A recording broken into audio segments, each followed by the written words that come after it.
Welcome to the Fox News Now stream, you guys. Several schools on lockdown right now in Wareham, Massachusetts. There's a threat going on there. We're being told that it started with a threatening email, and now several schools are on lockdown. Police are responding to this report. They're calling it an unfounded threat at a Wareham, Massachusetts school, and all of the surrounding schools in the area are also on lockdown. Police did not specify which school exactly has been targeted, but they have brought in K-9 units and troopers from the state police there.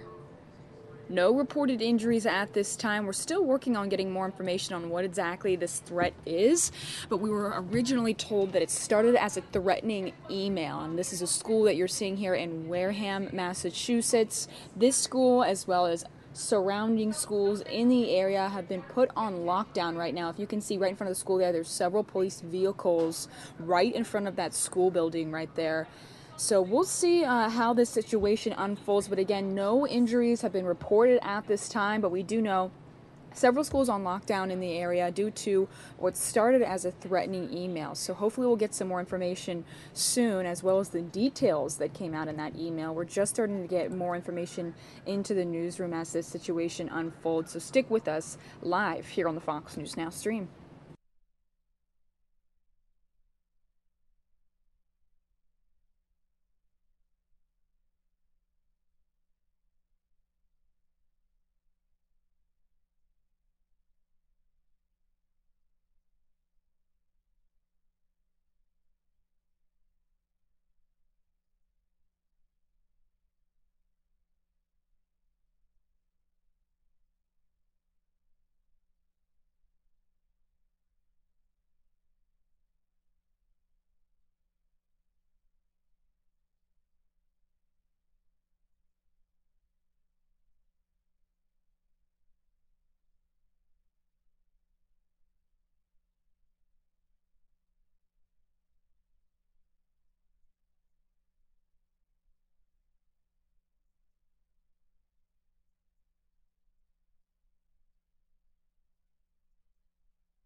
Okay, looks like one school bus is moving. If you guys look on the left side of your screen there, one school bus, now a second school bus you can see moving out of the area there. And I know a lot of you guys have been saying in the live chat section of our YouTube stream, well, isn't it summer? Yeah, I mean, there could very well be summer school going on, or any other activities that happen, within the school during the summer months. Again, we're told it started as a threatening email that came in, and police had to respond. Now we know that this school has been put on lockdown, although, again, you guys made a good point as the fact that, it is summer, so lockdown is probably a much easier process when they don't have hundreds of kids in the school. But again, there could very well be summer school going on in there right now. Regardless, this threatening email obviously went to someone there on school grounds in order for them to call police, because right now we know the school is on lockdown. K-9 units have also been brought in. We don't know the details of exactly what kind of threat came through on this email, but obviously it had to have been some sort of a threat where they needed to bring in K-9 units to sniff out a bomb possibly. So we'll try to bring you guys more details into the newsroom as we get it. Thanks for watching live with us here on the Fox News Now stream.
Okay, so again, we are seeing these school buses that are leaving the area here of this school in Wareham, Massachusetts right now, where again we're being told the school's on lockdown after a threat came through in an email. Looks like they are following that police vehicle right now, so that police officer might be moving these school buses to a safer area while they continue to investigate the school grounds.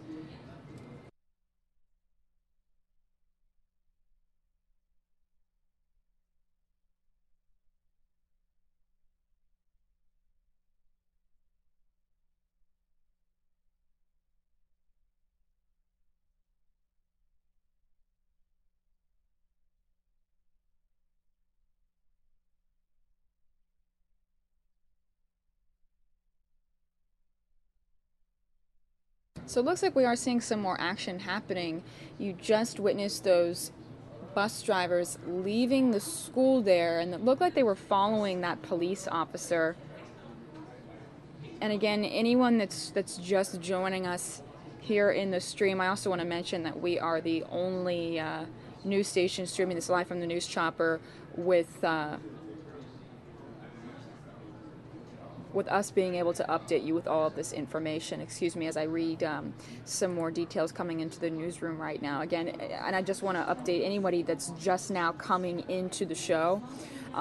Police responding right now to this report of what they're calling an unfounded threat at a Wareham, Massachusetts school. Police did not specify which school was targeted, although I was originally told it started out as a threatening email that came into the school, and then several schools in the surrounding area were put on lockdown. Right now they're telling us they can't specify which school is being targeted, but if you're familiar with this area and you're watching here on the stream, you'll probably be able to tell right away which school this is exactly. And we also know that K-9 units and troopers from the state police have been involved in investigating this situation.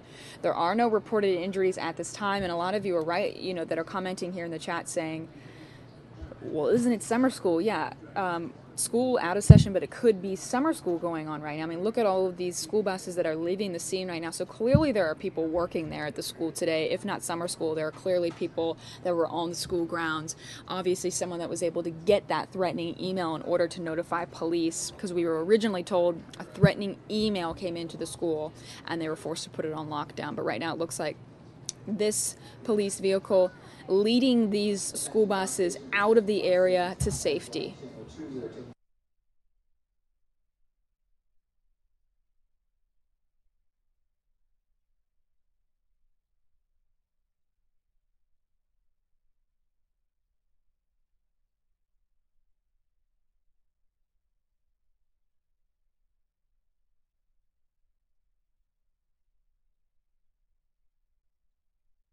Okay, everybody, they just changed the feed on us here. This is no longer Massachusetts. This is a rescue going on in Sarasota, Florida. Feeds change often here on the Fox News Now stream. We'll try to take you back to that situation in Massachusetts if we can, but right now, this is another live breaking news situation in Sarasota, Florida. A rescue is underway right now. We'll work to get more information about this event for you. I also want to mention we do have an aircraft down in Phoenix, Arizona. Let me show you the feed of this for just a second. So we've got this as well, this aircraft that has crashed in Phoenix, Arizona today. Take a look at that. So we've got that situation going on as well. But let's take you back to this live rescue right now in Sarasota, Florida. I'm working on getting more information about this for you guys. Stick with us live here on the Fox News Now stream.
Okay, so you guys, I just got some more information into the newsroom. This is a rescue underway for a worker dangling from a Sarasota high rise.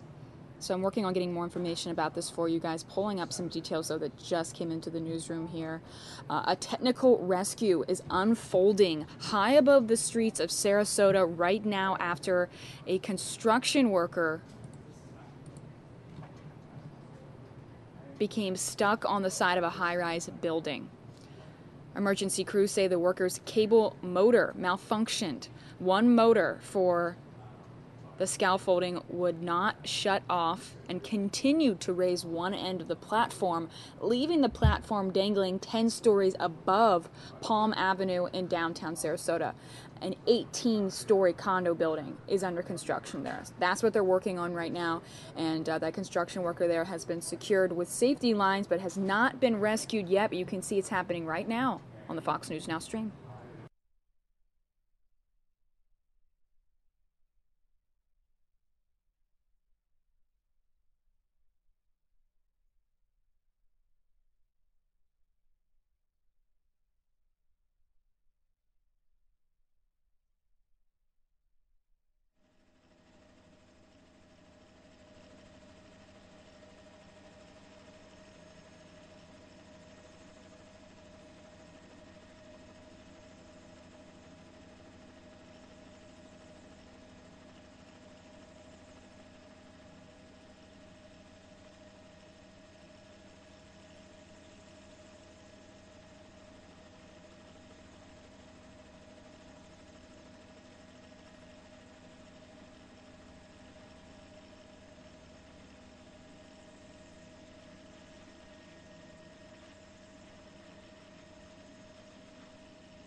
All right, everybody. Well, it looks like they were able to get him down safely. If you're just coming into the stream and you missed this rescue, I just clipped it. So head to the video section on our YouTube page here, Fox 10 Phoenix, and you'll be able to see that rescue event in full there. Again, that was a construction worker who was working on an 18-story condo high-rise.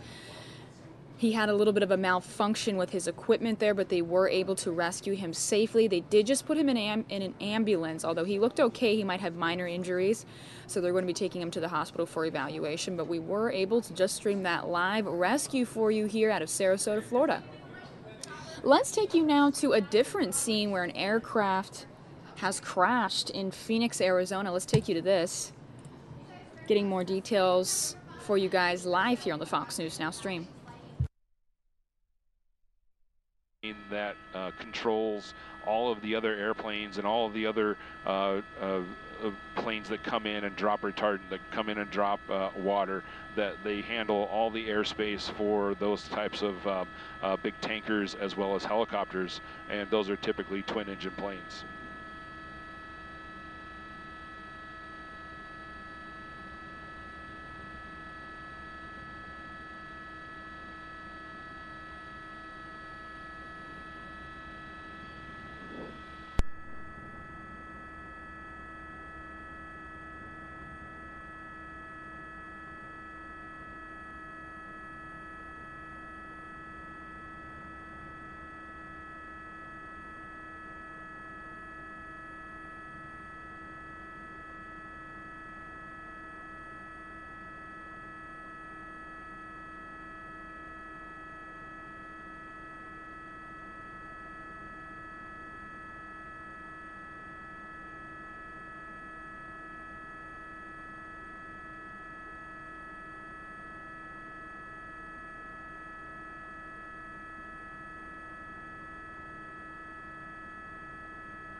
Okay, everybody, it looks like Chopper is leaving the scene there.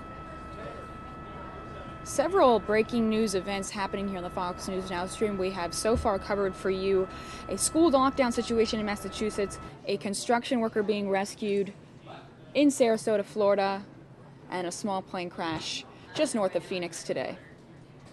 You're getting a live look of the White House right now, pulling up the next top story for you here in the show.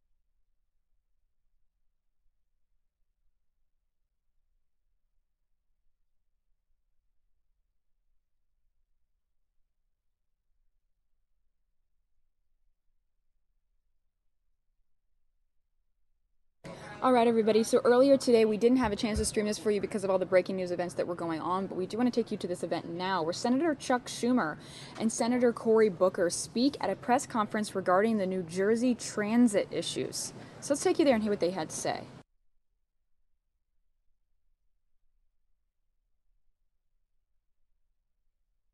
I'm here with my good friend and comrade in arms to get Gateway built, Senator Cory Booker from across the river in that other state whose name I sometimes forget.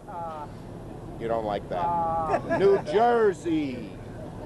And we're joined by many of our friends in the construction trades. Let's hear it for the operating engineers, for the iron workers, and for the sandhogs of the laborers union. And I'm proud to say that my cousin was a member of 79 in the laborers, and they gave him a good pension and good benefits till he died. So we appreciate it.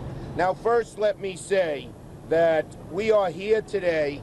Today's the first day of the pain at Penn Station. Why did that happen? Because they didn't invest enough in keeping the infrastructure going. Neither the federal government nor the state government put the money in that was necessary. As these gentlemen will tell you, when you build an important rail station and rail commute, you need to maintain it and you need to keep it up to snuff. So the ties go bad, the signals go bad, you need new cars, you need everything. And there's $36 billion that the feds didn't put into Amtrak, despite Corey and my efforts over the years. The state and the MTA did the same. And that's why we're suffering today. We do not want to repeat the mistakes of the past. The ARC tunnel of Gateway would be finished by next year had they not pulled out of it 10 years ago. We would have had 2 brand new tunnels. But we didn't just say, oh, too bad. We put together a new gateway plan.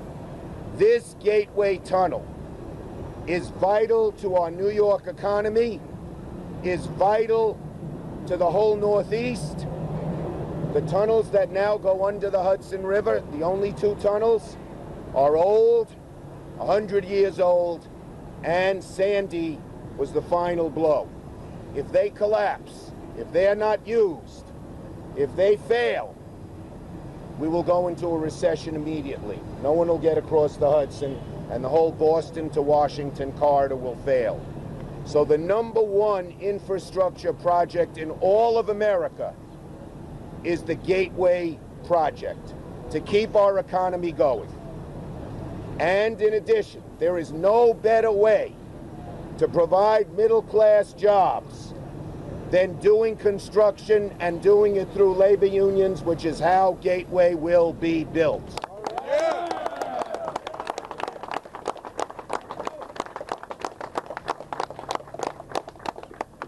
With skilled trades doing all the work and getting it done. So why are we here? Well, we're worried. We do not want to repeat the mistakes of the past. And President Trump has given us some reason to worry. He talked about a $1 trillion infrastructure plan. We're for that. I called him the first week after he was elected. I said, you're a Republican, I'm a Democrat. That doesn't matter. We can work on this Gateway tunnel together. It's a $24 billion project. It will not only build the tunnels, but it will deal with the Portal Bridge in New Jersey, and it will double track capacity into Penn Station, so we'll never have the same problems that we've had this year. And the president at first said, yeah, he likes that. But now we're worried for 2 reasons.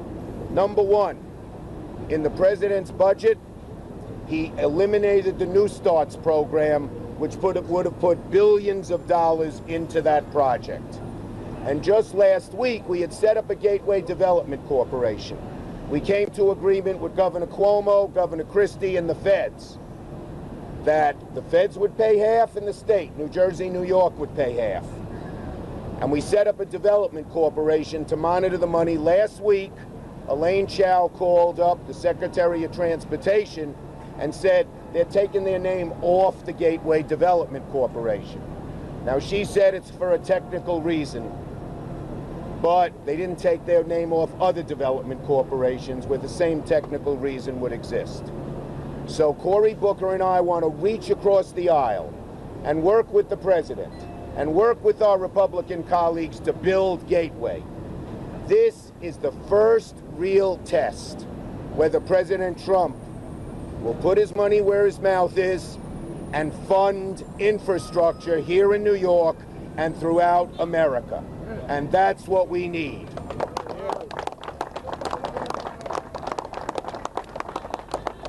not saying he's no, but he hasn't said yes. And we're all here to urge him to say a loud yes. So we can work together and fund this great project. Again, there's no more important project in all of America. This would be the biggest public works project in all of America. And we are dedicated to getting this done for the sake of the economy, for the sake of New York and New Jersey, and for the sake of good jobs like the people standing behind me right now have.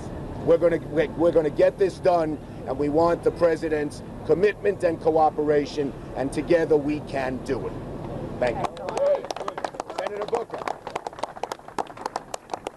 Thank you, everybody. It is good to stand here with the Democratic leader in the Senate. It's good to stand here with my friend and my partner on working on projects that matter to people. And I'm very grateful that he insisted to have this press conference right here so that we can have a view of New Jersey right across the river. Thank you very much, Chuck. Chuck has a little bit of an insecurity about the lording of New Jersey over New York, but I appreciate you dealing with that. But I asked him, what letters does it say on the helmets of the Giants? And where do the Giants play in New Jersey? Anyway, we'll deal with that squabble later, but we are 100% in agreement with the reason why we're standing here right now.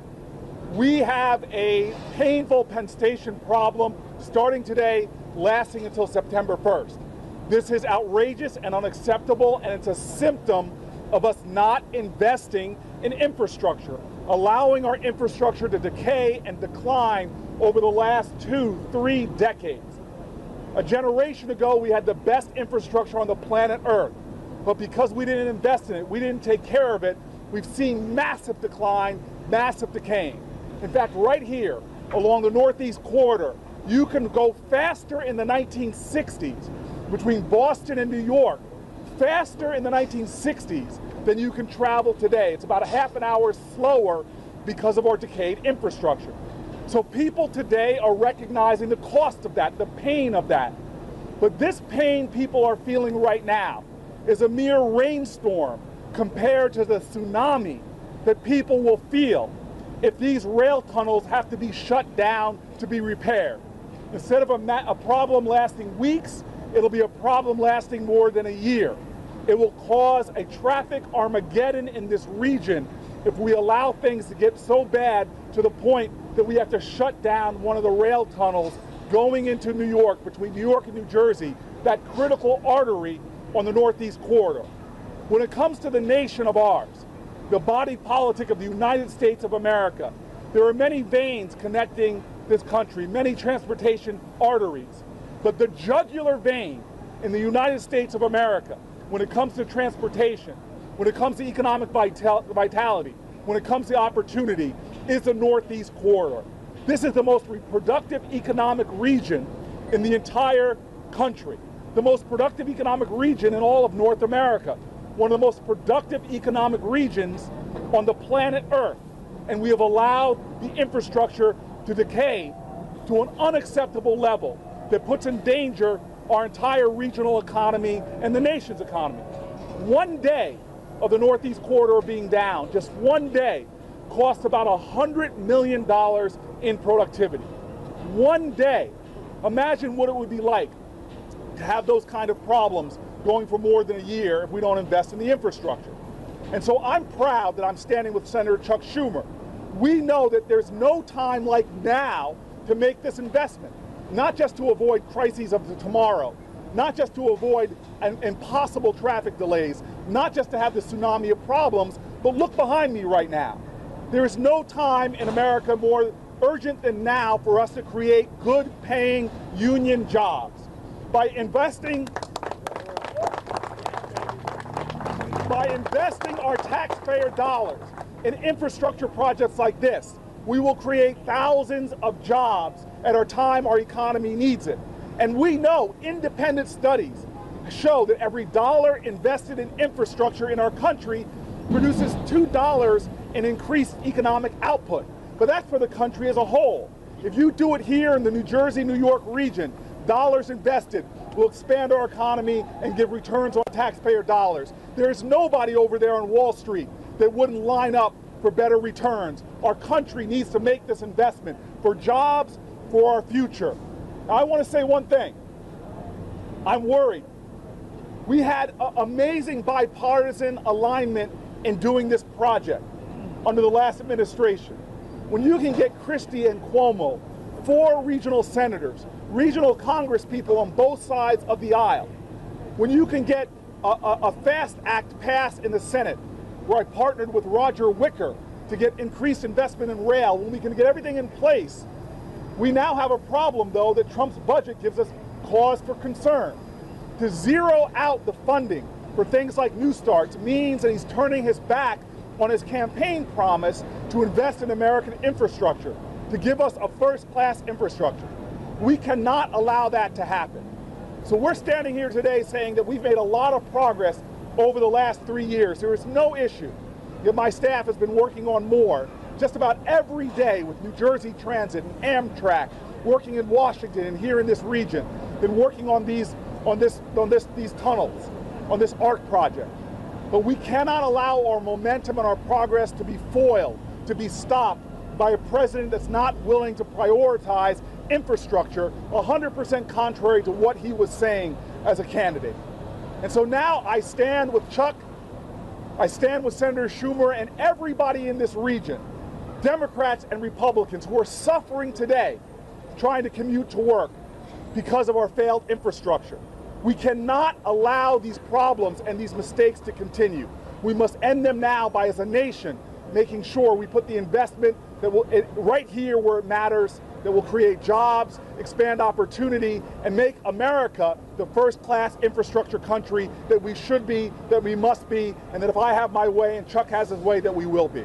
Let's take some questions. Great. No, we got to call Robert. Now, New York's influence is great, and our construction trades lead the country in skill and in employment. And the operating engineers, represented by Robert Burns, I'm very proud that a fella from Queens is the head of the whole international, Jimmy Callahan, my buddy. And we have great labor here, and representing them today is Robert Burns of Local 15 of the operating engineers. Great haircut, great haircut. Good morning, everybody. I just want to say it's important and critical to get the Gateway project underway immediately to preserve and improve the commuter rail in the Northeast Corridor. The job is also important to the operating engineers who represent the men and women of the hoisting of portable and stationary engineers, which this job would roughly employ 70 to 100 of our members. And these other trades that are amongst us today, the sand hogs once again, the iron workers. Also, at the completion of the job, you would have the stationary engineers probably manning everything, keeping everything up and going. And I would also like to give great thanks to Senator Schumer and Senator Booker for keeping the infrastructure of New York and New Jersey at a priority. Thank you very much. Thank you, Mr. Burns. Thank you. All right.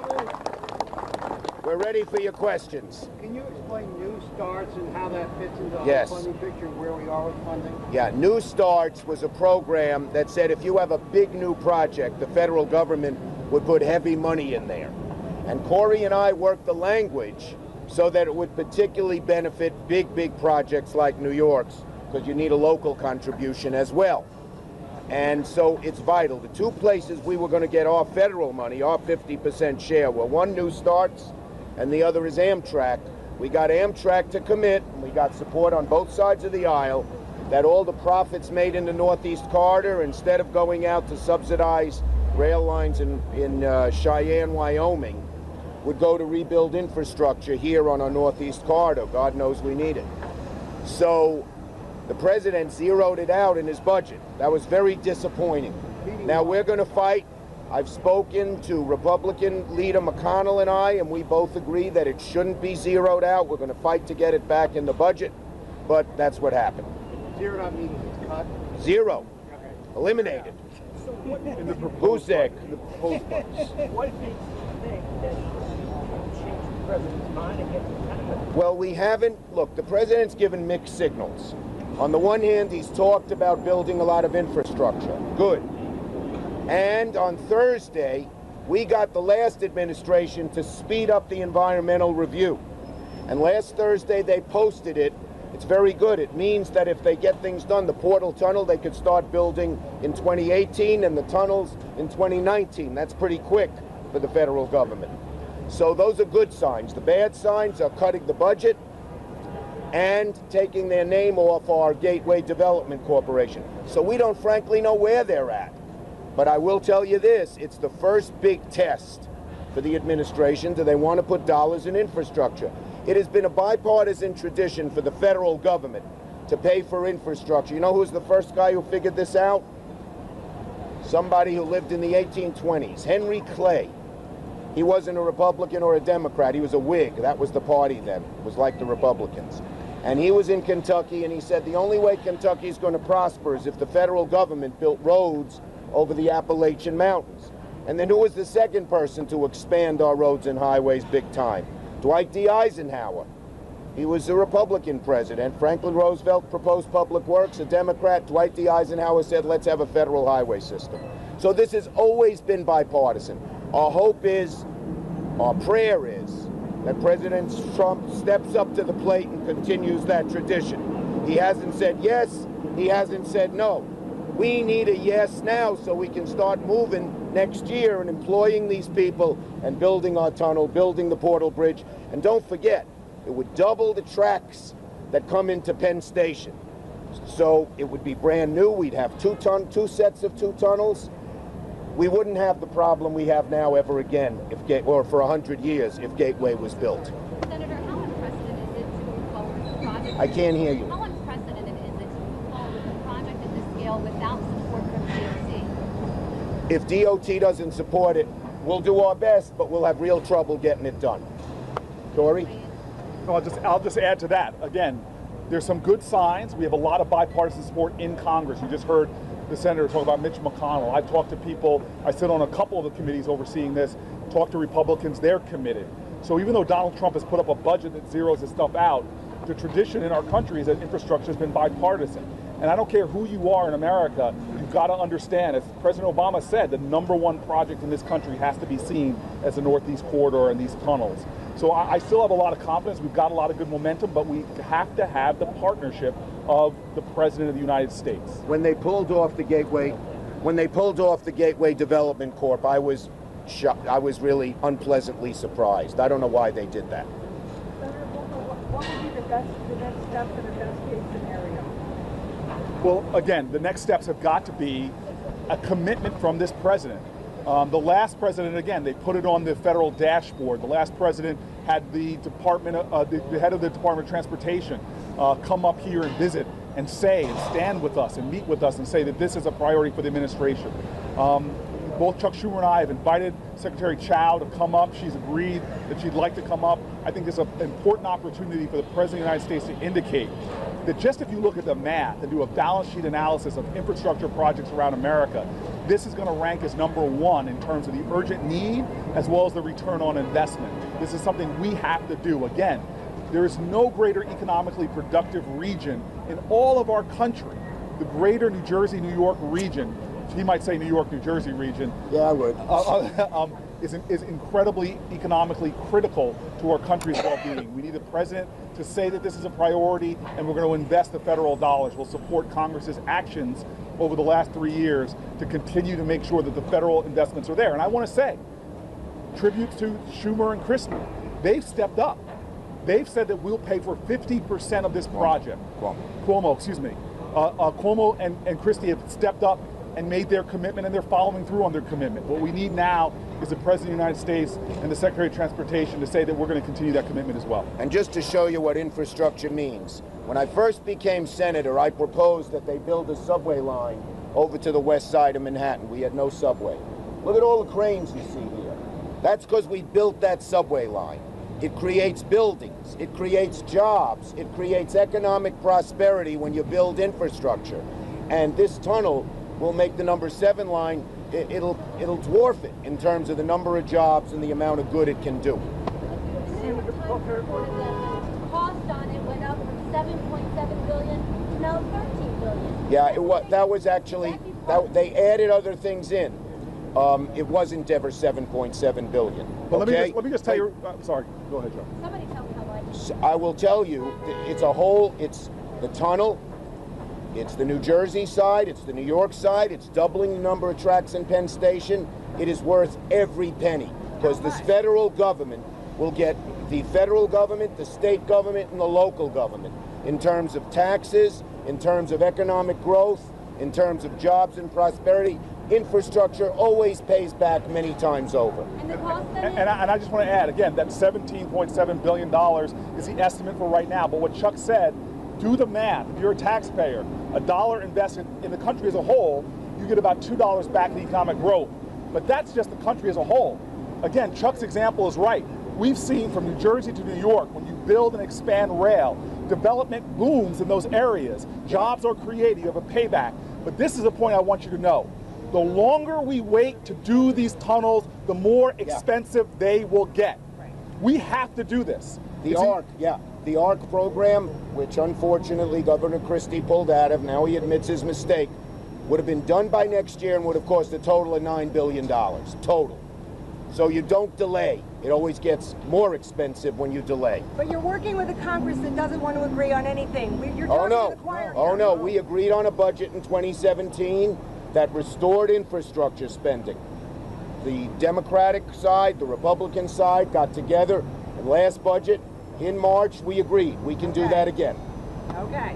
But without the president's support, it's going to be much, much, much harder. We need his support. Right. Senator Booker, you say you are hopeful, but it sounds like you're just wishing. No? No, again, one of my best experiences in Washington was that last bipartisan transportation bill that we did. And when Senator Wicker and I agreed on a rail provision, and we hadn't had a rail provision for a while, agreed on a rail provision and funded it and changed the law so that Amtrak in the Northeast Corridor could reinvest their profits in this region. Changed the law so that we improved the loan programs that are existing. That was a bipartisan effort and a lot of wins for this region. And so when you have leaders in the Senate on the Republican side, leaders in the House on the Republican side, understanding the math that we have to invest in this region and get these projects done, it gives me a lot of confidence. What we're lacking now is a firm commitment from the President of the United States. And what gives me confidence, so it's not just wishful thinking, is this is a guy that ran all around the country, literally degrading our infrastructure, saying that when he flies to other nations, he flies back here, how bad it is. So this is a guy that made it a centerpiece of his campaign rhetoric. And now it's time for him to put up or shut up. And we're going to be asking and inviting him to do that, just that. There are good signs and bad signs is the point. Good sign, he talked about infrastructure. Good sign, they posted the EIS. Bad sign, they zeroed out the budget for new starts. Bad sign, they took themselves off the Development Corp. We don't know where they're at. We need them on our side. How much confidence do you have in the president's consistency? He said things about health care and the campaign trail. We're not looking for what he said. We're looking for action for the dollars that will fund this. All right. Okay? Thank you very much. Thank you, everybody. All right, everybody. That was Senator Chuck Schumer and Senator Cory Booker earlier today discussing the New Jersey transit. Taking you now to the United Nations, where they discuss Syria and much more. 2016, only 28% of people with severe disabilities collected a disability pension. While this report highlights the progress made and existing challenges for many of the goals and targets, the lack of adequate data still makes it impossible to effectively monitor progress on many of the targets. Also, the lack of disaggregated data on vulnerable groups exacerbates their vulnerabilities by masking the extent of deprivation and disparities. The global statistics community is working to modernize and strengthen statistical accurate picture of how we are progressing and to allow us to make informed decisions in order to ensure that sustainable development becomes a reality for all people. That work is urgent, and the key to success is the 20. Ladies and gentlemen, I believe that the evidence is clear, and it shows us the direction we need to take.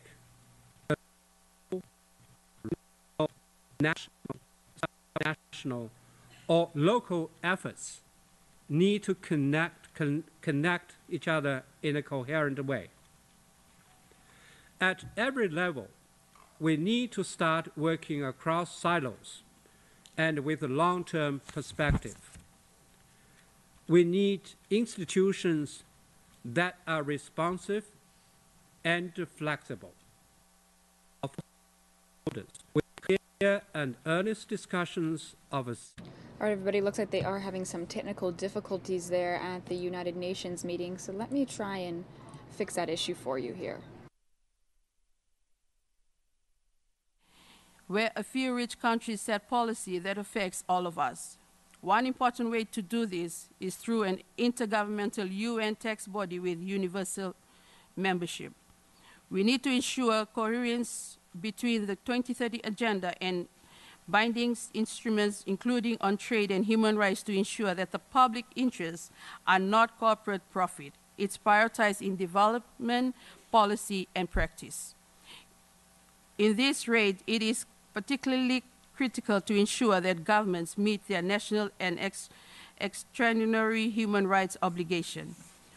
We must reaffirm our commitment to human rights. The 2030 agenda is not just about achieving a set of sustainable goals or development goals. It is about ensuring recognition, protection, and implementation of universal rights, including to education, health, housing, water and sanitation, food sovereignty, decent work, and living wages in a context of just transition of the workforce and universal social protection.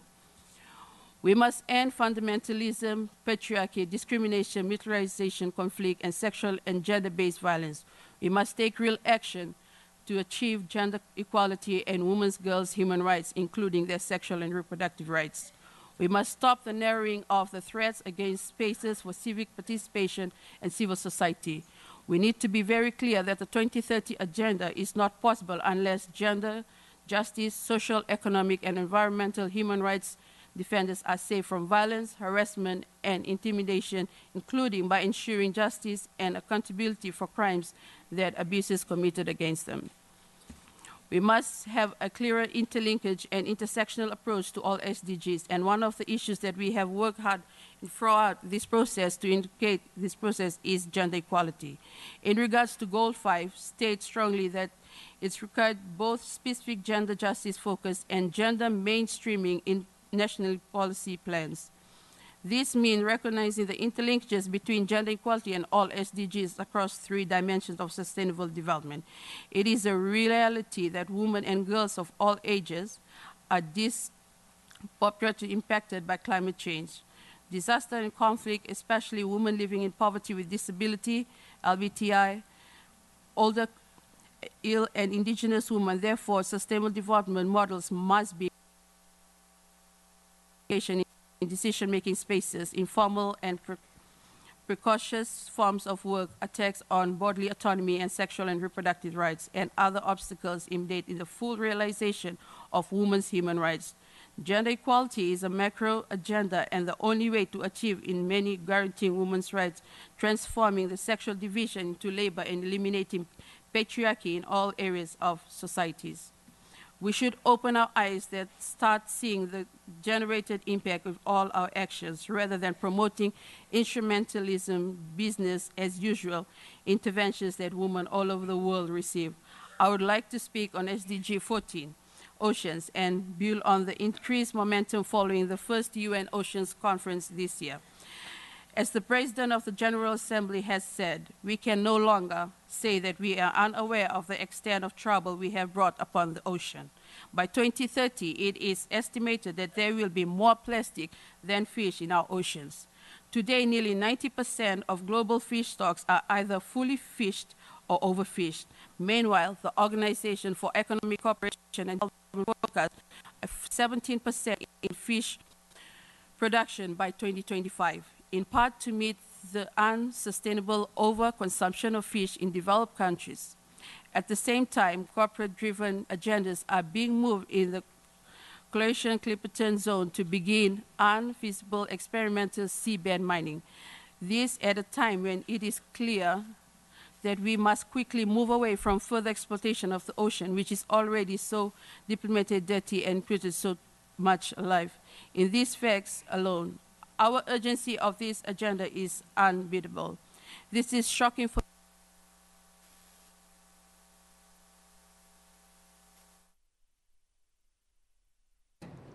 All right, everybody, bear with us here as it looks like they are having technical difficulties again. Let's take you back to where we left off.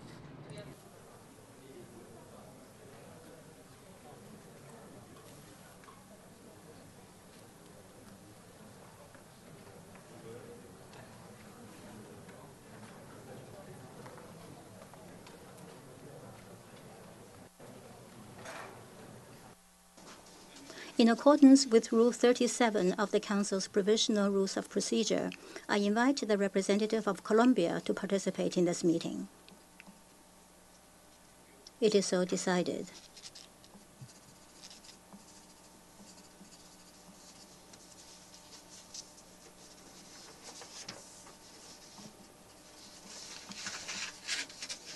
On behalf of the Council, I welcome Her Excellency Ms. Maria Angela Olguin Guillar, Minister for Foreign Affairs of Colombia.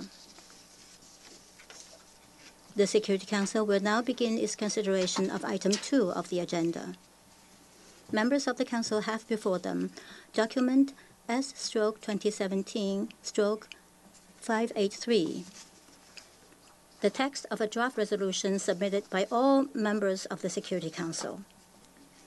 I wish to thank all members of the Council for being the submitter of this draft resolution. Now it has become the text of the President.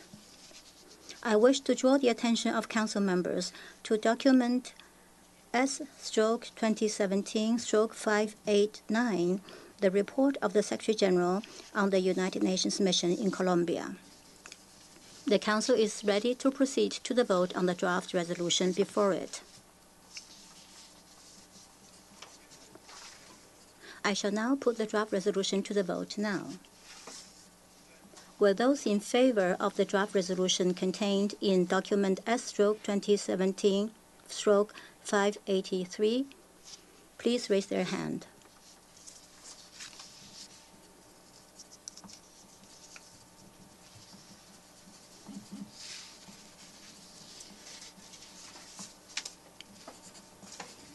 The result of the voting is as follows. The draft resolution received 15 votes in favor. The draft resolution has been adopted unanimously as Resolution 2366/2017. I now give the floor to those members of the Council who wish to make statements after the vote.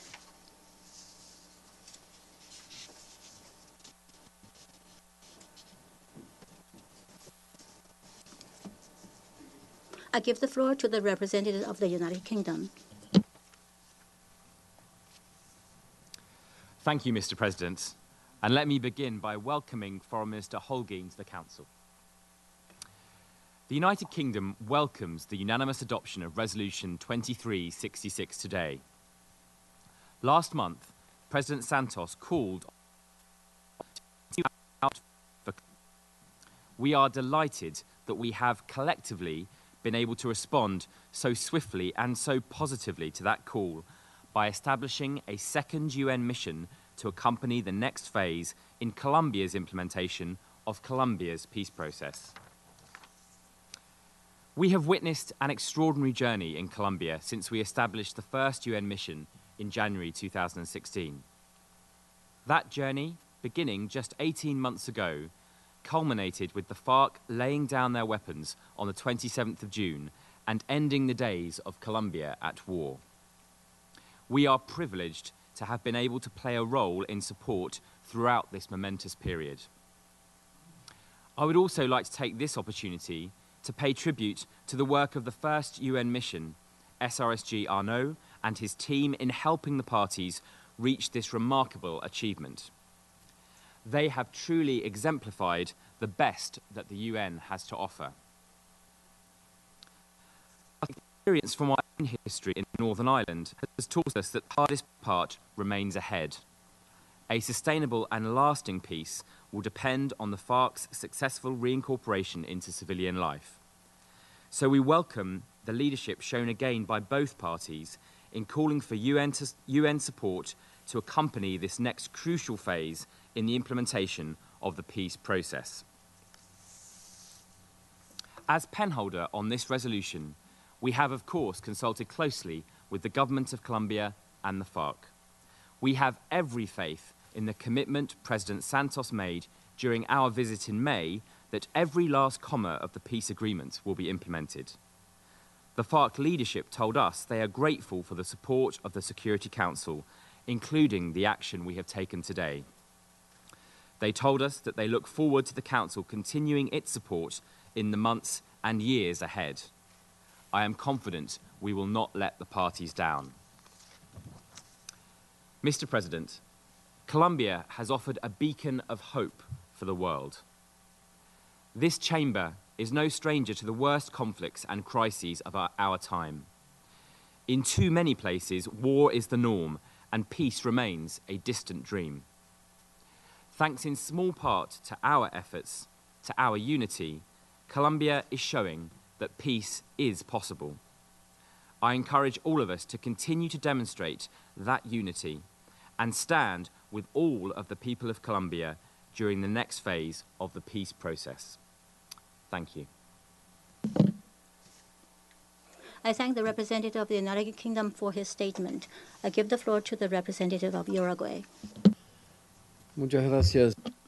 Thank you very much, Mr. President. I wish to welcome the Foreign Minister of Colombia, Ms. Maria Angela Holguin, and express on behalf of Uruguay the enormous satisfaction that we feel at the unanimous adoption of this resolution 2366. We also congratulate and thank the United Kingdom for the successful negotiation of the text.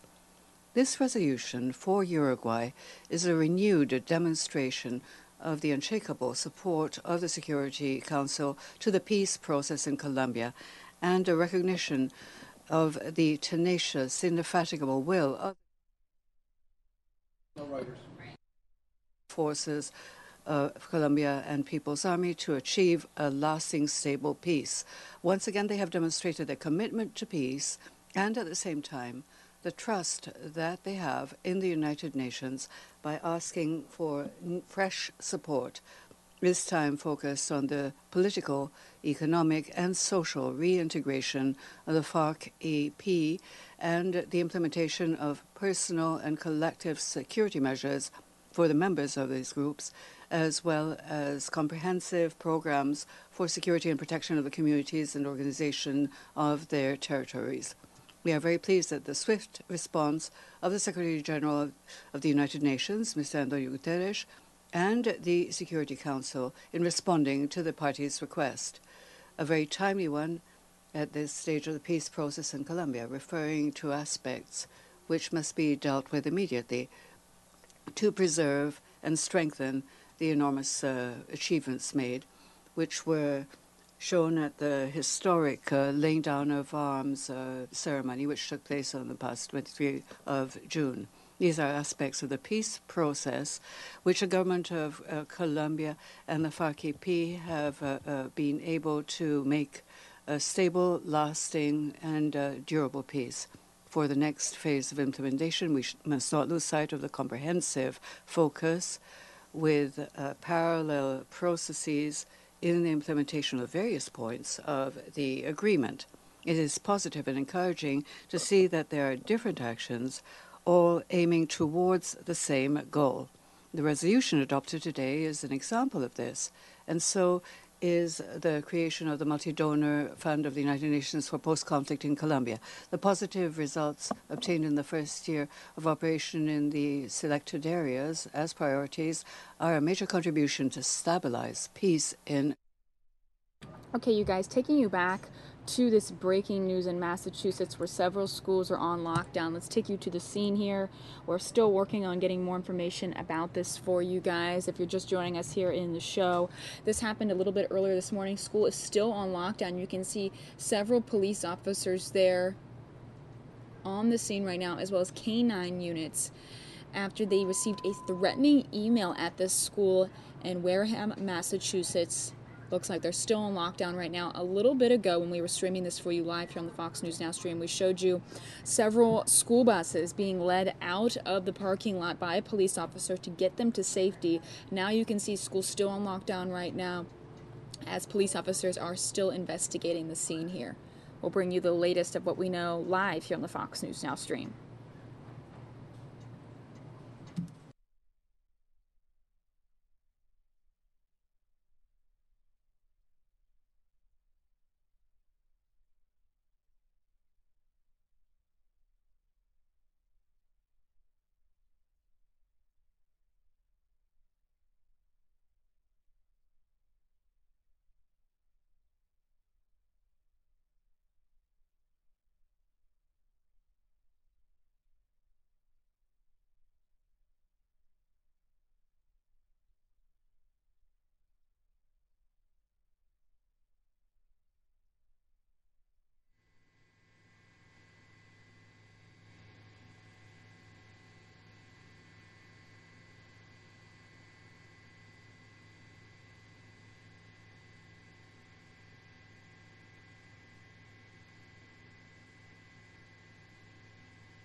So again, anyone that's just joining us, you can see several SWAT team members on this scene right now as well in Wareham, Massachusetts right now.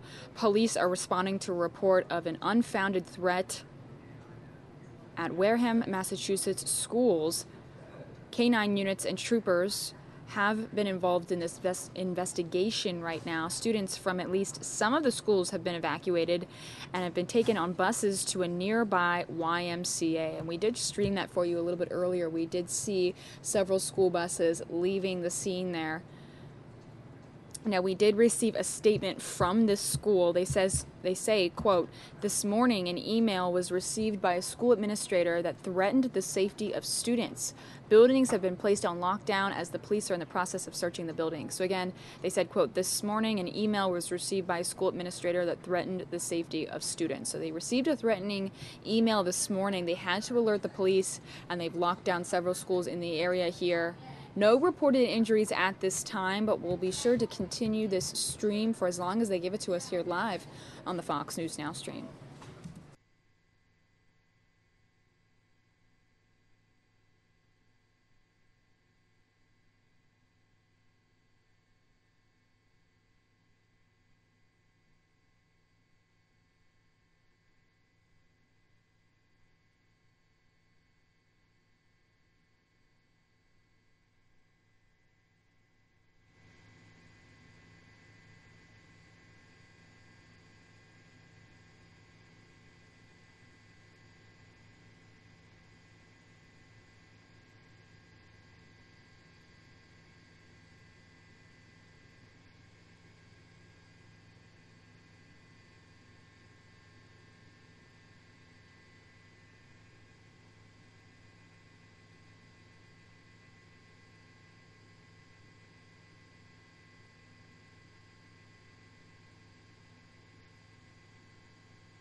So it looks like we're seeing several students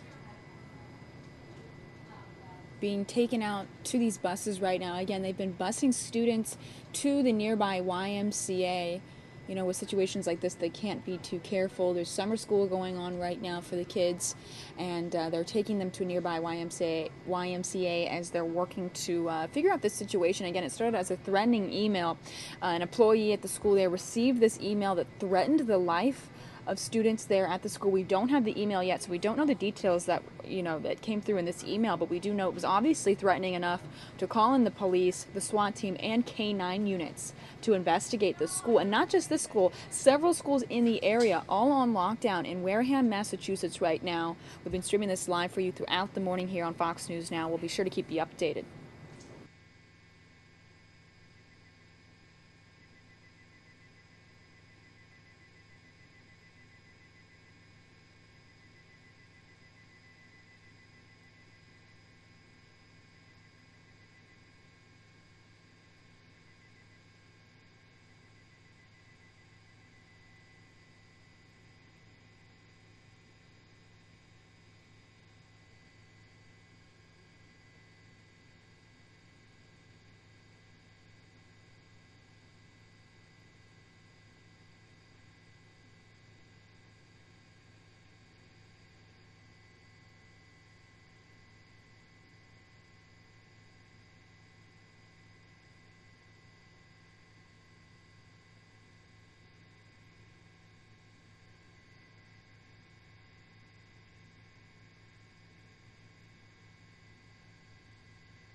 So as you can see, they were just evacuating more students into these school buses here and taking them to the nearby YMCA. Let's see if Chopper's zooming in a little bit there. You can see there's several police officers still on the scene, as well as SWAT team members and K-9 units. So they've been bringing in the K-9 units around the school to make sure there's no bomb threats going on. Again, we don't know the details of this email that came in, but there was a threatening email sent to the school administrator here, and as protocol stands, they have to evacuate the school when they get an email like that. So police still responding to this report. They're calling it an unfounded threat at a Wareham, Massachusetts school and schools surrounding in the area. They've got to evacuate all of them. They've brought in the K-9 units and the troopers, and they've been surrounding the area and investigating the schools right now. Students from at least some of the schools have been evacuated. As you've seen, they're being bused to the nearby YMCA. And the school already released a statement. It says, quote, "This morning, an email was received by a school administrator that threatened the safety of students. Buildings have been placed on lockdown as the police are in the process of searching the buildings." That's the statement coming from the school there. And again, no injuries reported at this time, but we'll be sure to keep you updated and continue to stream this live from the News Chopper in Massachusetts.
So yet another bus with students on it is leaving right now, and they've followed the police officer to the YMCA, dropped the students off, and come back. Again, the school's still on lockdown right now in Wareham, Massachusetts, where the school administrator there received a threatening email, and they have forced the students to evacuate. Still working on getting the latest information, but right now we do want to take you to another live event where Black China, that's Rob Kardashian's girlfriend, is speaking live about abuse that she says she received from Rob Kardashian. Thank you, Lisa. Thank you, Lisa, for your representation. Thank you for joining our team. You've been wonderful. China, I really appreciate it. And thank you for bringing us this 100% and complete victory.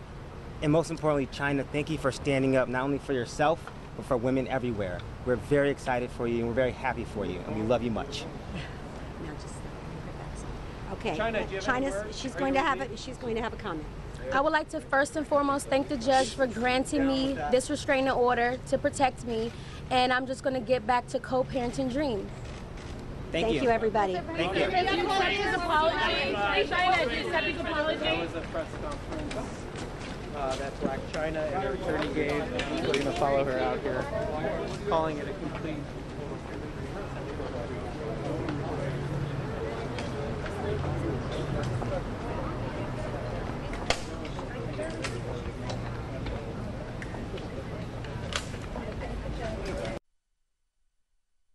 All right, everybody, that's a live look of the White House right now. That was Black China. She secured a restraining order against Rob Kardashian, saying that he abused her and posted nude photos of her online. Taking you back now to the breaking news in Massachusetts.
Again, still very little information at this time as police are responding to a report of an unfounded threat at a Wareham, Massachusetts school.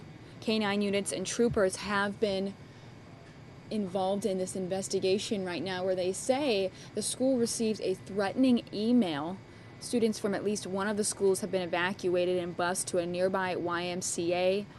The school received this email and then released a statement saying this morning an email was received by a school administrator that threatened the safety of students. Buildings have been placed on lockdown as the police are in process of searching the buildings. No information regarding any injuries has been released at this time, but we'll keep you updated live here on the Fox News Now stream.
We do have to warn anyone watching right now, viewer discretion is advised. You can see several SWAT team members have their weapons drawn. We don't know if the suspect is on the school grounds right now. All we know is that the school received a threatening email in Massachusetts and that they are forced to investigate as the school has been put on lockdown.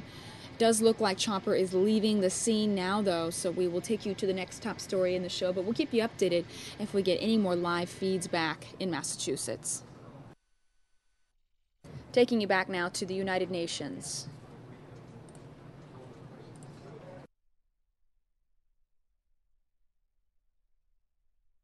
As indicated in this chamber, we speak constantly about wars, and so the light of peace for all of us is a motive for immense satisfaction in a Colombian process designed by Colombians, adopted, guided by Colombians, and of course put into practice by Colombians themselves. Thank you very much, Mr. President. I thank the representative of Uruguay for his statement. I give the floor to the representative of the Russian Federation. President, the Russian delegation supported the adoption of the Security Council Resolution 2366 on the establishment of a UN control mission in Colombia. This new document symbolizes a new step on the path. Okay, everybody, it does look like we have another shot in Massachusetts. This is a ground shot now. Let's take you back to the scene of the school. Now we've got a ground shot of this situation still going on in Massachusetts. We'll keep you updated live here on the Fox News Now stream.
So again, right now it doesn't look like much, but you can see several police vehicles in front of this school right now in Wareham, Massachusetts.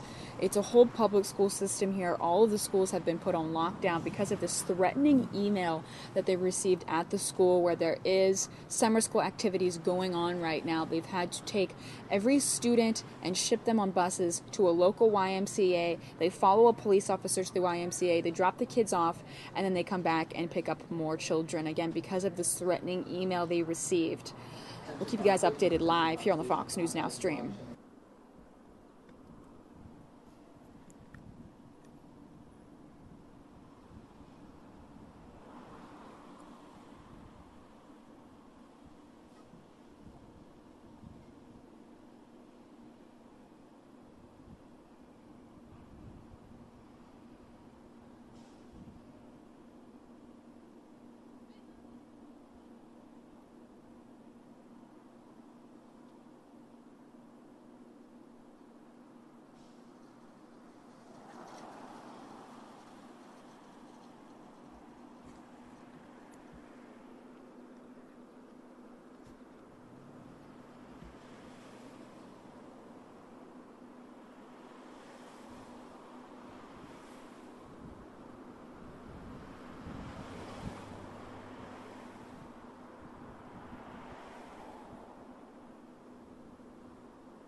Again, if you guys are just joining us here live on the Fox News Now stream, we're live outside of a school in Massachusetts. Authorities say schools in a Massachusetts town, Wareham, have been evacuated and searched after an administrator received an email that threatened the safety of students there. Wareham Public Schools Superintendent Dr. Kimberly Shaverhood said Monday on the school's website that buildings were placed on lockdown as police search the school. The police chief there says that they have evacuated the schools and they're being searched right now by police. They've also been using K-9 units as well as SWAT team members. All 3 schools in this district had summer school and other educational activities happening. Students and school officials are being taken to the Gleason Family YMCA, where students will be released to their parents. Police say there's no reason to believe there's danger to the community, but they do have to continue this investigation. We're watching live here on the Fox News Now stream.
All right, everybody, if we get more information coming into the newsroom or a more active live shot, we will take you back to this. But now let's take you to a meeting at the UN from earlier today where they discussed the situation in Syria.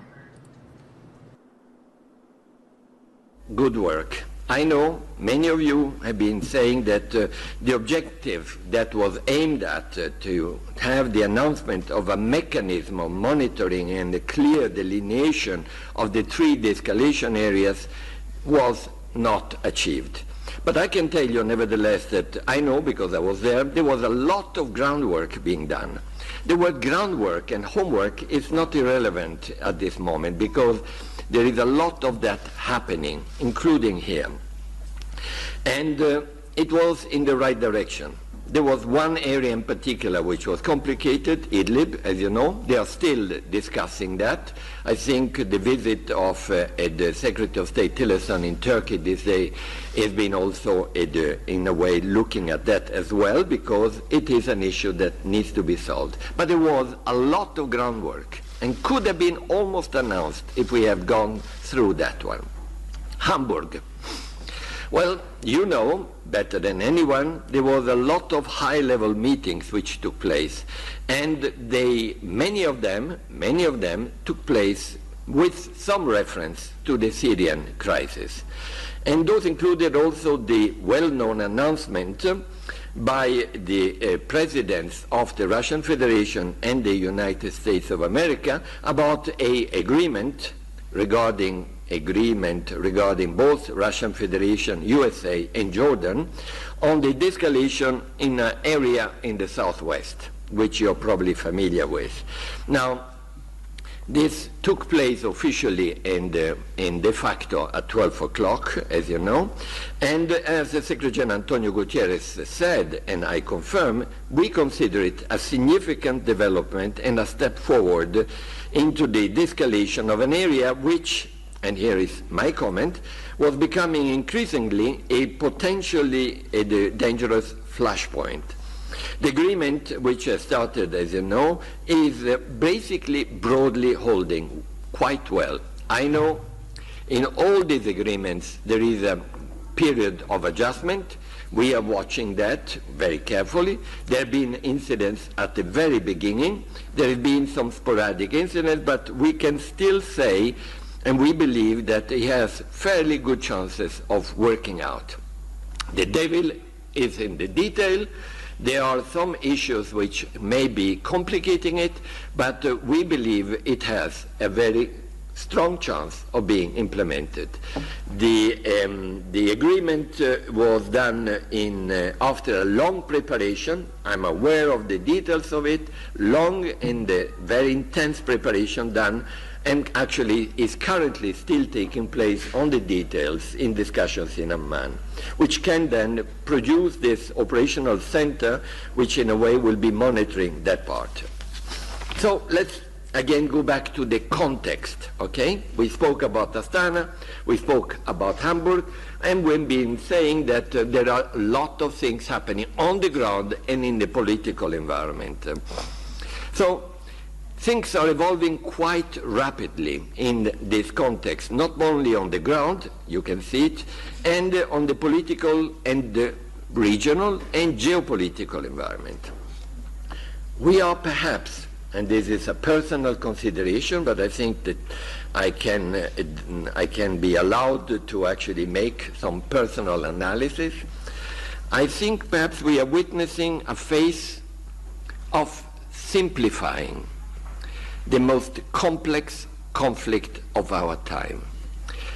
It has become, as you know, the most complex conflict because over the years several layers have been actually placed or been placing themselves over what initiated in a relatively simple but very tense way and then became one layer after the other.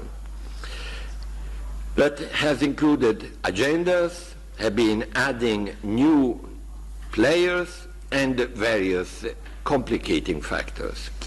So let's see in what direction this simplification may take place and in what direction this potentially could be proceeding. Basically by deconstructing the layers and identify clear priorities and possible common grounds. Look at what is being said and what has been discussed these days. It is perhaps in that direction. So let's imagine what could be this simplification, which may help in addressing what has been the most complex conflict. First one, apart from the common understanding of everyone that no way that chemical weapons should be allowed and should be able to be used in Syria, it is Daesh and other terrorist organizations. Brussels, St. Petersburg, Paris, London, Sinai, Istanbul, Tunis, Stockholm, Sydney, Ottawa, Berlin, Iraq cities, Syrian cities, and a reminder of many other places are all a reminder that the global community, the leaders who are attending Hamburg, and the leaders who are actually talking to each other, are clearly focusing on this as a major priority. Can we blame them?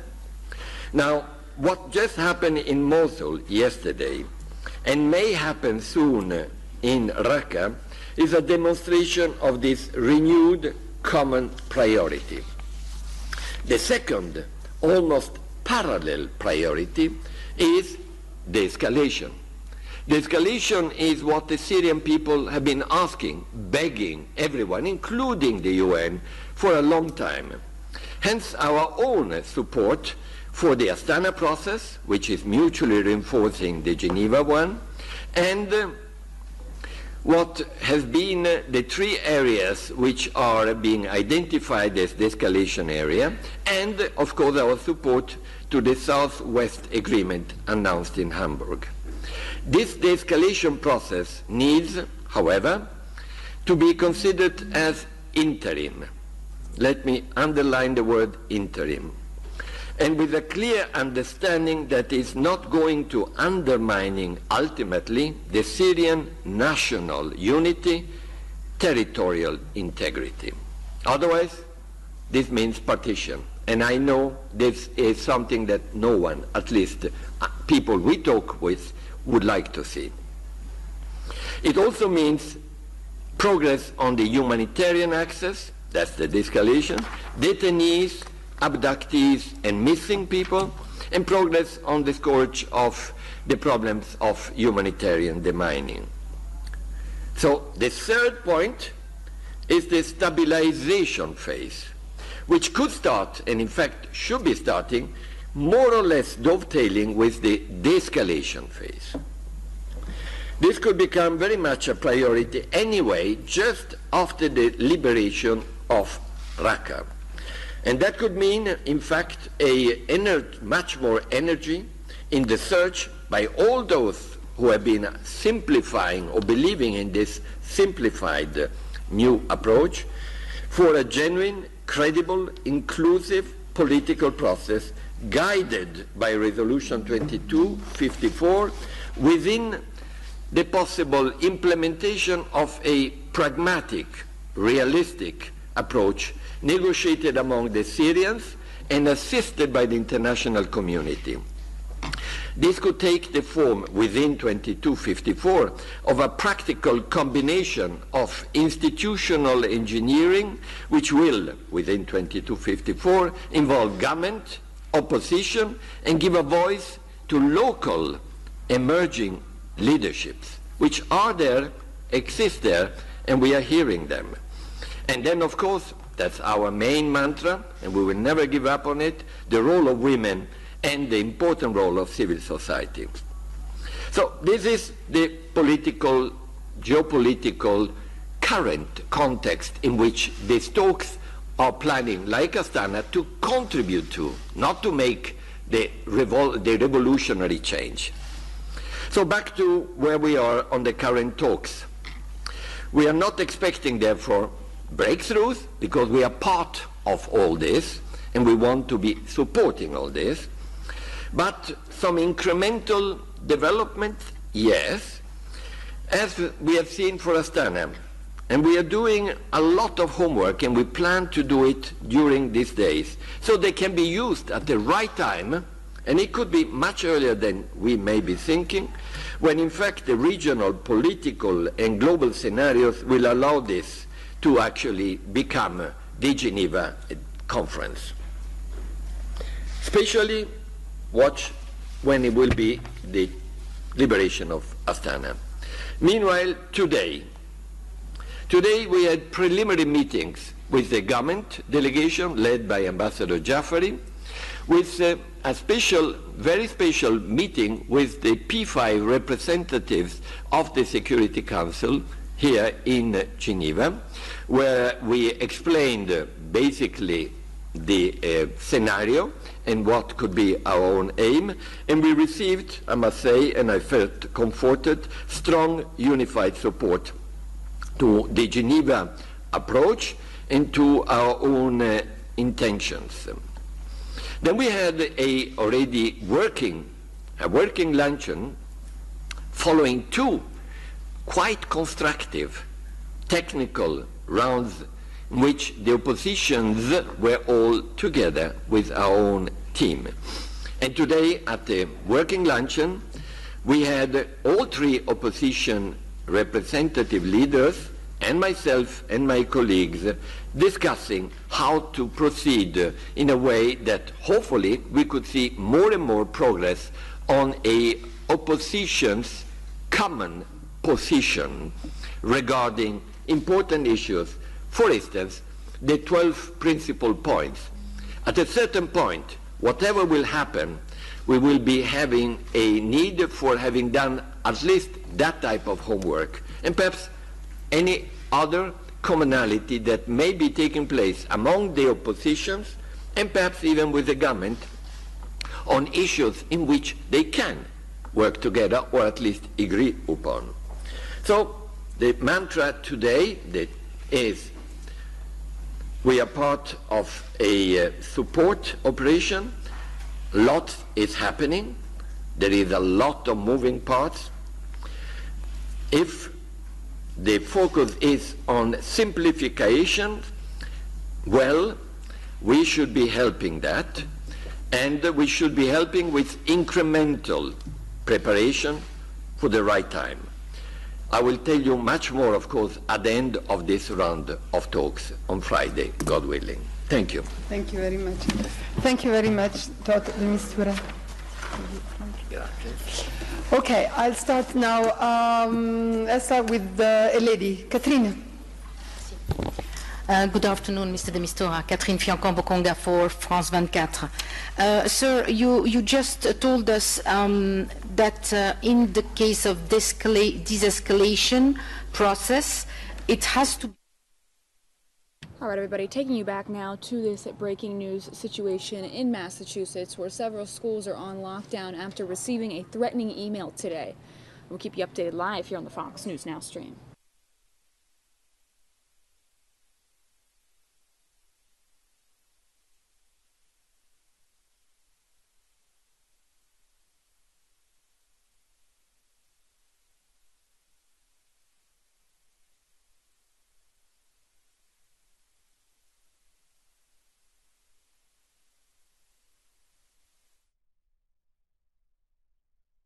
Mike Page coming up next to take you into the next few hours of the show. Stick with us live here on the Fox News Now stream.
All right, folks, welcome to the Fox 10 News Now stream, part of FoxNPhoenix.com.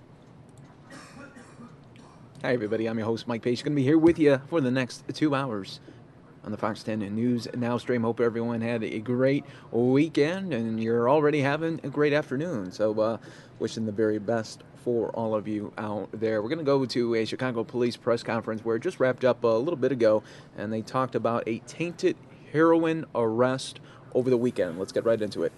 Several enforcement initiatives from over the weekend, including the arrest of an individual who may be linked to several overdose cases from the 4th District. As many of you all know, early Saturday afternoon we began getting reports of multiple overdoses requiring hospitalization on the South Side. Initial information was that individuals were driving around the area giving away free samples of suspected heroin. Once we began receiving reports, CPD immediately notified our partners at the Health Department. The Organized Crime Bureau's Narcotics Unit was called in to conduct an undercover initiative to possibly identify the individual or individuals responsible. I'm happy to report that as a result of that initiative, we currently have a female in police custody, and at this point we're formally classifying her as a person of interest. To the best of our knowledge, there's been no fatalities as of yet associated with the overdoses. Consultations are underway with the state's attorney's office. News Affairs will provide an update on that when available. Additionally, the Organized Crime and Patrol Bureaus conducted several narcotics traffic and anti-violence operations in the 2nd, 4th, 6th, and 12th districts. As part of these joint operations, Adams Liquors in the 200 block of Southwestern Avenue was padlocked in connection with 4 shootings since June 18th of this year. District intelligence officers have reported persistent gang and narcotic loitering at that particular location. It's vital that we target these locations that are contributing to the violence on our streets, and if they continue, they will be shut down. Additionally, 32 individuals were arrested on felony charges, including drug and gun offenses. 12 individuals were charged with felony UUW for illegally possessing firearms. The initiative also yielded 1 arrest for DUI, 30 traffic citations, and 20 violation notices against party buses during routine checks by our Vice Unit. Citywide, 78 guns were recovered by Chicago police, including 3 from an incident Friday night near the United Center, where individuals discharged firearms after some type of earlier encounter. Thankfully, no one was injured during that confrontation, but again, this speaks to the ridiculous culture here in Chicago where individuals are settling arguments with senseless gun violence. Officers were in the right place at the right time when 19-year-old Javaris Duncan and 21-year-old Deontay Haynes, a convicted felon on parole, were arrested for the incident near the United Center. This tremendous work citywide was all ongoing while hundreds of officers were on hand to ensure the safety at the Warrior Games, Taste of Chicago, and other major events going on throughout the city. It's a testament to the hard work and dedication of the men and women of CPD. Lastly, I have an update on the officer-involved shooting from yesterday, which tragically took the life of an individual who engaged police in a gun battle. Luckily, none of our police officers were injured during that exchange. Detectives discovered a letter from the offender documenting a history of depression and family issues. Independent Police Review Authority is investigating the shooting with our full cooperation. All shooting officers have been placed on routine administrative leave for 30 days, and with that, I'll now open it up for questions if you have any.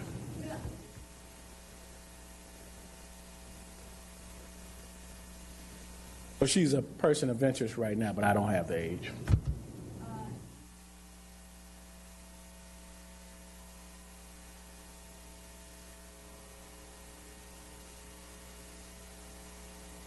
Well, the investigation is still ongoing, so if it follows that that person is someone we need to talk to, then by all means we will.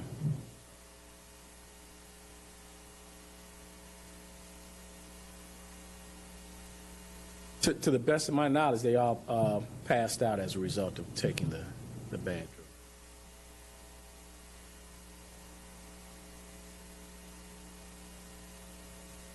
Yeah, someone was going around giving free samples to people, and we had about 8 individuals, I think, that required hospitalization right away.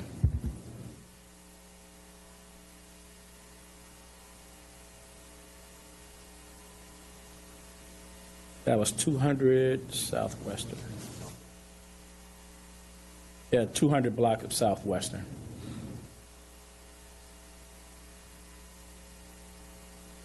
Or, yes, when things of that nature occur, we always bring in our federal partners to assist us with those types of investigations.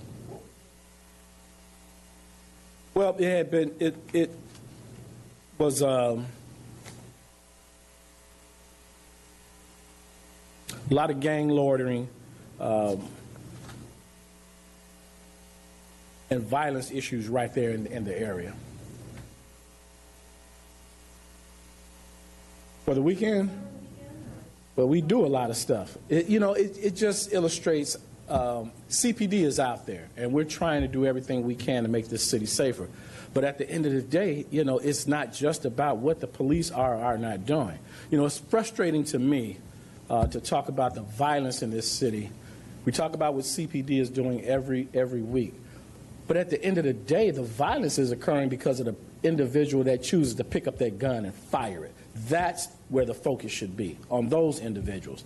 CPD and our community partners, we can only do so much. We have to do a better job in this city of mentoring our young people, providing them different ways out of that particular lifestyle. But again, the initiatives that went on this weekend, it just is an example of the hard work that the men and women of CPD are doing every day to keep this city safe.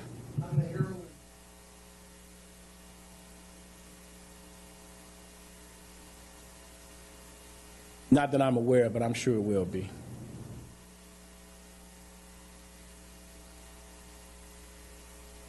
It's not common to see that many overdoses so quickly. So that's what brought that to our attention, and that's why we immediately started to investigate it. Thank you all.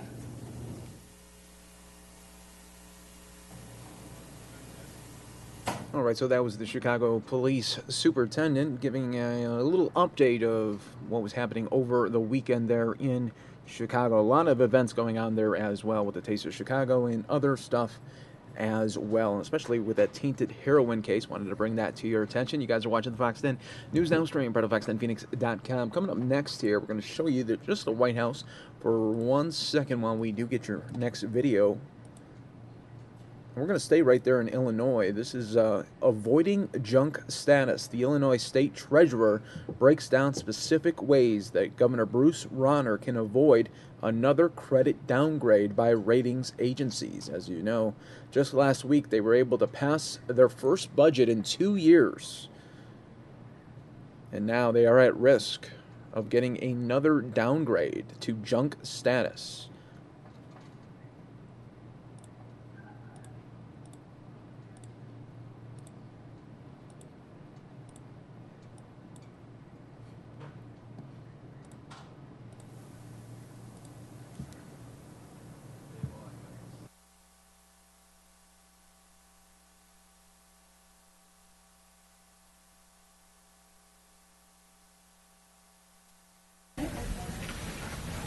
Make sure I don't buzz during this.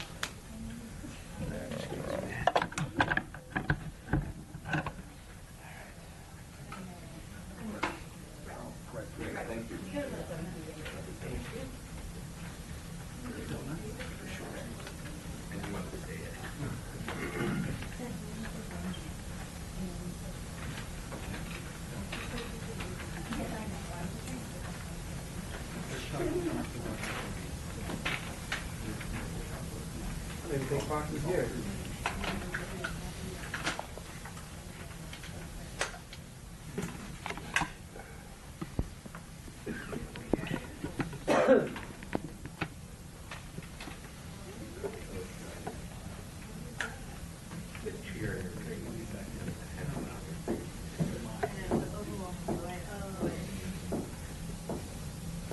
Everyone got white balance? All right. Good morning. Thank you all for joining me here today. My name is Mike Frericks. I'm the elected Illinois State Treasurer. As the State Treasurer, I am also the state's Chief Investment Officer. I invest money on behalf of the state, units of local government, and college savers. We evaluate investment risk and credit ratings each and every day. And that is why today I call upon the governor to take specific steps to prevent Illinois' credit rating from being downgraded to junk status. Avoiding junk status can only be done if the governor reassures the credit rating agencies that junk status is unnecessary and unwarranted. We know this because at least one rating agency, Moody's, publicly has said that passing a budget, especially in the acrimonious and divisive way that it occurred, is simply not enough. We also need to make progress towards paying down Illinois' massive debts. To avoid junk status, the governor must take 5 simple and critically important steps to show analysts that forward progress is being made in a civil and respectful manner. Should the governor not take these steps, he is inviting a junk rating, the effects of which will be ruinous. First, the governor must travel to New York, speak directly with the 3 rating agencies, and convince them that he embraces the decisions of the legislature and will implement the budget agreement. This is needed for 2 very clear reasons. The first is the governor's veto and the subsequent overrides in both chambers. It is compelling evidence that deep disagreements this governor has with the legislature, including members of his very own party. These deep disagreements were further on display when the Illinois Republican Party, of which Governor Rauner is the predominant financier, immediately expressed its frustration and exacerbation with the veto overrides. Taken together, this signals the possibility that the governor will not implement the budget package, thereby inviting a downgrade to junk status. As a very successful investor, the governor knows this to be true. Next, he must immediately take visible, responsible steps to implement the $6 billion in bonding authority, with the proceeds to be used to pay down the bill backlog, so that the agencies see positive, forward progress. As I said, Moody's said it is specifically looking at whether Illinois takes these steps to pay down the backlog of bills. This bonding is designed to capture billions in federal matching dollars, cutting our bill backlog and lowering the costs to Illinois taxpayers. Third. All right, everybody, we are going to now take you to breaking news out of Maryland, where there is a police-involved shooting. I'm going to get you guys the very latest details. Just wanted to provide you with these Sky Fox aerials. You can see the police tape is up, and they have several police units there. We'll try to get you guys the very latest details in the next 30 seconds.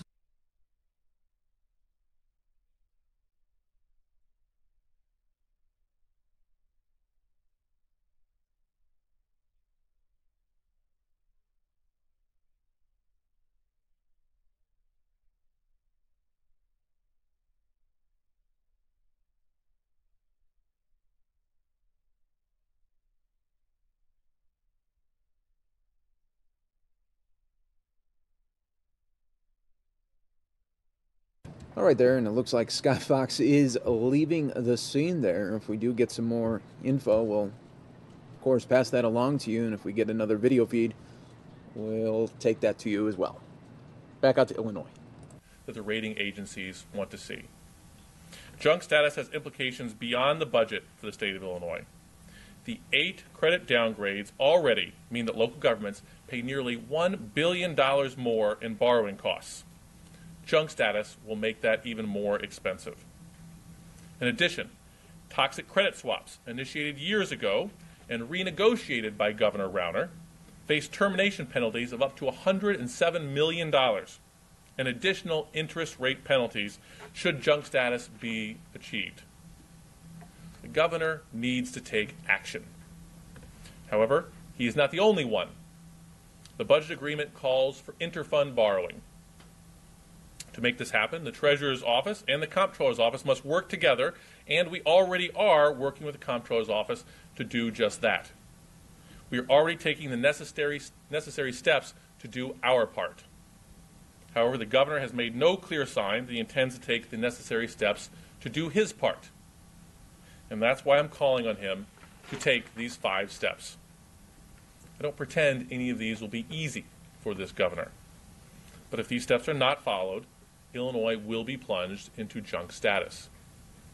As the Illinois Treasurer, as the state's chief investment officer, whose primary responsibility it is to manage money and investments, I'm advising the governor to take these 5 steps. As a resident of Illinois, someone who lives downstate, who is raising a young daughter, I'm asking the governor to take these 5 steps so that our families can move forward.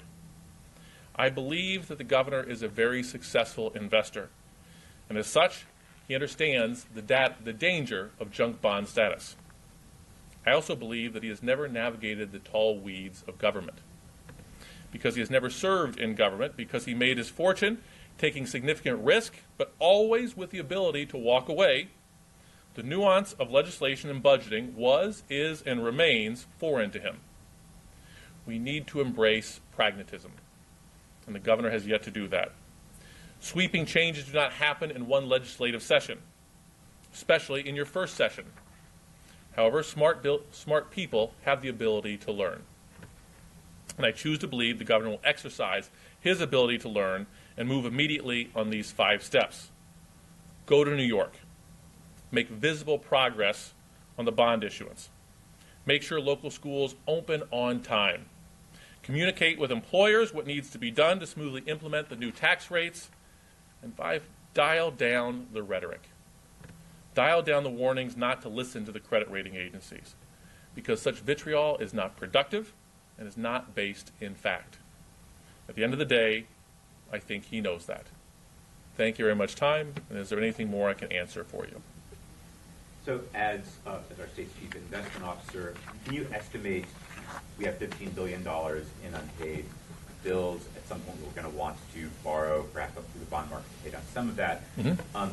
What would be your estimate of the interest rate penalty and what that translates into in terms of dollars for the state as a whole and for individual taxpayers? Well, so it would depend on how aggressively we start paying them down. But I can tell you right now we're paying about a 12% interest penalty on a majority of that bill backlog.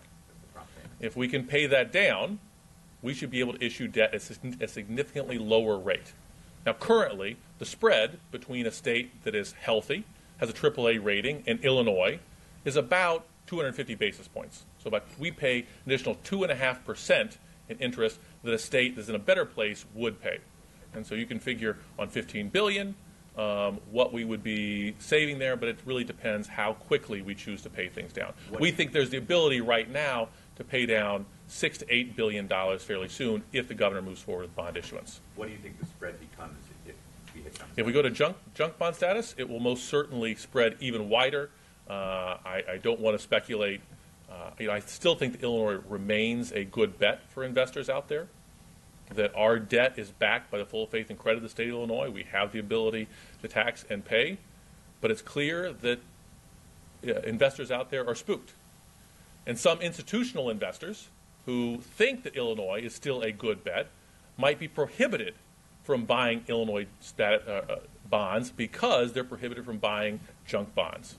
So I think we're entering uncharted territory here. Illinois would be the first state in the nation to achieve junk bond status on its general obligation bonds.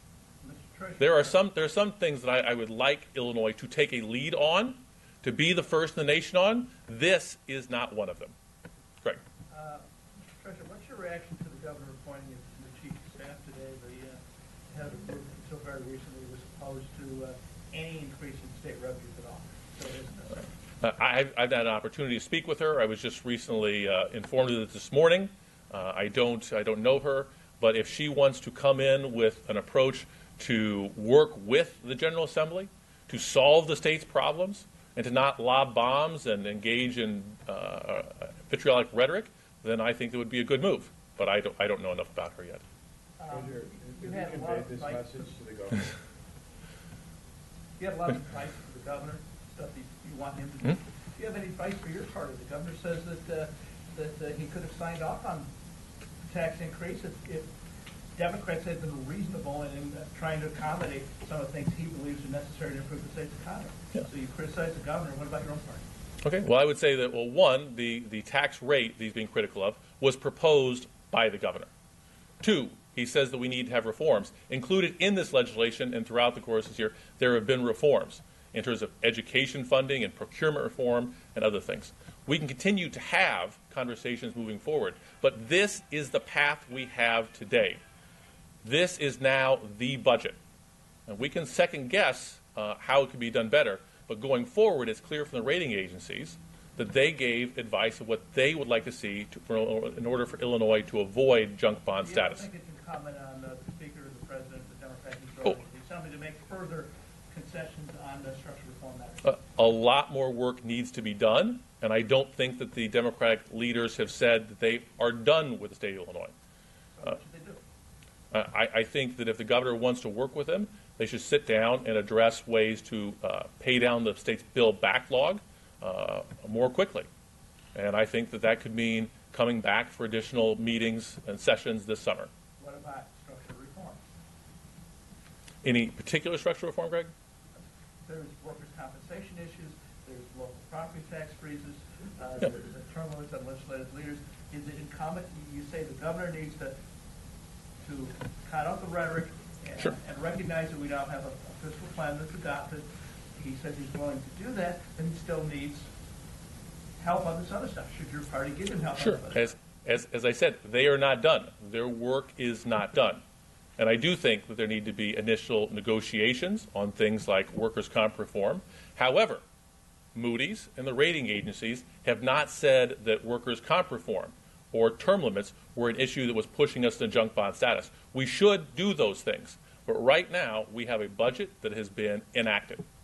When the legislature, both chambers overrode the governor's veto, it became the law of the land. And now that is our starting point, and we need to pursue a path forward. And I think 5 things the governor can do were made very clear by the rating agencies. Well, I thought one of the things Moody's did say was that pension reform needs to be done, and I don't see that.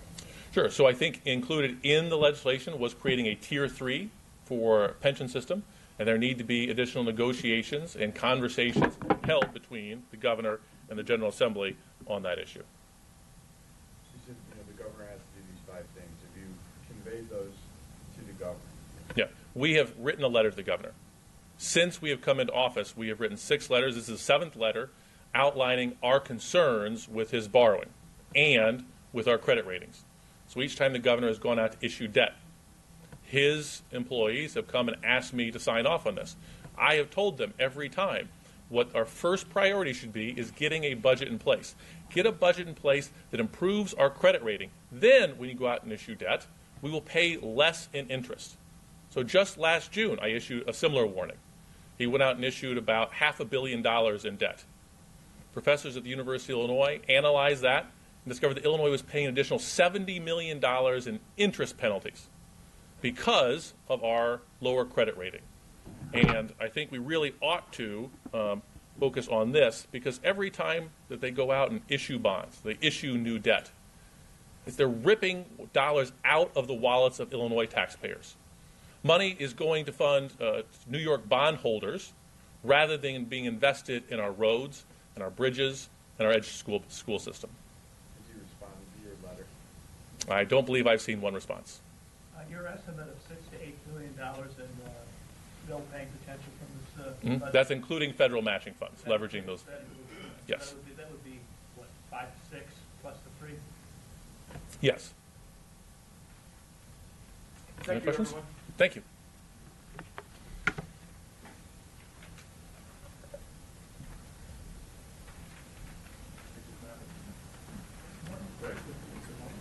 All right, folks, you are taking another live look here at the White House. Coming up next here, we're going to hear from the space station crew members discussing life in space with members of the media.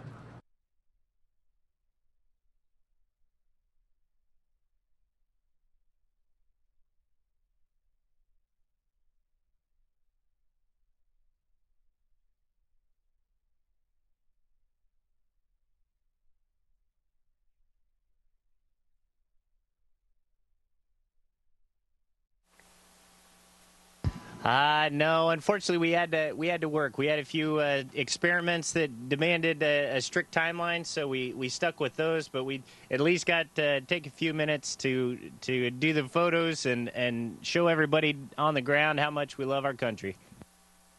Well, I appreciate that. I really enjoyed the video you sent down, too. That was pretty cool. But, what your comment just leads right into my next question, which was, before Peggy was added to the crew, you were looking at a fairly long stretch this summer with just you on board to carry out U.S. research. So how much has it meant to have Peggy up there during this period to help out with the science, and how busy have you guys been with research? Oh, we've definitely been busy. The SpaceX Dragon, SpaceX 11 came up with 6 tons of cargo and mostly science. So from the moment it docked on about the 4th or 5th of June until it undocked a week or so ago, it was a sprint. We were definitely doing a lot of science to get all of that body of work complete, and then get all those experiments and samples back to the ground for further study.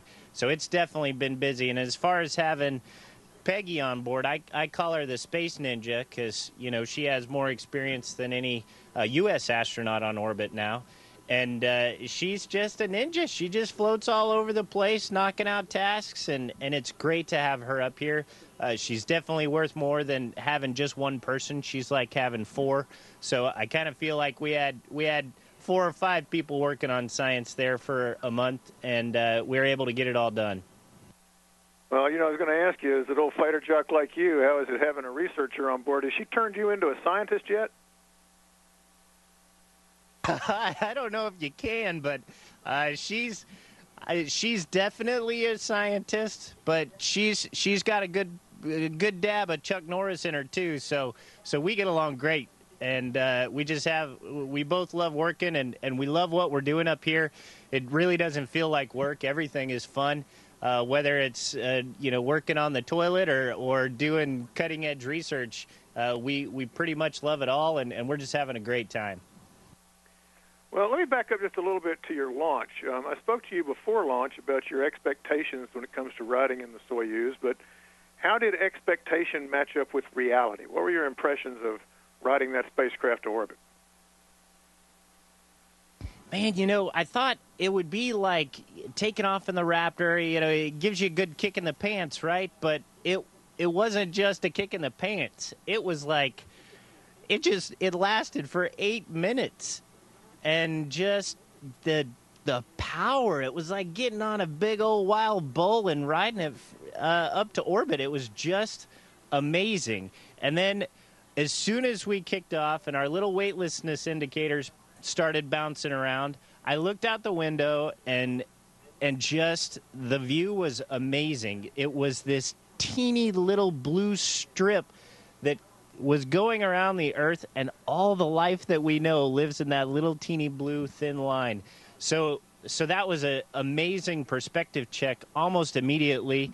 There was a point at which, right before we were docking, that Fyodor had to go jerk and get me back in the game, because I was staring out the window at this beautiful space station we were about to dock to.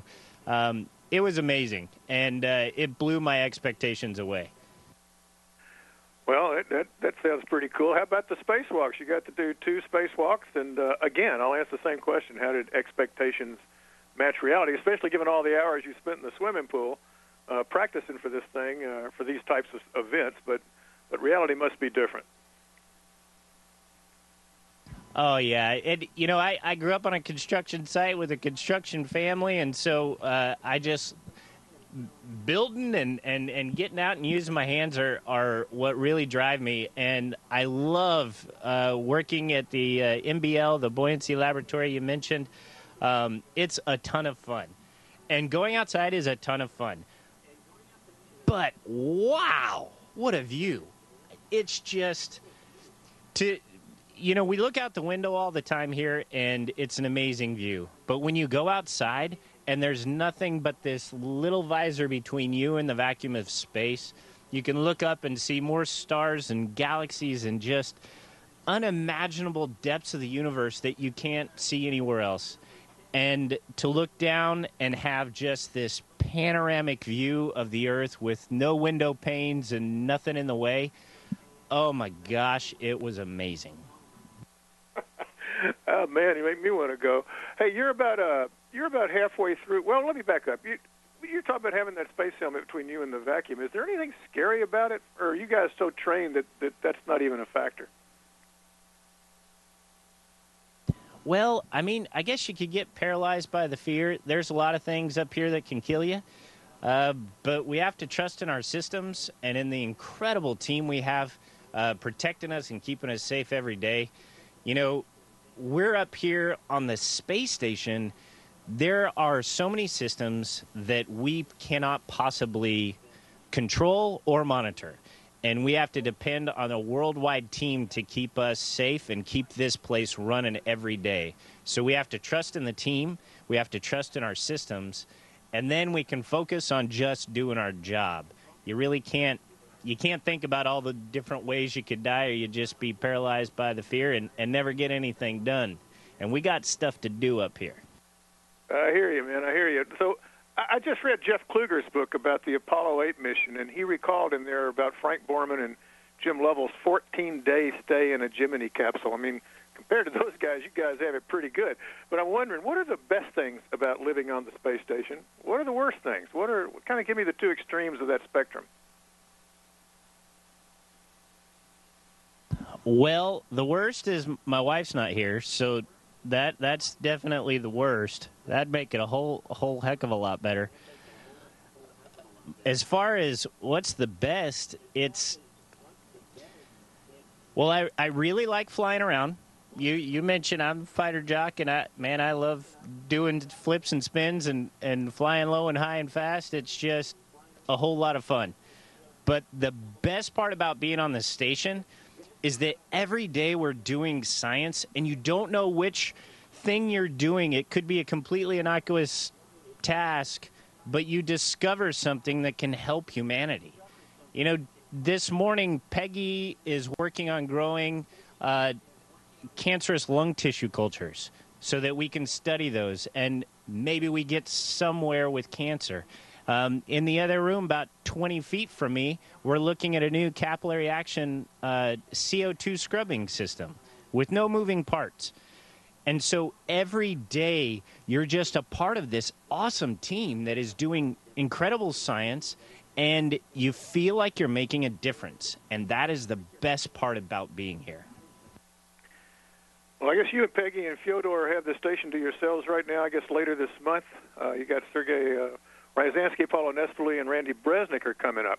Are you looking forward to getting some extra hands up there, and will you regret at all losing some of the space you got with just a three-member crew? You know, it's everything has its goods and bads. You know, I think we got plenty of space to go around. And I am excited about having a full complement of people up here that can really utilize this amazing laboratory. This will be the first time where we have 4 USOS, so we'll have 3 Americans and an Italian, Paolo, working on the U.S. segment on science. 4 people, that's crazy talk. And I am super excited about how much science we're going to be able to get done with all 4 people. So overall, it's awesome. Cannot wait for them to get up here, and cannot wait for the discoveries that we make together. Well, let me ask you one last question before I sign off. You know, all work and no play makes Jack a dull boy, and I know the Broncos aren't playing quite yet. So what do you guys do for entertainment up there? Well, I just took a picture on Friday. I'll send it out on Friday. But we started on Friday nights watching movies. There's actually a projector, and we have this like makeshift screen that we put on the ceiling. And then Peggy made these like bungee lounge chairs. So we kind of sit in the bungee lounge chairs and look up and watch the movie. But most of the time we're taking pictures or looking out the window or calling family and friends. So we keep, you know, busy on our free time as well. Well, hey, listen, thanks so much for taking the time. Have a great rest of your increment. Look forward to seeing you back on Earth in early September, and have a great day.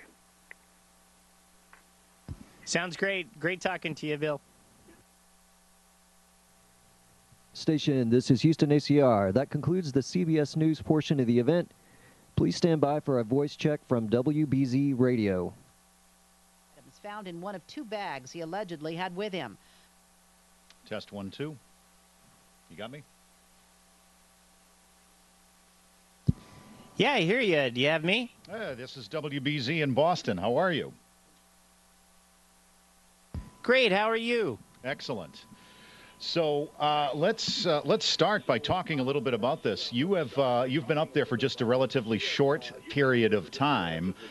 What are your reactions so far? Oh man, I just love it up here. It's so much fun, flying around every day and just experiencing the weightlessness and being part of all the experiments and exciting research that we have going on here. So I am a pig in slop, happy as can be. How long did it take you, or have you really gotten used to being in a state of weightlessness? I think I'm wired a little differently because, with the test pilot brain, I guess I'm comfortable being uncomfortable. And it really didn't take very long for me. I just kind of got up here and my brain really liked it. Unfortunately, we can't always predict how people are going to adapt regardless of their background. And I just got lucky. So always better to be lucky than good. I haven't had any problems. What is your daily life like on the International Space Station? It's pretty busy. We get up around 6 a.m. Peggy gets up earlier than me. We have 2-ish hours of working out a day because we have to keep the bone mass and muscle mass at a high level. Impacts and strength training are important to that, so our treadmill and our resistive exercise. And then, man, we do science like it's our job, because it is our job. All day, we basically have a very choreographed schedule that coordinates all the facilities, support scientists, investigators, the resources on the station. Some need this power or this refrigerator or this microscope. We do stuff outside. So it is this just symphony of resources that are choreographed on the ground by mission controls in Houston, Moscow, Huntsville, Scuba, and Munich. And it's just a whole lot of fun that every day is different. You're working on different science or maintenance activities every day, and it just keeps you on your toes, and it's just a whole lot of fun. All right, thank you, CBS News and WBZ Radio. Station, we're now resuming operational comm.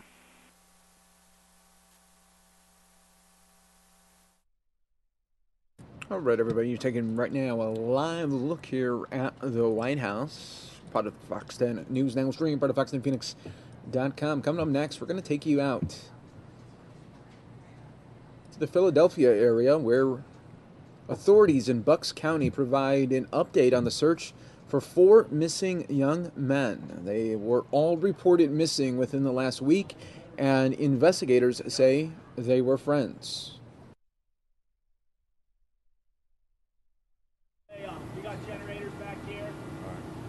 I'm Matt Weintraub. I'm Bucks County's District Attorney. And I'm here to address members of the media and members of the public as we focus our investigation on 4 missing young men. Right now, the focus of the investigation is to determine their whereabouts and ascertain whether or not we can bring them home safely. I'm going to identify these 4 young men because there's been a lot of rumors out there on social media, and I want to make sure that I dispel those rumors so that we're dealing with facts, not fiction.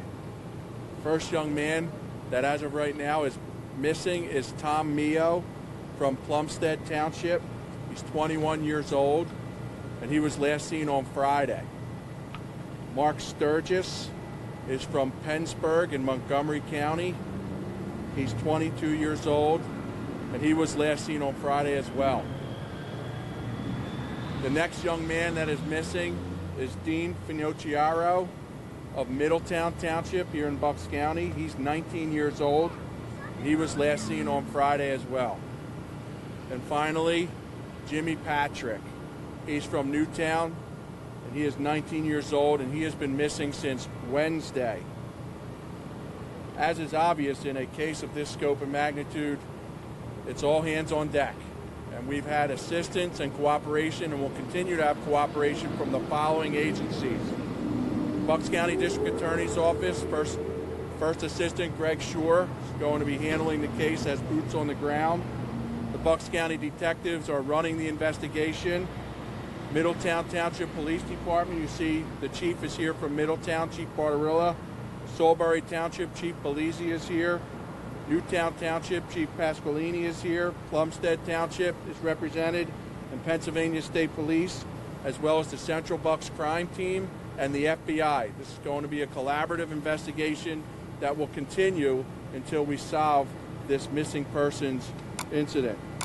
I would urge the public to please give us your tips. I'm going to read a number for you, and I want you to take heed of this number. And if you have any tips as to the whereabouts or the location or anything that may be relevant to us finding these 4 young men, please call 215-297-8201. 215-297-8201.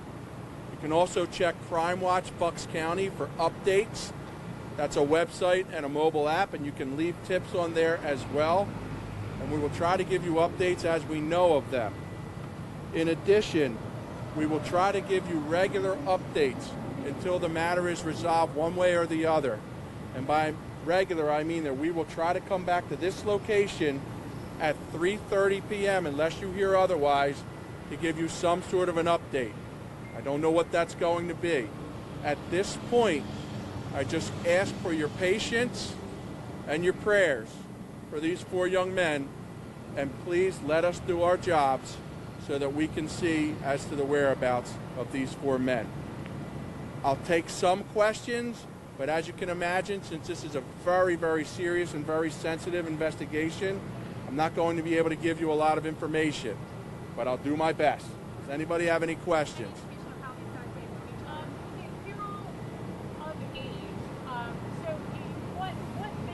What leads you to believe that they are missing as opposed to went somewhere and don't want to be found? Missing is missing, whether you don't want to be found or you've been reported missing by somebody that fears the worst. So we're going to be treating this like they're missing, and we need to try to find them and make sure that they're safe if we can. Do you have any indication of foul play? We just don't know, but we're treating it as a criminal investigation at this time until we know differently.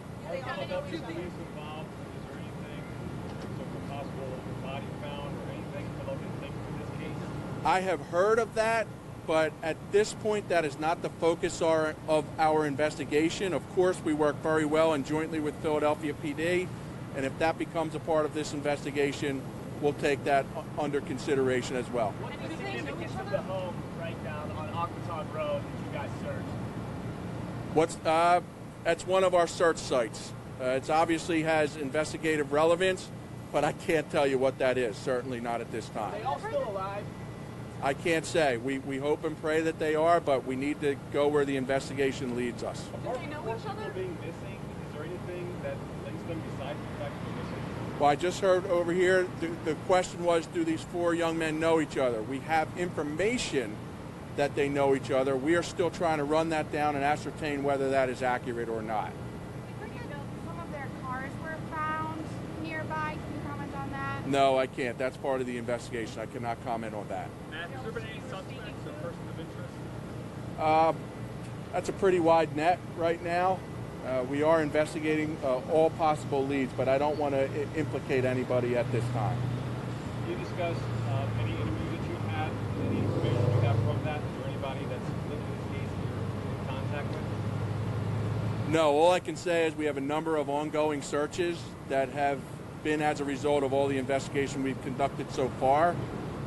I don't know how this is going to end up, unfortunately, but I am confident that we are going to get to the bottom of this and hopefully ascertain the whereabouts of these 4 missing young men. Have you covered any surveillance video, anything indicating where these men were going or what they have brought them to this area to begin with? That's investigative information that I can't comment on, unfortunately. Do you have any concerns for the safety of the community? Well, that's what we do. We protect the community, and we're doing our best here. I don't have a specific concern as it relates to this case. We are on a heightened alert, as you can see by the police presence that we have here. But I would just ask for the community's cooperation and prayers, and please do not take the law into your own hands. It will not be necessary. Let us do our jobs, and we'll bring this to a just and swift result, hopefully. Have you heard any indication of anybody else not being found, perhaps not a missing person at this point, but is there anybody else that could be? That's hard to say. People go missing all the time. Right now we're focused on these 4 young men. But if we get additional information that there's somebody else that could be linked, of course we'll investigate it. But the easy answer is not right now. How many active search areas are there? There's the Aquatine property, there's the field behind it. Is there any others? I can't comment on that. Okay. You mentioned rumors on social media. You want to clear up any in particular? No, what you've heard right now, Jim, is what I can tell you. I can tell you for sure that this investigation, of course, is a priority for us and for every agency involved, and we've been working round the clock on it. Will not rest until we know exactly what happened. Thank you, everybody. I appreciate it. So there we go. Authorities are continuing to press the search for 4 young men who have been reported missing in Bucks County after mysteriously disappearing last week. One of the missing guy's dad said his son was last seen Friday. Bucks County District Attorney said one of the other men also were last seen on Friday, and the 4th disappeared on Wednesday. Investigators said they were unsure if the disappearances are linked in any way, except that they were all told, all 4, to be friends.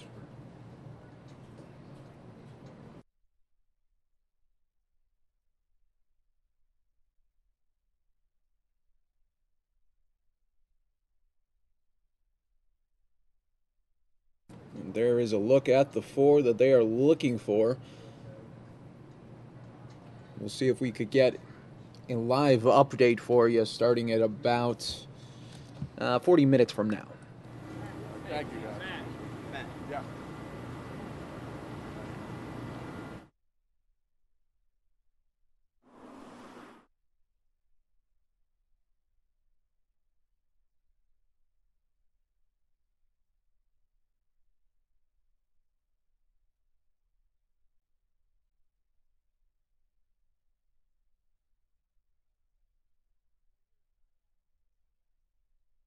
All right, now we will be showing you Ted Cruz. He hosted a town hall in Houston, Texas, which focuses on veterans health care and reforming the U.S. Department of Veterans Affairs.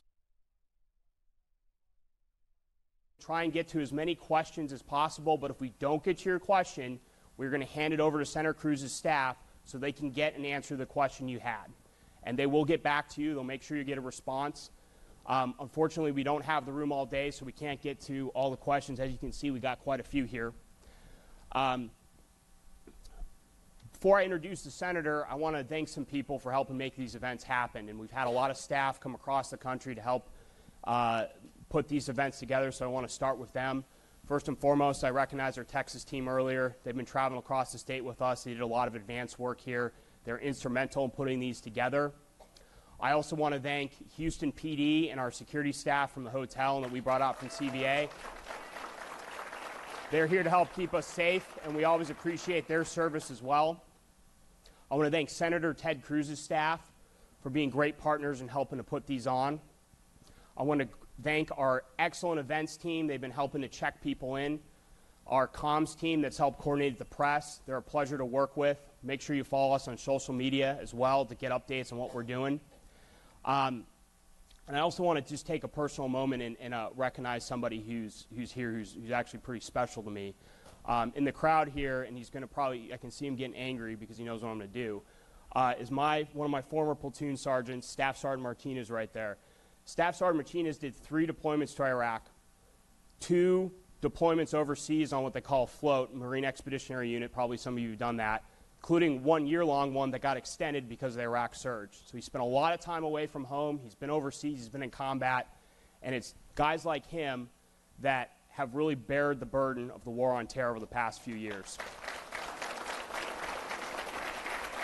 He also works for a fantastic organization called Next Op at the Combined Arms Center. They do a lot of great work for veterans. In fact, Senator Cruz was there yesterday. I'd encourage you to look them up. And if you need any services, to please hook up with them. They're very helpful. Staff Sergeant Martinez was a great leader, somebody who mentored me. And I would not have had such a great Marine Corps experience without serving with NCOs like him. So without further ado, I want to introduce Senator Ted Cruz. Senator Cruz has been somebody who we've worked with a lot in Washington, D.C. on some very important issues, in particular reforming and fixing the VA. He's been somebody who's been willing to give us honest feedback and whose staff has always been willing to get back to us and engage with us on these issues.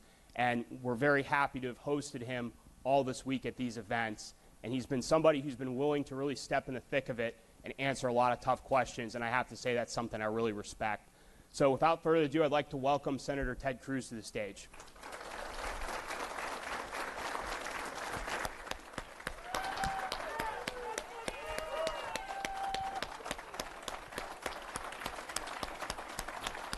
Thank you, Senator. Well, Dan, let me say welcome to my hometown. And I was particularly happy to hear you announce just a few minutes ago that CBA is moving to Texas. And I will tell you, we actually had minutes ago, you may not have realized, a naturalization ceremony. Because once you've said the pledge to the Texas flag, you are an honorary Texan. Well, so welcome. I appreciate that, Senator. Do you think you could help us get a subsidy to move out here? You know, the subsidy is freedom. There you go. And we have a full helping of it. Well, we don't support that, but a lot of states do that. I just wanted to inquire. But thank you again for joining us today, Senator. Again, this is our third town hall. Just like at all the other ones, we've had some veterans that have approached us that are having some issues with the Department of Veterans Affairs and other federal agencies. And what I tell those veterans when they come to me at this event and others is that you should contact your local senator or your national senator and your local congressman's office because they have services that can help you resolve these problems. Can you tell the audience about some of these services you provide and how to get in touch with you? Yeah, Dan, I'm happy to. That's actually a big part of doing the job that I have is working to help each of you. You know, as you know, dealing with the federal government can be maddening. It can be frustrating. It's complicated. It's Byzantine. It sometimes makes no sense whatsoever. We have an extensive team on our staff whose sole job is to work with constituents, to help you navigate through the bureaucracy of the federal government. We can't necessarily solve every problem, but the people on the team have been doing it a long, long time, have a ton of expertise. Actually, one of the very first things I did when I was elected back in 2012 is I picked up the phone and called my predecessor, Kay Bailey Hutchison, and I said, Kay, listen, you've got an incredible team that she had built over the decades that had been helping constituents, that had that expertise. I said, please convey to the members of your team that they have a home, we want to talk to them, and we kept a lot of that team. The woman who leads our constituent service team has been serving in the Senate for 30 years, and so has a lot of experience. I want to introduce you guys to a couple of folks. In the back is Jessica Hart, who leads our Houston office.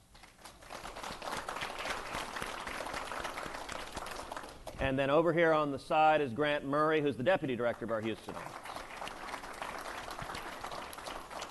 And both of them, they work for you.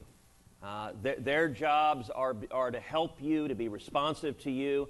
If you want to reach them, the easiest way to do it is our website is cruz.senate.gov. You can get the phone number to the Houston office, the address to the Houston office. If you're having an issue with the VA, if you're having an issue with another part of the federal government that you need some help, give them a call. They in particular like it calls at 2 and 3 in the morning, so that just is a preference on their part. But give them a call and we'll do everything we can to help. Well, thank you, Senator. Again, I encourage you, if you're having issues with any of these agencies, please use the Senator's office. It's nonpartisan. They don't check your political affiliation at the door. And I can say that as a former caseworker myself, is at the very least they can get you more information. So, Senator, I want to kind of start our policy discussion in a 30,000-foot view. The Department of Veterans Affairs, since its inception in the 1920s, has been locked in what we've called the cycle of reform and failures. We'll have a major scandal, we have some reform, things get marginally better, they get really good. But then things revert back to the way they were, and there's another big scandal, and the cycle repeats itself and has for nearly 100 years now.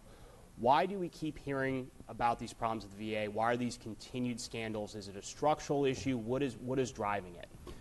Well, Dan, thank you. It's a great question. Let me say at the outset that how grateful I am to the terrific work Concerned Veterans of America do. You guys work incredibly hard organizing people on the ground across the country, and you do terrific work in Washington as an advocacy group, advocating for vets, advocating for better service, advocating for more responsiveness, and it's been, the impact you make is really significant.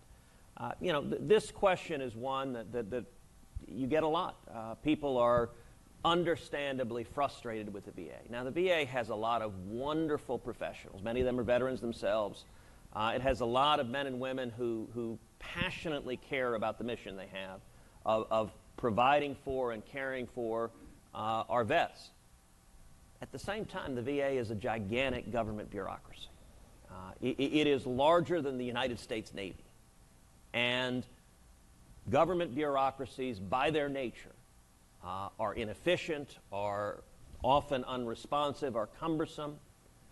And that's been exacerbated in the VA in recent years, where we all have seen the scandals that broke out as we had VA facilities keeping bogus books, phantom and fake books, denying veterans care, denying them the care that they had earned, that they had deserved, and in some cases denying vets life-saving care that was desperately needed.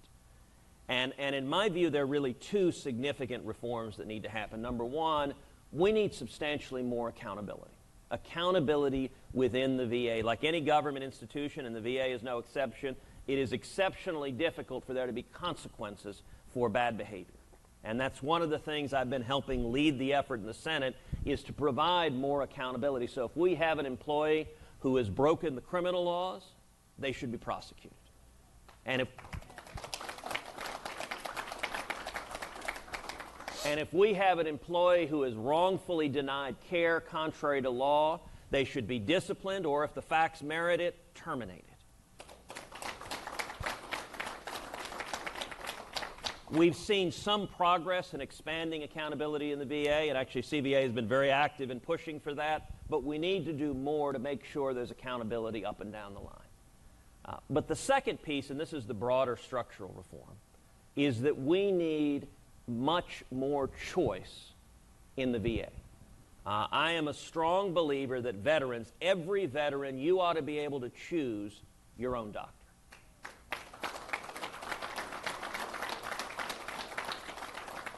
So if you want to go to the VA, if you think the VA is where you're going to get the best service, that is your right. You have bled for it, you have earned it, and we need to protect that right.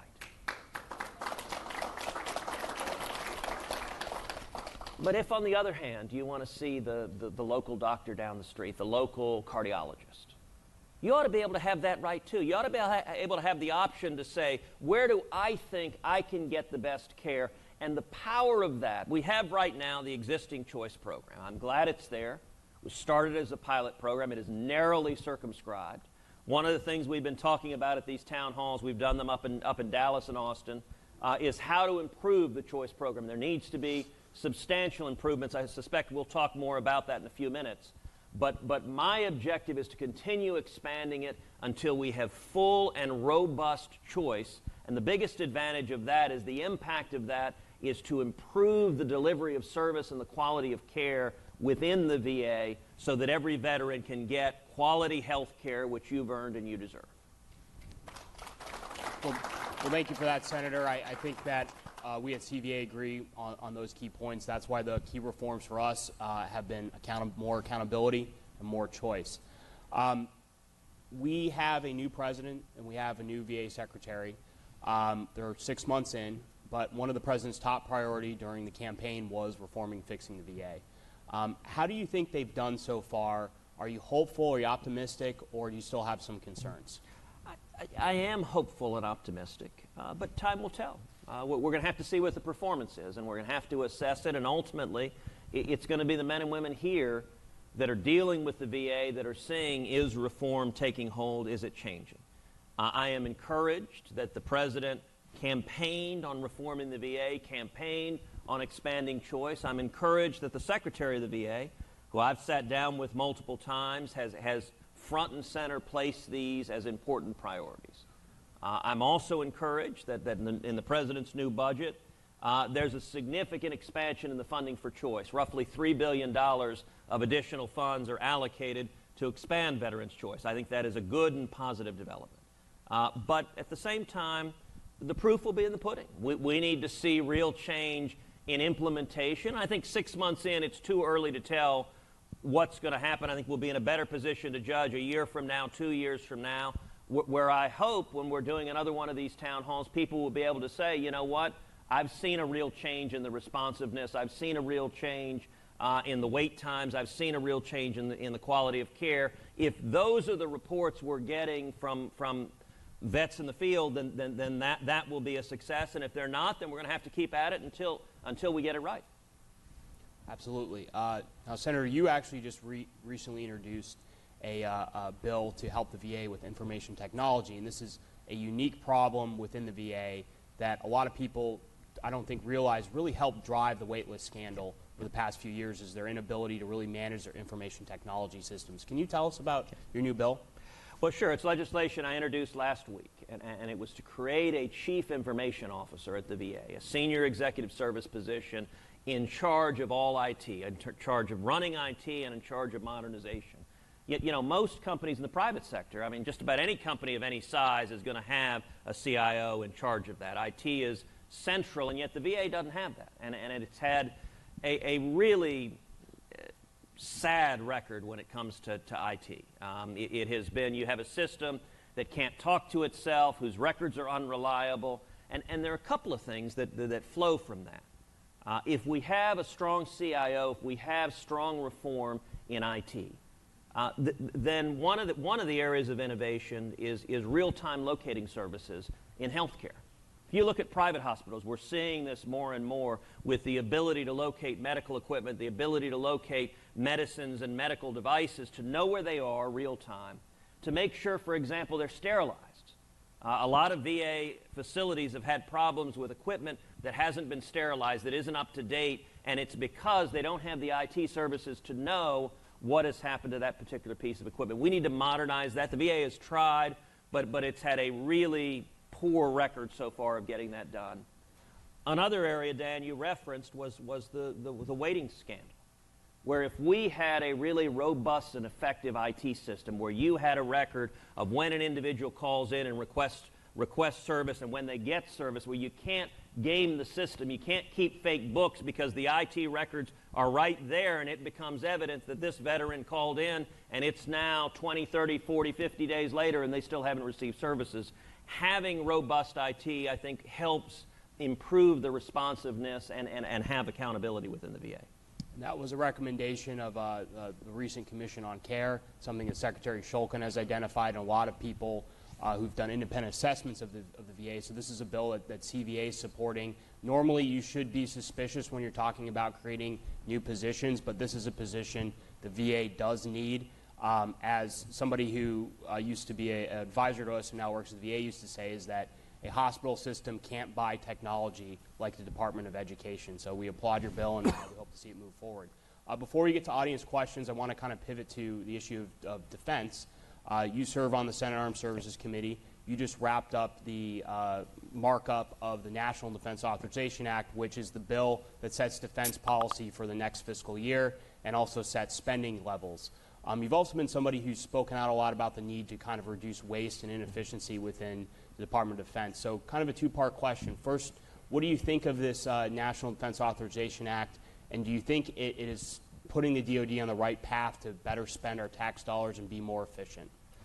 Well, I am very glad that last week we voted out the National Defense Authorization Act. You know, the Senate Armed Services Committee that I've been on now 5 years is one of the few parts of the Senate that actually works. You know, in this time of deep partisan division of Republicans and Democrats at each other's throats all day long. The Senate Armed Services Committee is one of the few areas where you have Republicans and Democrats working together cooperatively to ensure that we're in a position to strengthen our military. And, you know, one of the most disturbing things, I think, over the last 8 years has been the weakening of our military readiness. The impacts of sequestration, the impacts of the Budget Control Act have resulted in putting dramatic pressure on our military. We've seen substantial reductions in troop strength. We've seen substantial reduction in readiness, in training and equipment. Modernization has been put on the back burner, if not removed altogether. And it's dangerous. And I do think there is a growing agreement that we need to do substantially more to rebuild our military. And I think the NDAA that we voted out last week, it authorizes funding for the Defense Department at $700 billion. That is about a $100 billion increase from where we are now. That is a big, big deal. And it is responsive to the concerns we've heard from our commanders over and over and over again, that as the world gets more dangerous, our ability to defend ourselves has been seriously compromised. Now, on the question of waste and fraud and accountability, that's a serious question in the DOD. And one of the issues I've been pressing from the beginning of my time in the Senate is auditing the Pentagon. It is amazing that an institution, a massive institution like the Pentagon, they don't have an audit. You know, if you were running a car wash here in Houston, you'd be in trouble if you couldn't audit the car wash. And yet, spending hundreds of billions of dollars, they can't tell you where the money's going. They can't tell you. It has not been auditable. One of the very first bills I introduced in the Senate was a bill to audit the Pentagon. That has been an issue I've been pressing for 5 years. I will say I'm encouraged, you know, Secretary Mattis, the new Defense Secretary, someone who is a legendary warfighter. In fact, I have to tell a joke I read online about General Mattis. It said, General Mattis has a bearskin rug. Bear's not dead. He's just too scared to move. You know, Secretary Mattis is a serious leader, and I think he has made accountability and waste and fraud and abuse and combating it a priority, and the Pentagon is reporting this fall they expect to be audit ready. That's a big deal. If they can deliver on that, that is a big deal, and I hope we will see very soon a reliable, verified audit so that we can find out where money's being spent, because every dollar wasted is a dollar that's not going to readiness, that's not going to our troops, that's not going to modernization. And so rebuilding the military consists both of devoting adequate resources, but also stopping the waste in the military so that those dollars can go where they need to go. Well, we've also been a longtime supporter of the Audit the Pentagon Act. It was one of the, actually for CVA, one of the first pieces of legislation we actively supported. So I'm glad to see that you're still looking for that and that the DOD is hopefully moving in the right direction. So now we're going to pivot to audience questions. So what I'm going to do is I'm going to call out a name based on the question cards I've received, and then Jim over here with the mic is going to come to you, and if you could please step up to the mic. If you need some assistance, we can help you out. If you just ask the question to the senator, please, one question at a time. We're going to try to get through as many questions as possible. And again, if we don't get to your question, the remaining questions will go to the senator's staff. So I'm going to start off with a question from Andrew. Where's Andrew? Andrew. Senator, first, thank you for always putting veterans first throughout your time in the Senate and on your campaign. Thank you. So my question is this. Prior to the signing of the current VA Accountability Act that the President just signed, what took place that got us so far that we would need something like this to actually care for our veterans and hold the VA accountable and their employees accountable? So let me ask you, Andrew, are you a veteran yourself? Yes. What branch? United States Army. I served for 8 years, and I served multiple tours of duty overseas. Well, Andrew, let me say thank you for your service.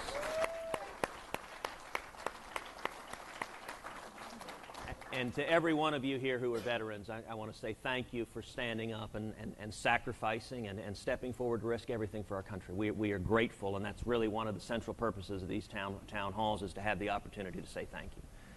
You know, you asked, how did we get where we are with the VA? Some of it is inherent in the nature of a government bureaucracy, and it's the reason why I focus so much on choice because I'm trying to look to structural solutions that will change the incentives within a system. And I am a passionate believer in competition, that competition works, that competition improves quality. So, for example, all of us think of the U.S. Post Office. And what happened to quality when FedEx and UPS began competing vigorously with the Post Office? Suddenly we started seeing a lot better quality, a lot better service from the Post Office because they no longer had a monopoly, they had real competition. And so if they didn't do their job, they'd lose their customers to their competitors.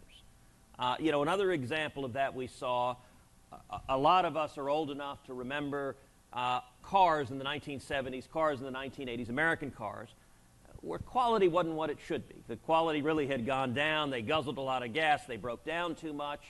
And we remember when Japanese cars started being sold. And that was a big deal. That caused a lot of people to be very, very upset about the onslaught of Japanese cars.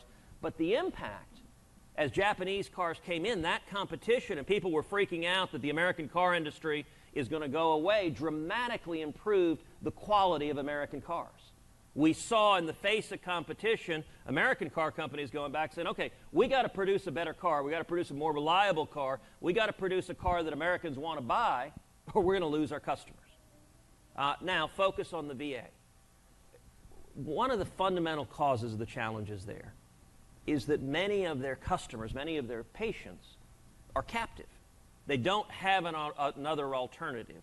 And so the power of expanding choice is it gives you, the veteran, you, the patient, power. So if you show up and you're told, okay, for this treatment, you're going to have a waiting list of 30 days or 60 days or 90 days, you know what? If you have choice, you can say, heck with that, I'm going somewhere else.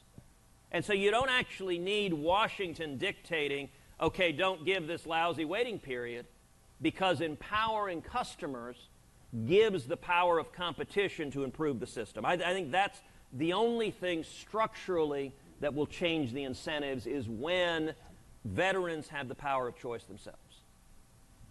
Thank you, Senator. Next question is from Megan. There's Megan.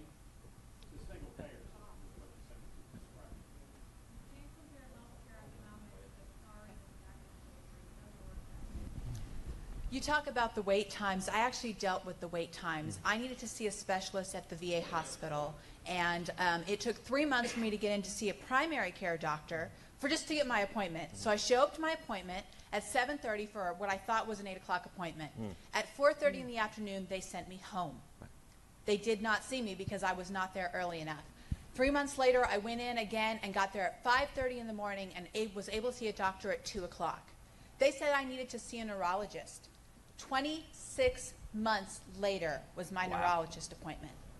Then I had to do all my testing. I am still 8 months away from getting my results from that testing. Frankly, I have private medical insurance. I've been getting my care for 5 years privately, and if I hadn't, I would not be alive today. Now, I'm fortunate that I have that private medical insurance, but what are you going to do to address the backlog for the people who don't?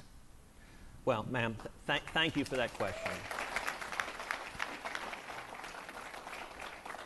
And let me say also, thank you for your service. I'm sorry that you have dealt with that frustrating and maddening bureaucracy. I understand how frustrating that is. It's wrong. That should not be happening. And we have got to change it. One of the keys to changing it, I believe, is expanding. So the existing choice program is a narrow pilot program. So it has all sorts of restrictions. For example, has a 40-mile restriction that you're only eligible if you don't have a VA facility within 40 miles of where you are. Or alternatively, if you're waiting more than 30 days for an appointment. So one of the areas to improve, and actually one of the things, so in addition to these town halls, we've been doing roundtables with veterans leaders in communities across Texas. A lot of the discussion of the roundtables, I've been trying to really listen and solicit ideas for, okay, how do we expand and improve choice? And I view the existing program like the camel's nose under the tent. That it's starting the process, and my objective is gradually expand and expand and expand it until suddenly the whole camel's in the tent. That One of the areas to improve it is shrinking that 40-mile radius, is shrinking the eligibility time. You know, another area problem, and it's a consistent area of problem, is that the reimbursement rates and the timeliness of reimbursement to private providers has been really shoddy. And so when you talk to private providers that are caring for vets in the choice program, they say, listen, I care for a bunch of vets and then don't get paid or wait months and months and months before getting paid for my services. We need to have the payment systems prompt and responsive to encourage broader participation. Another area, and this is something that was raised in the roundtable we did of veterans leaders up in North Texas, was multiple visits. That if you get approved for a choice provider for a particular treatment and you go to that treatment, and the physician says, okay, I need you to come back in 2 weeks for a follow-up. If you don't go and get pre-approved for that follow-up from the choice program, that follow-up typically isn't covered. And so you get vets that get hit with a bill for thousands of dollars for the follow-up after they got approved for the first one. That doesn't make any sense either. And all of that lack of choice is, I think, the biggest structural factor that leads to those frustrations you're dealing with. I'll note also we did a roundtable in Houston yesterday, and the point you made about private insurance, one of the areas that I've got my policy team looking at to improve is the interaction between the VA and private insurance. So several vets in the past week have shared with me frustrations about how they'd go for emergency treatment, and they had private insurance as well, and let's say the private insurance covered 80%. And they try to bill the VA for the remaining 20, and the VA would say, no, no, no, if you have private insurance, we're not paying anything. And they'd relay out how they'd have to go back, reverse the charge to their private insurance, so they don't pay the 80%, and then turn around and bill the VA 100. Now, that's just nuts. I don't understand how you're helping U.S. taxpayers by saying, we refuse to pay 20%, we'll only pay 100%. You know, that's the kind of logic that only makes sense in government. All of those are areas we've got to improve. And my hope and objective is to improve the system so that you have the VA with the incentives to be responsive, not to have you sitting there from 5:30 in the morning to the middle of the afternoon, or even worse, sitting there all day and then sending you home, and not to have a 23-month delay, but instead to be responsive. And if they're not, for you to have the power and choice to say, okay, I'm going to go somewhere else where they are responsive. And I think either way, your health care needs are better met, and hopefully that competition is improving the quality of care in the VA as well. Thank you. The next question is from James. James Robolowski.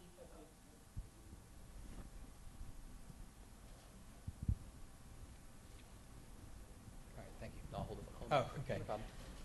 Senator, thank you very much for answering our questions. Sure. My problem with the VA, I currently have a primary care provider at the hospital, but I usually get all my labs done out here or out in Katy. Yep. However, when I go to the hospital, it seems for the last 5 years or so, it's been extremely overcrowded as far as people and the parking lots. There's been construction around the hospital. It's frankly just almost more difficult to go there to receive my care than most of my appointments last. In fact, my doctors moved me primarily to phone conversations because it's just so much easier for the both of us. Would you support increasing facilities budgets for the VA to reduce some of those parking issues, as well as encouraging people to use their outpatient clinics closer to their homes? Look, that's a very good question, and I think that's the sort of innovation we need to see in the VA. If you look at in the private sector, you're seeing the growth of more and more community care clinics and community care facilities rather than big centralized facilities. You're seeing more and more outpatient care, which often is what patients would prefer and can be more effective. I think the VA, we should expect them to be having similar levels of innovation. Now, my view is that shouldn't be dictated from Washington. It shouldn't be a bunch of politicians saying, okay, here's where you got to locate a clinic, here's where you need to locate a facility. I think dictating that from Washington doesn't work, but I think ensuring that we have a system where there is real competition is the best way to put leadership in the VA in a position of having to be responsive, having to be innovative, and saying, okay, I want to make sure to earn your business, to make you want to come here to the VA instead of somewhere else. So maybe one of the ways to do it is let's put a clinic out in Katy that may be able to meet your needs, where you don't have to drive in downtown, you don't have to wait nearly as long. I think that innovation will follow from expanding competition.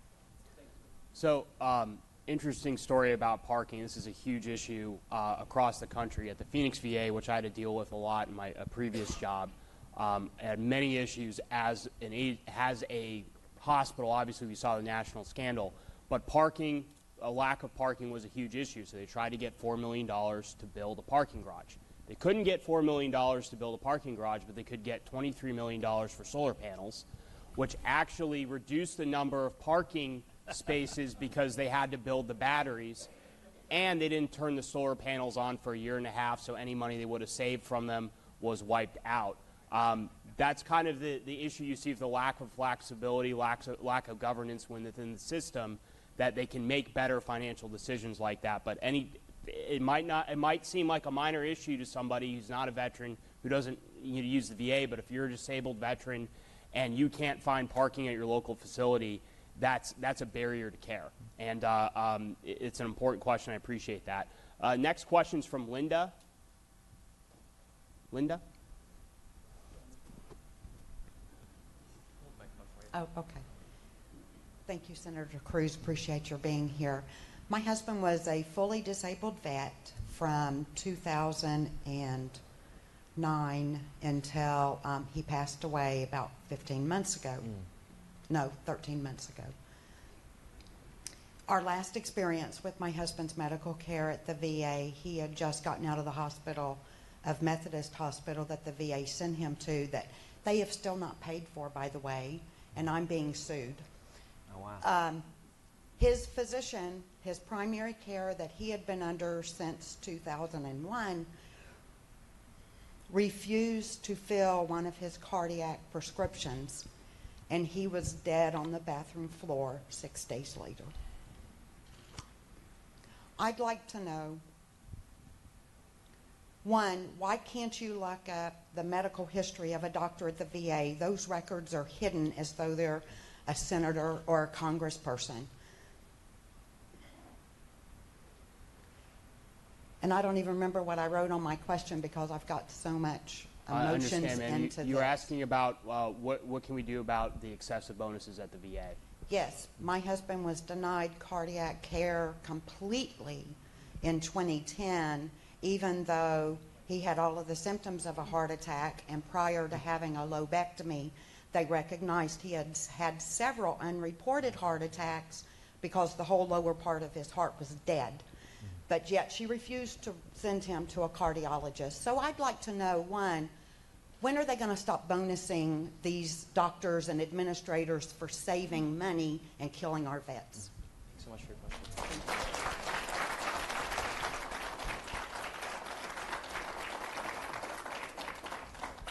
Well, Linda, thank you for your question, and thank you for your courage in coming here and sharing your story, sharing your husband's story. I'm sorry for the loss of your husband. I know the grief you're experiencing, and we're mourning with you. And I'm sorry the experience was so frustrating and maddening. That is exactly the opposite of how the VA should be behaving. Your husband stepped forward when his nation called. Wow. Well, thank you for each of the 5. And the freedoms we have today, the freedoms that we hold so precious and dear, we have because your husband was willing to risk everything to defend this nation. And that is true of the men and women gathered in this room and across the state and across the country. One of the things I'm going to ask Linda, if you would be interested, I'm going to ask Grant right there to visit with you because you said they're suing you and the VA is not being responsive. That's exactly the sort of scenario where our constituent service team, I'd love for Grant to visit with you and get our team to find out a little more what's going on in the VA and if we can help change how they're behaving. I can't promise we can fix it, but we do have people with a lot of experience who have had a lot of success helping shift how the government is behaving. you were right that seeing people get bonuses when they're denying care is exactly backwards. It's the wrong incentives. And to change that, I think the two most potent reforms are the one we've been talking about a lot. One, accountability, and having real accountability for decision making that's contrary to law, and two, the power of choice, where, you know, when your husband came in and wanted cardiac care and was being denied, with a robust choice program, your husband would have been able to go to another cardiologist and say, listen, here are my symptoms, here's where what I'm struggling with, and get a second opinion, get someone else to give an assessment, and that may well have made a real difference in the healthcare outcome. My hope is that with by empowering veterans to have control over their own health care, we won't have other vets experiencing what your husband experienced, and we won't have other families. All right, folks, we're going to take you now out live, back out to Philadelphia. Suburbs there in Pennsylvania, where we are going to learn here in just a little bit more about those 4 missing men. We heard a press conference earlier in the day. Now this one will be live. 2 went missing on Friday. So we're going to see what officials can update us with here.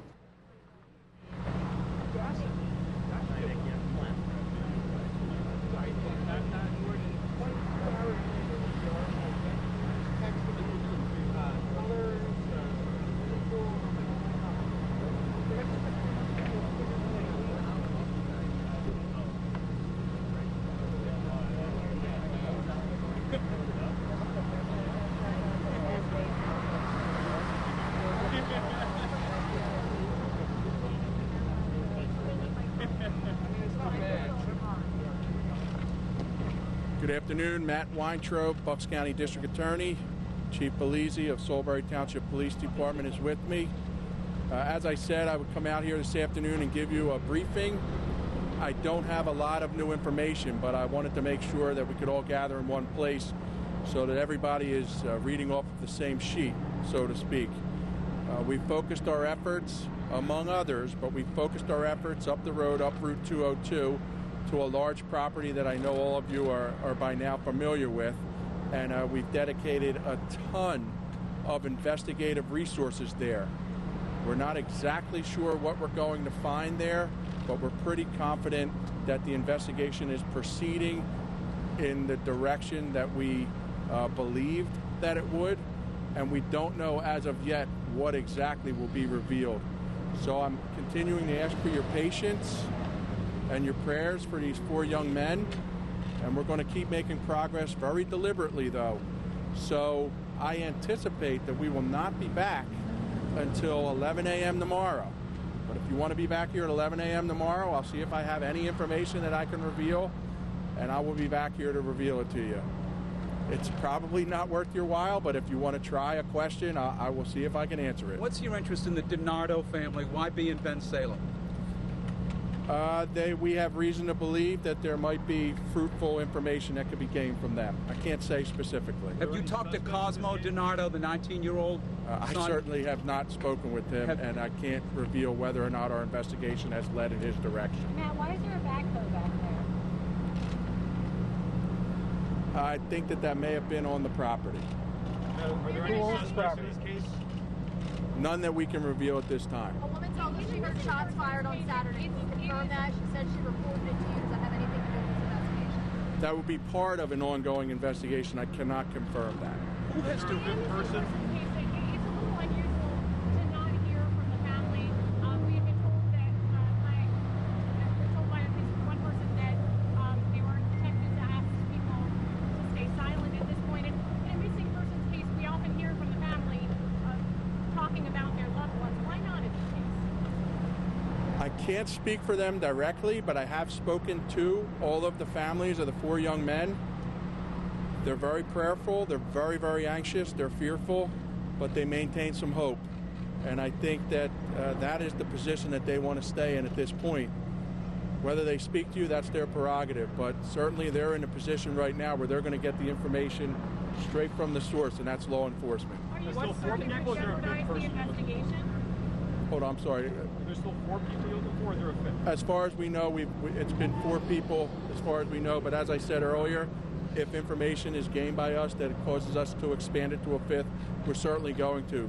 You'd be amazed and impressed at the amount of manpower that has been dedicated to this, and it's really, we're going to solve this because of all the resources that we're putting together and everybody working all Do you together. see any connection to the burning body Saturday in Philadelphia? There was a body found in Philadelphia, armless, it had been set ablaze. Do you see a connection to what you're doing here? I don't see it, but I'm not on the ground. I can't say yes or no, but I don't want to mislead you. That is beyond the scope of this investigation at this time. I don't want to preclude anything. Any of these 4 men could have been involved in any illegal activity moving up to this? I don't want to condemn somebody that we haven't found yet. If that is in fact the case, that will be learned a lot later. So I'm going to keep that to myself. Drugs involved in this? I couldn't say that one way or the other at this time. We're still working on that, but I would say that that is an avenue that we're exploring fully. Can you with confidence say that foul play is involved, or is that where we're at in this investigation? It sure would seem so. It sure would seem so. We've been treating this from the outset as a criminal investigation, and nothing has deterred that to this point. You're saying this is foul play, or you believe this? I sure believe there is. What has led you to the cornfield? What gives you that thought, especially since we heard you talk this morning and you've gotten more investigative information since then? What leads you to that? Information that I know that I can't share, unfortunately. What is the connection to this property that has led you guys here? I can't say that, but the investigation is, some investigations go on till they peter out, and there's just, we're sort of grasping at straws. We're about as far from that as 0 is to 100. This investigation, the leads are incredibly hot. They're very fruitful. We're making great progress, but there is so much more work to do. I have a feeling, I wish I didn't, but I have a feeling we're going to be meeting like this for quite a few days. Other areas being searched, are they directly connected to this property? They're directly connected to the missing 4 young men. Why is this property become the place that you are centering the search now?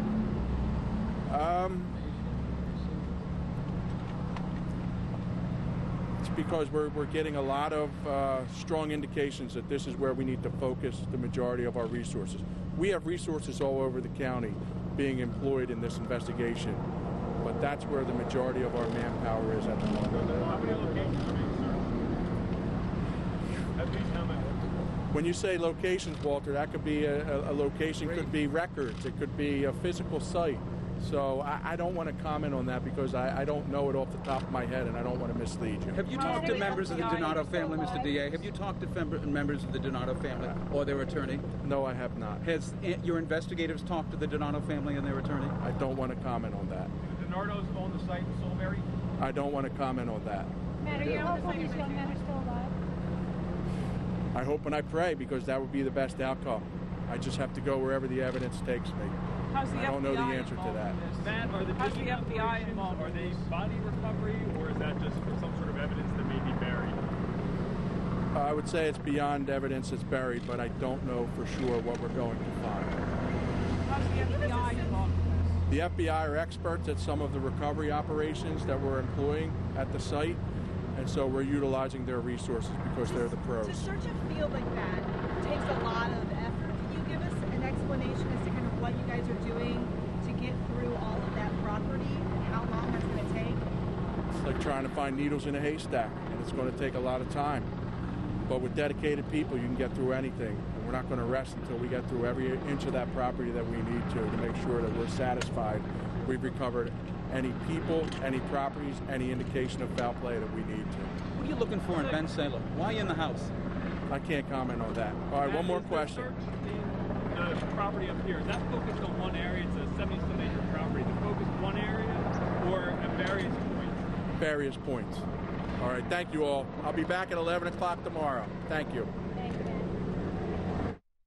There we go. Well, officials not giving Too many new updates there as the police continue to search for the 4 missing young men in Bucks County, Pennsylvania. Authorities in Pennsylvania are searching for 4 young men who were reported missing in a period of about a week in the Philadelphia suburbs. The 4 men have been identified as 22-year-old Mark Sturgis of Pennsburg, 21-year-old Tom Mio, 18-year-old Dean Fagiano, and Jimmy Tar Patrick of Newton Township. The Bucks County District Attorney, who we just heard from, said in a press conference earlier today that it's all hands on deck as authorities, including the FBI, are investigating all possible leads. Right now, the focus of the investigation is to determine their whereabouts and if we can bring them home safely. The district attorney would not say if the men were believed to be in danger, but that authorities are treating the case as a criminal investigation at this time until more is known. Investigators said the men are possibly friends, but it's unclear if there is any other connection between them. Officials are also looking to acquire cell phone records from the 4 men while monitoring for credit and debit card use. There are a number of ongoing searches underway in connection to the case, said the district attorney as well. And the Pennsylvania State Police conducted a search at a home in Salisbury Township on Sunday evening when they located a vehicle belonging to one of the teens in a garage. That was from our sister station, Fox 29, reporting a second car belonging to Sturgis was found in a shopping center parking lot Monday morning, according to Fox 29. At this point, I just ask for your patience and your prayers for these young men. That's the district attorney speaking again. Please let us do our jobs so we can see as to the whereabouts of these 4 men. Anyone with information is asked to contact investigators at 215-297-8201. And with that, we'll go now to the Capitol here while we get your next video loaded up here on the Fox 10 News Now stream. Earlier today, the New Jersey Transit had a press conference. Let's go there. Train that came out of Mount Olive, that there was some crowding on, which was more a function of the fact that the train was a single level and not a multi-level. So by the time it got to South Orange, there might have been folks standing. So we're going to try to put a multi-level on that line and alleviate that problem. And finally, our executive director, who's out there on the rails, noticed that there could be signage improvements in Maplewood, directional signage, and we're taking a look at how to improve that as well, as we did here in the station. You mentioned the 1,000 on 3 of those Midtown trains. Is that full or half? No, that's about a normal train. So what would your advice be, moving forward? There was some discussion that perhaps today more people telecommuted, decided not to try to go into the city. They were afraid of what might happen. What would NJ Transit's advice be to commuters for the next couple of months? How important is it to know what's going on and make a plan? It's really the same advice we've been giving everyone all along, to go online, to get the information that they need to make an informed decision as to what method they want to commute. Do they want to take a train here and then jump on PATH or a ferry? Do they want to take a bus perhaps from one of their local train stations? It's the same information we've given them all along. That isn't going to change. The fact is that today went well. We're pleased with the results so far, and we're pleased that our commuters have really adapted to it flawlessly. They appear to have listened to everything that was said. They got off the train, they got on the next connection, and they went to work. So if there was a story here today, it was that our commuters did a really good thing. We're real pleased with everything as it turned out as far as our commuters are concerned. Is there any sense there were fewer people on the trains today than you would normally get on them? We won't know if we had less customers than normal today. I mean, that's not a number we'll see until we start doing some real hard counts later. But our own experience tells us that today looked pretty busy. All right. Ian Marino from PATH, if anybody has any questions for Good, how are you? Mike, could you spell your name for us, please? M-A-R-I-N-O.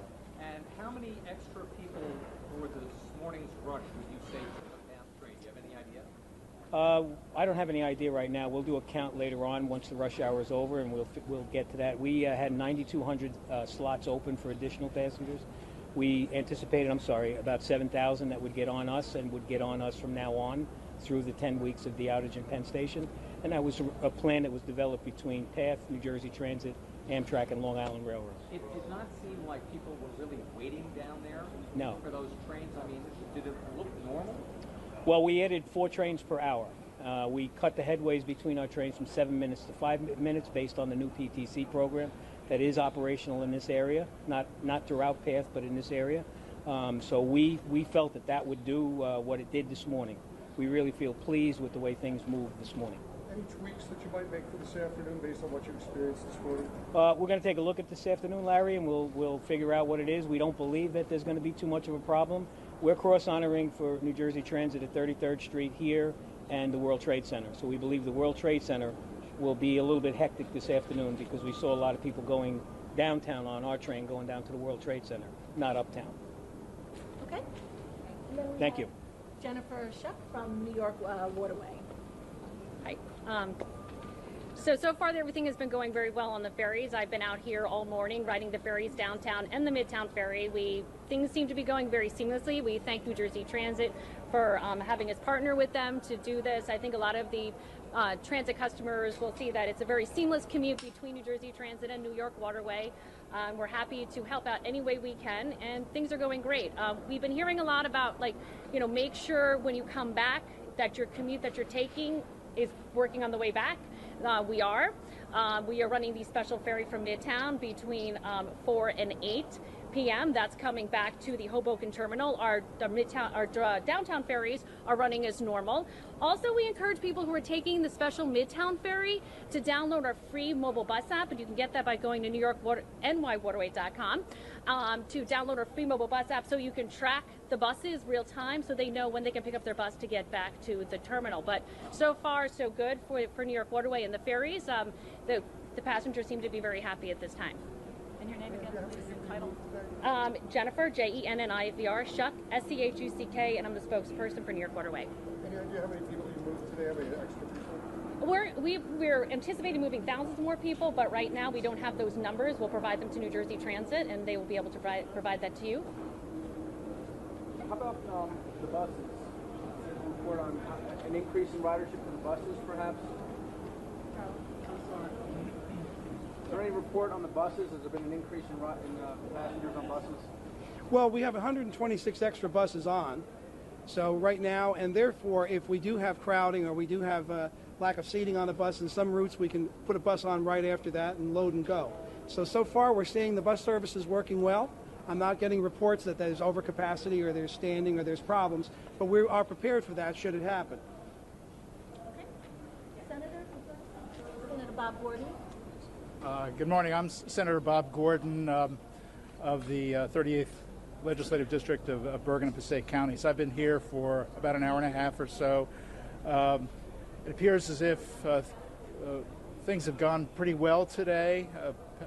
Increase in passenger volume, but they've been moving well.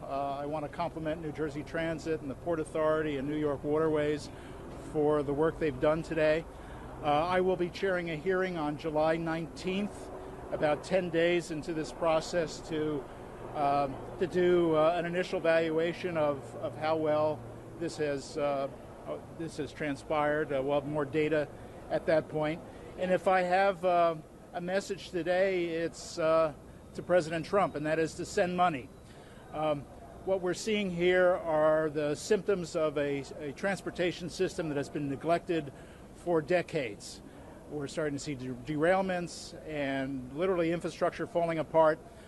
These resources are a national responsibility. The state of New Jersey and New York can invest only so much, and we need help from the federal government to complete the job and to rebuild these facilities that our grandparents built decades ago. So I hope that message resonates in the halls of Washington. Thank you very much. Where will the hearing be? I'm sorry? The hearing, where will that be? That will be in Trenton, in the State House. July 18th?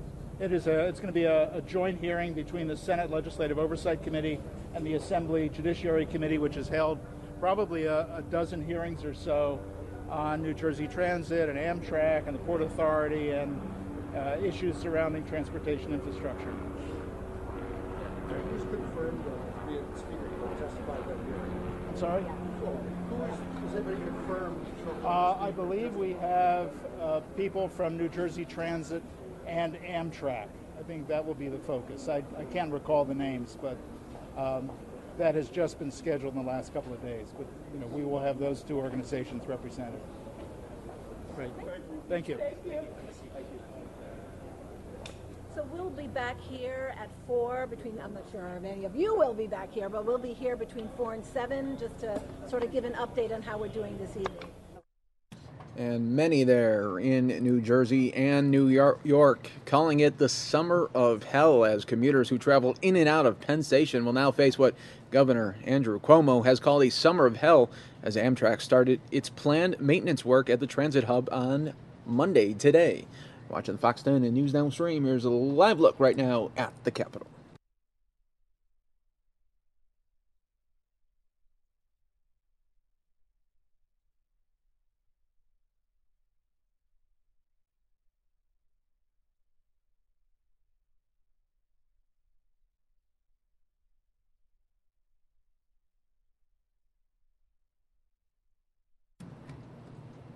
Okay, we're now going to take you live. We do have video coming in of a brush fire that is occurring in Brevard County near the Kennedy Space Center out there in Florida.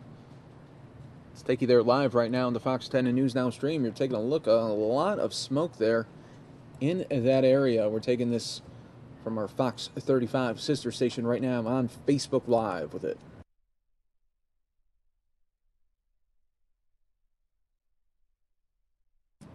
And our shot went a little bit in and out. We'll see if we could reestablish that connection here for you. Stay right here with us. We are learning of Skyfox there in Florida is on its way. So hopefully we'll be getting some aerials for you in the next 10 minutes or so.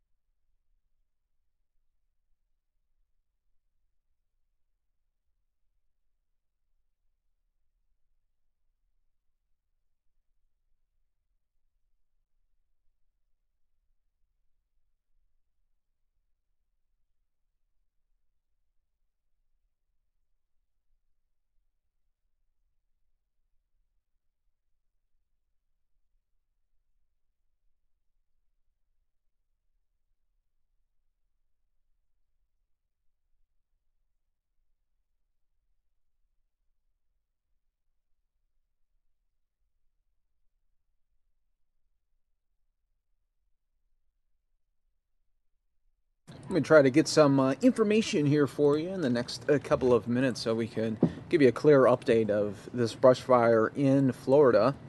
Thanks to everyone watching live with us worldwide right now on fox10phoenix.com.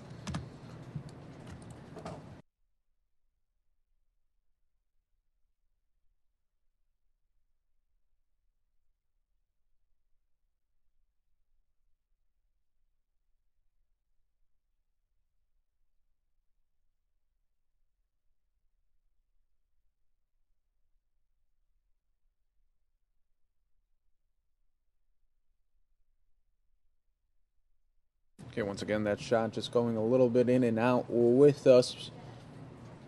But we are going to be getting an aerial feed.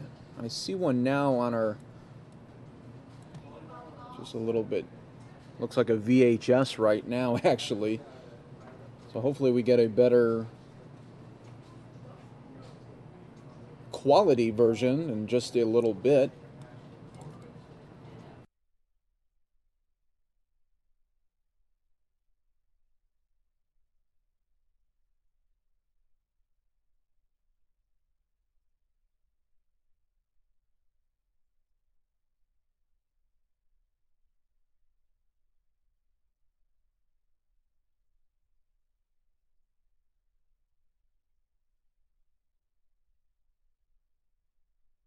Well, just not the best quality there that we were expecting out in Florida. If we do get a better shot, of course, we will bring that to you here on the Fox 10 and News Now stream, part of fox10phoenix.com.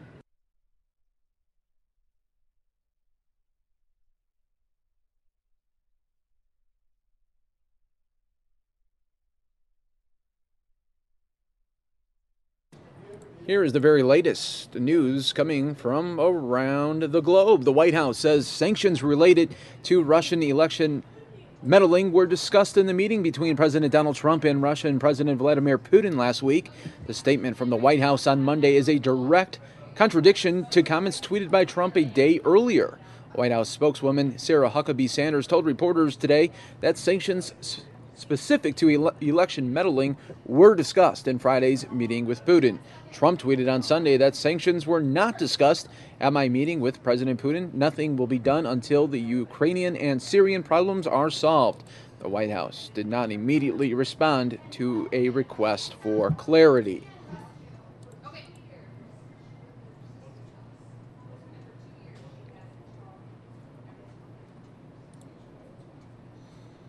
And President Donald Trump's eldest son says he's willing to communicate with the Senate Intelligence Committee.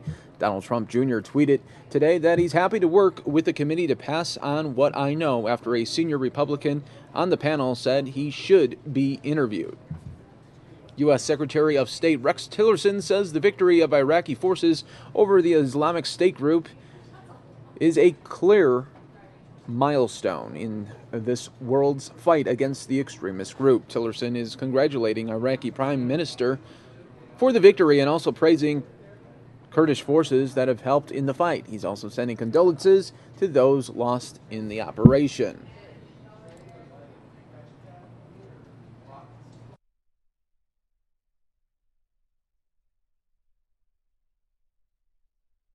And New Jersey Governor Chris Christie has said on a sports radio talk show that he's relieved, quote, "We don't have a criminal in the White House like Hillary Clinton." Christie is filling in on the New York radio show as the station seeks to replace a host. His comments came after a caller chastised Christie for supporting President Donald Trump.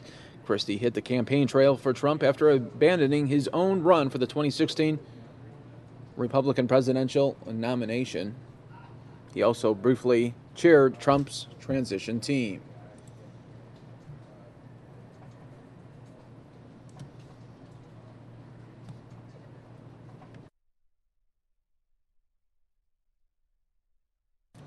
And technology and materials companies helped lead U.S. stocks modestly higher in late afternoon trading today, on course to extend the market's gains from last week. Energy stocks also rose as the price of crude oil rebounded from an early slide. Real estate companies were down the most, and several major retailers also slumped. The Standard & Poor's 500 index was up 4 points, or 0.2%. The Dow Jones Industrial Average gained 9 points to about 21,423 points there. The NASDAQ Composite rose 26 points. Looking ahead, investors are looking ahead to the next wave of corporate earnings, which begins this week. Pepsi and Delta Airlines are among the big companies due to report their latest quarterly results. The market expects earnings per share growth of about 7%, companies in the S&P 500.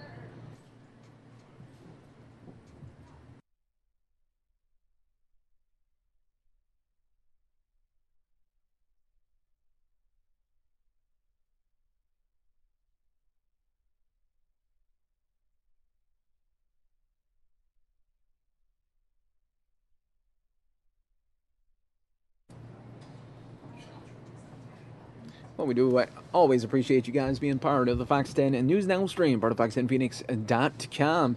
Coming up next here in the next 5 minutes, you're going to have Mary Kate back on for you guys. We're hoping that you are all having just a wonderful, wonderful afternoon. And, of course, if any breaking news alerts does occur, you know we will have that feed for you and streaming it for you worldwide right here on the Fox 10 News Now stream. I'm your host, Mike Page. It's been a great 2 hours up here at the controls with you, but I'm going to be soon be passing it along to Mary Kate, and then you'll have Samia to follow, and then I'll be back about 8 o'clock Eastern for you guys, and we'll have another live event for you here on the Fox 10 News Now stream. Thank you so much for being part of the transition.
All right, everybody, welcome back to the Fox News Now stream. You're getting a live look of the Capitol building right now, taking you to an event from the State Department where Rex Tillerson makes remarks with the Ukrainian president.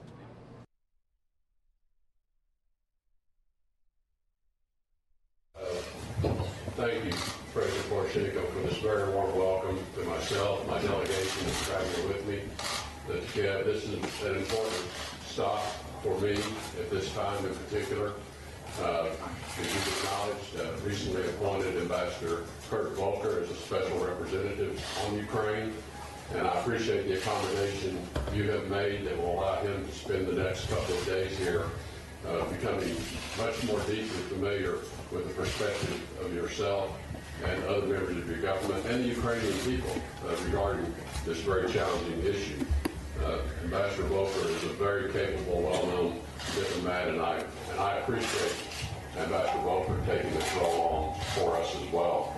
I think it is important to be very clear on what our goals are, the United States goals are, with respect to the situation here. And first and foremost, it is to restore Ukraine's territorial sovereignty and integrity. The United States has already contributed more than $600 million since the beginning of this crisis. We also think it's very important that we seek the safety and the security of all Ukrainian citizens, regardless of their ethnicity, their nationality, or their religion. And this is a fundamental element to Ukraine's sovereignty as well, and the protection of all Ukrainian citizens. I think as long as the parties commit themselves to these goals, I am confident that we can make progress. I've been very clear in my discussions with Russian leadership on more than one occasion that it is necessary for Russia to take the first steps to de-escalate the situation in the east part of Ukraine, in particular by respecting the ceasefire, by pulling back the heavy weapons and allowing the OSCE observers to carry out their responsibilities. This is necessary for us to make any movement in particular. We are disappointed by the lack of progress under the Minsk agreement, and that is why we are appointing a special representative to put additional emphasis. We will be coordinating carefully with the Normandy members as well, along with yourself and with the Russian Federation government, to see if we cannot make progress in a prompt fashion as well. We do call on Russia to honor its commitments that were made under the Minsk Accords and to exercise influence over the separatists in the region whom they do hold complete control over. And we call on them again to immediately call on their proxies to cease the violence that is ongoing in East Ukraine. Again, we call on them to allow the monitors full access to all areas to perform their mission, not only along the line of contact, but ultimately along the border itself. The U.S. and EU sanctions on Russia will remain in place until Moscow reverses the actions that triggered these particular sanctions. During our discussions today, we also had very useful exchanges on economic reforms, and I want to recognize tremendous progress that has been made by the Ukrainian government in reforms over the past 3 years now, and it's evident in the economic performance as well, which I find quite encouraging. I know that there's more to do, and I know that you are committed to continuing these reforms to strengthen Ukrainian security, but also economic performance as well. I know that Ukraine is committed to implementing obligations to the IMF, including pension reform, land reform, privatization of state-owned enterprises, and improving corporate governance. And we spoke extensively about steps necessary to make Ukraine a very attractive destination for foreign direct investment. And I know you're committed to improving that situation. We also discussed the importance of implementing the anti-corruption reforms, because that too is an important element of attracting foreign direct investment and more business activity, which will create more jobs for Ukrainian citizens and grow the economy. This includes the important work Ukraine is doing to reform the justice sector, Ukraine's commitment to selecting Supreme Court justices of the highest integrity and professionalism and creating the anti-corruption court. These are essential first steps in reforming the judiciary and has all too often not been progressed. And I know in you expressed your very sincere and commitment to progressing the actual creation of the court and the appointment of judges with the highest integrity.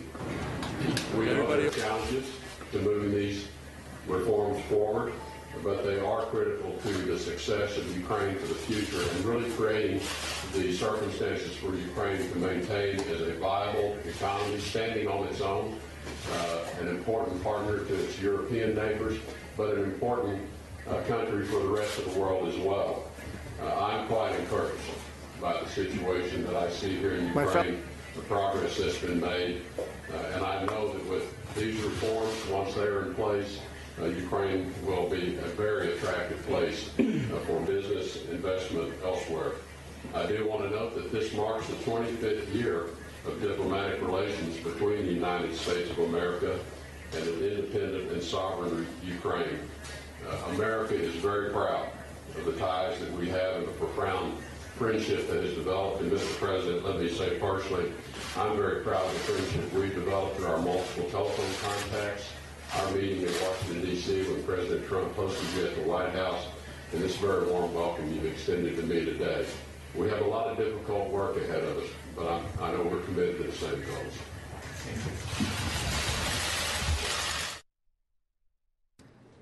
All right, everybody, that was Rex Tillerson speaking earlier today, a joint press conference that he held with the Ukrainian president. Getting a live look of the Capitol building right now, pulling up the next top story for you here in the show.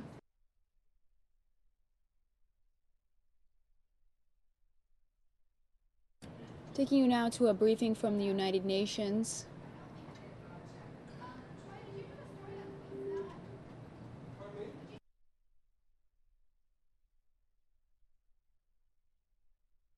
Afternoon again. We're delighted to be joined by Woo Hong Bo, as you know, the Undersecretary General for Economic and Social Affairs, who's here to brief you on the high-level political forum on sustainable development. Sir, you have the floor. Thank you very much, and very warm welcome to this press briefing, and thank you very much for a strong interest in the HLPF.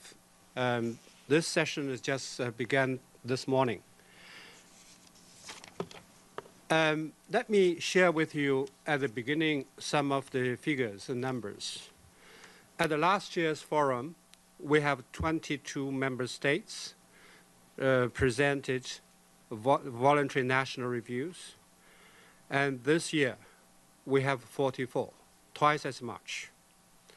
Last year we have 1,500 representatives from civil society, the business sector, and other stakeholders. This year, we have over 2,400, according to our registration. There may be more. And the number of ministers and heads of United Nations agencies or entities attending the current HLPF have also increased.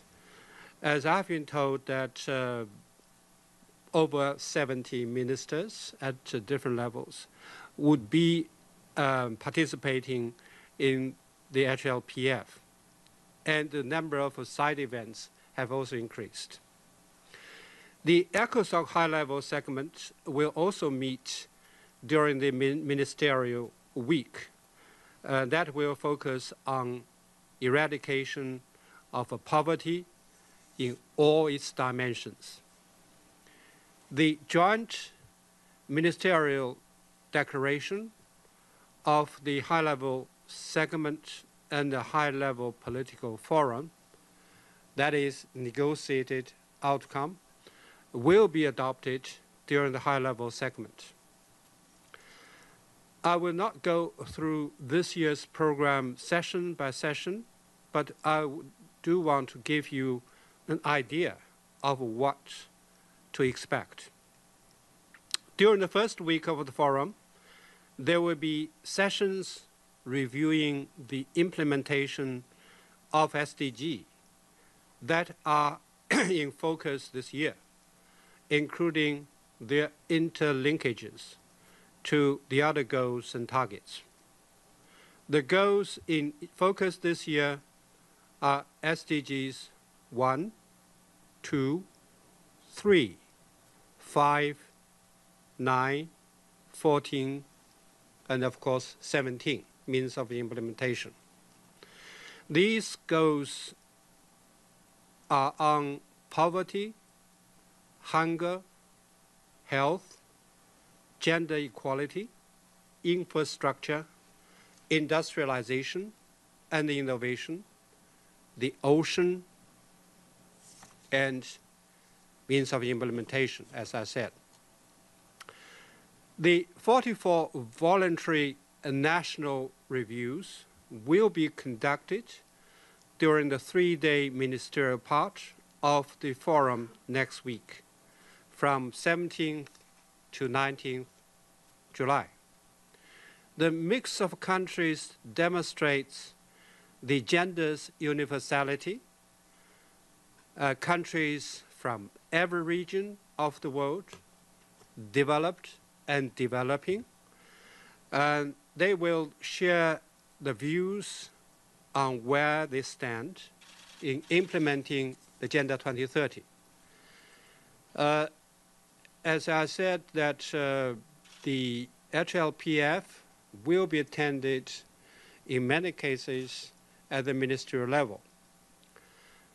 But the HLPF is not just a place to hear about SDGs program progress from countries.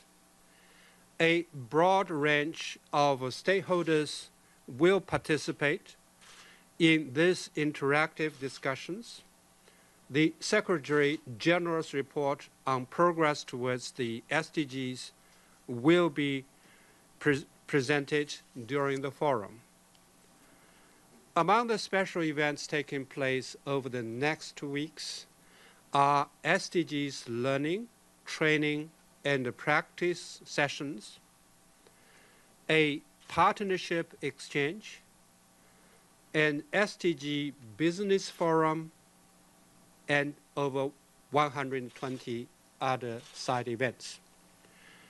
Well, this list is not exhaustive, but I hope it will give you a feel of how the forum has become the place to be when it comes to the global review of the SDGs. With that, I will be happy to respond to any questions. Thank you. Thank you. Any questions? Yes, Carl.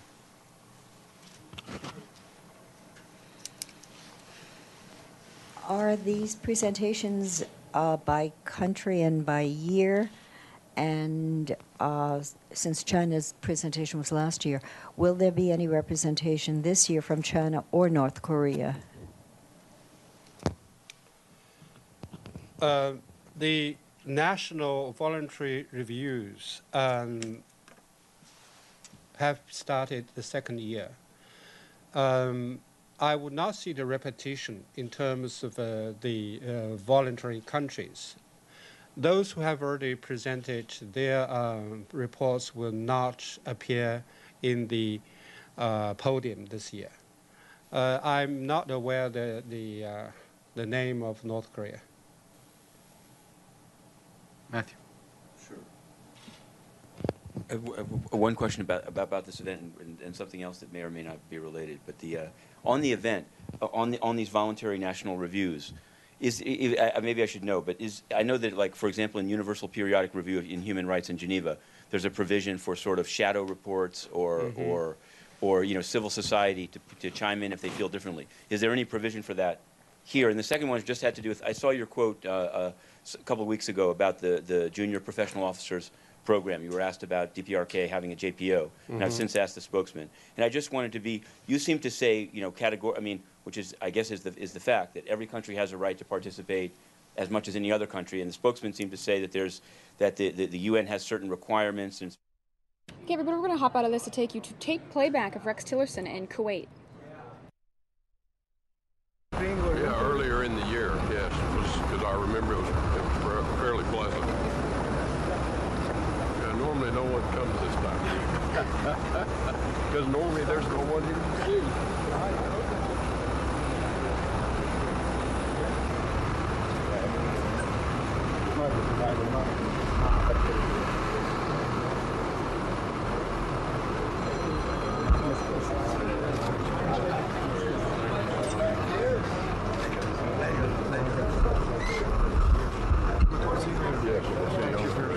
Thanks for having us stop. All you can talk. Thank you so much. We'll work hard. Thank you. Thank you again. Thank you very much. Wish you all the best. Thank you. We'll see you in a bit, Secretary. Yes, we'll see you in a bit. Thank you. So we're going straight across. Right out here? Yes, sir.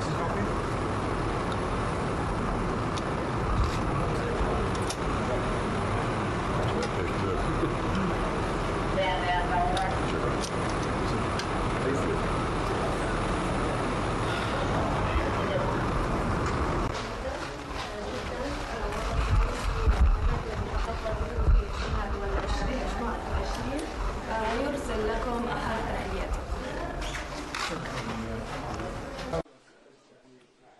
Don't shake the hammer.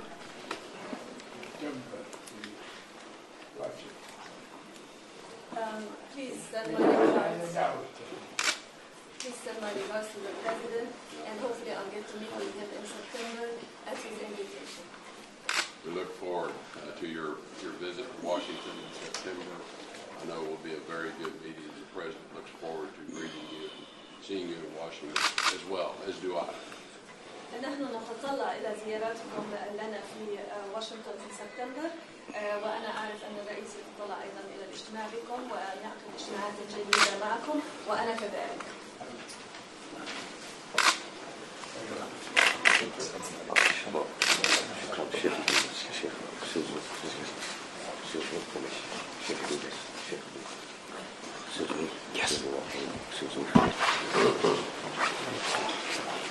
Excuse me. Yes. Okay.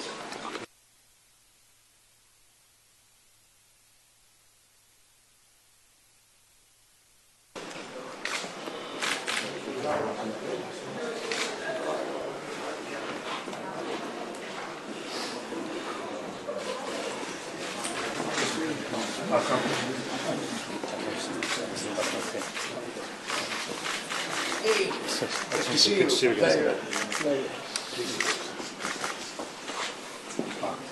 Hold back, please.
I have also met with the UK Foreign Minister, just like I have just met with you, and the involvement of both countries is very important to us, and it's of great concern to us.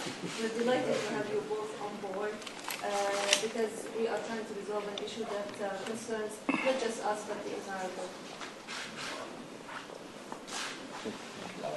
Yep.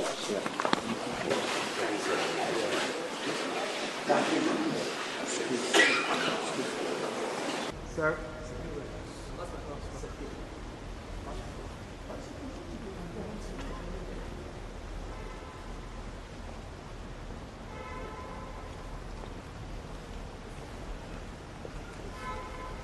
Hopefully we go to we have to have the private sitting inside. Okay. Yes, until please follow me. Excuse me.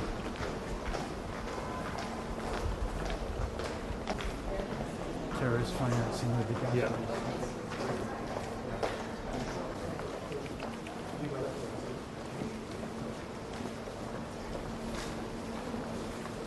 Excuse me.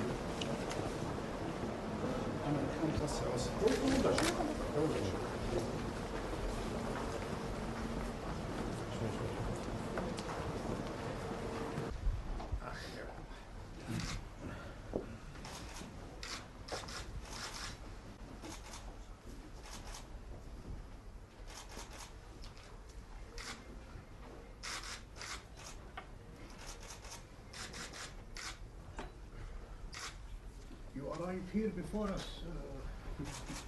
Motorcade. We don't have a motorcade. More than 10 minutes to get here. We got here very quickly.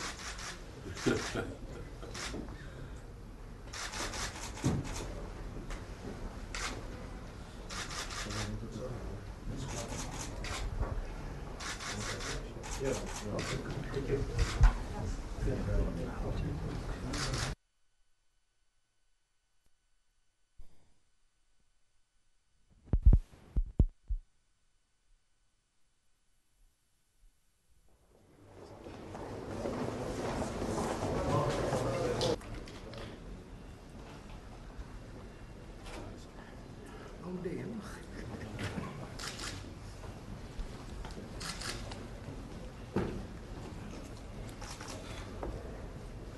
This is easy. This is easy.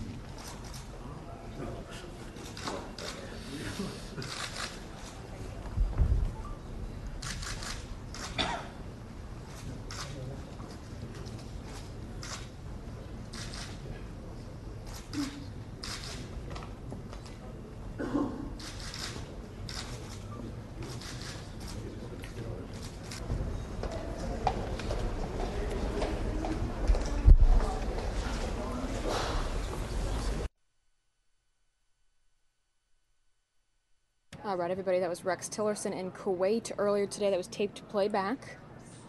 Taking you now to the United Nations. I just wanted to ask you to amplify, I guess, what you'd said about the Junior Professional Officers Program with regard to DPRK. Thanks a lot. Well, thank you very much for raising the question. I'll take your last question first. I said that each member of the United Nations is entitled to apply for a JPO post, subject to the needs to be identified by the specific department.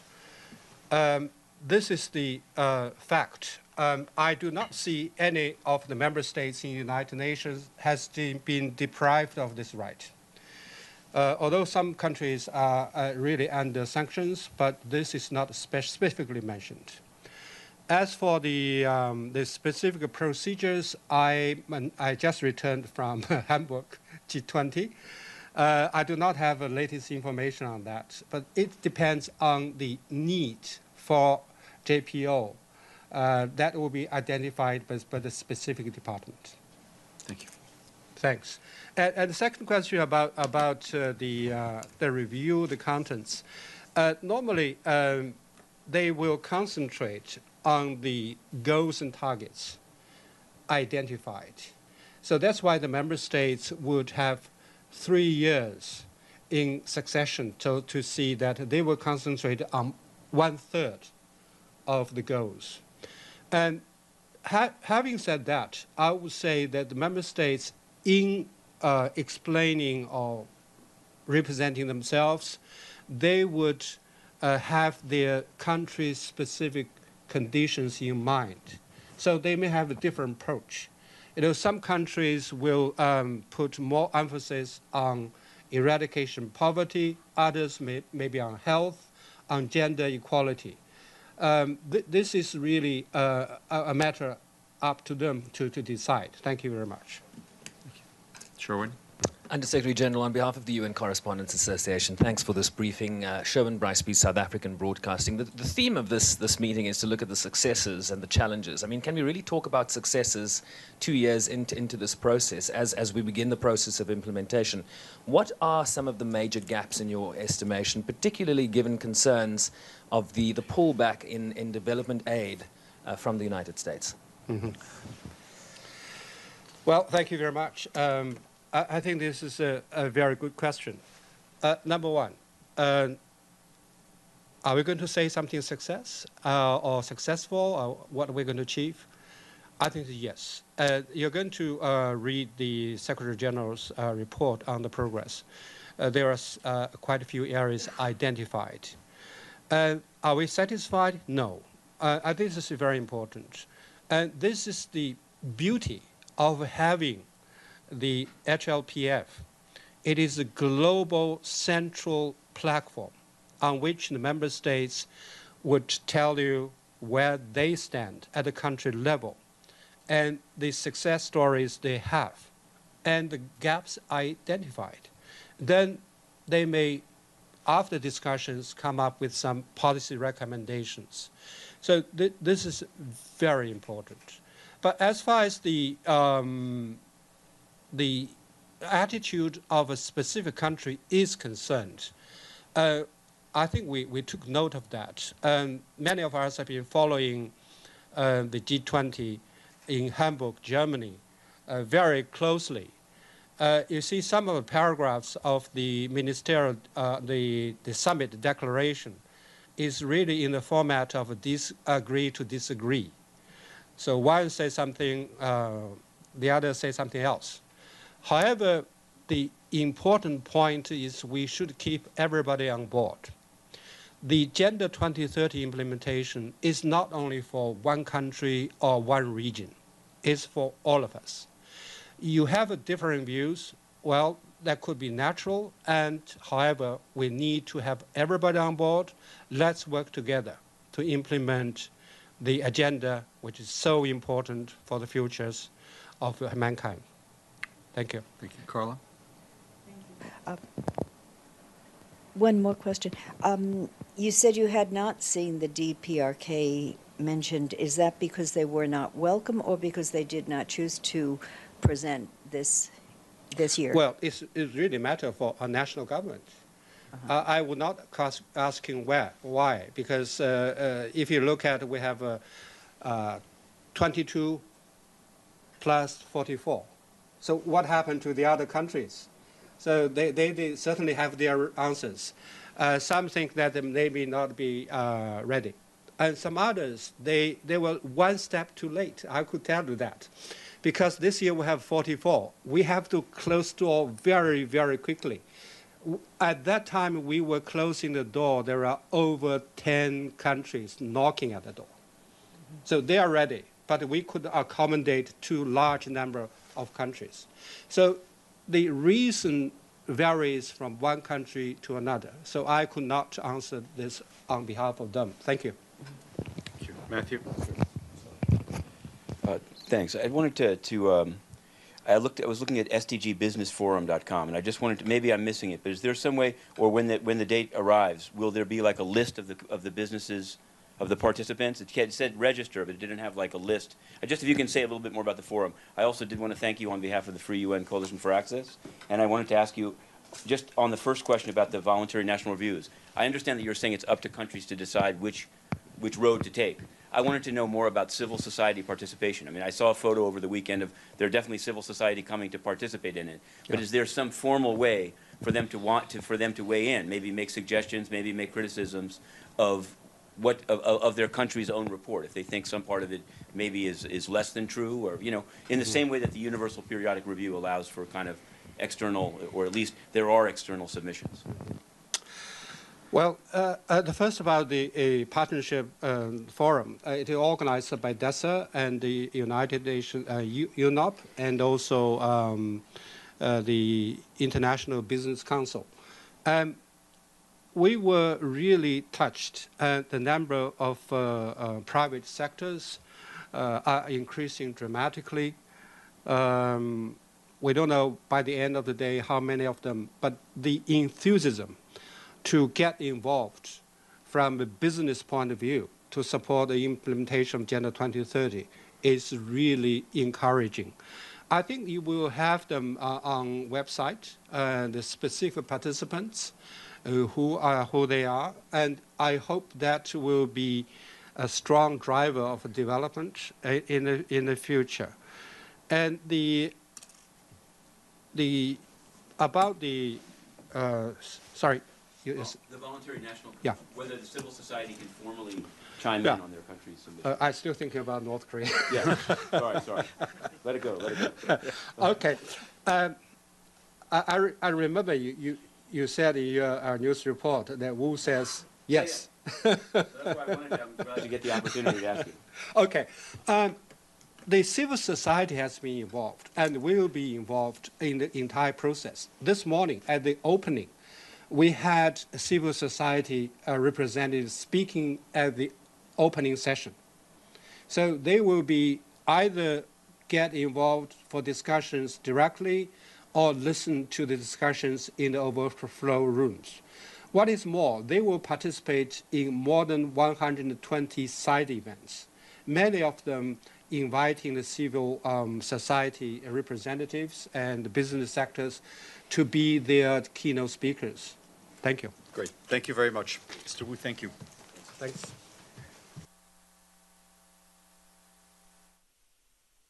All right, everybody, you're getting a live look of the Capitol building right now. It looks like we might have a mountain rescue here locally in Phoenix. Let me pull up the live pictures for you here. Working on getting more information as we stream this event live for you here on the Fox News Now stream, but it is about 105 degrees here today. And again, this is a mountain rescue at Camelback Mountain. We'll see if we can find the hiker who needs help.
All right, everybody, well, you can see there are several emergency officials at the scene right now. We're still working on getting more details for you about this mountain rescue. But again, as I said earlier, it's about 105 degrees here today in Phoenix.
Real name in the chat says, in Arizona, it's a dry heat. 105 isn't that bad. Well, a dry heat compared to a humidity, like, you know, a heat that's humid, yeah, different kind of heat for sure. You don't get that humidity feeling, but it's still pretty brutal, I have to say. Even walking into work today, you feel that heat on you, even though it's dry heat. You immediately feel like you need a glass of water. So, you know, you're out hiking. If you don't remember to bring any water, that's when a rescue is usually called for, because unfortunately you forget to bring water, you forget to bring your cell phone, and they have to rescue you because it's 105 degrees, and even though it's a dry heat, it's still very dangerous.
Thanks for watching with us live here on the Fox 10 Phoenix Facebook page, as well as Fox News Now YouTube stream. We are live from the news chopper right now, where a mountain rescue is underway. This is at Camelback Mountain in Phoenix, Arizona right now. And of course, as you guys know, it's 105 degrees here today, and they are trying to rescue a hiker. Usually in cases like this, you know, these hikers, they come out, but they forget to bring water, they forget to bring their cell phone, and before you know it, you need to be rescued. And hopefully they'll be able to get this guy down before any more damage happens to him. You know, obviously there's a lot of heat exhaustion and dehydration that goes into situations like this. So hopefully the hiker will be okay, and we'll continue to stream this as we report live from the news chopper in Phoenix, Arizona.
So this is right at 49th Street and McDonald in Phoenix. Echo Canyon Mountain Rescue, that's on the north side of Camelback Mountain.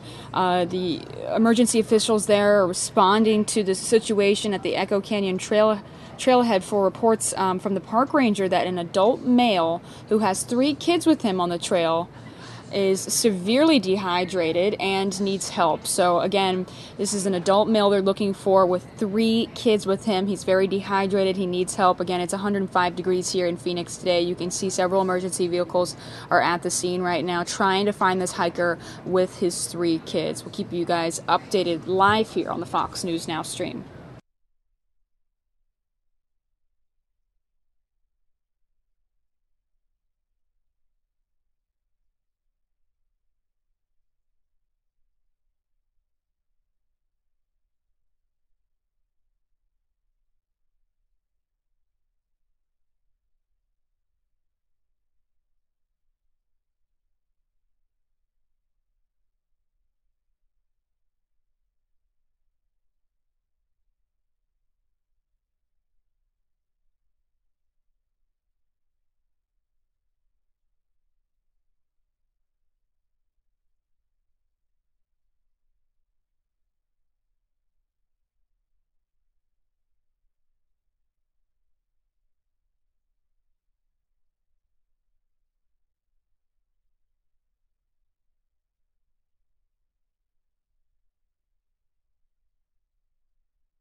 A lot of people commenting in the live chat section on our YouTube stream that they're pretty shocked that, someone would go out and take their kids hiking on a day like this. But if any of you are watching locally here in Phoenix, especially on the Fox 10 Phoenix Facebook page, let us know, would you hike, today with it being 105 degrees? Because, people that have been living here for years, this is a normal day for them. A lot of people go hiking even in 100-degree temperatures. So let us know in the comment section, would you go hiking in 105-degree temperatures? Some people aren't bothered by the heat. It is a dry heat, but I have to say, for me personally, it's pretty hot. But again, it was a man with 3 kids stranded on Echo Canyon. Looks like Chopper is leaving the scene, though. We thank you for watching with us live here on the Fox News Now stream, as well as Fox 10 Phoenix Facebook Live.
Again, everybody, earlier we were streaming for you a mountain rescue on Echo Canyon. That's on the north side of Camelback Mountain in Phoenix, Arizona. The chopper has left the scene. As you can see, it's frozen up just a little bit here as they are going back to base to refuel to take us to other live breaking news events here in the valley.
All right, everybody, you're getting a live look of the Capitol building right now.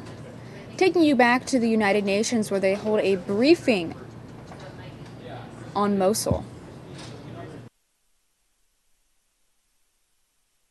Wong Bo, the Undersecretary General for Economic and Social Affairs, who will be here to brief you on the upcoming high-level political forum on sustainable development. The Secretary General is on his way back to New York and should be arriving next hour or so. Yesterday, as you will have seen, he held separate meetings with the President, the Prime Minister, the Foreign Minister, and the Speaker of Parliament of Ukraine. He also had discussions with people who had been displaced by the conflict in Ukraine. Speaking to the press, along with President Petro Poroshenko, the Secretary General highlighted his strong emotional ties to the Ukrainian people. He said that he deeply felt the suffering of those who have been displaced and stressed his commitment to address their plight. On Saturday, he wrapped up his participation at the G20 in Hamburg, Germany.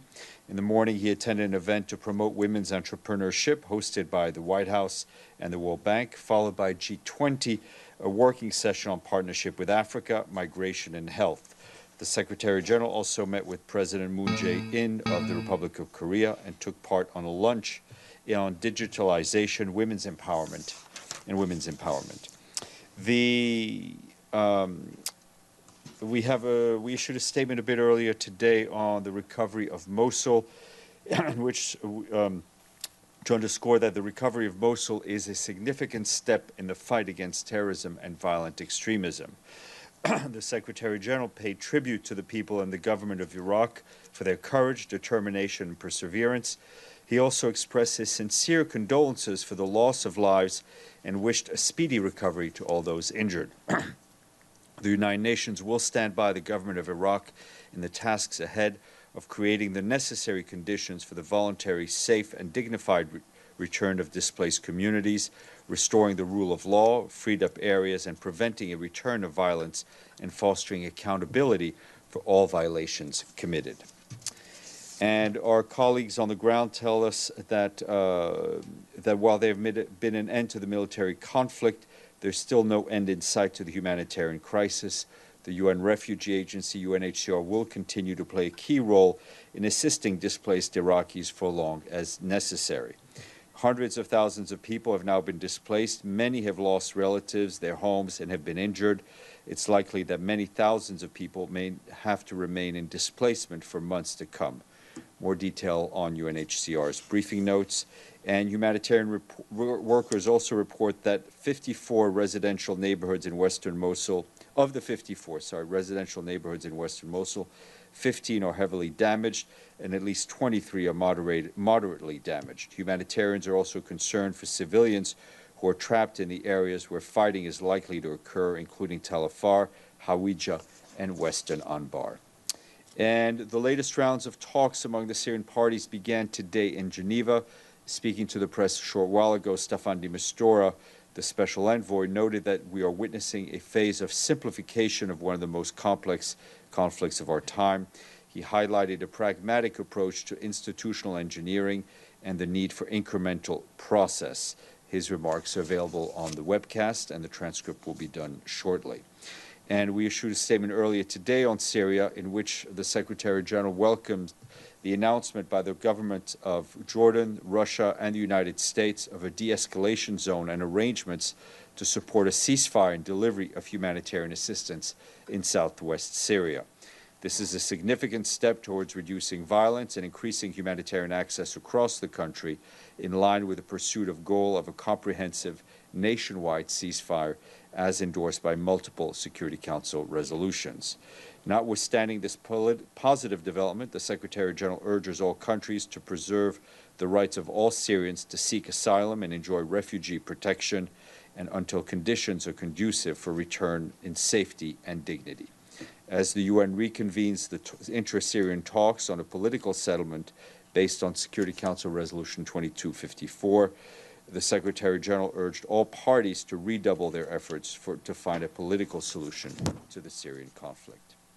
And our colleagues at the UN mission in South Sudan report that peacekeepers on Saturday prevented the abduction of internally displaced people by 2 armed individuals wearing uniforms of the Sudan People's Liberation Army outside of the protection of civilian site in Bentiu in Unity State. A Mongolian quick reaction force was deployed to the scene when the UN mission first noticed the soldiers harassing civilians. The troops fired warning shots over the heads of the soldiers, who were also behaving aggressively towards peacekeepers, including firing at them. The soldiers fled to the bush. No casualties were reported. The UN mission has reported the incident to the SPLA leadership in the region, who assured the mission that they were investigating the issue. And back here, the Security Council adopted a resolution to establish a political mission in Colombia called the UN Verification Mission for an initial period of 12 months, headed by a special representative of the Secretary General. That mission will begin its activities on September 26th this year. According to the resolution, the verification mission shall verify the implementation of the government of Colombia and the FARC-EP of different parts of the final agreement, including the process of political, economic, social incorporation of FARC-EP and the implementation of personal and collective security guarantees, as well as comprehensive programs on security and protection measures for communities and organizations of territories. And yesterday in Somalia, the special representative of the Secretary General in that country, Michael Keating, welcomed the opening of the second session of the Somali Parliament.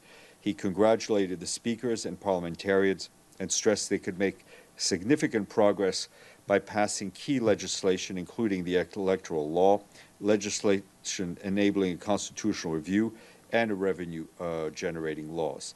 Mr. Keating added that real sovereignty for Somalia depends on the country reducing its dependency upon others and its ability to raise revenues and shape its own agenda. And our humanitarian colleagues inform us that the unprecedented cholera outbreak in Yemen has now surged past 300,000 suspected cases, with over 1,700 associated deaths in just 75 days. Cholera is present in 92% of Yemen's districts, in all governorates except for Socotra Island. Children under the age of 15 account for 40% and 25% of suspected cases and fatalities. People over 60 also represent 30% of the fatalities. And in Afghanistan, the World Food Programme said today will be able to provide food assistance to more than 577,000 people in need, thanks to $20 million received in contributions from the United States. The money will be spent to buy local food, flour, salt, yellow peas, and cooking oil, among other supplies, and will benefit internally displaced people, people affected by natural disasters, and people who struggle to feed their families at certain times of the year. And UNHCR, UNICEF, and the International Rescue Committee today issued a roadmap for action to improve the situation of refugees and migrant children arriving and staying in Europe without their parents and caregivers. More information on UNHCR's website. And tomorrow at 11, there'll be a press conference here on marine biodiversity, sponsored by the Permanent Mission of Belgium. Speakers will include Jose Maria Figueres, the former president of Costa Rica and co-chair of the Global Oceans Commission. Sophie Mirgo, the Senior International Negotiator for Belgium's Department of Marine Environment, and Ambassador Juan Jose Gomez Camacho of Mexico, as well as Dr. Lucy Woodall of Oxford University. Sir. Happy Monday. Thanks, Steph. Anything on the so far. anything? Let's change that for you. Yeah. Anything on the DRC? The head of the Electoral Commission there has said that it's not going to be possible to hold presidential elections before the end of the year. How concerned are you that that is an indication that President Kabila will stay on even longer beyond his term?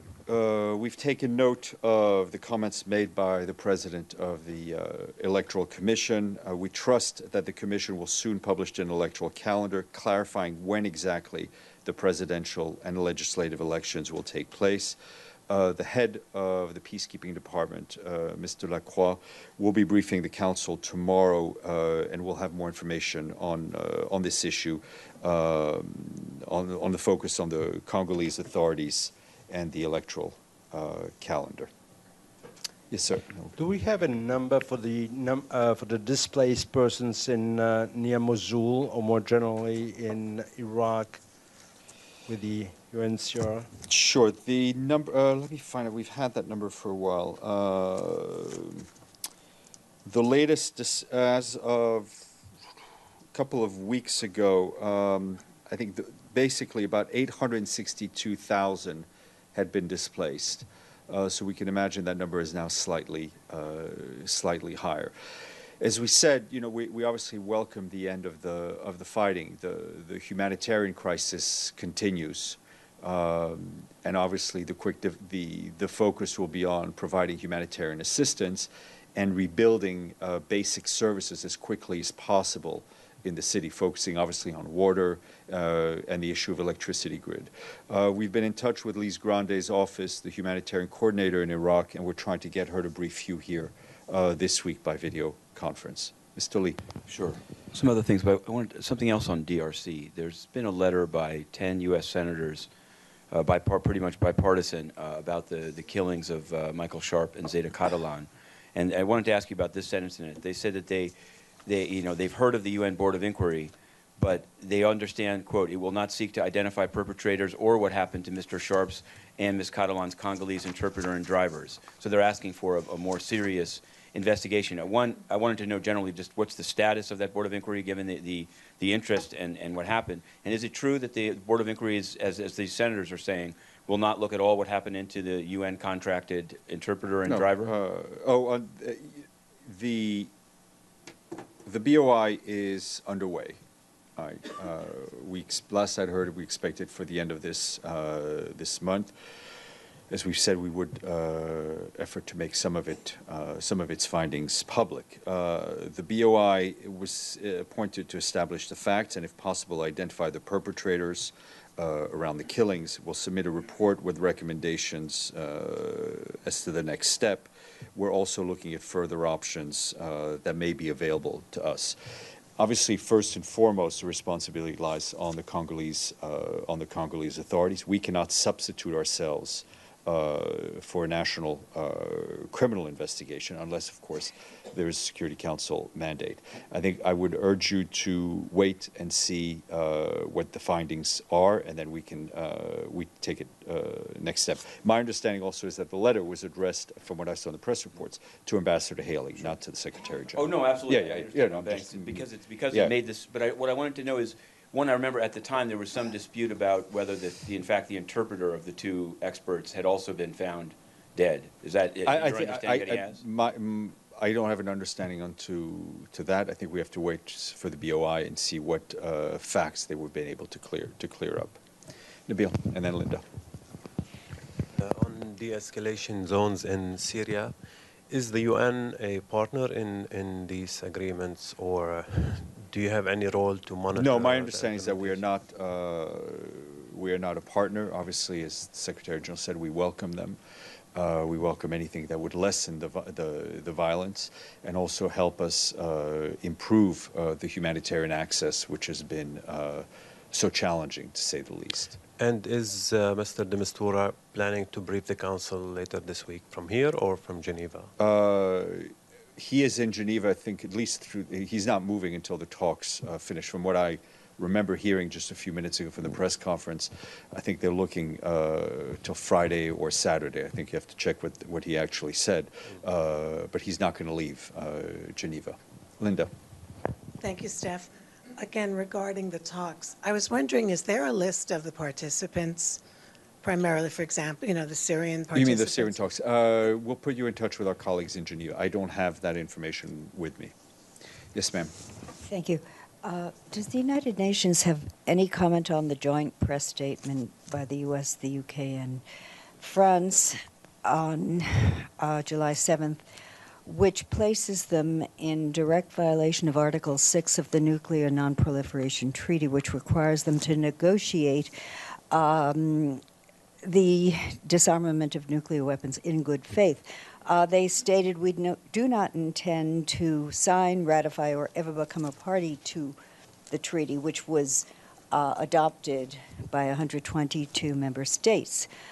Does the UN have any reaction to this? And I'm assuming that the treaty, which was just adopted, is considered entirely legitimate and a United Nations. Well, there's no issue on the legitimacy of the treaty. It was passed with the needed votes. The Secretary General welcomed the adoption of the treaty as an important step towards building a nuclear-free world.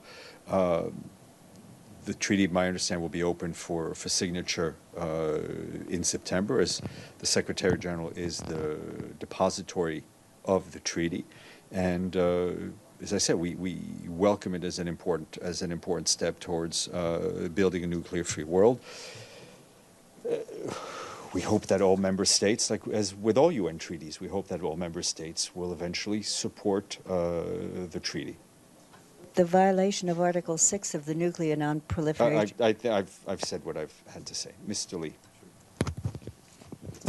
Sure. I wanted to ask you, there's Nigeria has summoned the representative of Cameroon. They say that up to 97 Nigerians or ethnic Nigerians were killed in Bakassi by Cameroonian forces. Given the UN's role in the Bakassi Peninsula Green Tree, you haven't seen this one? And I also wanted to ask you on Cameroon, the former UN legal advisor, Mr. Felix Agborbala, has now been moved to solitary confinement. It's all over the press in Cameroon. I want to ask you again, particularly, but not only, because he's a former UN official now placed in solitary confinement facing the death penalty for advocacy of autonomy.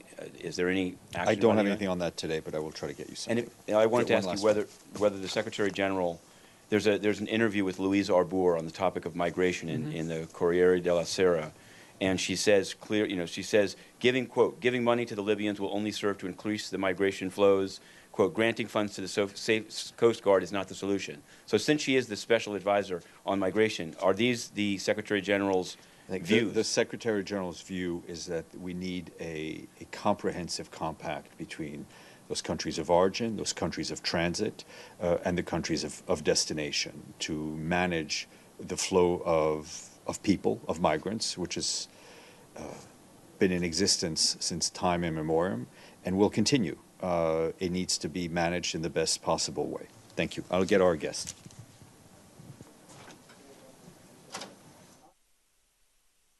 All right, everybody, you're getting a live look of the Capitol building right now. Pulling up the next top story for you here in the show.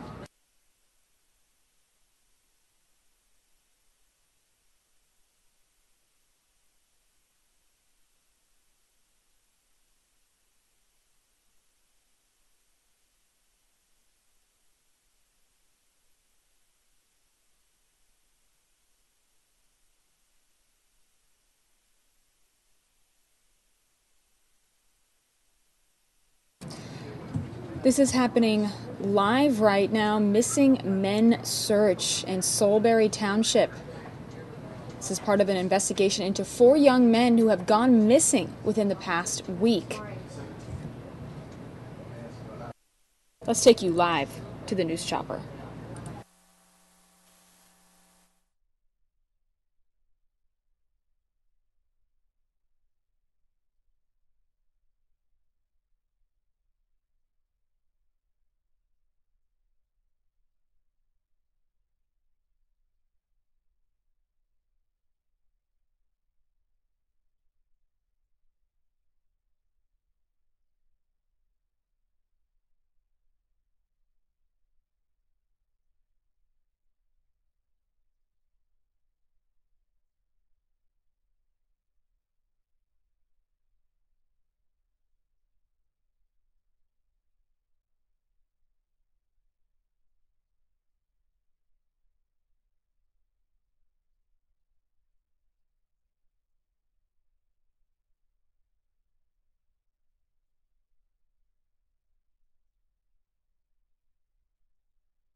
So if you guys haven't heard of this story, 4 missing men in Philadelphia, the Bucks County District Attorney said he believes foul play is involved in the disappearance of 4 local men.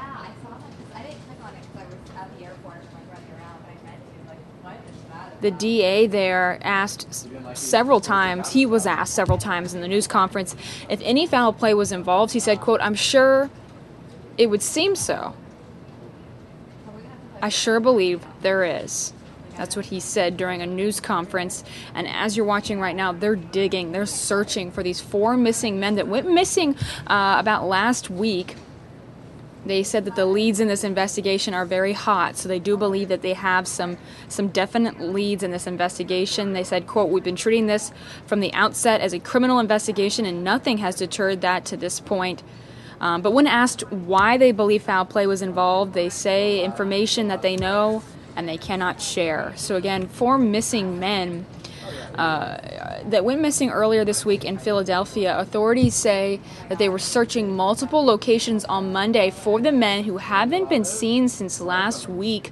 One of those locations is in a wooded area on Upper Mountain Road near Route 202 in Soulbury Township.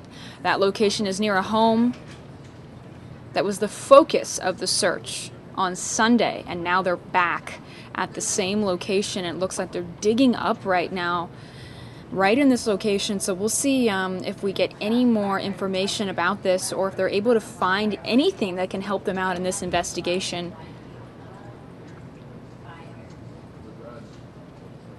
Still reading some more information that's been sent to me in here in the newsroom.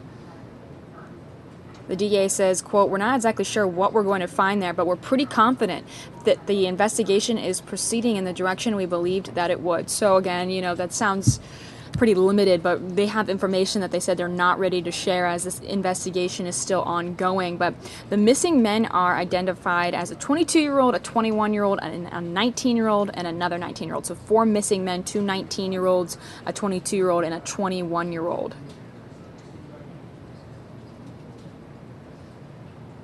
I'll keep you guys updated live here on the Fox News Now stream.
All right, everybody, it does look like Chopper is leaving the scene, but if we do get any more information about these 4 missing men, we'll be sure to keep you updated live here on the Fox News Now stream.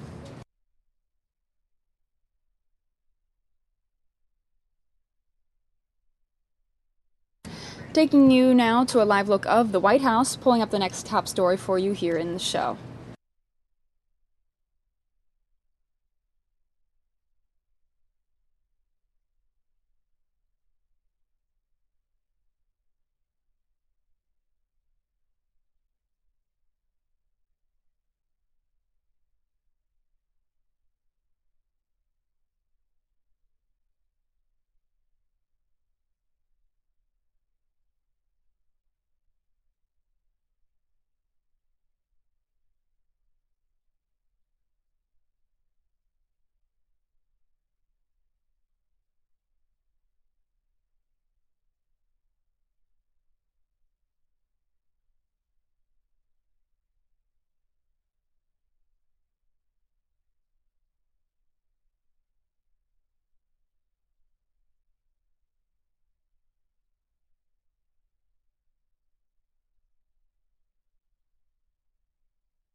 taking you now live to NASA. This is oatmeal, for instance, and you add water, and it's actually pretty tasty. Here's another example of some dehydrated food. It's shrimp in cocktail sauce. It actually works out pretty well as well. My favorites are probably what they call the MREs, the military ready-to-eat packages. This is an example of barbecue brisket. So those taste pretty good. You just put those in the oven and warm them up. And then there's other food that can sometimes get away from you and is a little more challenging. Jack, show them how. Oh boy. Show them how. Here we go. And you might recognize these candy-coated chocolates here, but they can really get away from you if you're not paying attention.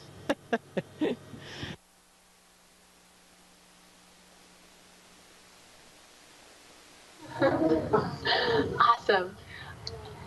Okay. Oh. Awesome. That was awesome. Okay, our next question is from Owen, grade 4.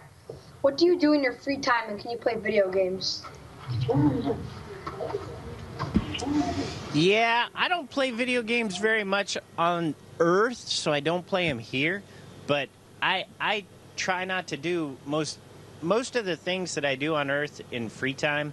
I try to make use of the fact that I'm in space. So I want to do stuff up here that I can't do on the ground. And one of the biggest things is looking out the window and taking pictures and trying to share that experience with all of you. Because one of our biggest jobs as astronauts is not just being up here and doing the science, it's trying to inspire you to learn about science and technology and engineering and math and get excited about new career fields that could help us on the next step for the next journey when we go to Mars and beyond. Awesome. Okay, our next question is from Jasenia, grade 4. How does it feel to exercise in space? That's actually a really great question, because without gravity pulling on us every day, our bones don't get exercised, our muscles don't get exercised, and they could, become very weak. And so we do have to spend a couple of hours a day doing exercise. So we use a bicycle ergometer, we have a treadmill, and of course we have to use a harness to hold us down onto a treadmill. And then we have a resistive exercise device that simulates weightlifting, because, we can't lift weights, so we have to pull against a resistance. But here you can see Jack just swung out the bicycle. It's got pedals. You clip into it like with riding, and you're kind of just floating and then pedaling here in space. It's pretty neat. But it makes it a little more challenging, actually. But exercise is very important to us because of we are trying to counteract those effects of actually being in this zero gravity environment. Our next question is from Elmarie, grade 3. Were you nervous when you blasted off to the space station? Well, I wasn't nervous about the vehicle because there's so many wonderful people that were working on it and making sure it was safe. I was nervous in that I didn't want to screw up. So I wanted to make sure that I did a good job for my commander, Fyodor, and that we got to orbit without any mistakes. And it worked out, so I guess that was a good thing. Our next question is from Sammy, grade 2. What kind of work do you do personally on the space station? Well, our work from day to day can be very different, and I think that's why I actually enjoy it. Some days we might be fixing the toilet. Other days we'll be doing a spacewalk outside or using the robotic arm. But I actually really like doing a lot of the scientific investigations as well. They're really fulfilling for me. In particular, I've been doing some cell culture, growing tissue cultures up here in microgravity, some of these for the very first time, so it's very exciting for me. We've grown some lettuce, which actually we got to eat part of that, so it wasn't all for science. That was a lot of fun. So we're doing a lot of variety of different things in here. We have one rack here that we set up, and it's actually doing combustion experiments, meaning it's checking out burning and examples of how things are burning and burning after what we would think they're going out, and because of the environment and the fact that there's no gravity pulling on the air and the sedimentation of the flames, it changes. And so scientists are looking at all different kinds of things. Our next question is from Nicholas, grade 2. How much do you have to study to become an astronaut? A whole heck of a lot. But that's not a bad thing.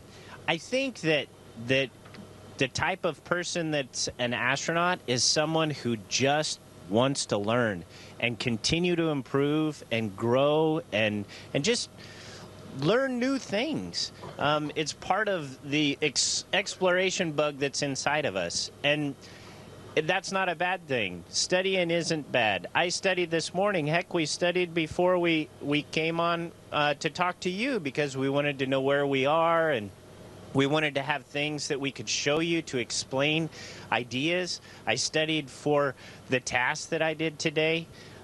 You have to study a lot, but it's a good thing. You should want to learn, and you should want to continue to grow no matter how old you are. Our next question is from Arna, grade 2. What got you interested in space and becoming an astronaut?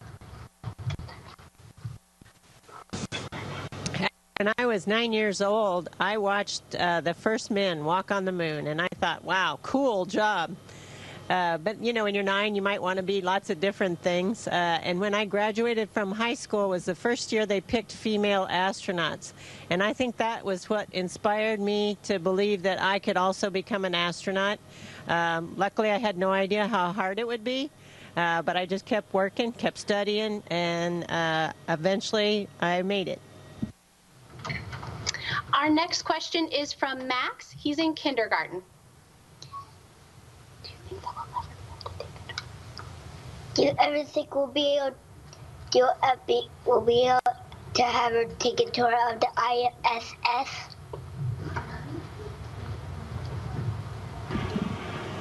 Well, that's a good question. You know, we probably not as far as a video tour. You could take that right now. We have some online, and we're going to make a couple coming up here soon, so you'll be able to see those online.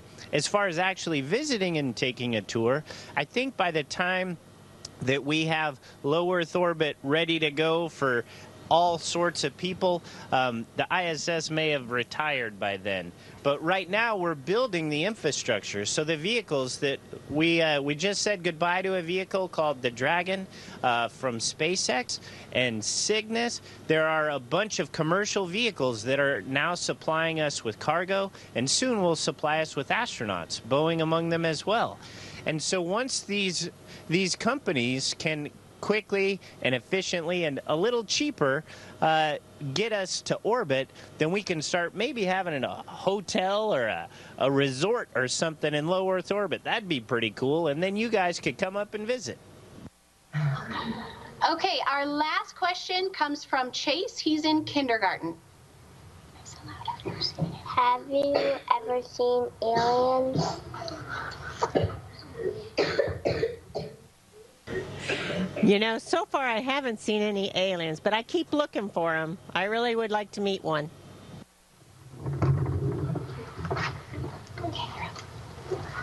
That was awesome, Jack and Peggy. Thank you so much for taking the time to talk to us.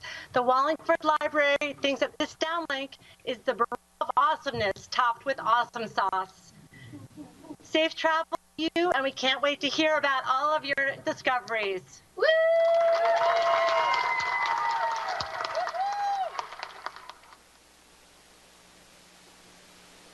Station, this is Houston ACR. That concludes the event. Thank you to all the participants and guests from the Wallingford Public Library. ISS will be resuming resuming normal space-to-ground audio.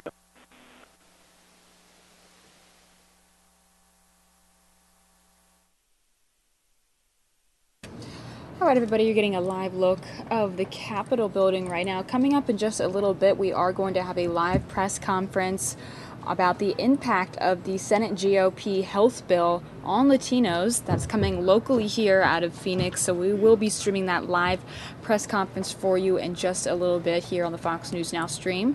In the meantime, pulling up the next top story for you here in the show.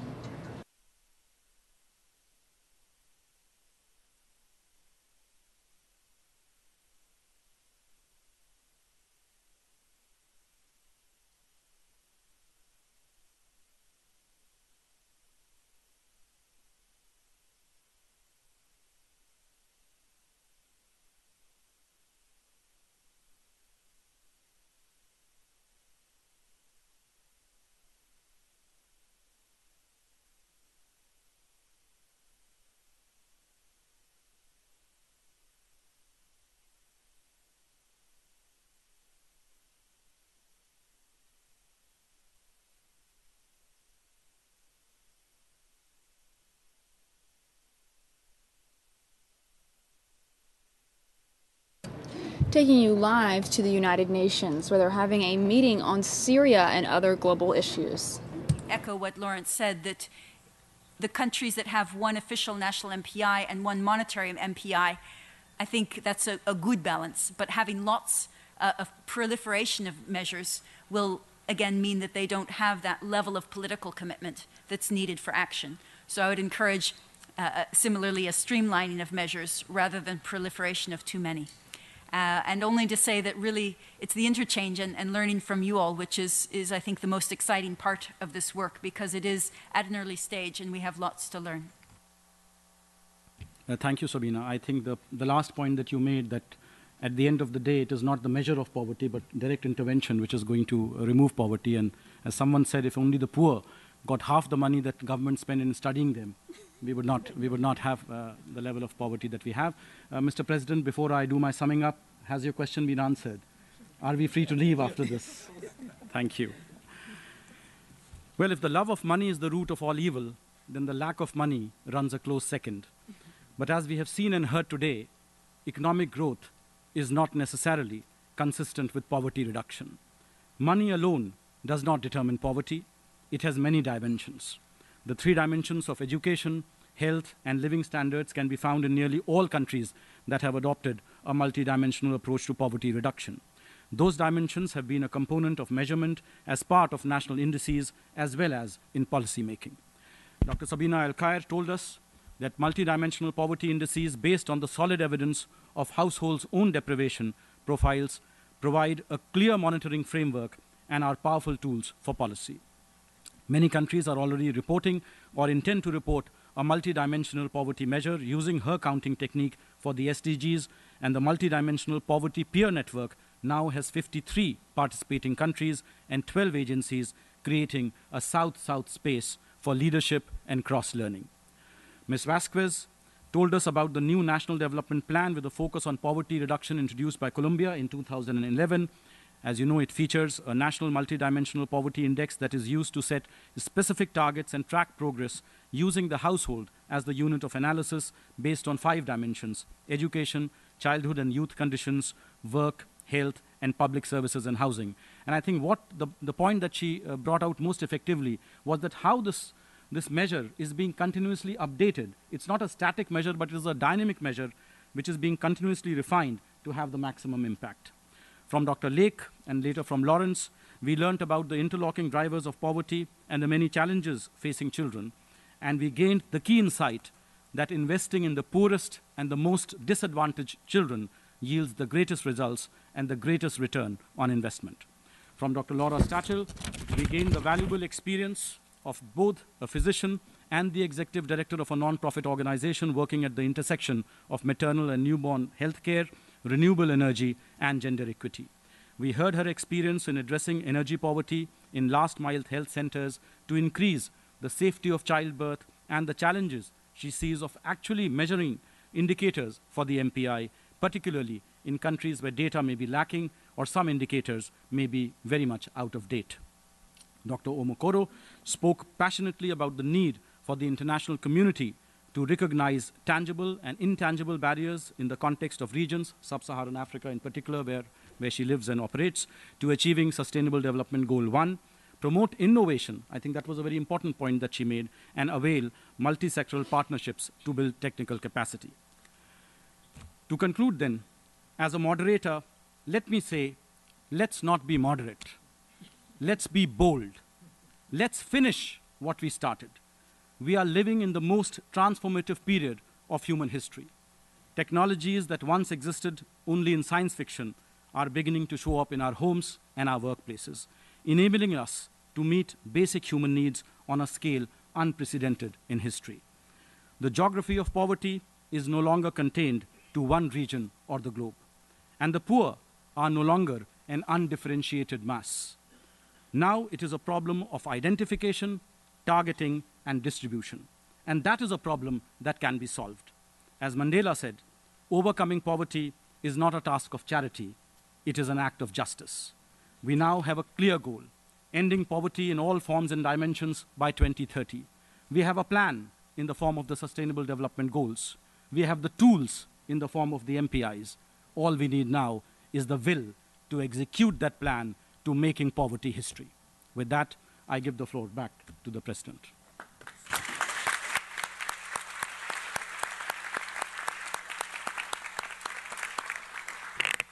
Thank you, Excellency Swaroop, for really expertly guiding us in our discussion today, and for this very passionate conclusion. You've, I think, touched all the right chords. If only we can do what we've said.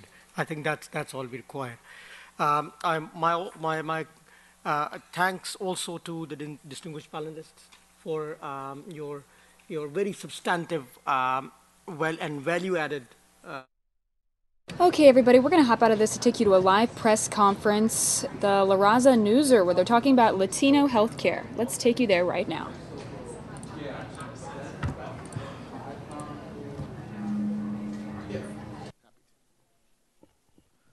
Mic check one. Check. You getting it?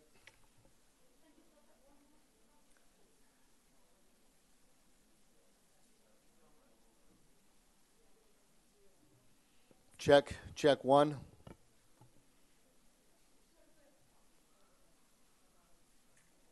Good afternoon. Check.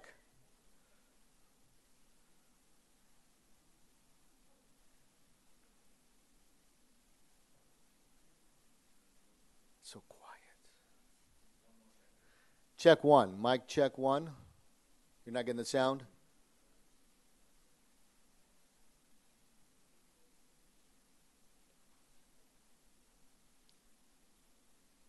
Check.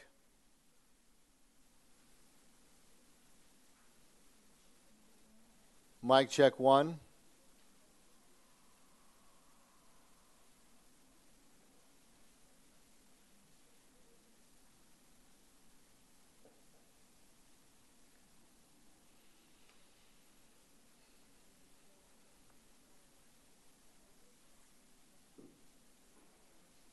Do you need some water or anything?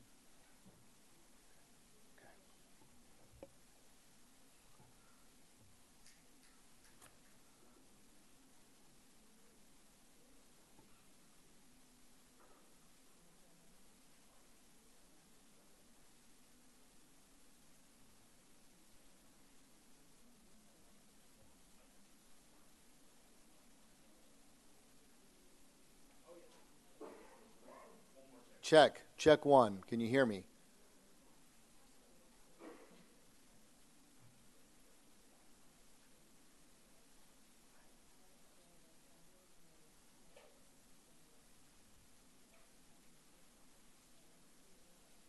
All right, we're ready to go? All right. Buenas tardes, everyone. Good afternoon. Thank you for being with us today. My name is Enrique Chaurán. I'm Vice President, Communications and Marketing for the National Council of La Raza. Appreciate you all being with us today at this press conference as we discuss the current Senate health bill that is being debated right now in Congress. We've got a very distinguished panel today. I want to kick it off today with our Vice President for Research, Advocacy, and Policy, Mr. Eric Rodriguez.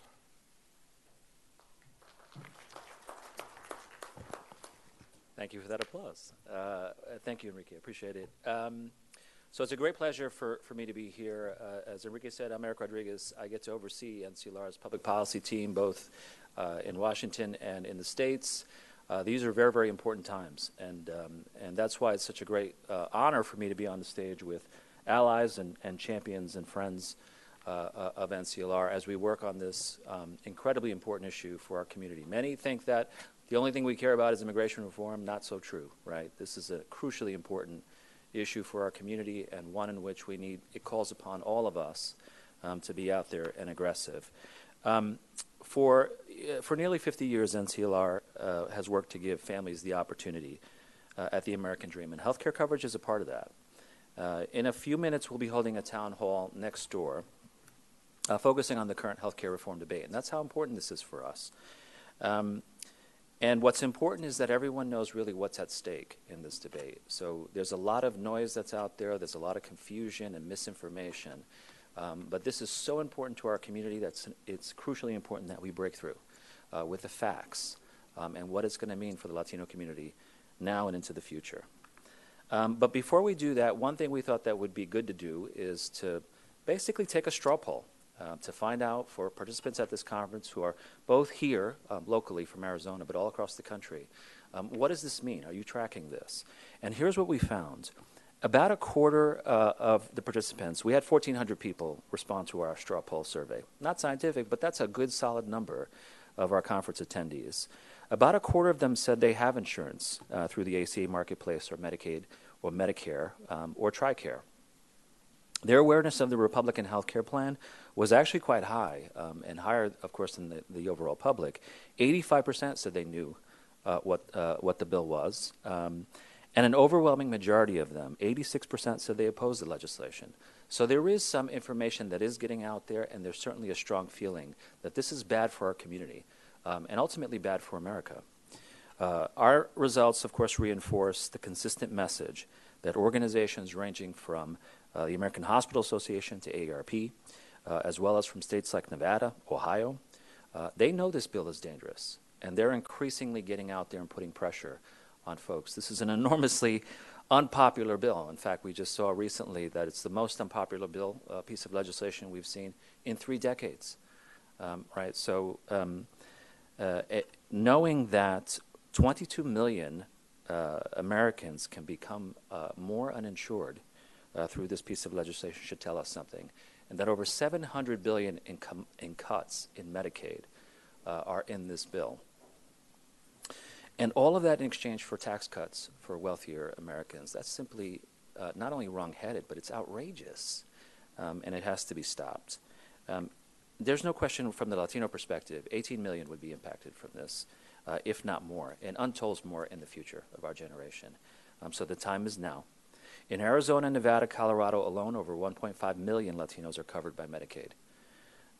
Given the tremendous amount of harm this bill could do, it's no wonder that there's universal and widespread opposition, and that the Latino community is behind it just as much as anybody else. We've used this conference to the extent we possibly can to lift up this issue all across the board, from Advocacy Central and what we're doing in the expo hall. As people are coming through, we're talking to them. They know this is bad for us and that the time to act is now. We need to put pressure on members of Congress and senators. No question that Senator Flake, Senator McCain, they could have been here, but they're not here. They could have been talking to our community about health care, but they're not. And I think through lifting up our voices increasingly as a community, we have to hold our members accountable. We had 1,000 postcards in the hall just on health care that have been delivered and signed by community members in Arizona. That's how much they care about it. Through this work and through in partnership, again, with our allies here, our champions on Capitol Hill, our friends who know exactly what this means for them and their families, I think we'll win. So with that said, we'll bring it back to Enrique to get our panel going. Thank you. Thank you, Eric. Now I'd like to introduce Frederick Assasi, the new Executive Director at Families USA. We're proud to say that Families USA is a strong partner of NCLR and a leader in fighting to ensure that the best health care is equally accessible and affordable to all. Frederick?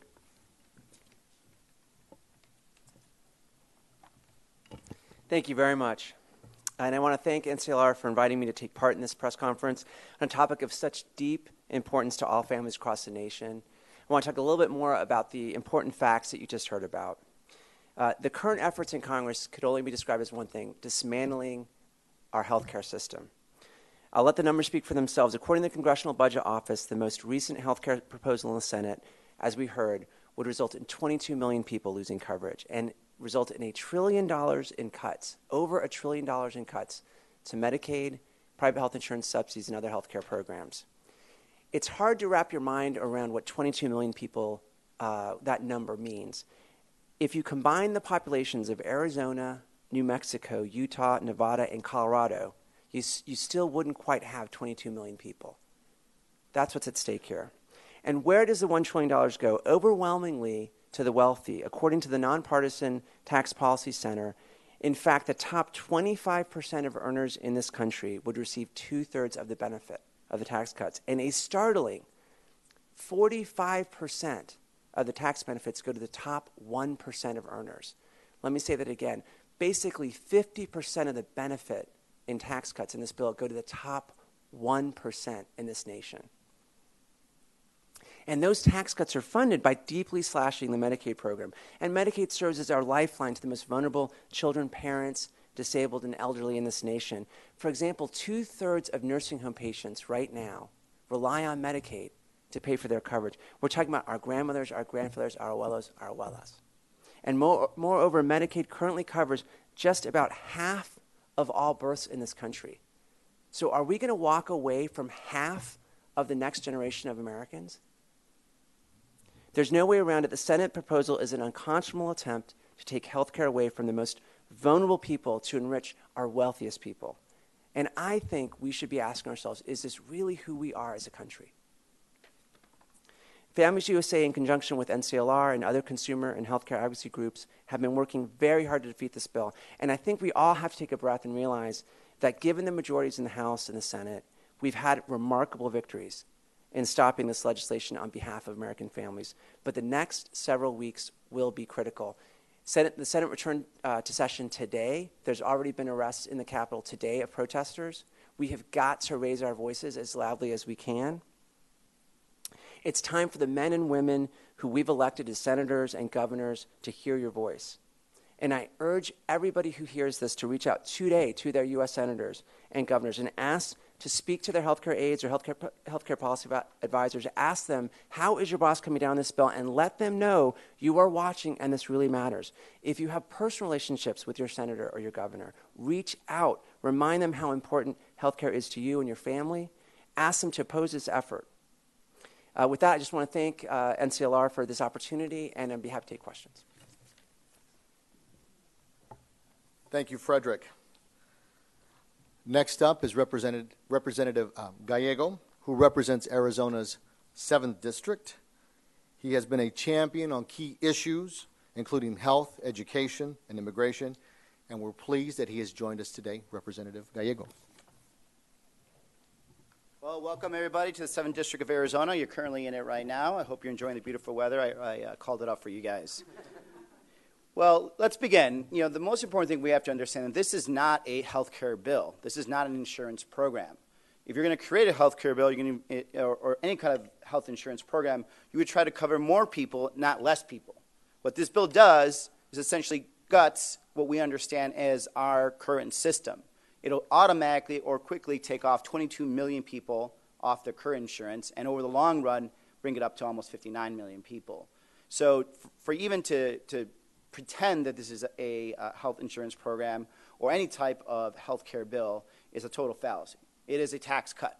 It is first and foremost a tax cut, and instead of calling it that, because they have shame at least in that regard, they decide to call it a health care bill first. But in reality, that's what it is. They needed to put this nice little bow around it But if this was a program that was designed to be a health care bill, I would have fired my staff. It is the dumbest program that I could have ever imagined. Even if you go by the words of Donald Trump, which you should never, but let's just go by what he said during the campaign. He said that there will be a health care bill that's going to do a couple of things. It is going to bring more coverage, better coverage for lower premiums. If you just go by what Donald Trump's standards were, none of this meets that. None of this. You look at the CBO score, none of this actually comes out of the CBO score. Second thing he said during the campaign, he said, I am going to be that candidate, the risky candidate that says I will not cut Medicaid. By any measure of definition of what a cut is, this is a cut to Medicaid, which is especially harmful here in Arizona. We have the pleasure of saying that we passed one of the best Medicaid expansion bills in a bipartisan manner, mind you, here in Arizona. I sat across the table and ended up hugging Governor Jan Brewer when we passed one of the best Medicaid expansion bills in this country, which gave immediately access to 200,000 people into Medicaid, and I think now expanded over to 400,000. Prior to Medicaid expansion, we had rural hospitals that were threatening to shut down because of uncompensated costs. We had our urban hospitals that were trying to figure out how to even stay alive as a lifeline. And because of that, you had Democrats and Republicans coming together with the business community, with our nonprofits, to urge the passage and acceptance of Medicaid expansion, and we did that. So it is vitally important for Senator Flake and Senator McCain to understand that this bill is a serious threat to that Medicaid expansion. Not only will it start kicking people off Medicaid, something that we saw happen here before Medicaid expansion, where people were literally waiting for life-saving treatment, and unfortunately some people did die waiting for life-saving treatments, but it also is the only way you could balance the budget. The days of Arizona cutting taxes for the wealthy and for corporations are going to be gone if you cannot balance the budget. We do not have the capability as a state to balance the budget without Medicaid expansion. It'll blow a $280 million hole in the first year in Arizona. The only place you can take that out of after that is our primary K-12 education, which already is on a lifeline. So I'm asking for leadership. I'm asking for some vision from Senator McCain and Senator Flake. This is not the bill that we need. If there was a serious bill that would actually have better health care outcomes, that would bring more coverage to people, Democrats are ready to deal. We're ready to make this better. But don't come and lie and say that this is a health care bill. Don't come and lie and say this is going to make this country better. The only people it's going to make better are the top 1%, which are going to receive the highest amount of tax cuts from this and still obviously keep their own coverage. So I ask them to please show some leadership, tell Senator McConnell this is not acceptable, and get to work and actually pass the bill. Thank you.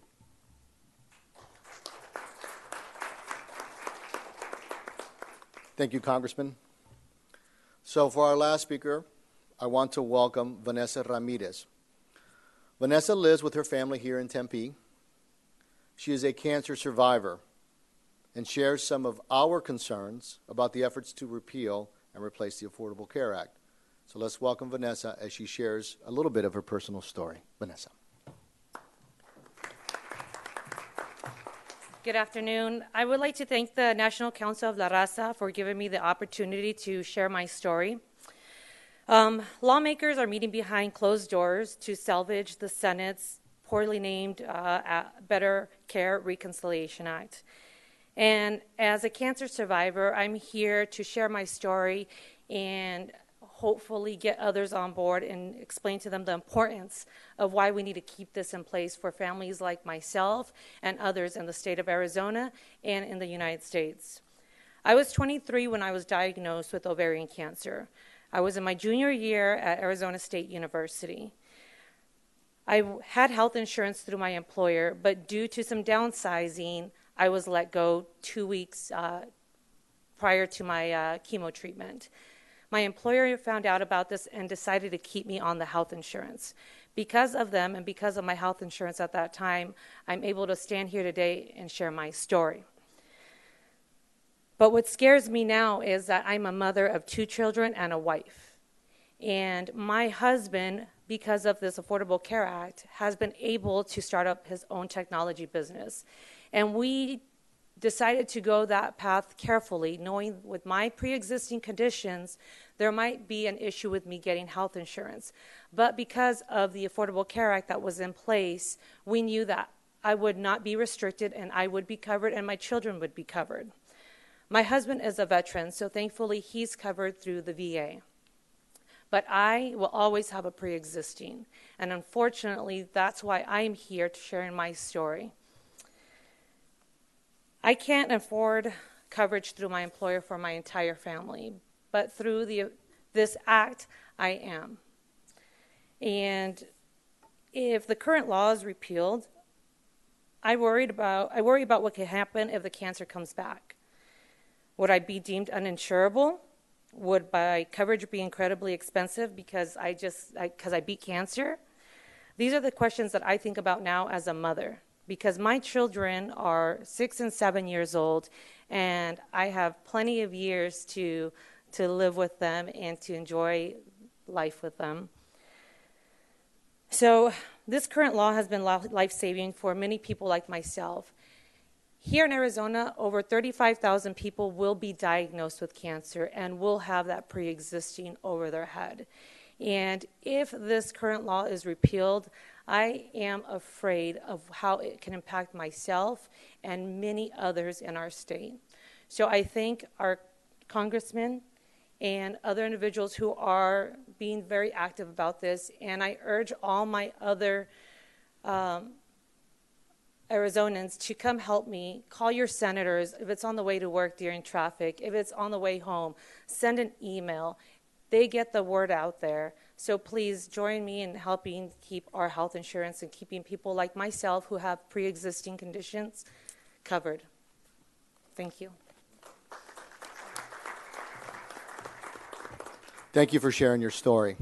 So we're going to open it up for a couple of Q&As, but we're going to open it up to press, please. So Kathy, if you can wave your hand here. Kathy Minberg has a mic, so if we have any press, if you could identify which outlet you're with and who you would like to address the question to, that would be great. So we'll open it up for a couple of minutes before we start the town hall. So we've got a question right here. Hi, my name is Holly Bernstein. I'm with Cronkite News, and I just had a question about the healthcare straw poll that was put out. What kind of questions were asked, and could you just kind of go further into detail what some of the responses were? Yeah, sure. Thank you for that. We can certainly get you more details about the specific, or you can take out your phone and actually take the straw poll. And we'll go through that. But the first question was to find out what type of insurance the individual had, because there's so many different types that are out there, and depending on what your experience is with healthcare, you may have a different perspective or view on that.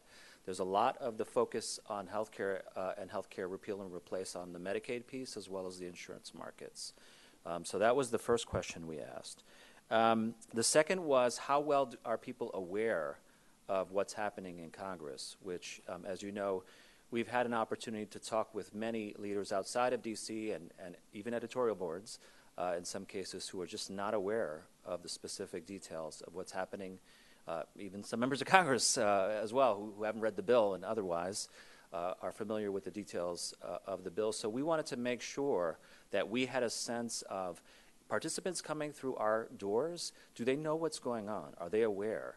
And in that instance, we found very high levels of awareness. And again, it's about 85% who said that they were aware of the Republican bill. And that's a positive, that's of course a positive sign. Now, I just mentioned that we're also emphasizing healthcare at this conference too.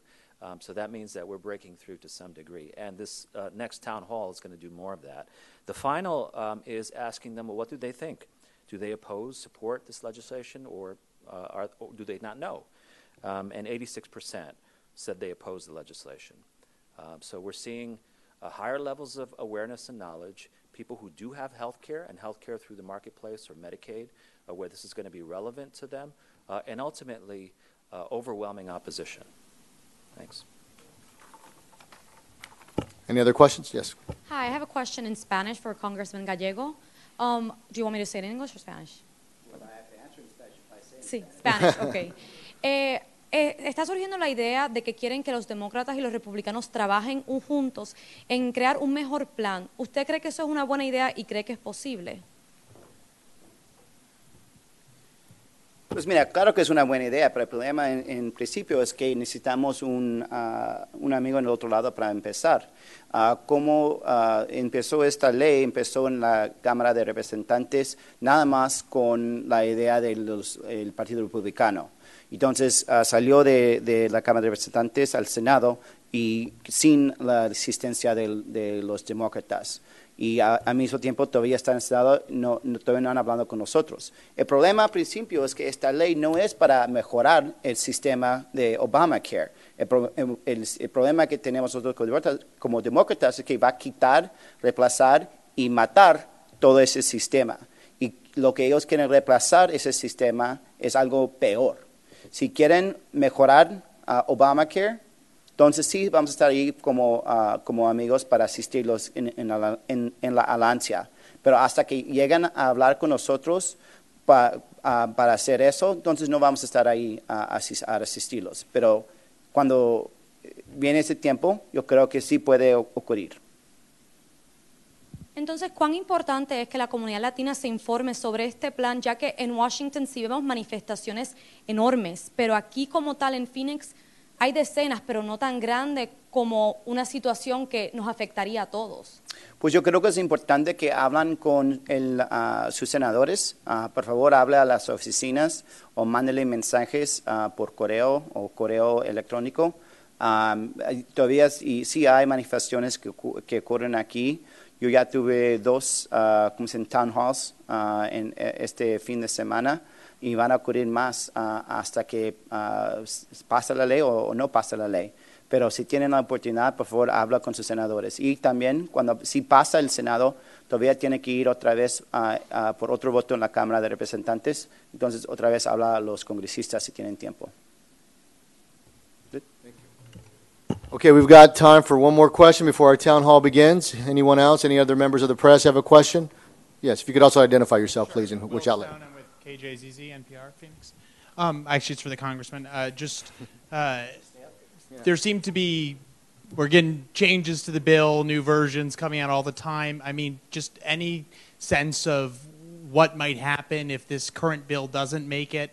Do you think they'll keep chipping away? And could there be anything that brings you to the table?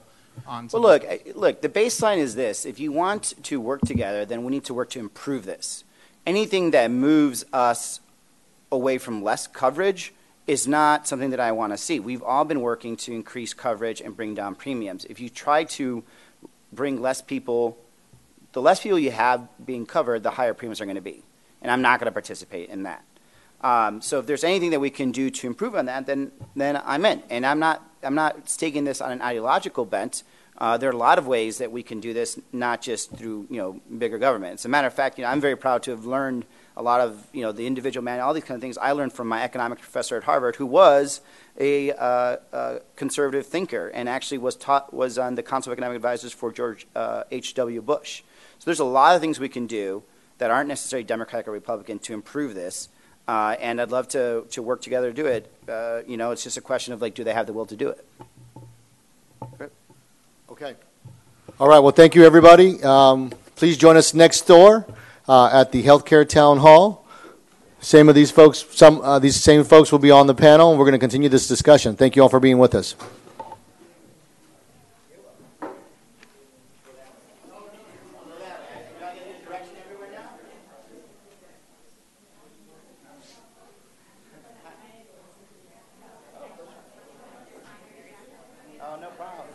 No problem. I hope that wasn't too subtle.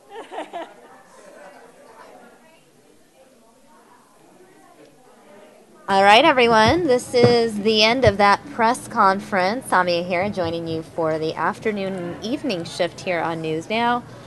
Again, you just heard from the National Council of La Raza. We also heard from Ruben Gallego. I know our screen has dipped to black. I'm just getting my computer set up now.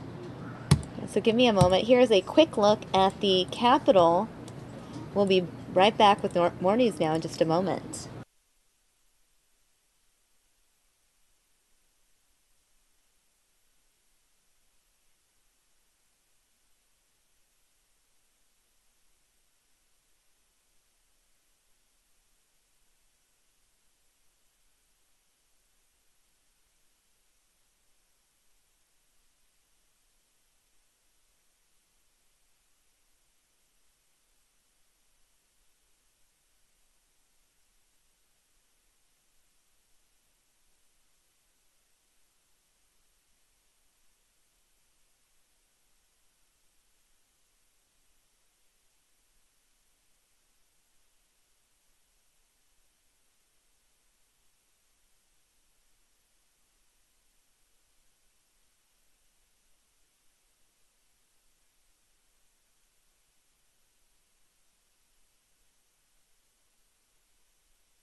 All right, and as we heard during that press conference, La Raza will be holding a town hall momentarily. We're going to carry that for you live here on News Now. A town hall on healthcare. Stand by.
Dile al tiempo que perdone, a los años que demoren, que los meses tengan 30 días de más.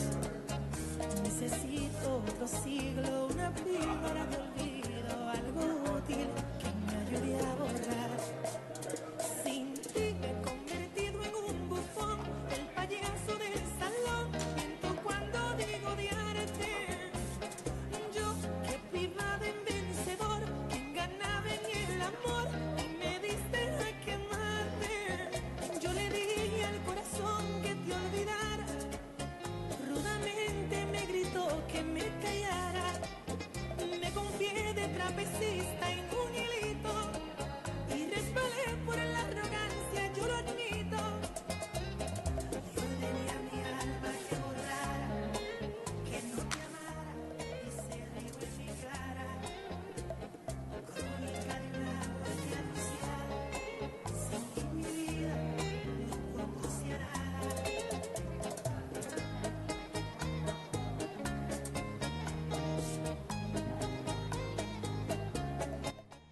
Again, for those of you just joining us, we are watching a live feed coming in. You are looking at some of the speakers that will be at this healthcare town hall, rather the panelists. This is a healthcare town hall put on by the National Council of La Raza. Congressman Ruben Gallego will be participating in this event.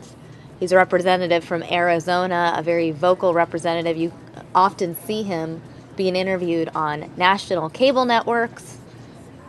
So he will be one of a handful of people covering, or rather speaking, as part of this town hall. There he is, Congressman Ruben Gallego, one of a handful of panelists talking about the Senate health care bill presented by the Republicans.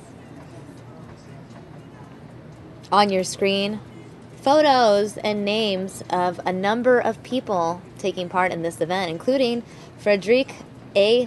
Isasi, the Executive Director of Families USA, as well as Dr. Elena Rios, who's the President and CEO of the National Hispanic Medical Association.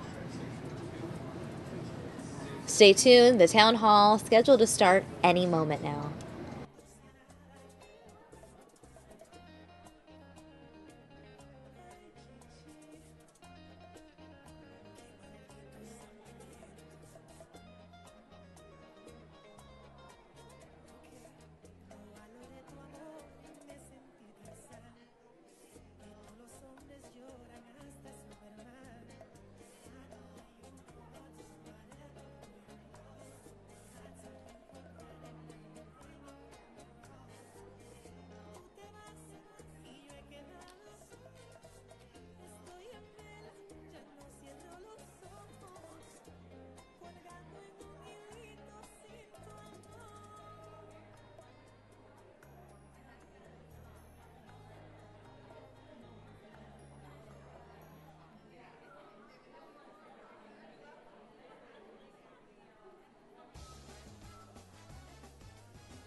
Again, we are waiting for this healthcare town hall to start. It should be starting any moment now. Just minutes ago, we watched this press conference live from the same location where many individuals, including Congressman Ruben Gallego, who you see on the screen, spoke out regarding that healthcare bill. Again, town hall starting any moment now. The National Council of La Raza speaking about this healthcare issue.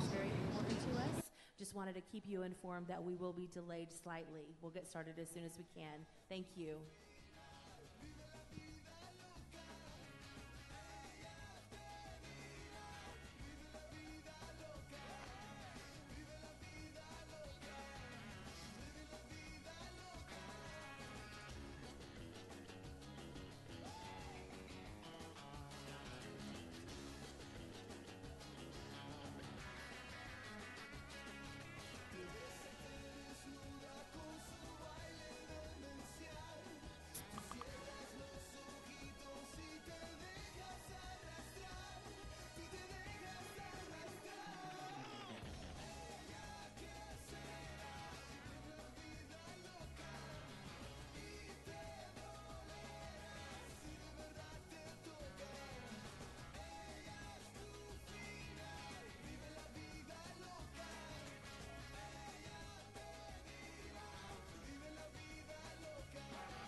Again, for those of you joining us for this healthcare town hall, we are letting you know that it is starting momentarily. Now, the participants in this healthcare town hall just wrapped up a press conference moments ago. We carry that live here on News Now, so if you missed it, you can always hit rewind on our stream and check that out.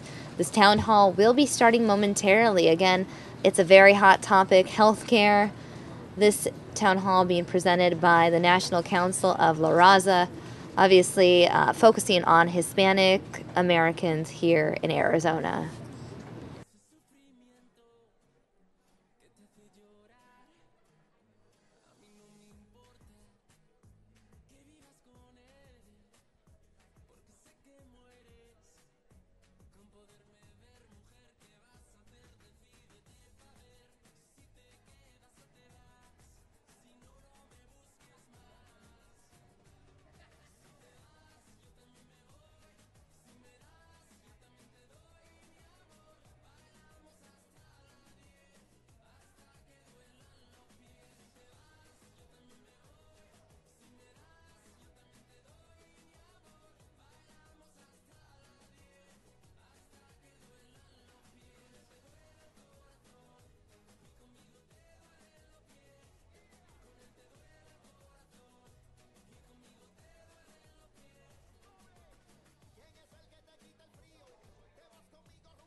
solo con un beso. Yo quiero acabar ese sufrimiento que te hace llorar.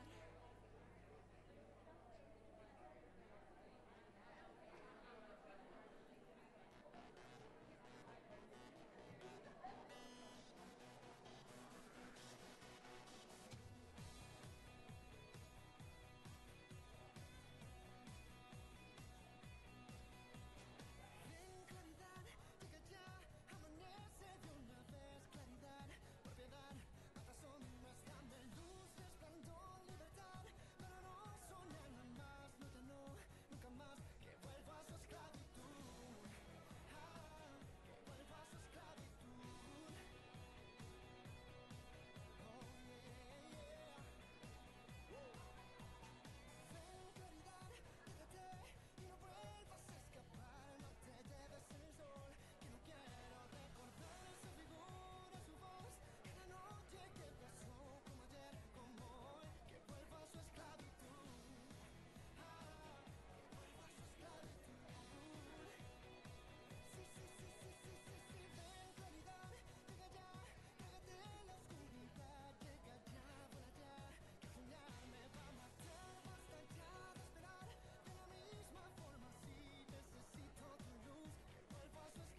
All right, again, for those of you just joining us, I want to give you an update as to what you guys are watching. We are waiting for this town hall to begin, presented by the National Council of La Raza. This is a town hall. The National Council of La Raza is a group that advocates for Latinos in the areas of civic engagement, civil rights and immigration, education, workforce, and the economy.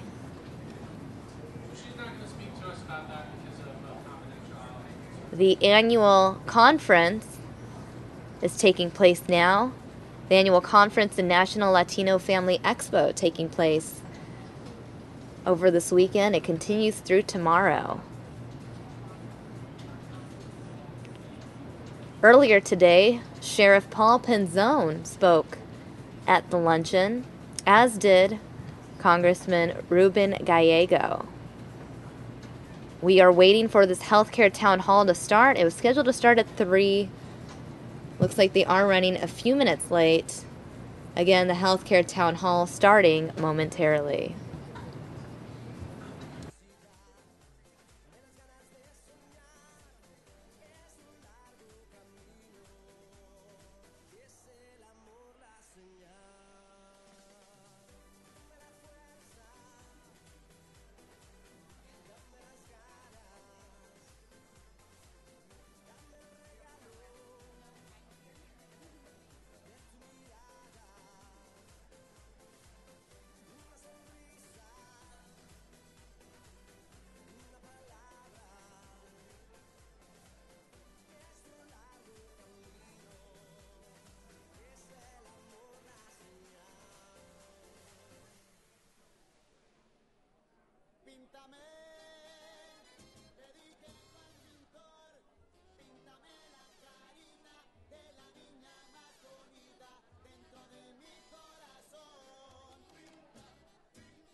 Again, guys, bear with us. We are waiting for this town hall to start. It was scheduled to start 27 minutes ago. All we know, all we're told is that it will start momentarily. This is a town hall taking place at the National Council of La Raza's Expo and Conference. This is their annual conference here in Phoenix. It started on Saturday. It continues through today. A number of people spoke at the conference throughout the weekend as well as earlier today, and we now have this live feed coming in. We are awaiting the discussion on the town hall. Today's event is proudly sponsored by Centene Corporation. Ladies and gentlemen, we ask that you please silence your mobile devices at this time. Please take your seats. Our town hall will begin in 1 minute.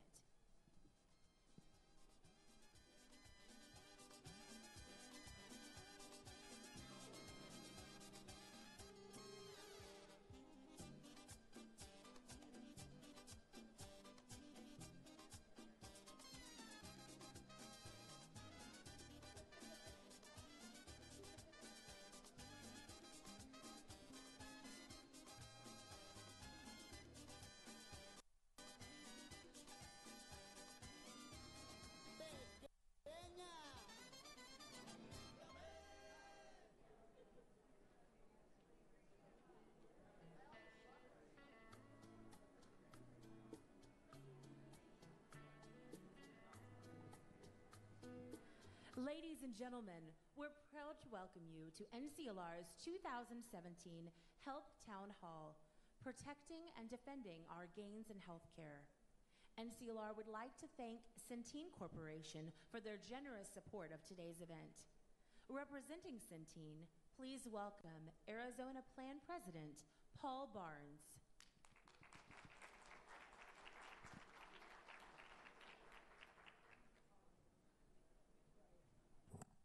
Good afternoon, and clearly I'm not Paul, but he sends his regrets. My name's Monica Corey, and I'm here privileged and honored to represent Centene Corporation. In Arizona, we have HealthNet of Arizona and Simpatico Integrated Care, together serving over 600,000 Arizonans across the state. We provide a full range of programs from physical and behavioral health services, and we proudly provide integrated care services to our members with serious mental illness across southern Arizona. We also provide a full range of services from Medicare, Medicaid, Marketplace, as well as large and small group business. It's been our privilege to be part of the National Council of La Raza's annual conference here in Phoenix, Arizona, my home state. And we've been proud sponsors of the Family Expo, where throughout this weekend we provided dental, vision, and mammogram services to hundreds of people who came across the expo halls. Some women receiving their very first mammograms right here in the Family Expo.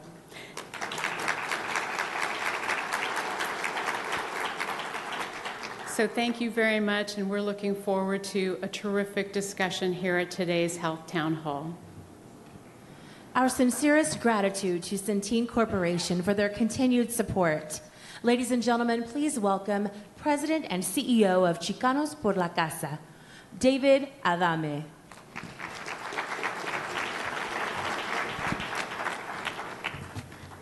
So another change, they say casa, it's actually causa. La causa!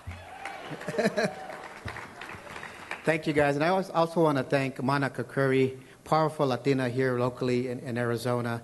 She worked with the Medicaid office before, too, so she's very knowledgeable. Her family's all doctors and everything, so she's very well educated and versed in this area. So she's been a great mentor and educating me on how I can be better leader in this particular area. So thank you, Monica, for your great support. And Centene and Simpatico that we work with here locally, you support many of the nonprofits here in the state. Thank you. And I also, before I get started with some of the comments that I want to talk about with NCLR, very proud board member of NCLR, but Chicanos por la Causa recently worked with many other organizations around town here, Planned Parenthood and others, to have a town hall ourselves. And we had over 200 people there. And we're really working hard to make sure that our two senators, Senator Flake and Senator McCain, hear us, that this is not good for our community. And the thing that struck me in the town hall there, we had some people give their testimonials. We had one at the press conference here too, but the one that just kills me and it still keeps me up at night, I think about it, was a grandmother with her granddaughter, a grandmother with her granddaughter. And the young lady, unfortunately, was very, very ill with leukemia. And it's very clear to them that if the law that's being proposed is passed, they're going to lose their coverage. And how can you look at somebody in the eyes when you know that somebody like that, somebody special? I think about my own. I have 3 young daughters as well, and so we have to work harder. This is beyond just luchando, right? This is our civil rights for our community, and you know CPLC is going to continue to do that. So NCLR throughout its history has always been a crucial voice in promoting health and well-being for Latino families. And we do it through the 300 affiliates that we have, like Chicanos por la Causa here locally, like Valle del Sol here locally, like Friendly House here locally, which were some of the 7 original nonprofits in the Southwest Council of Raza before it became the National Council of Raza. But NCLR has reached millions of individuals and families with health messages and interventions to promote better health care. Let me give you an example. In 2016 alone, NCLR reached 6.5 million Latinos with nutrition and supplemental nutrition and assistance program enrollment messages to help reduce hunger and instill healthy eating habits. Over 25,000 Latinos now have access to food assistance that they otherwise would not have had. I think that's a round of applause with NCLR, what they do. So NCLR led advocacy efforts to give the most vulnerable Latino families and workers unprecedented access to health coverage options through the Affordable Care Act. As a result, 6 million Latinos received coverage since the law's implementation in 2013. This is a 40% decline in the uninsured rate for Latinos under the age of 65. But even before that momentous victory for our families, NCLR played a role in delivering other important policy wins that had a profound impact on Latino families. Let me give you a few examples that they've written here for me. In 2007, NCLR secured California state funds to strengthen immigrant access to public health services. In 2009, we led with NCLR altogether the effort to include 4 million legal immigrant children in the Children's Health Insurance Program Reauthorization Act. And most recently, NCLR was instrumental in expanding children's health coverage in Florida, California, and believe it or not, here in Arizona as well. Thank you. So this is just a few of the examples that NCLR is doing. So whether on the ground in partnership with the affiliate or working with state and federal officials or forming coalitions across interest groups, NCLR's guiding light is always for the well-being of Latinos. And this is an interesting one that I learned this week. That's why NCLR never gave up the fight during the 8 years that it took for the Food and Drug Administration to allow the fortification of corn masa with folic acid to prevent birth defects. That means that an estimated 450,000 more Latina women will have enough folic acid to prevent neural tube defects. Great one. So we've had these victories, but there's much more work to do, and that's why we're having this town hall today. We need to hear you guys today, the stuff that you're in your local markets, what you're hearing about, so we can share information, so we can share strategies, and how we can really take this to the next level and make sure that we get a law that both sides of the aisle, no matter which side of the aisle you're on, work together. We heard from our congressman from the 7th District of Arizona, Ruben Gallego, talking at the press conference. If we can get these folks to listen to us, and it's to us because they represent us, we can pass something that's really good for our community and make sure that we have that civil right of health care for all of our communities. So thank you guys, and God bless everyone. Thank you. Thank you, Mr. Adame.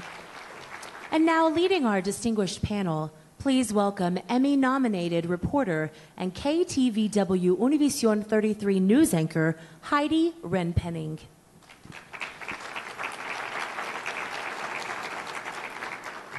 How are you all? ¿Cómo estamos? ¿Listos? Ready?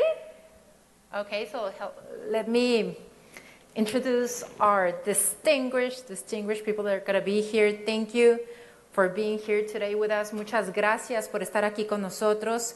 Welcome to the NCLR Health Town Hall, protecting and defending our gains in healthcare. Today's Health Town Hall is also the closing session for the 2017 NCLR Health Summit. So please help me welcoming our distinguished panel and health advocates with a big round of applause. We'll start with U.S. Representative Ruben Gallego. Congressman Gallego is the son of Hispanic immigrants, a veteran, and a community leader, and a father of a beautiful 6-month baby. As a first-generation college graduate of Harvard University, Congressman Gallego is also a Marine Corps veteran, serving in Iraq with the well-known combat unit Lima 325. Bravo. Thank you. As a state legislator, Congressman Gallego led to push for Medicaid expansion and to secure in-state tuition for veterans. During his first term, Congressman Gallego fought tirelessly on issues including education, job creation, access to higher education, veterans issues, and immigration reform, making Arizona a better place to live, work, and raise a family is his top priority. So he currently serves as a senior whip for the Democratic Caucus, the second vice chair of the Congressional Hispanic Caucus, vice chair of the Congressional Progressive Caucus, and vice chair of the Equality Caucus. Thank you, Congressman Gallego. Yeah. Now let me introduce you Carmela Castellano Garcia. She's the president and CEO of the California Primary Care Association, overseeing a membership association of more of 2,000 nonprofit community clinics and health centers, which serve nearly 6.2 patients a year. That's a big one. So Mrs. Castellano Garcia has been committed to advancing multicultural health policy issues for 25 years, focusing on areas such as cultural and linguistic competency in healthcare delivery, ensuring the viability of safety net providers, healthcare reform, and access to care for vulnerable populations. And under her leadership, federal funding to CCHCs has increased from $105 million to $580 million, and the number of health center sites has grown by approximately 98% to over 1,235 clinic sites in 2015. So she has fought to improve access to healthcare services, including oral health services for California's traditionally underserved and vulnerable populations. And welcome, Carmela. Gracias for being here. We continue with Frederick Isasi, was elected to be Families USA's second ever executive director in January this year because of his lifelong commitment to achieving high quality, affordable healthcare for all, as well as his expertise in Medicaid, Medicare, and private health insurance, health equality, and payment and delivery reform. In addition, he has proven track record of working effectively in a bipartisan manner with policymakers at the national and state levels. Mr. Isasi's passion for healthcare reform began when he was growing up in North Carolina as the son of Cuban immigrants. There, he saw firsthand many of the barriers to healthcare that experienced by the poor, people of color, and people with language barriers and rural communities. Before joining Families USA was the bipartisan National Governors Association Center for the Best Practices and the Advisory Board. Mr. Isasi also served as Senior Legislative Counsel for Healthcare on both U.S. Senate Finance Committee and the Health, Education, Labor, and Pension Committee for former Senator Jeff Bingham from New Mexico, and the only Democrat serving in both committees during the creation of the Affordable Care Act. And our fourth and final panelist is Dr. Elena Rios, who serves as President and CEO of the National Hispanic Medical Association, representing 50,000 Hispanic physicians in the United States. Her mission is to improve the health of Hispanics. So Dr. Rios also serves as president of NHMA's National Hispanic Health Foundation, affiliated with the Robert Wagner Graduate School of Public Service in New York University to direct educational and research activities. A strong and tireless leader for health, Dr. Rios, also co-chair of the Health Committee for the National Hispanic Leadership Agenda, a coalition of the nation's 40 prominent Latino advocacy organizations. So let's give them, please, a big round of applause. We all recognize that access to quality health coverage and care is essential to living a healthy life. Since the implementation of its major coverage provisions in 2013, the Affordable Care Act has helped provide coverage to 20 million Americans, including 6 million Latinos. These gains have been especially important for our Latino community. The uninsured rate for Latino adults under the age of 65 has declined 40% from 2010 to 2016. And this is the largest decline of any demographic group. And at the same time, the Latino child uninsured rate is also at its lowest rate ever recorded. But, here comes the but, this historic progress is now threatened. In May, in 2017, the House of Representatives passed the American Health Care Act. And this is a bill that aims to repeal and replace ACA and to cut and restructure the Medicaid program. And let's consider that over 70 million Americans, including 18 million Latinos, are covered by Medicaid, and over 50% of the Latino children get their health coverage through Medicaid. And also recently, Senate Republicans released their health plan, which is called the Better Care Reconciliation Act. According to estimates by the non-partitional Congressional Budget Office, over the next 10 years, this plan will cause 22 million people to lose their health coverage, cut the Medicaid program by over $700 billion, and give a tax cut of $400 billion to the wealthiest Americans. Senate Republicans recently delayed a vote on their health plan and are currently revising this proposal in order to garner additional support for a potential vote in the upcoming weeks. So as we can see right now, the health and economic security of millions of Americans, including the Latino community, is at stake. So we'll start with the questions. As we have seen, a number of analyses have been produced that project the impact of the Senate Republican health plan. What is one example of the Senate Republican health plans that impact on Latino children and families you think the audience should be aware of? We'll start with you. Well, I certainly think immediately we have to worry about the cuts to Medicaid. And you're going to hear a couple lies from the Republicans, and including President Trump saying, like, well, there's more money going to Medicaid, actually. The problem is, like, there is more money going in, but it's not the amount of money that's going to keep up with the demand, and also with the growing costs of health care. So what's going to happen is what happened here in Arizona, especially when I was in the State House, is you ended up having states that start basically rationing care and trying to decide who needs care and who does not. And what ended up happening in Arizona before Medicaid expansion is that there are certain populations that just didn't receive the care they needed. There are people that went without prosthetics. There are people that went without organ transplants. A lot of horrible things happened here in Arizona that resulted in even some people dying. And I think that is going to have a severe impact just with Latinos here in Arizona, especially the Medicaid population, that's either our young children through the S-CHIP program or our working poor. Okay. Mrs. Castellano?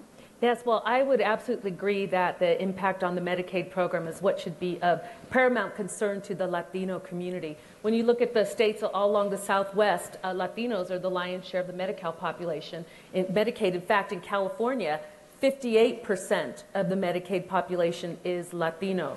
So we are disproportionately the working poor, and that is really who the Medicaid expansion ultimately covered.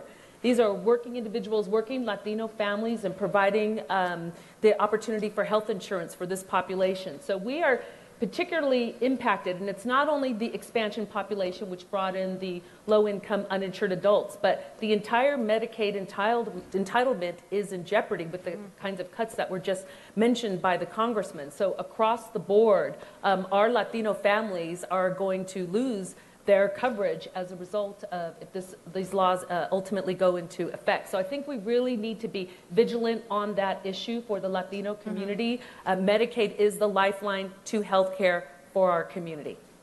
Mr. Isasi? Well, I think I want to pick up on the same theme. There's no way that the impact of this this legislation on the Medicaid program can be understated. And let's be honest, this is being done under the guise of repealing the Affordable Care Act. Right? This is not about repealing the Affordable Care Act. It's about dismantling one of the most important programs that has served vulnerable folks in this country for decades. And to give you a sense, I mean, you mentioned it, we're talking about $750 billion. We have never in the history of this country envisioned a cut like that to the Medicaid program. And guess what? It's only the first cut.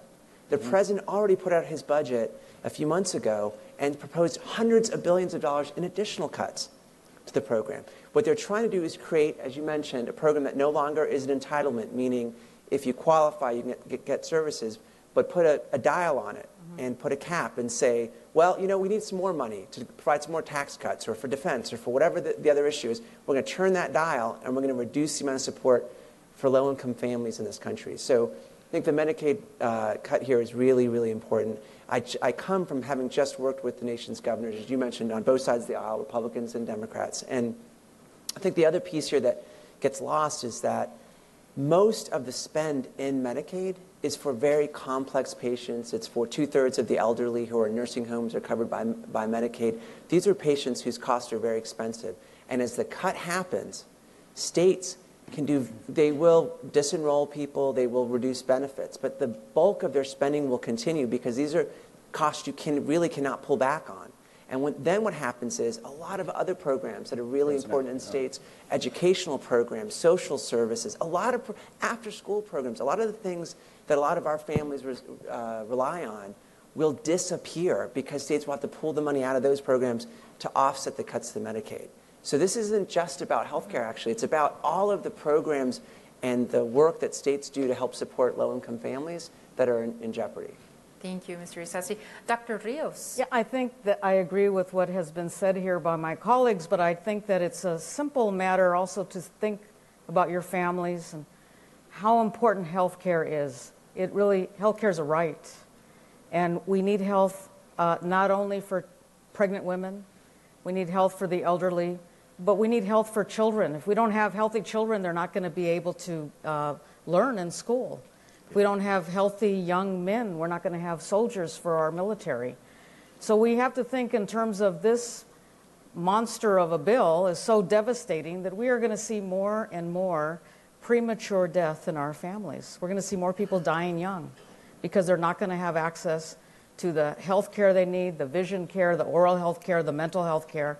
And it will be devastating on Latinos especially because we make up so much of the population in this country.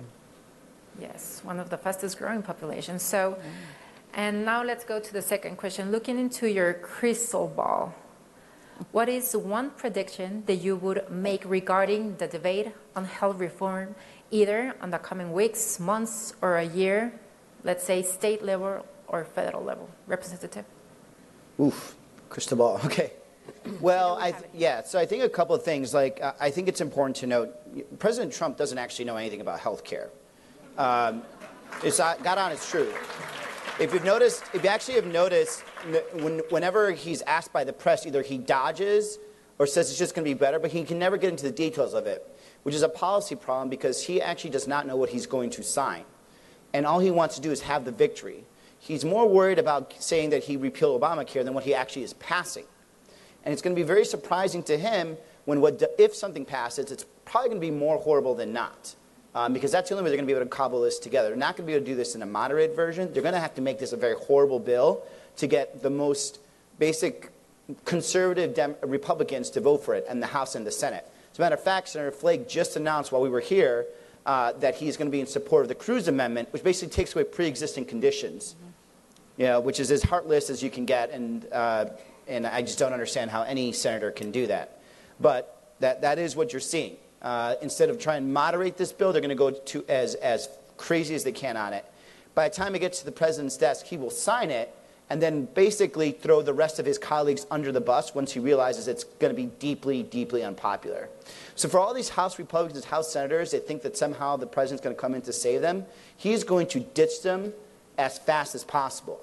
And then as quickly as his bill gets unpopular, then local Republicans will start ditching the federal Republicans. And it's just going to be basically a cannibalism that's going to occur within the Republican Party, because at the core, this bill is horrible. Both policy-wise, it's horrible, but publicly, it's horrible. I mean, it is more unpopular than Congress.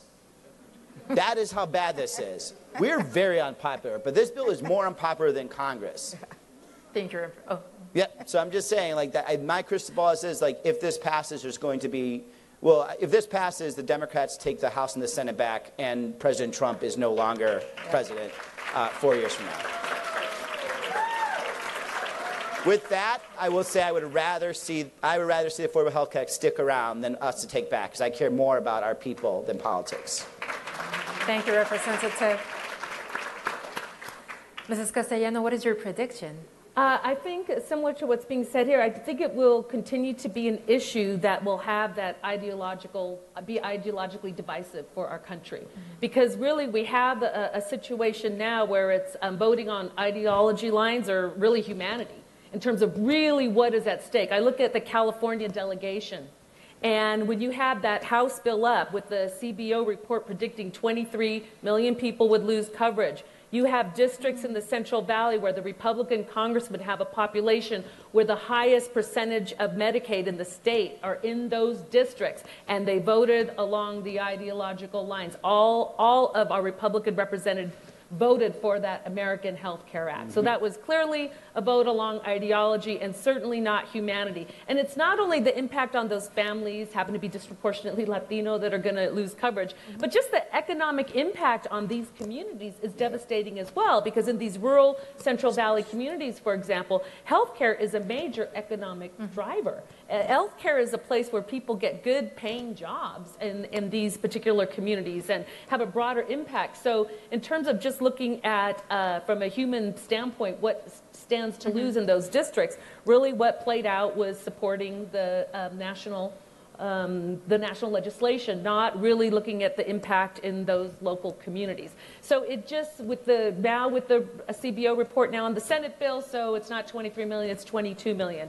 But yet there's still intense debate about getting this thing passed. So it just, there are those who believe that we should have health care and that it's a human right, and there are those who don't believe that and would rather take the investments that we're making in health care and put that in the pockets of the wealthiest Americans. That is ideology that is driving the debate at the federal level, and it's very unfortunate that for the Republicans, that's losing out to humanity. Thank you, Mrs. Castellano. Mr. Isasi, what's your prediction? Okay, my prediction, let's start with the next few weeks, okay?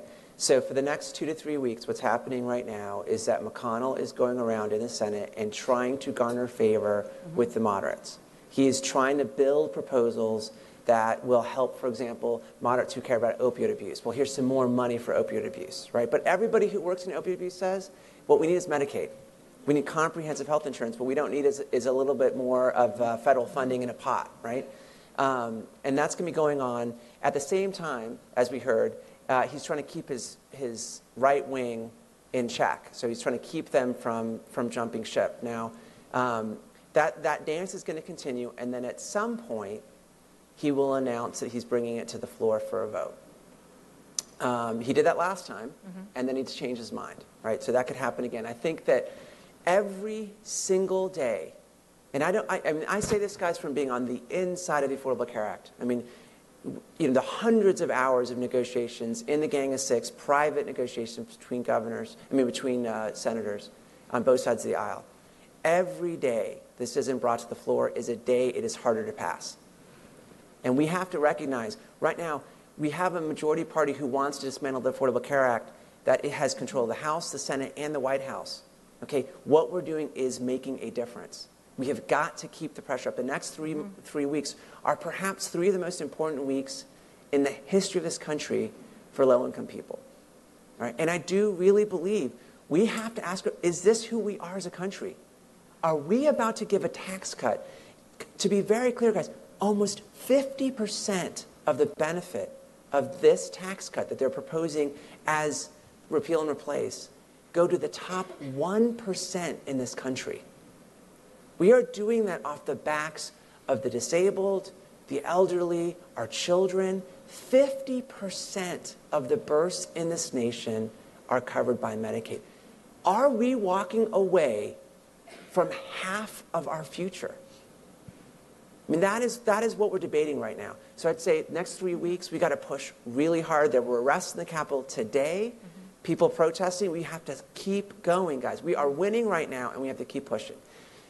Assuming that this doesn't pass, and let's just stay in that assumption, and it might not even be a safe assumption, but let's stay there. Let's push really hard. I think the next thing to really think about is that, as I mentioned, the president's budget already included additional cuts to Medicaid. There's a lot of things that have to happen right away in September. There's a debt ceiling. The Children's Health Insurance Act has to be reauthorized.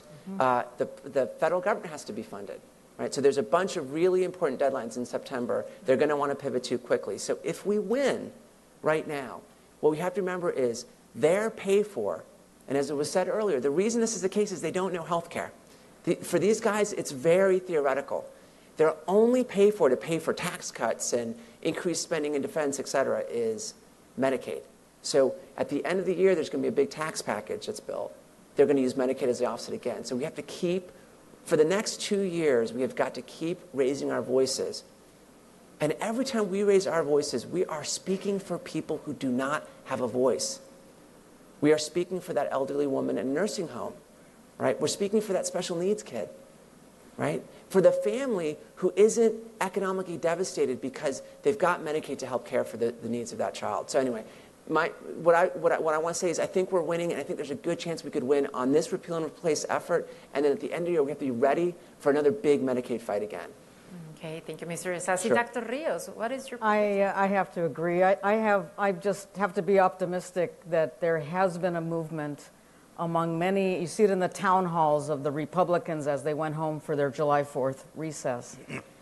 There is an awakening awareness of how bad this Senate bill is, and people are saying that we want our senators to stand up, not go out and hide behind this Trump care. So I think that if we keep up the fight and keep up the calls to your senators, I predict that there would be a window here of a voice that healthcare is important to us. But I think what will happen is that there will be an attempt at decreasing costs of the budget across the board at HHS, all our prevention programs, all of our mental health programs, all our training programs for students to become doctors and nurses, all our Planned Parenthood, all big cuts. But I also think that there has to be funding for middle class, not just Medicaid, but middle class families to have subsidies to buy insurance that is more affordable. And I think we have to also fight for that we do keep on target, that we need to have coverage that is affordable, and also that we do have all the essential benefits in the Obamacare. That is, again, it includes mental health and prevention care for women's health, and et cetera. But I do agree that this doesn't stop, because we have to continue to fight for Medicaid, and healthcare is one of the #1 industries in this country with jobs and for our communities. So we need healthcare. We need to have a healthcare system that continues to become more efficient and with less costs, and having more appropriate, culturally competent and language services for our families.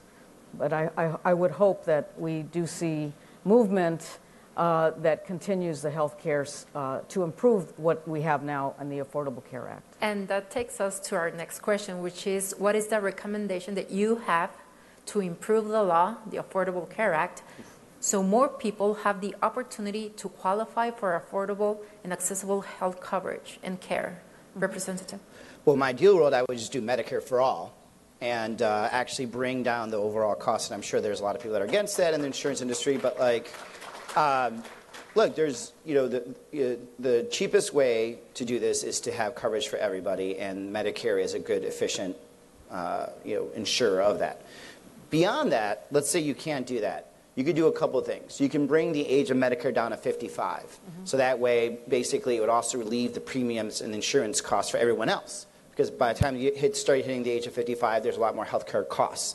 And instead of having them in the insurance markets where basically they start costing more and more and more, you shift them onto Medicare, and that way everyone else's premiums go down.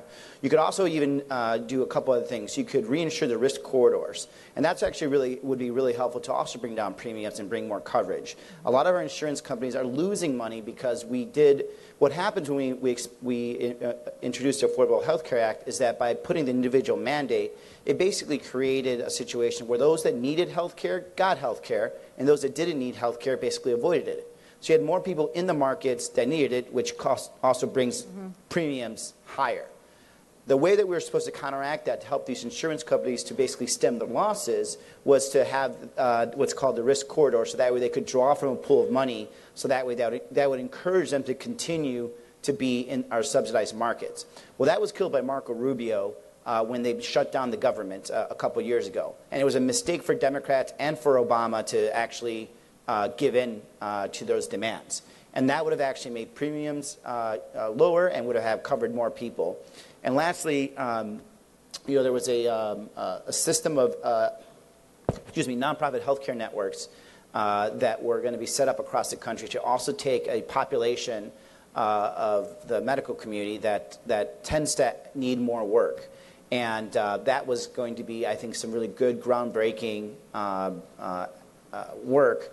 And that was also destroyed during one of the shutdowns. You can do all those things, and you can essentially just start improving on healthcare and the healthcare outcomes that come with it. And there's also by the way, a lot of things that are found in the ACA that are very nuanced, that are really important to actually for the long-term longevity even of Medicare. Switching the way that we pay doctors from fee-for-service to wellness ends up having really good healthcare outcomes for the individual, and in general makes the whole healthcare system more affordable in the long run. And that goes under the ACA if it gets repealed. And lastly, even under the ACA repeal, there's no individual mandate on the ACA repeal, but there is a mandate that gets paid to the insurance companies should you, for some reason, lapse on your insurance. And I believe it's a 30% premium surcharge from what you originally would pay should you, for some reason, miss one of the open enrollment periods. So instead of paying the government, you're going to be paying an insurance company. So essentially, you have to pick your poison there. Largely, I think at this point, it's better to be paying into a system that has nonprofit motivation versus something that tends to have a for-profit motivation. Thank you, Representative. Mrs. Castellano, what can be improved right now? Well, one of the issues coming from the state of California with such a large immigrant population, one of the issues that we always found challenging with the ACA is the fact that the undocumented population was excluded from coverage.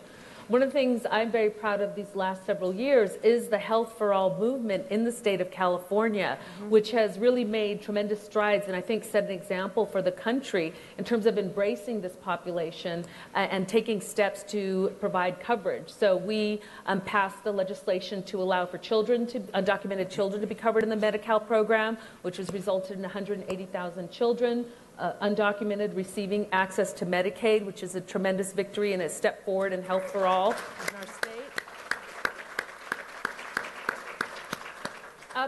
Up to the election, there was a waiver proposal pending, which would have allowed the undocumented population to have access to our exchange without subsidies, but would have allowed that access. That had to be withdrawn just as a result of in the change of administration. But the movement and the push was there to also get some form of coverage for adults. So we continue to feel in California, and we have a tremendous leadership in our legislature. That's another thing that we're very fortunate in California, the kind of leadership we have in everything from our Attorney General to the Speaker and Senate Pro Tem, we all happen to be Latino, and having Latino elected officials really makes a difference because California continues to stand up. Senator Lara, who led the Health for All movement as well, he in our legislature for pushing and promoting this issue and continuing to really stand up against the anti-immigrant policies of the Trump administration. So we will continue, this I think will continue to be a banner issue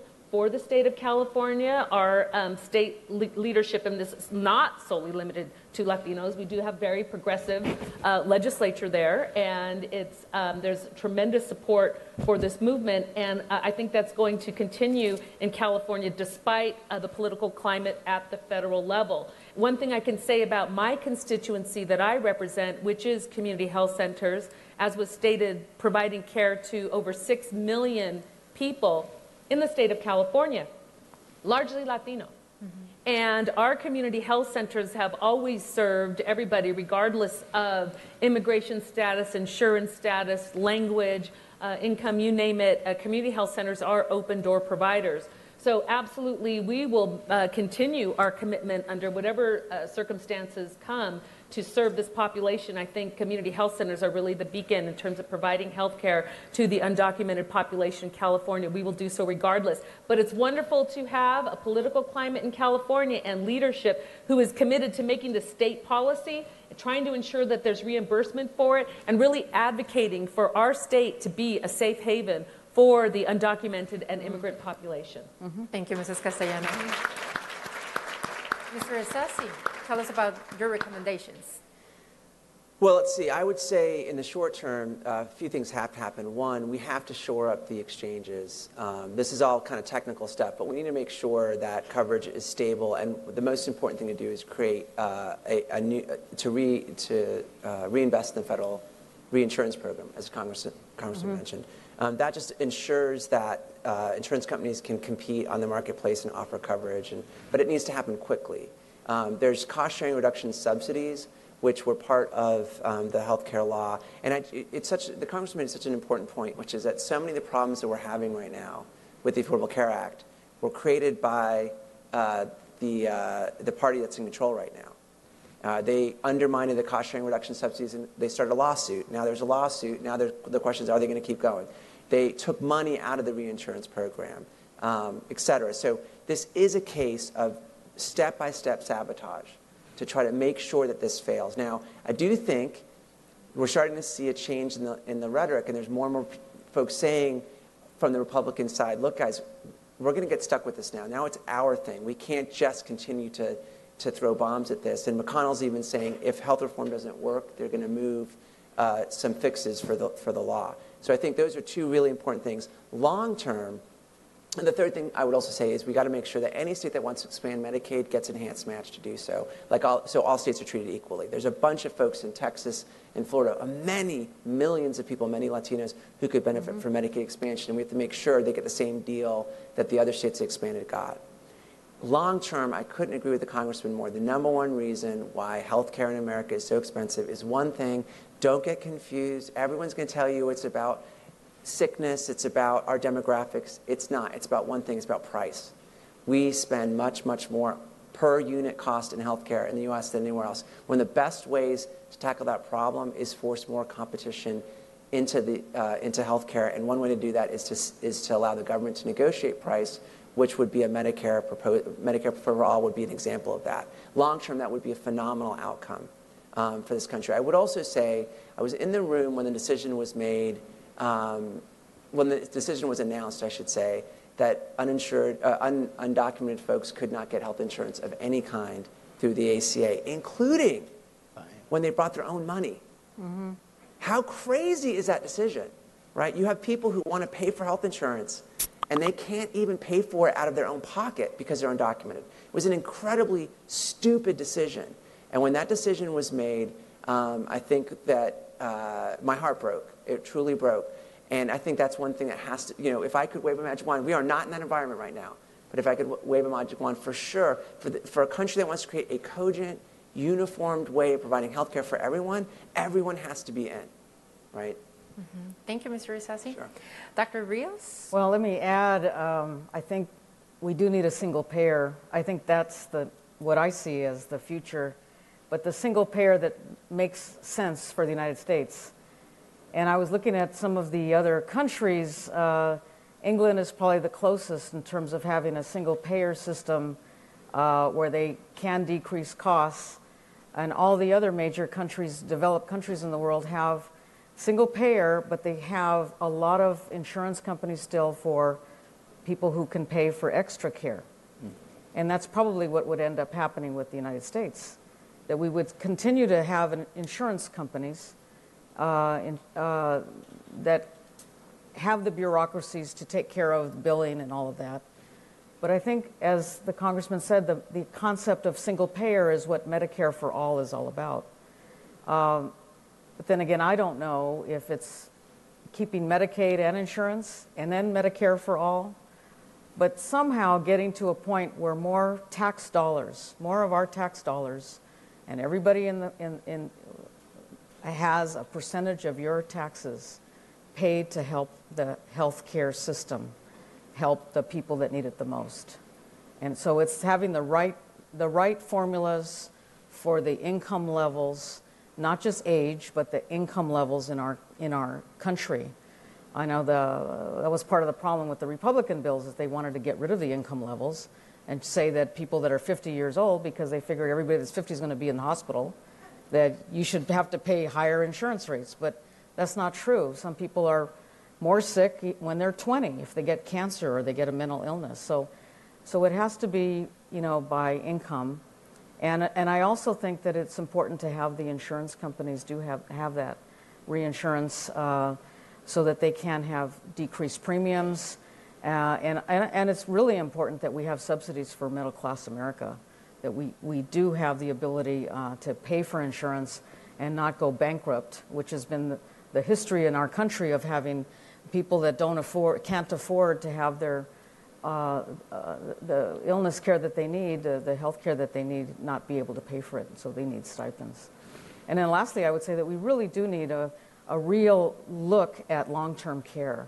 Long-term care and caregiving in our communities.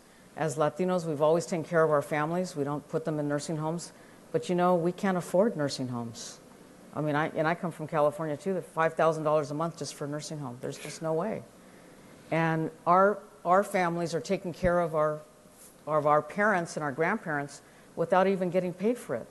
And that was one of the big problems, I think, one of the opportunities lost was having Senator Kennedy's focus on long-term care be put into the ACA. But I know it's expensive, but I just think we have to tackle that issue for the future. Thank you, Dr. Rios. Okay, so next, what is the suggested action the audience could take today to ensure their voice is heard in this current health reform debate? Representative. Call, write, email, do it once, do it twice, do it 3 times, everything you can, just continue doing it. Send them Facebook messages, send them Twitter for you youngins, send Snapchats, whatever you can do, just do not stop and do it multiple times every day. Yeah. I second that, but I am absolutely looking at the long haul and the situation that we're in for Latinos when I think about, for example, the Republican districts I mentioned in the Central Valley that are overwhelmingly Latino, but their representatives are voting for this act. The whole issue about su voto es su voz is something that we need to push and promote in our community. And the efforts cannot just be sporadic, when there's election coming and we all rush to get people registered. This needs to be an ongoing, systematic effort within our community, and the nonprofit sector has a role to play in that they are able to participate in voter registration. For example, my constituency, community health centers, is able to educate about voting, and there's even some health centers involved now in the naturalization process and educating their community about the need to naturalize so that they ultimately can vote. That goes along with getting people involved in registering to vote. So I think that has to be tantamount on our minds, because it is just devastating to see what is happening in these districts where there's a large Latino population, but the member of Congress does not feel accountable to that segment of the population. because they are not voting. They are looking at those numbers. This is a real issue for us, not just in California, but throughout the country.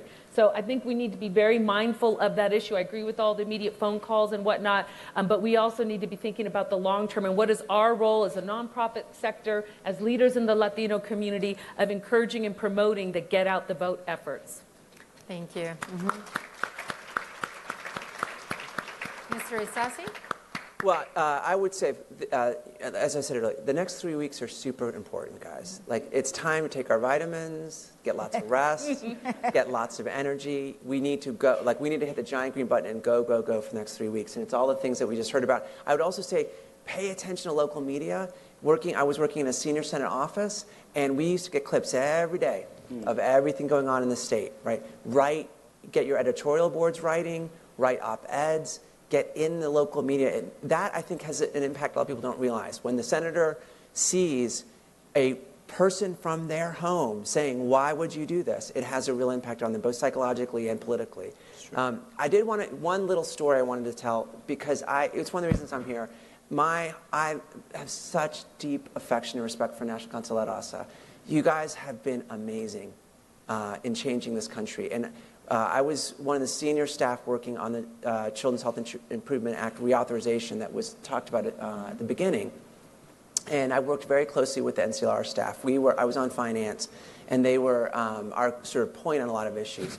If you look at the CHIP bill that passed before President Obama came into office, it didn't have one thing. It didn't have the Immigrant Children's Health Care Improvement Act in it. And we tried tooth and nail to get it in, and it was absolutely not ever going to happen. NCLR went to President Obama after his election. They were the only group that did this, and I mean this, guys. You were the only group that did this and said, if you don't get IKEA into this bill, you are not delivering for us, and we will let you know. We will let our people know, and it is the staff who was in charge of that is a wonderful woman named Jen Nandu. She was my point on this.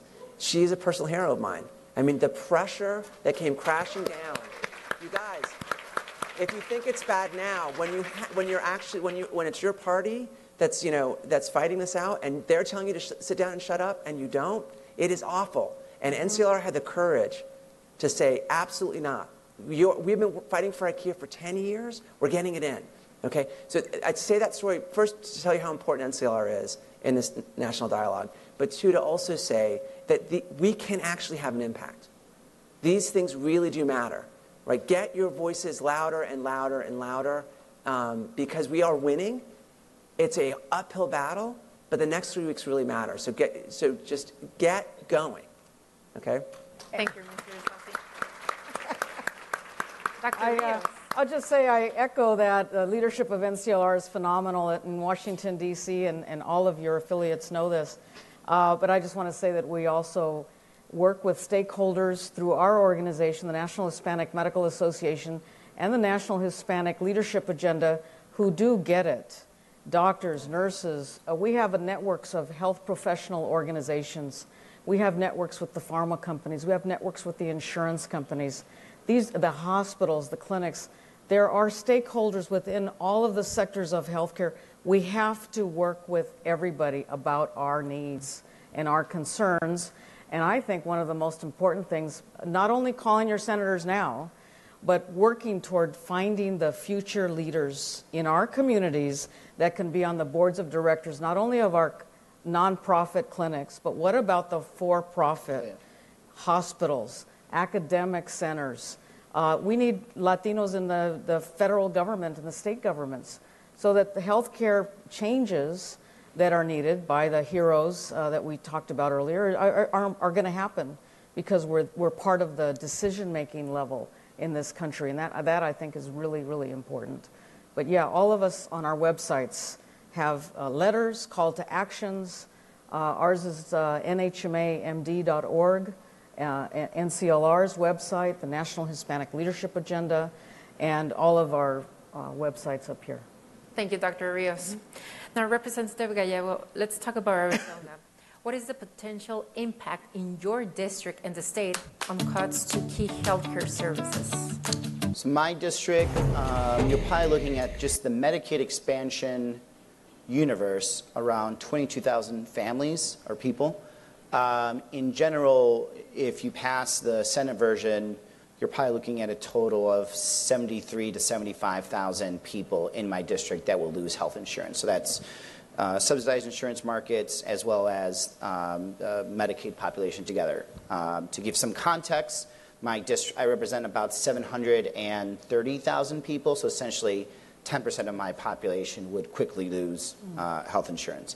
And that's probably not counting a lot of people that are covered because they're under the age of 26, because they also have coverage, and who knows what other impacts that would have, including the fact that I have a lot of the hospitals that take care of our really critically ill and chronically ill poor population that would probably also see their uncompensated costs go through the roof, which means premiums would go up for everybody else, and potentially some of these hospitals would probably have to start rationing care and or shutting down. So, for me, it would be, for my district, it would be fairly traumatic. As a gin infused with which is why I have always been fighting for this. Even when I was in the State House, I was still fighting for the Affordable Health Care Act or even after that, the Medicaid expansion. And that's why people should take action. Yeah, absolutely. You don't have to talk to me, but you need to talk to Senator Flake, especially Senator Flake. The fact that he's taken the Ted Cruz amendment, it's just inhumane. And for a guy that's supposed to be a nice guy, this is the least nicest thing you could ever do to the working population of this country. And don't fall for his nice guy act. He essentially right now is voting to kick people off health insurance and to prevent people that have pre-existing conditions from getting good health insurance. And it's just sad. It's just sad. Thank you, Representative. Mrs. Castellón, as a key advocate for our safety net providers, community health services, what major implications do changes on coverage have for the communities served by health centers? Well, first and foremost, the Affordable Care Act has been a tremendous success. Mm-hmm. So this might be debated in the halls of Congress, and every time I hear that it's a disaster, like, are you kidding me? It has been tremendous in the state of California, with so many millions of individuals receiving coverage. And I've already talked about the fact that the Latino community benefited very significantly. So for our community health centers, which are located in medically underserved communities, are really located in the rural, challenging parts of the state, serve the most low-income population and providing health care for all in their communities. We have a lot at stake with this repeal. A very significant impact. First of all, we talked about Medicaid. The fact that our population, 1.3 million previously uninsured at community health centers, got insurance. So a huge segment of our population went from being on a sliding fee scale to bringing the Medicaid payment behind them. This was very financially strengthening for community health centers, because all of a sudden the bigger segment of our population actually had insurance and the Medicaid reimbursement. So in terms of financially destabilizing to the safety net, you cut out what's predicted to be $16 billion in federal dollars by the year 2022 in California. That is going to tremendously undermine the financial viability of community health centers. Now, in terms of the population, Elena, I think, raised some very good points about what particular programs are at stake. You have mental health services. One of the wonderful things with the ACA is it resulted in an expansion of mental health services for our population. This has been tremendous in the Medicaid program, and we have the potential to lose that. Women's health services, the whole attack on Planned Parenthood is going to be devastating for the Latino population. In a state like California, who do you think is getting care from Planned Parenthood? Mm-hmm. Many low-income Latinas are getting their health care from Planned Parenthood. We do not have the capacity in community health centers to take on the 800,000 patients served by Planned Parenthood in California when they lose their funding. So this is, again, Latinas' access to reproductive health care services will be tremendously undermined by the kind of cuts contemplated to Planned Parenthood. Much less if we lose essential health benefits and maternity care is not covered anymore. I mean, absolutely, this will be a very big impact on women. So I think across the board, with mental health, women's services at risk, the safety net funding destabilized, This is a big impact on our Latino population. One of the tremendous benefits of the ACA, it actually invested in community health centers. There was $11 billion nationwide invested in community health centers. California alone secured $1 billion for expansion, about 100 new access points, which means a new clinic in a community that didn't previously have one, or an expansion of an existing health center occurred in California as a result of these ACA dollars. Now, the S-chip reauthorization was mentioned. Another thing that desperately needs to happen by September is that the community health center funding get re-upped. And we're facing a fiscal cliff where we could lose up to 70% of that community health center funding. Again, that is separate from the ACA debate, but that absolutely needs to be taken care of. It'll blow a big hole in community health center services nationwide. So we're really facing threat at multiple levels. There's this Senate bill and the federal legislation, the impact it'll have. There's the reauthorization of community health centers. And then what was mentioned before about the president's budget. I mean, it's really an assault on our population at all levels in terms of access to food and other kinds of services that the president wants to cut in the federal budget is really going to impact the low-income Latino population, not just in healthcare services, but social services overall. So we have just a tremendous amount at stake, and like was said earlier, we can fight this battle, and if we're able to fight back and the vote doesn't happen and it falls, then we're just going to have to get up and fight the next fight. This is going to be an ongoing assault on our community, and we have to be in it for the long haul. Thank you, Mrs. Castellon. Mr. Isasi, Families USA and NCLR recently released state reports where they highlight what's at stake for Latinos in Arizona, Florida, Nevada, and Colorado. What impact would cuts to Medicaid have on state budgets and or consumer financial capability to access care and treatment services? You bet. And before I answer, I just want to say, because the staff will kill me for not saying this earlier, but for folks who want to get involved, just Google Protect Our Care. It's the whole coalition that we're running that's all about defending, and you'll get email blasts, you'll get kits for how to intersect with your senators and your governors. So please, Cincy, I mentioned Protect Our Care. Go to the website because it'll give you everything you need.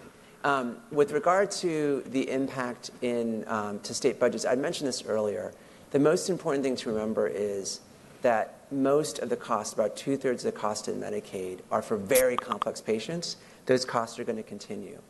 And so it's not just that we're going to see folks disenrolled from the program. We're going to see eligibility categories change. It's not just that we're going to see less benefits, but we also are going to see a lot of really important social programs in states, education programs, after-school programs, social services, transportation services, things that millions and millions of Americans rely on. They will dry up to try to support the cuts in Medicaid. So it's both, it has a huge healthcare impact, and it also has a huge social service impact.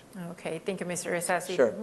Now, Dr. Rios, we have heard about social impact, health impact, but can you talk about the challenges with healthcare providers will be facing, with the challenges that you will be facing and are currently facing when serving key communities?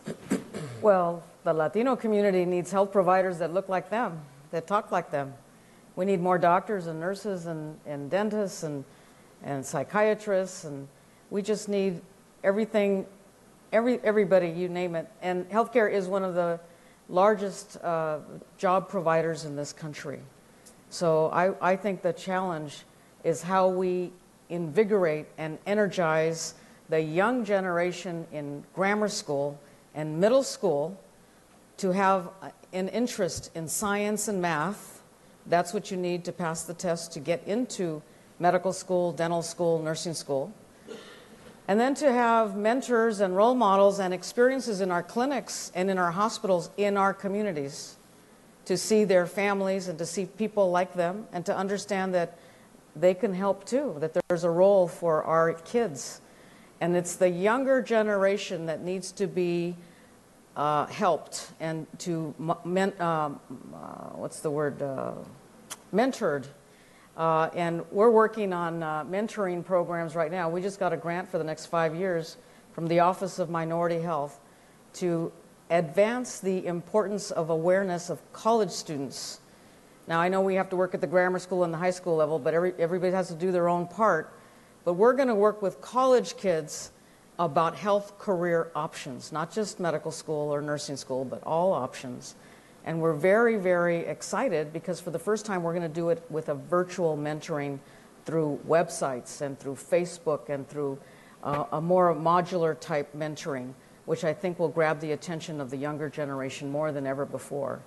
And I also think that for providers, the challenge not only of not having the providers is those providers who have been in our communities, who are foreign doctors, who are older generation doctors, are retiring. Nurses retiring, and there's so many vacancies in the healthcare systems within our communities that it's important to realize that we, as the the fastest growing populations in this country, we're going to be left out without our providers. So the challenge is to the providers also is the disproportionate share funding, the reimbursement rates, but it's also having now to take care of more analytics, more statistics about our communities, looking at the determinants of health that are called social determinants of health, and looking at our housing and looking at our transportation. It's not just about health care. So it's a great opportunity for careers, but it's also very challenging with the Affordable Care Act creating an awareness that there needed to be a more quality care system and not just getting paid by the numbers of people you see or the numbers of labs that you see.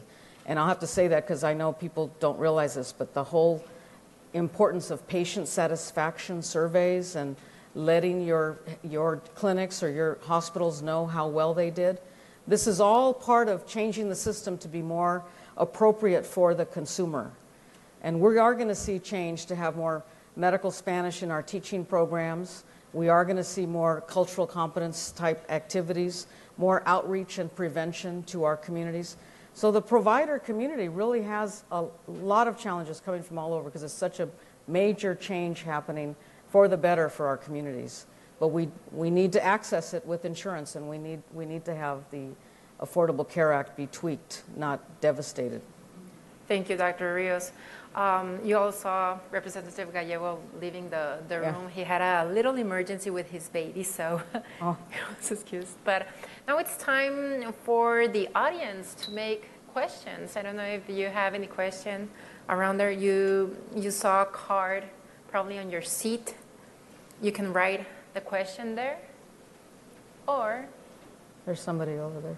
Okay.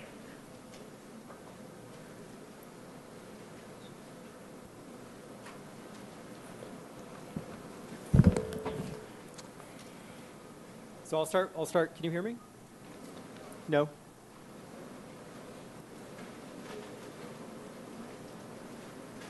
How about now? Can you hear me? Okay. So the first question. Okay. Farm workers and their families are still hardly reached despite the ACA and expansion of Medicaid and community health centers, even when they are eligible. What can we do to reach more of the 4.5 million farm workers and family members? Well, the farm worker population, nowhere in California are more farm workers seen, nowhere than in California, with over 700,000 farm workers seen in community health centers. And I would agree with that statement that it is absolutely a hard-to-reach population. And I think our health centers do I think a tremendous job in getting out in the community and reaching out to farm workers and bringing them in. I'll tell you one thing that creates further challenges for this population is the climate of fear and intimidation that is being perpetrated by this administration against the immigrant community. I think that only makes our job to reach the farm worker population even harder because of the fear that it creates among the families, and you have a lot of mixed status families involved in the farm worker community about whether or not there's going to be a repercussion by getting access to health care, whether it be at a community health center or enrolling their undocumented child in the Medicaid program.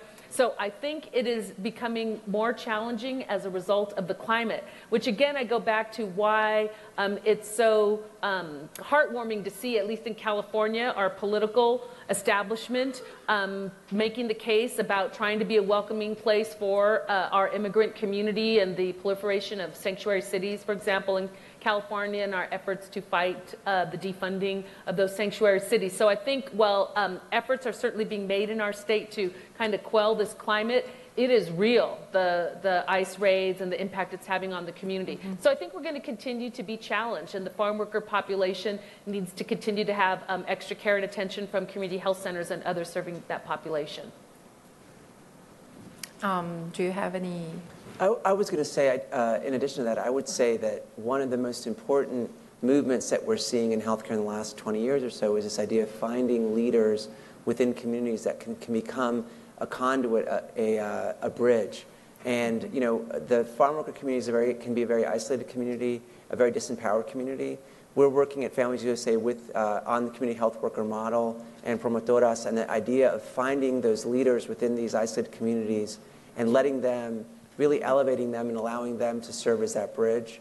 And I want to point out that, you know, I grew up mostly in North Carolina. There's other populations who are suffering the same way. You've got very rural, disenfranchised African-American populations. You've got, you know, I grew up in Appalachia. You've got very isolated, very poor families in Appalachia who also are very, who need this similar kind of model, which is to find the leaders in their community. It's not going to come from the health center. It's not going to come from the hospital. It's not going to be a doctor, right? And we have to find those people and elevate them and allow them to form a bridge between these disenfranchised populations and the resources that are available to them. Okay. Thank you. Any other question? Okay. Okay. In New Mexico, according to the Economic Policy Institute, New Mexico will lose over 31,000 jobs in the extensive healthcare industry. What more can we do to get our leaders to see the economic devastation that will happen? Well, I can tell you that one of the things that we really focused on when this healthcare debate started was demonstrating the economic impact. That was our whole strategy to appeal. Community health centers do enjoy bipartisan support and wanted the Republican members of Congress to really understand the impact on their community. So with the support of local foundations and working with Capital Link, we were able to run specific numbers about the economic impact by district. Actually, for members of Congress, if the community health centers or if the destabilization of Medicaid took place. So I think that was a really important effort, but it's still really discouraging to see, despite being able to show a devastating economic impact. So it's not just about the folks losing insurance, because obviously that wasn't working. So let's talk about the impact on jobs. In the end, that didn't win out with our Republican delegation. I don't think we should be completely discouraged by that. I think we need to continue to run those numbers, crunch those numbers, and ultimately show that data. So I think it's critically important, and we need to be able to do that. Mr. Assasi, do you have any? Well, I was going to say, I worked with governors who were Republican governors trying to expand Medicaid in their states. This data point was incredibly important to them. The number of jobs and the financing that would be coming in the state because of health care was incredibly persuasive, so it's a very important question. I just, a couple of weeks ago, was speaking to rural hospitals from the western part of the country. As folks mentioned earlier, a lot of hospitals are just teetering on the edge of closure in rural America. So I would say, really importantly, folks in the audience, if you guys are both healthcare workers, you know, professionals, and you care deeply about this, don't forget about the power of switching gears and speaking from your profession, speaking as a person who works at a community mental health center, community health center, at a small rural hospital. Those folks calling up their members have a very different currency with some of these conservative members when you're calling from the local hospital in the district versus a person who just lives there. And I would add that it is important. People don't realize, again, young people need jobs, and what better place to work than to take care of those who are sick. Caregivers in our communities, taking people to the doctor, being able to understand how to help cook for the elderly, or being the entry-level jobs within our clinics and hospitals. It's so important. Those are the kinds of job opportunities that would be lost. And you're right, the physicians and nurses and dentists all bring other people to the table when they have a job. when they create a job, they create programs, they create lots of, like I mentioned, analytical type jobs now. So there's a domino effect when you close down a clinic or a doctor's office or a hospital. A lot of people, a lot of families depend on the salaries of our professionals within the healthcare system. And the communities depend on so much of the healthcare system. People don't realize that it's not just the hospital or the clinic, it's all the programs that we now have that are helping to educate our communities about healthy living and healthy lifestyle. So it's food programs, nutrition programs, farmers markets, the issue of physical exercise and programs with schools, after-school programs for families. All of this is part of the healthcare arena. Thank you, Dr. Rios. Any other question? So the next question is to Mr. Asasi, but certainly open, I think, to the entire panel.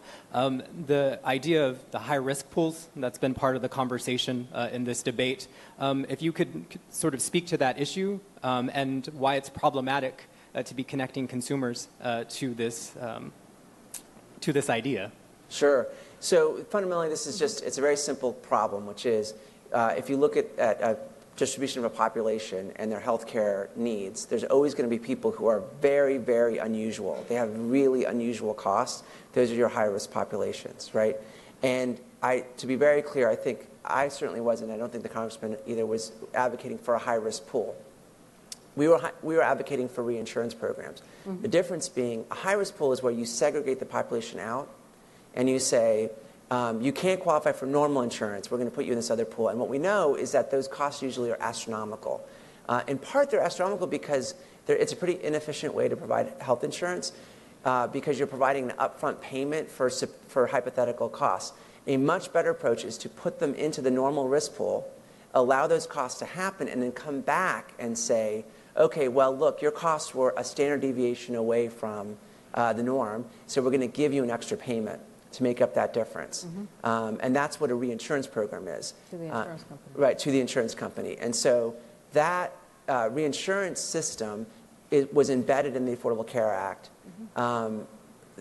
Republicans took money out of that program. Now it's ended. We need to re-up it. So that, and basically what it does is it allows for smoother premium costs, it lowers costs for everyone, and it ensures that there aren't these big shocks to the system when a patient who, say, gets diagnosed with a very expensive form of cancer, and it was sort of unpredictable, enters in the system. There's a way to rationalize those costs and make sure that you don't blow everything up. So thank you for answering that. This is my question. Okay. I just wanted to clarify. It is actually Senator Graham's proposal that he's talking about right now, reintroducing this idea of high-risk pools and throwing those people into high-risk pools in order to maintain the cost of insurance for everybody else low. And then this Mr. Rand Paul's idiotic idea that you need to connect consumers to the product. And so, yes, I'll get bad news today about some illness, and I have to start worrying That's about exactly right. shopping around for my next doctor or my That's next, exactly right. et cetera. Yeah, so very importantly, we are not supportive of high-risk pools. We are supportive of a rational reinsurance system that allows everyone to be together and getting insurance together, and then in the back end, you figure out a way to cover costs that are unusual. What we know historically is that high-risk pools do not work.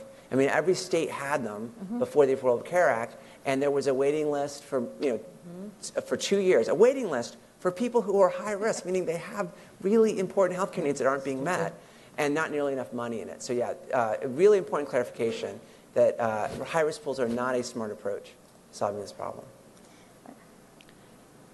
The following question comes from the co-founder of the National Coalition for Latinx with Disabilities. So the question is, how are you including people with disabilities, including disabled Latinxs, as leaders in this fight? Well, at the national level, with the National Hispanic Leadership Agenda, and NCLR is a prominent organization, part of this group, we take care of all Latinos. We're focused on advocating for all of our families.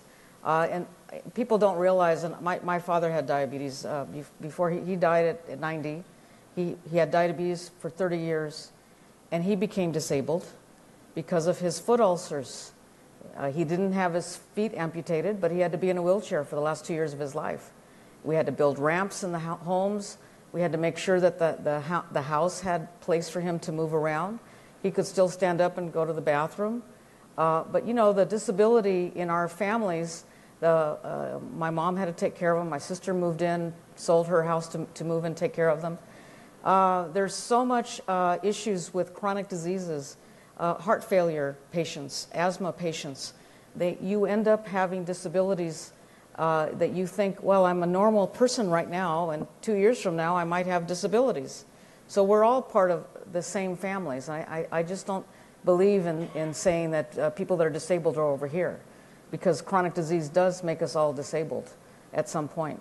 And for those people that do have special programs and special funding for disabled, we need to be more aware of how to take advantage of that, to get it to our community health centers, to our community programs, so that we have more access to the big dollars that are out there in the disabled world, and especially for those that have mental illness, that are chronically disabled, who will not function in life, but who can help in their own way to help our communities. And I think there's just a lot of things that we haven't touched upon here. I mean, obviously, we can't touch upon everything, but the Affordable Care Act has really moved forward the whole awareness in this country of people that are sick and the needs that they have, whether it's mental or wellness, because you're disabled. And I think it's important to realize that we're seeing major progress in the society and how we deal with our families and issues. Thank you. I just want to clarify one thing. What the person was asking is she feels the disability community has something to say about the current reforms proposed. So the question was, how are you including the disability community, including disabled Latinx, as leaders in this fight? Well, I will say the Protect Our Care Coalition, the disability community is a strong partner. Mm-hmm. They've been wonderful advocates. Their voice has been heard very loudly on the Hill. I don't know if you guys saw the press coverage, but we've had folks doing die-ins. We've had folks. So their voice has been incredibly important. I will say, I worked very closely on the CLASS Act, the Long-Term Care Services and Support provision that was in the Affordable Care Act. The disability community was wonderful then as well. They have enormous power. When they come and they actually show up in the hearings in the Senate offices and remind everyone, this is who we're fighting for. It has enormous impact. So they're a very close collaborator of ours in the Protect Our Care Coalition. There's no program in this country that is more important to the ability of folks living with disabilities to live a full life that is self-actualized, that is their life than the Medicaid program. It is the most important program. And this legislation is an all-out assault on that. So their voice is incredibly important right now, and they're strong collaborators with us. Is that it? Okay, thank you all. We are close to the end of today's conversation, so please help me thank the panelists of today for a very thoughtful and timely conversation. Thank you. Thank you. Now I would like to introduce Rita Carrion, Deputy Vice President of the Institute for Hispanic Health, NCLR, to close this session. Thank you, and I'll keep my comments short because I know, thank you for those who staying here. Thank you again, Heidi and Benning, and our distinguished panelists, Congressman Ruben Gallego, Carmela Castellano-Garcia, Frederick Isasi, and Dr. Elena Rios. We just can't stress enough the importance of staying informed every single day. There are changes, even as we were talking now, and the importance of really acting and really sharing our stories. So I just want to again, you've been having these cards throughout the whole conference. If you're an Arizonian, please fill them out. Give them to us. Stephen Lopez is right here. We'll bring them back and also Kenny Palmer is in the back room. Or even show up to, Senator Flake's and McCain's office yourself and say, this is my story. So I just want to say that our vision for a stronger America relies on having an economic, political, and social advancement, and that reality is for all Latinos. But we can't make that reality when our communities aren't healthy, and so we need to thrive. So in the last 3 days, we've had significant stories told, a caregiver story in our precision medicine session, and a number of stories. And so we just want to thank you all for being part of the Health Summit, being part of the annual conference, to join us for the gala as well. And together in unity, we can continue to work together. And please tell your story in every single way that you can. We all have our own story in terms of health. So thank you again. So as part of thank you for joining us today. I know a number of folks had participated in our promotional raffle, and I just wanted to announce 3 of the winners.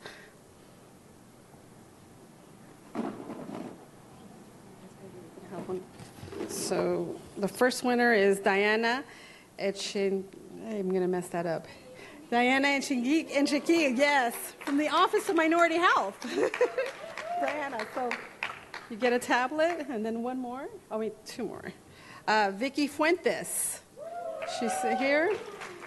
Okay, we'll send it to her. Oh, Vicky, okay, great.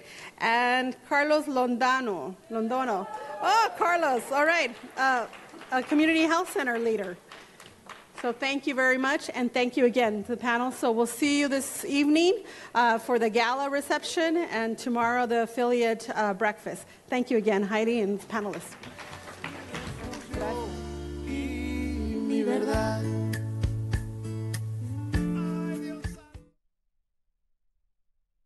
All right, everyone. So that wraps up the town hall on healthcare.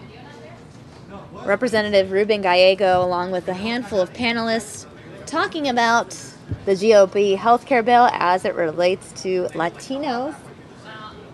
We're now going to cut out of this. We have a live feed coming in. Don't have any information on this, but I want to go ahead and pull it up while we have it. I'm going to get some information for you, though, in the meantime. Stand by.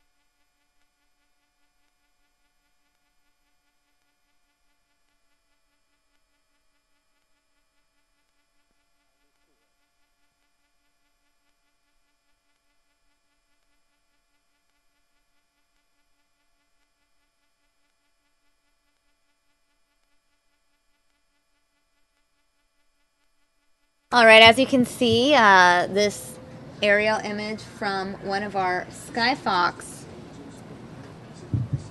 feeds in Dallas. Sorry, excuse me, not Dallas, in Washington, D.C. Washington, D.C. Fox station bringing in these pictures courtesy of Skyfox. The airport, Dulles Airport, has been evacuated. I'm going to go ahead and work to get you guys some information on this, okay? Stand by.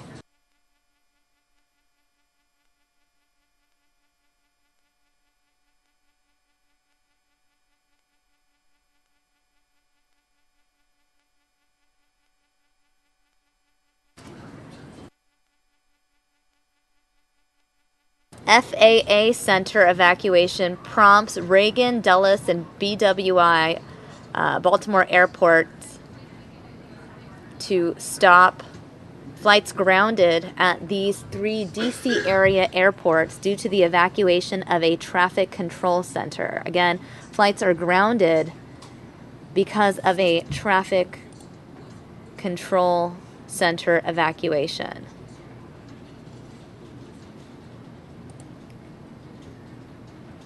International flights on the ground.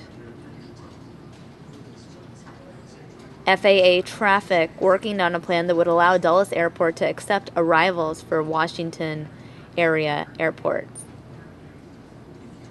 According to some news sources there on the ground, a United pilot told a reporter that there are very limited numbers of controllers working to get long-delayed international flights out and incoming planes to Dulles landed. Again, for those of you just joining us, this is what we know so far. Air traffic at Baltimore Washington International, Thurgood Marshall Airport, Dulles International Airport, and Reagan National Airport are being impacted this evening due to an evacuation at an FAA facility in Virginia. Airport officials say the FAA air traffic control tower in Leesburg experienced an issue from construction work at the facility. Now, the FAA released a statement saying the following. Local fire officials directed the FAA to evacuate the Washington Center in Leesburg, Virginia at about 6:40 p.m. after fumes from construction work permeated the control room. The center handles high-altitude flights over the area. The facility stopped accepting new flights and handed off airborne flights to other air traffic control facilities for safe handling. We're actively working to fully ventilate the facility. We'll update the statement when we get new information. Now, the BWI Airport, the Baltimore Airport, tweeted that a ground stop is currently in place along with a temporary air traffic management program.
Welcome, everyone, to the Fox 10 News Now stream. I'm your host, Mike Pace. Going to be here with you for the next 2 hours, and we're taking a look at flights grounded here in the D.C. area because of an air traffic control center evacuation due to fumes from construction. So it is really messing up flights this evening, about 8:05 their local time in the D.C. area. You're watching the Fox 10 News Now stream. If we get some more news and updates, of course, we're going to pass that along to you.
So as you can imagine here, everybody, for the people that are on those flights and pretty much just at a standstill, you know how uncomfortable that must be for all those passengers there. Is you're just sitting there and you know that probably won't be taken off for a while here, and you're already on the plane, and you know, say it's been an hour or 2 hours there on the tarmac, you're probably thinking, we could have been up in the air and we could have been almost at our destination by now. And really just becomes a mind game when you're just sitting on that tarmac there pretty much.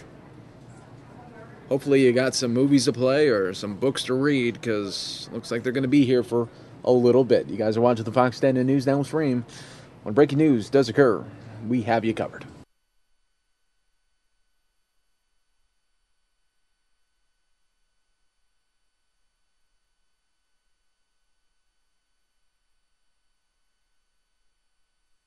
The air traffic at Baltimore, Washington International, Thurgood Marshall Airport, Dulles International Airport, and Reagan National Airport are being impacted this evening due to evacuation at a Federal Aviation Administration facility in Virginia. Airport officials say the FAA air traffic control tower experienced an issue with construction work at the facility.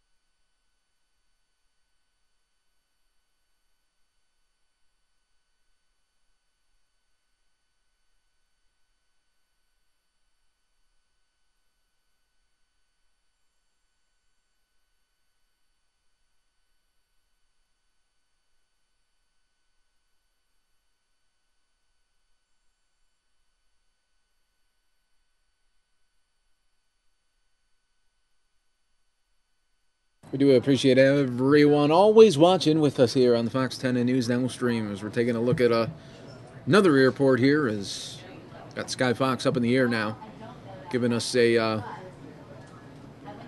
better area here.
So you can see here we have more planes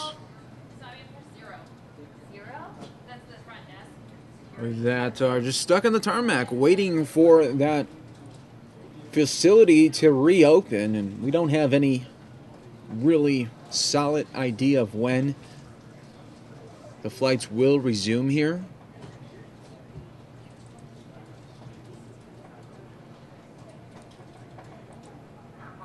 United just tweeting out that the FAA has issued a ground stop for DC area airports and that we are working to minimize any interruption for our customers. That was a tweet just from United.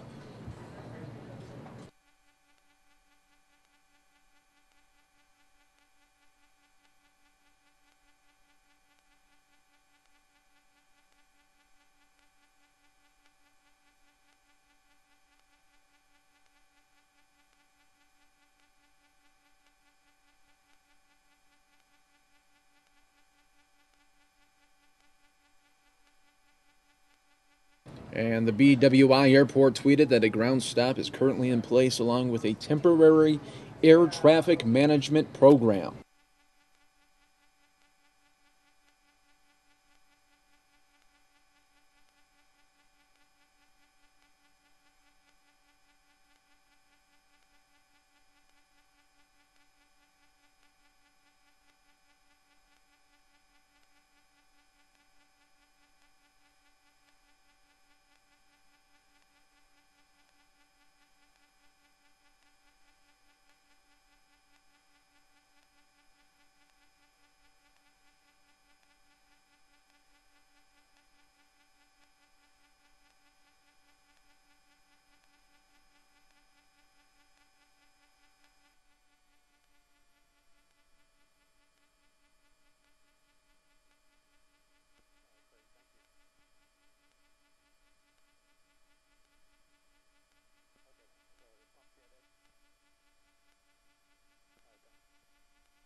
And 20 minutes ago, the BWI Marshall Airport tweeted out saying, "Bad news, folks. Next update from the FAA is at 10 p.m. local time.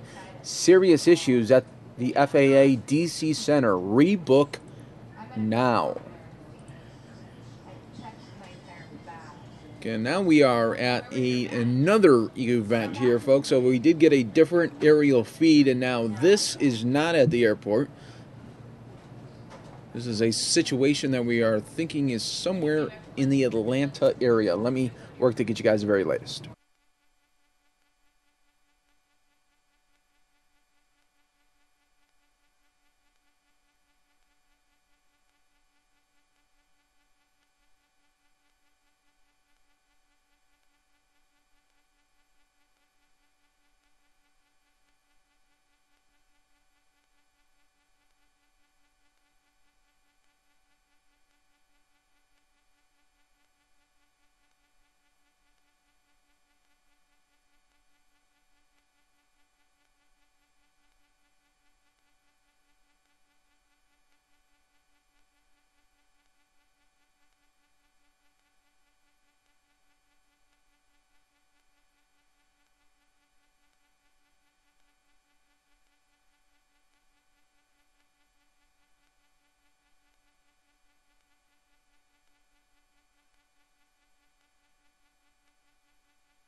All right, so here's a live look now at the White House. We'll get you going with our next story here on the Fox 10 News Now stream. We always do appreciate when you are with us here on the stream.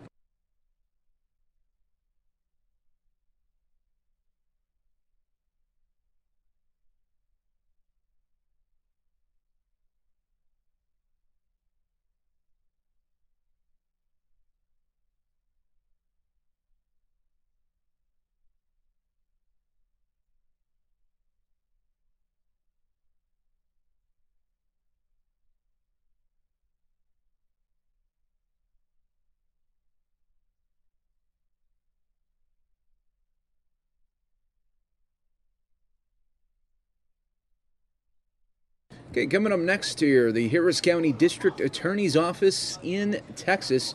Prosecutors are discussing human smuggling case in which 12 people, including a girl, were rescued from a hot cargo bay in a truck parked in southwest Houston for much of Sunday. We have so the great actions by the Houston Police Department that resulted in some charges late yesterday for smuggling. And I'm going to give you a little bit of details on that. And I obviously want to recognize those that took part in this investigation and made these things happen. Yesterday, Houston Police Officer Chris Meade was on patrol looking for a suspect in a completely unrelated investigation. Because he was actively looking in the community, he became alerted to a box truck that was parked over in the, I believe it's the 7600 block of Harwin. Things just did not appear correct to him. There were two box trucks in the parking lot. He was already on alert. He started paying attention and just really realized that nothing seemed correct about this particular incident. As he entered the parking lot along with other police officers, there was some activity afoot, so people started moving around. This really drew his attention even more to the area. He was able to determine that the truck itself still had a very warm engine, as if it had just recently been driven there. He took a look around and noticed a lot of things that didn't seem correct. He noticed that there were padlocks, that there was no driver in the seat, and there was no apparent driver or other occupants around in a construction site where this truck should not have been. His fast thinking, his heroic activities as a first responder, checked things out, walked around, ended up opening the latch on the back of the truck because he could tell something just wasn't right about this truck. When he opened that truck, he was able to immediately identify 12 victims, women, men, children, one child, inside that truck, sweating, no food, no water, small amount of water that they were left with to share. Looked like they were on the verge of heat exhaustion. Quick thinking, he was able to get them out and realize that these were undocumented immigrants that were being potentially smuggled or trafficked into the country. With his quick thinking, he was able to get Homeland Security out there, get other members of the Houston Police Department out there, and determine what had happened. In the process of all of this, 3 defendants were identified there on property. I believe you have all of those names, but Priscilla Perez Beltran, Adela Alvarez, Nelson Cortez Garcia. Those 3 individuals were there and spoke to the police after being detained as they attempted to get away. He was able to contact building management for the buildings and the property there. He was able to review surveillance video from that location and determine that these individuals, the defendants, had been in and around that property for the good part of the day, and in and around that truck, some getting in the truck, some moving around the truck, and obviously were there because of the truck and for no other reason. There was no other activity going on in that parking lot. So he was able to determine that these individuals were responsible, at least in some part, for the smuggling of these 12 individuals that were inside the truck. He obviously, contacted everyone that he could. The individuals were interviewed. They were taken immediately down to the police station where they were able to get food, water, get in some air conditioning. They had EMS check them out, make sure they were okay. And then obviously they were interviewed. Each of those people had paid, either themselves or someone on their behalf had paid money for them to come into the United States. This led to our office filing the charges on each of the 3 suspects for smuggling of persons. This is an enhanced charge. Typically, smuggling is a 3rd-degree felony. It's enhanced in this case in 1 count because there was a minor involved. So smuggling of a minor becomes a second-degree felony, punishable by up to 20 years in prison. Smuggling of a person where the instance appears to be likely to cause serious bodily injury or death leads to an upgrade as well to a second degree up to 20 years in prison. Each of these individuals, all 12 of them, faced severe consequences. They faced serious bodily injury or death. We all know the heat in Houston. This was by all accounts, an 85, 90-degree day yesterday. Heat index much higher. Inside that unventilated, unair-conditioned cargo van or cargo truck, temperatures exceeded well over 100 degrees. Each of those people risked their lives, and Officer Meade was able to save each one of them by getting them out of that truck before anything fatal happened. So these 3 defendants face 3 counts. They could face 12 counts apiece, 1 for each of the victims, but we have filed 3 counts, and they each remain in custody with a $300,000 bond, and we expect them to appear in court tomorrow morning. At this point, I'd like to ask Lieutenant Anderson from the Houston Police Department. She's in charge of the human trafficking and other trafficking, and she's going to give you a little bit of details from the Houston Police Department side. My name is Jessica Anderson. I'm the lieutenant over the Human Trafficking Unit within the Vice Division of Houston Police Department. ADA Music kind of summed up all the facts. I just want to reiterate that human trafficking and human smuggling are a big deal in the city of Houston. Officer Meade did a fantastic job of being aware of his surroundings and identifying a situation that was not right. He did a great job notifying those that needed to be notified and followed through with the investigation, thereby saving 12 people's lives. He needs to be commended for the work that he did in recognizing the situation. And he did a great job and shows how important this is to the Houston Police Department. Is that all you have right now? Okay. Yeah, thank you. And I just want to reiterate, too, what Lieutenant Anderson has said. Officer Meade is to be commended for his actions. He was hyper-aware and hyper-vigilant yesterday on what would have otherwise been a routine patrol day. And so I just want to take a moment and tell him thank you very much. I was so overwhelmed by the phone call that he made to our office yesterday, and then I got to follow up with him, and he really cared about the situation. He really cared about these individuals who were being smuggled. So thank you very much. And we have Homeland Security. Yes. If there's any questions. Yes. Well, you want to do questions now? Yeah, just do questions. Okay. Do we have any questions at this point? What country are they from? All Latin American countries, variety across the 12 victims. Where they sometimes they're trafficked for labor, sometimes they're trafficked for sex. Do we have any idea what the goal was? Because it was We are still looking at that. We're still actively investigating this case. We cannot say at this point if it was precisely labor, precisely sex trafficking, but we do know that oftentimes those that are smuggled into the country are exploited in a number of ways. So we are looking into that. So the 2 males caught are charged with basically bringing them in for sexual purposes?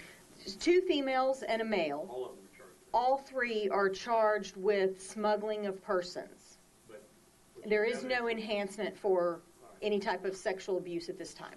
Okay, so at this point you don't have any evidence that any of the women involved in this or the child, 14-year-old girl? 16-year-old girl, I believe. Had been sexually assaulted. At this point, we're still investigating. Those charges have not been brought. And how many suspects got away? We are continuing the investigation. We believe there could be others involved. I don't know that anybody in particular got away, but It shows at least 1, 2, I think. there are potentially other suspects, and we are continuing to follow those leads. We are not releasing the video or any evidence at this time. We will address that as this case unfolds. But we are continuing an active investigation, so we're not ready to release that evidence at this time. What does that mean exactly? It means we're still working. Right, but you could release that video without endangering your investigation. Not if it would cause certain people to flee the country or flee the jurisdiction. So no, it could cause the investigation to derail. And you think it would cause somebody? I think it could. You're not aware of how many people got away on the video, and the video shows at least 2 getting away, you know? I'm not going to say that the video is all-encompassing and includes everything. You're making an assumption from the video, and I'm not willing to make those assumptions at this point. Are there any other questions? They are in custody through Homeland Security. Will they stay here pending trial, or will they? That is still to be determined. We don't know yet. This is all just unfolding as of yesterday. Security could tell us what the process is for that, because I'm under the impression they immediately go back. Is that wrong? Is that something you would like to answer? Sir, that's not necessarily true. That could be used as material. What would routinely happen in this case? In this particular case, in regards to your question, they're needed obviously for material witness testimony as it pertains to them being brought into the country illegally. All of them? More than likely, yes. Mm-hmm. So you expect they would stay here until prosecuting the case is closed? Well, we're still investigating, as the ADA has stated, and we're still taking witness statements. So a lot of that is really going to be based on what's been derived from their statements. Mm-hmm. Could we hear from Officer Meade? I'll defer for him. He's had a long day. He's been really busy. So I'm happy to try to answer any questions that you might have. Human trafficking has gone on for some time and will continue to go on. Is there anything that citizens can do to maybe be on the lookout for this type of activity that may help law enforcement? Well, in situations like this, kind of like what Officer Meade saw, he saw a box truck that was either just still running or had just been turned off that didn't look like it was in the right place. Obviously, I don't want to say call the police whenever you see a box truck in Houston, but be aware of your surroundings. If something looks out of place, let us know. Just be vigilant. If you see something, say something. That's the standard line, and it works for something like this, too. So he was looking for a box truck in another case, right? He was doing some investigation on another thing, yes, and came across a box truck that looked not right. So that strip center is closed on Sunday. Is there the possibility that you would be looking at the videotape from previous Sundays to see if this location has been used in the past to try and link these defendants to additional cases, given that there is anecdotal evidence that that same type of rental truck has been there before? Yeah, that's something that we'll consider in our investigation. This is all very new. Obviously, it happened yesterday, so we're just at the beginning, but that is something that we will probably look into. Did the victims relate how much they paid to dispose of it? Not that I'm aware of, no. Do you know how many hours they were out in the truck? I believe they were there for 12 hours. They were in the truck For 12 hours. What time did Officer Meade find? Approximately 9:20, 9:15, I think it was. Okay. The truck pulled up there about 8:50, it looks like. That doesn't mean they were in the truck for 12 hours, but they were in the truck somewhere else probably, right? Perhaps. Well, do you know? As I said, the investigation is just beginning. Poor Officer Meade has had limited sleep, so we're putting all the pieces together as we go. On one of the charges, it says he's facing human smuggling and sex assault. Is that? I'm going to, all of the charges read, and I have a copy of them here. Each one of the charges reads, each one is charged with intent to obtain a pecuniary benefit, knowingly encourage and induce a victim to enter and remain in the United States in violation of federal law, and in that particular instance, concealing and harboring that complainant who was a minor. The other two charges on each defendant read essentially the same, concealing and harboring each of the complainants in a manner that created a substantial likelihood that the complainant would suffer serious bodily injury or death. None of the information or charging instruments that we have filed mention sexual abuse. I think there is a coding error in the computer system, so when you look at the district clerk site, it says sexual abuse. That is not what the charge itself reads. Okay, so talk a little bit about these people paid either, but I mean, their well-being obviously to these people is not a concern. I mean, is that Well, common? that's very common. Typically those who exploit others, who smuggle them, who traffic them, they really don't care about the well-being of their victim, the person they're exploiting. That is simply a means of making money for them. It's a cost of doing business. For most smugglers, if one or two dies, oh well, it's a cost of doing business, and maybe we lost a little money. But they don't seem to be too concerned about their welfare. And the minor, you said 16? Yes, ma'am. And do you know if she was family or? I don't have that information. Do you know if the truck was rented, and if so, where it was rented? It does appear to be a rental truck. Do you know where they rented? I do not have the paperwork on that. I know that the Houston Police Department's been tracking down all that paperwork. Do you know where they were headed? I do not know that. Any other questions? Okay. Mr. Perez is here to do some Spanish translations for those that Spanish media. So I'm going to give you just a moment for those who do not want to stay to break down their equipment so you're not either held captive or, you know, breaking down that and disrupting the Spanish. Thank you.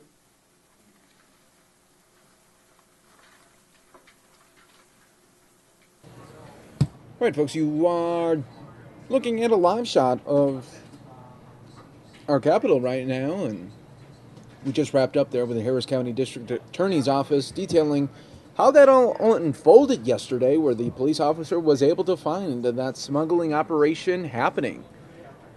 We appreciate everybody always joining us here on the Fox 10 News Now stream, part of fox10phoenix.com. I'm going to get your next video lined up here, taking a live look right now, White House.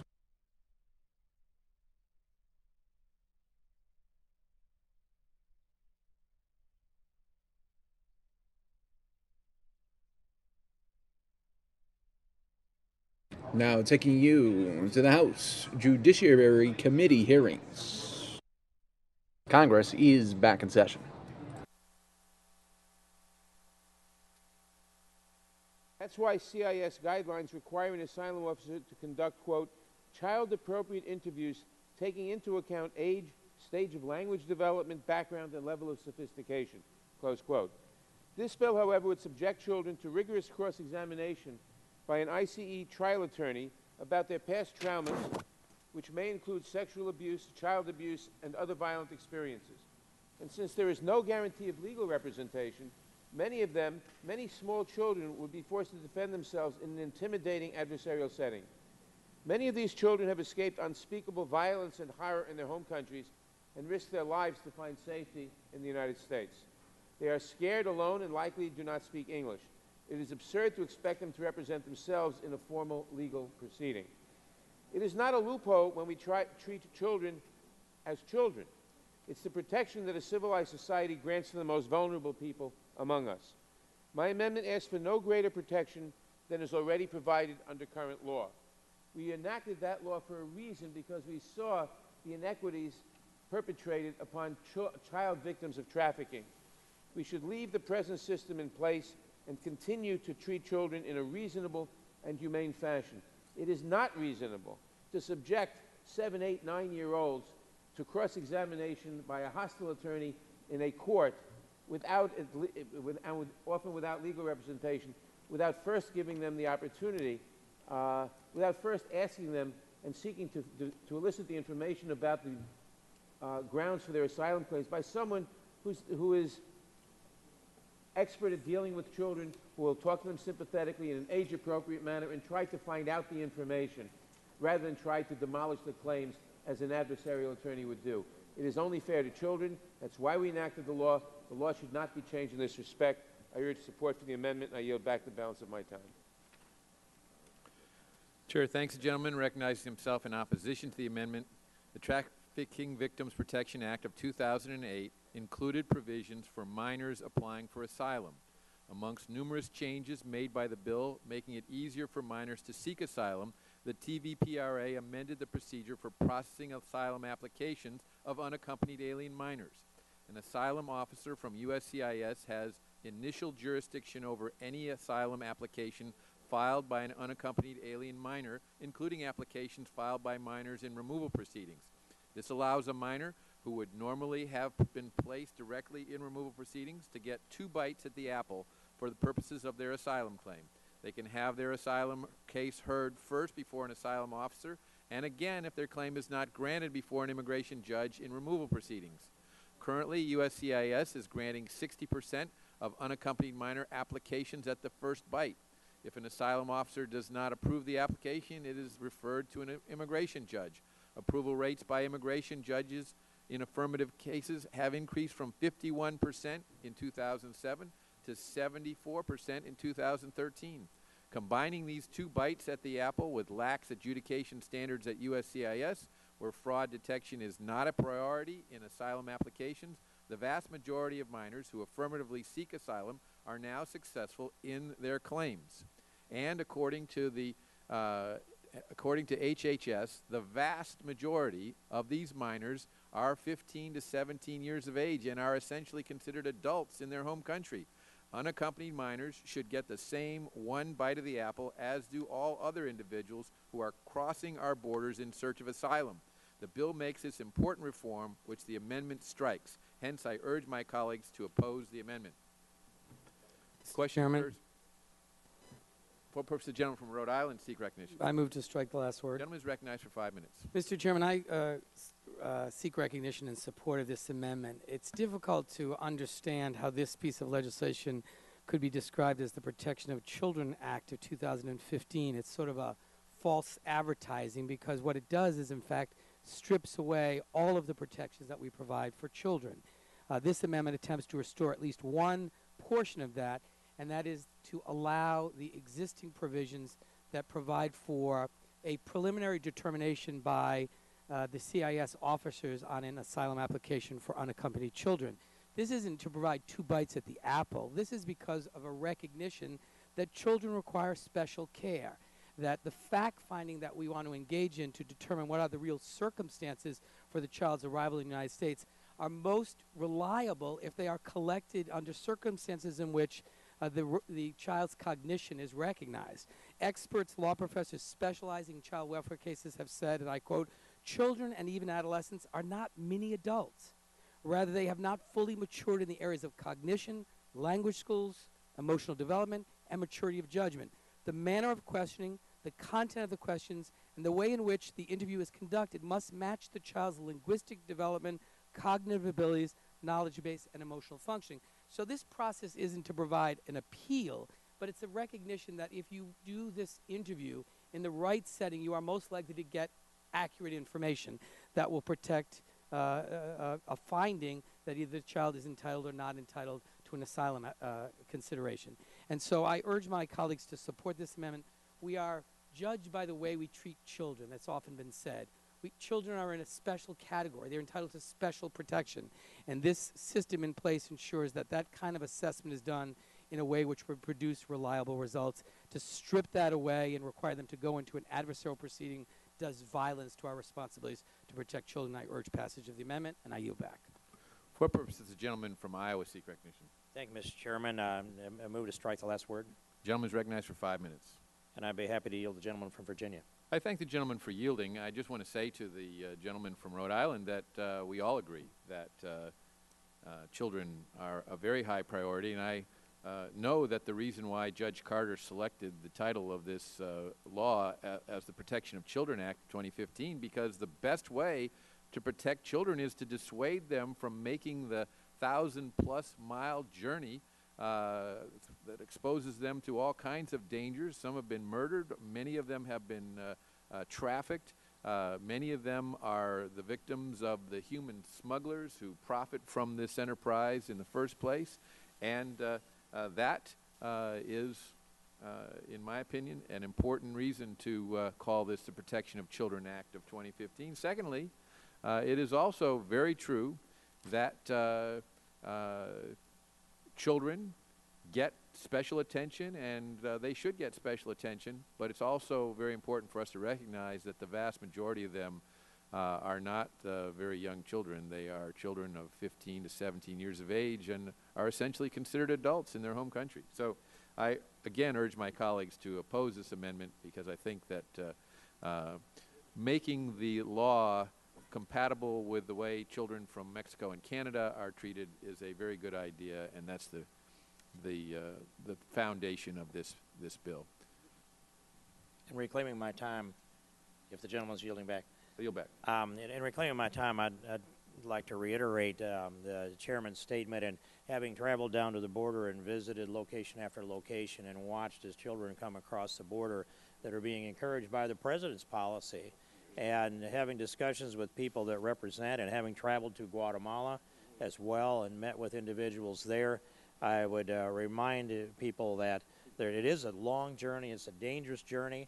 1,500 miles from say El Salvador on up to McAllen, Texas, and every female sent from down there, according to 7 different sources, gets handed some type of pharmaceutical contraceptive because the odds of rape are so great that the parents or the grandparents or the family know that.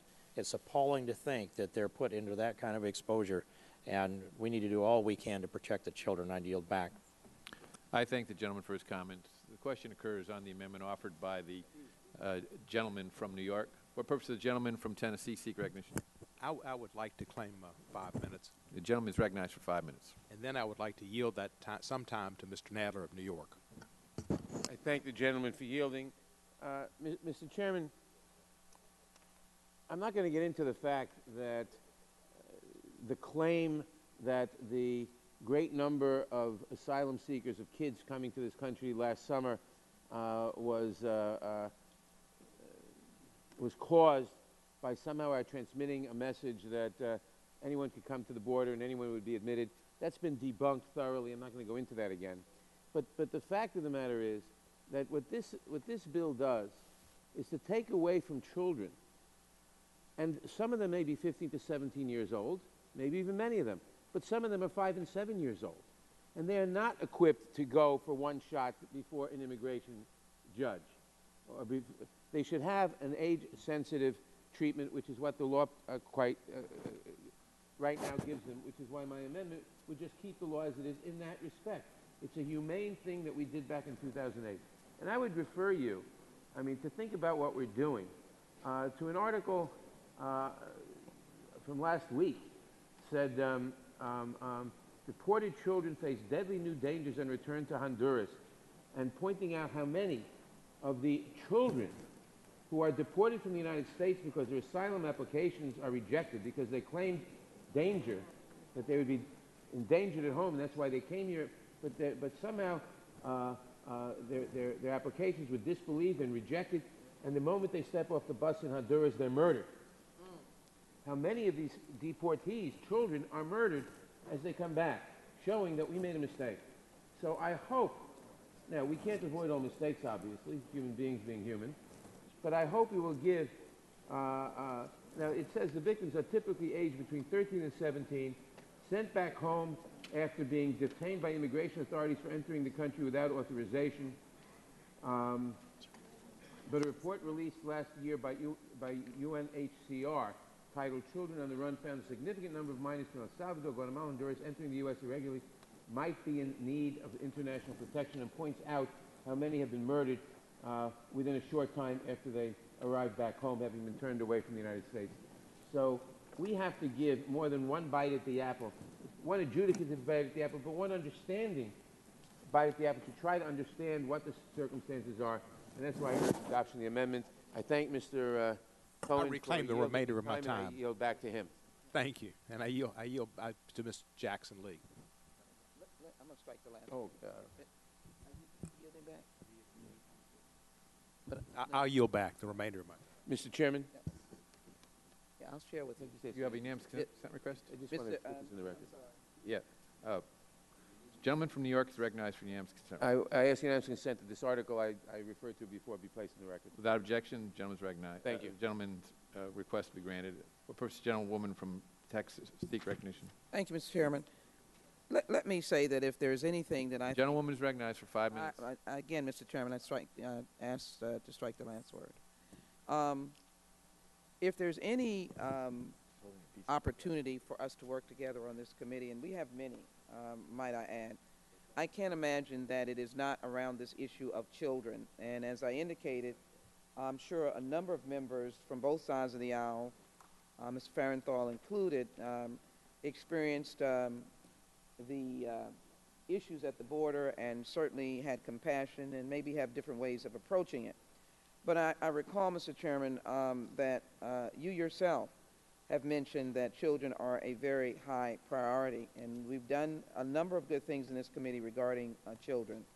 When we talked about the Conyers Amendment, which would have preserved the requirement that immigration officers determine whether an unaccompanied child is capable of making an independent decision and to voluntarily withdraw their application for admission or return to their country, we spoke about protecting children.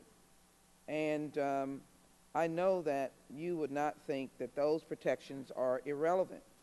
And I would hope that you would not cede to the point that these children can understand enough to voluntarily return. The Nadler Amendment gives the appropriate stop in the asylum office before these children are run into a court of law, a frightening place, and suffering from the limited access to these courts because of the numbers of judges that we are in need of. And as I saw pointedly, children were varying of ages. Mr. Nadler said they may be 15, 16, or 17, but likewise they may be 6 and 7. And as I indicated, they may be 2 years old. Their 2-year-old was there without adults because biblically, mothers were putting children on buses or in hands of persons because they were fleeing for their lives.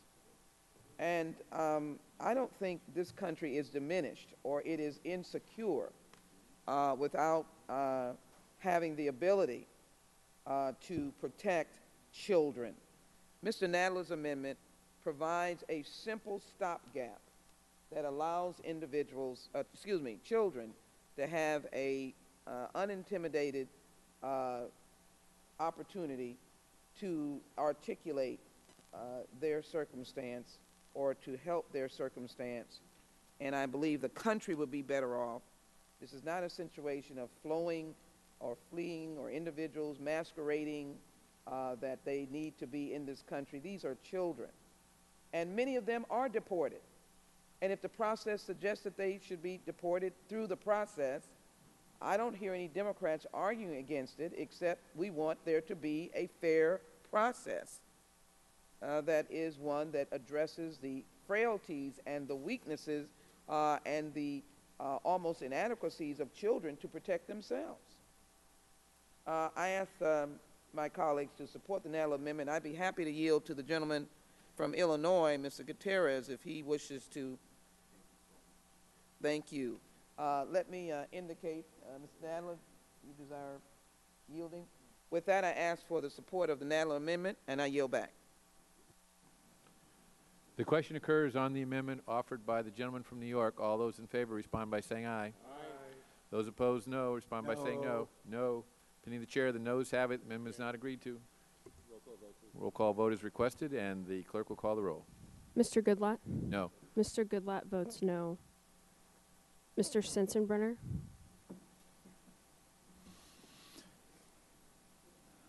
Mr. Smith? No.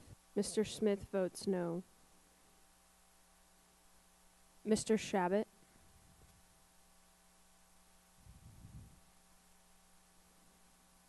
Mr. Issa?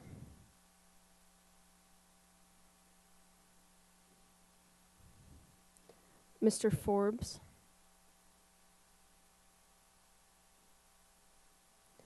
Mr. King? Mr. King votes no. Mr. Franks? Mr. Franks votes no. Mr. Gomert? Mr. Jordan? Mr. Poe?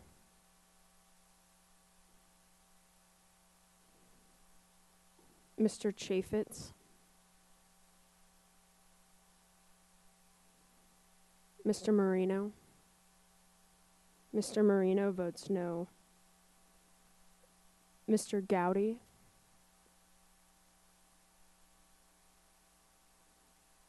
Mr. Labrador. Mr. Labrador votes no. Mr. Farenthold. Mr. Farenthold votes no. Mr. Collins. Mr. Collins votes no. Mr. DeSantis.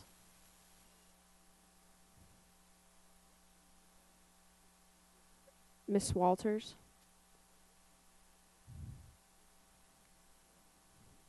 Mr. Buck. Mr. Buck votes no. Mr. Ratcliffe.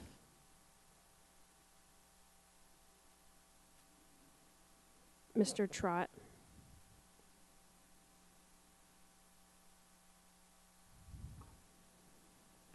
Mr. Bishop. Mr. Bishop votes no. Mr. Conyers. Aye. Mr. Conyers votes aye. Mr. Nadler. Mr. Nadler votes aye. Miss Lofgren. Miss Lofgren votes aye. Miss Jackson Lee. Miss Jackson Lee votes aye. Mr. Cohen. Mr. Cohen votes aye. Mr. Johnson.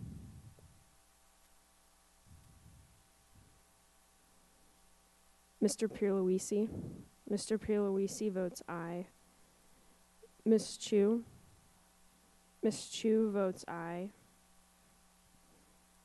Mr. Deutsch.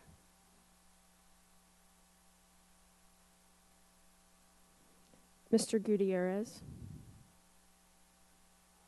Mr. Gutierrez votes aye. Miss Bass.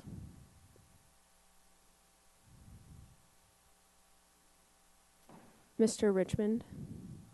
Mr. Richmond votes aye. Miss Del Bene. Miss Del Bene votes aye. Mr. Jeffries.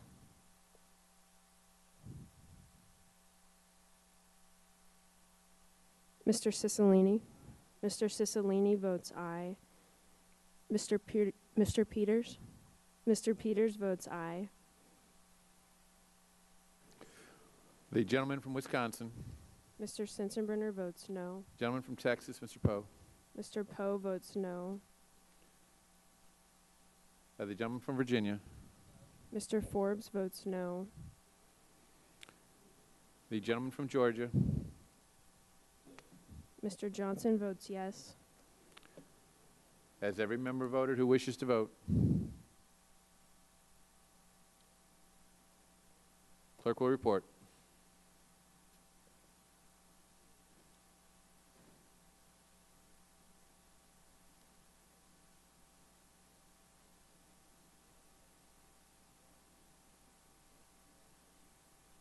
Mr. Chairman, 13 members voted aye, 13 members voted no. And the amendment is not agreed to.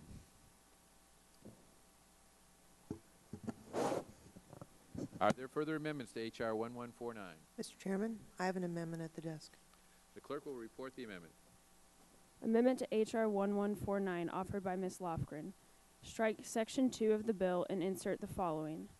Section 2, reparation of unaccounted... Without objection, the amendment is considered as read, and the gentlewoman is recognized for 5 minutes on her amendment.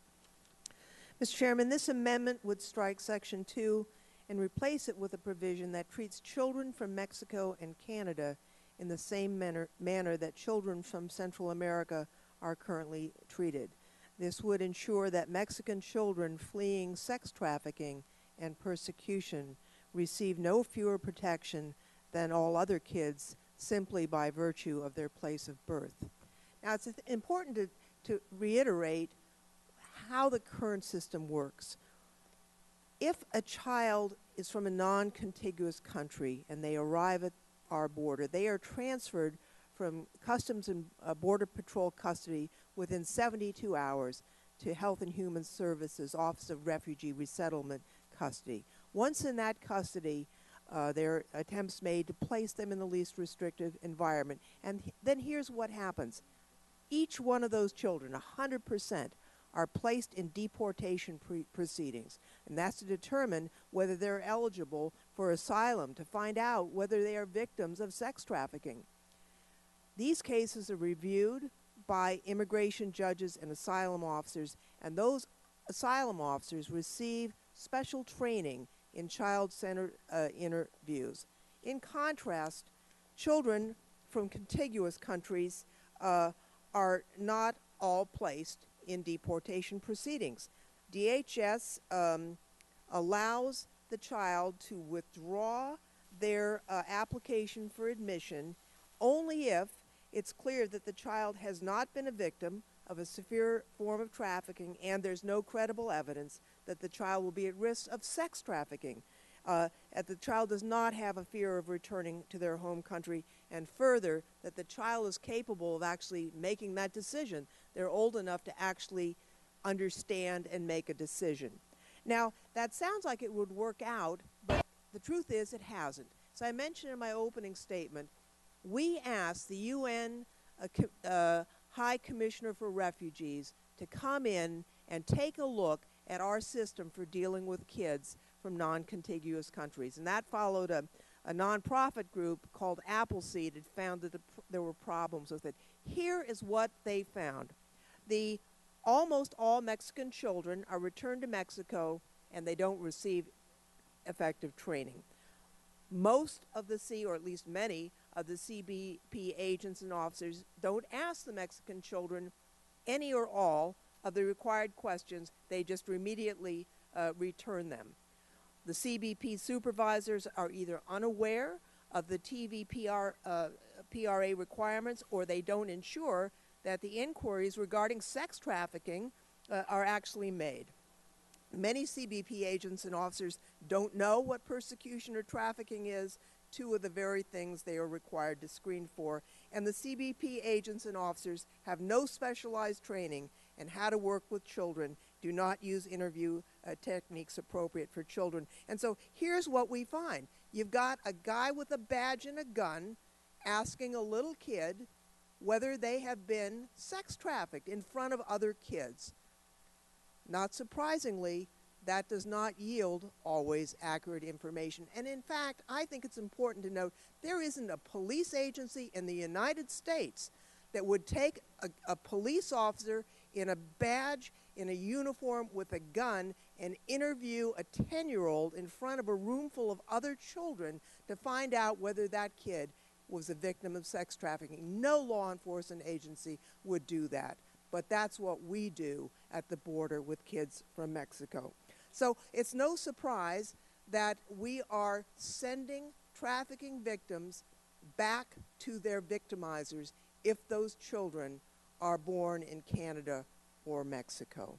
Now, this would change that provision and make sure that we have the same protections for all children to avoid sex trafficking. Now, I'd like to, I'm no under illusions, obviously, it looks like there's sort of a lockstep decision to avoid amendments to this bill. But I'm remembering and recalling a time when we had a broad bipartisan consensus to fight international sex trafficking. And it wasn't seen as an immigration issue. It was seen as an effort to fight international sex trafficking, especially when it came to children victims of sex trafficking. I remember now Governor Sam Brownback, then Senator Sam Brownback, who led the charge in the Senate. The evangelical community across the United States fueled our bipartisan efforts to stand up against sex trafficking. I'm so gravely disappointed that that bipartisan consensus appears to have dissolved here in the year 2015.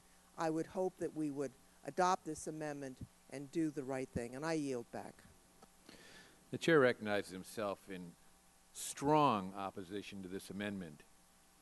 The chair and many, many others have watched with dismay as this administration has failed to enforce our immigration laws, has effectively sent the word south that if you come to the United States, the new law will allow you to be admitted into this country. And the irony of this is that that very message has resulted in far more sex trafficking of minors who leave their countries in Central America, travel 1,000 miles across Mexico, often with human smugglers who, it turns out, in many instances are themselves sex traffickers as well. And this change is necessary to keep them from coming and to make sure that they go home safely once they are arriving in this country, in hopes that they will not arrive in this country in numbers approaching 10 times the numbers they were just a few years ago. The William Wilberforce Trafficking Victims Protection Reauthorization Act of 2008, in addition to expanding protections for trafficking victims generally, made procedural and substantive changes to immigration law as it deals with apprehended unaccompanied alien minors that have unfortunately contributed to the border surge. In 2014, an unprecedented number of unaccompanied alien minors were apprehended along our borders, nearly 70,000. Part of the reason for this surge, and the reason why we have been unable to stop it, is that the TVPRA of 2008 created two distinct sets of rules regarding UAMs apprehended from contiguous and non-contiguous countries. Under the TVPRA, minors from contiguous countries, such as Mexico, can be immediately returned if they consent, have not been trafficked, and don't have a credible fear of persecution. However, minors from other countries must be placed in often lengthy removal proceedings in immigration court with court dates years in the future. During this time, they are usually released into the United States, often to the very parents who paid to smuggle them across 1,000 miles of Mexico into the U.S. According to the Executive Office of Immigration Review, over 40% never show up for their court dates. It is imperative that we end these conflicting rules and subject minors to expeditious and safe return if they have not been trafficked and don't have a credible fear of persecution. Otherwise, we will continue to see a dramatic surge of minors arriving at our borders, actually seeking out Border Patrol agents in the belief that they will be released into the United States. The immigration law has to stop encouraging minors to make these dangerous treks. This amendment would actually place all apprehended unaccompanied minors into removal proceedings, doing the exact opposite of the reforms contained in this bill. It would expand the current dysfunctional system in which minors are released to their unlawful alien parents, often never to be heard from again. In order to end the surge, we must cease putting most apprehended minors in lengthy removal proceedings and instead quickly send them back to their home countries. I urge my colleagues to oppose this amendment. For purpose, the gentleman from New York seek recognition. Strike the last word. Gentleman is recognized for 5 minutes. Mr. Chairman, again, I fail to see how allowing a situation such as the gentlelady from California described, of 10-year-olds being cross-examined, being asked by law enforcement officers with guns and badges what their experiences were in front of other 10-year-olds, how allowing that situation, which cannot get accurate information and which leads to deportation of kids to be murdered when they come home, how stopping that is going to lead to a great influx of kids. And you say that under the current situation, we parole these kids into the custody of the very parents who paid to smuggle them in. Well, maybe the parents paid to smuggle them in knowing that otherwise they would be murdered back home. If I were a parent and my kid were being threatened with murder or mayhem back in my home country, I would try to get them into a safe situation also. And they ought to get a proper hearing to determine the validity. And a proper hearing does not mean some officer with a gun asking them in public in front of other people what the story is when they're not of age to figure out how to reply properly. So this amendment is essential and humane. I commend the gentlelady for it, and I yield to her. Mr. Chairman, I would ask unanimous consent that the June 2014 UN High Commission on Refugee report that was performed at the request of the Customs and Border Patrol and released by DHS be made a part of the record. And the reason why is that it is absolutely, the gentlewoman, I think, is only recognized for the purpose of making the announcement. Actually, Mr. Nadler Okay, yielded right, me very well. time. In any event, the request is granted, and it would be made part of the record. I think it's important that we deal with the facts. And the fact is that we are making currently no inquiry as to the circumstances of child sex trafficking victims at our southern border, or I might add, at the northern border. This is a failure of the United States to live up to its obligation to fight effectively the trafficking, the sex trafficking of children. Now, this is not a speculation. It's not my just guessing. We did a study. We found out what the problem was. And I would hope that members would be concerned about that. Yes, we disagree about immigration. We know that. But it used to be that we didn't disagree about the trafficking, the sex trafficking of children. So I hope that the members of the committee will search their consciences before they vote no on this amendment. And I thank the gentleman for yielding me the time. I yield back to Mr. Nadler. And I yield back. Question occurs. Oh, the gentleman from Louisiana, for what purpose does he seek recognition? I move to strike the last word. Gentleman's recognized for 5 minutes. Mr. Chairman, in my short political career of probably about, I guess, 15 or 16 years of being elected now, I have to honestly say that today is probably the saddest day in it. Because we in America, we don't let our kids go to the zoo without a permission slip. We don't let them go on a field trip. We don't let them go to the museum without permission. They can't see a PG-13 movie. But we're going to allow kids from other countries to be questioned by the police without parents in front of others and make decisions that will affect the rest of their life, like the decision to self-deport back to Guatemala or Honduras or other places where we know that they may face certain death. And part of the thing we said earlier was that, well, you know, children are making the decisions to come. Children are not making the decision to come. Their parents are with tears in their eyes, with only prayers in their thoughts, are thinking this is the child's only hope to live is to make it to America. And they put those kids in the place to get here, and we're just going to send them back. But at the same time, we like to also brag about American exceptionalism and how great our country is.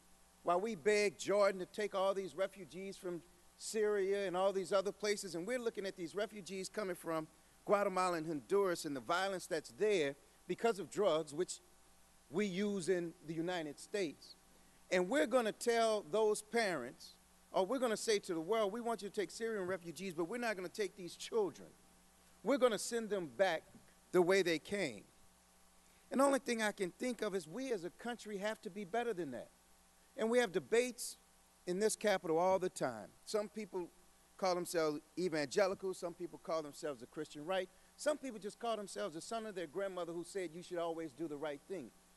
But it forces me to remember the story of Moses, who was placed by the river because if he was found, he was going to face certain death. But the good thing is that the Pharaoh's daughter found him and didn't kill him. The only thing I'm thinking now is if this committee was the Pharaoh's daughter, we would bring the baby straight to the Pharaoh and say, you didn't kill this one also. And I just think that as a country, as people, as Americans, we are better than this. And I'm not saying our way has to be the right way, your way has to be the wrong way, but as a committee, as people of faith, we should be able to come together and come up with a better solution than running this bill without adopting this amendment at this time. I just can't believe that in this country, with our resources, that we're going to take it out on children. And we're not even talking about their parents. We're not talking about anything else. We're talking about kids that are taking a 1,000-mile trek on the top of trains, who you already admitted sometimes, and it may not have been you, but someone in the committee admitted that sometimes the parents have to give the young ladies birth control because they know they will be raped. Wow. Let's put ourselves in the place of those parents. How hard of a decision is that?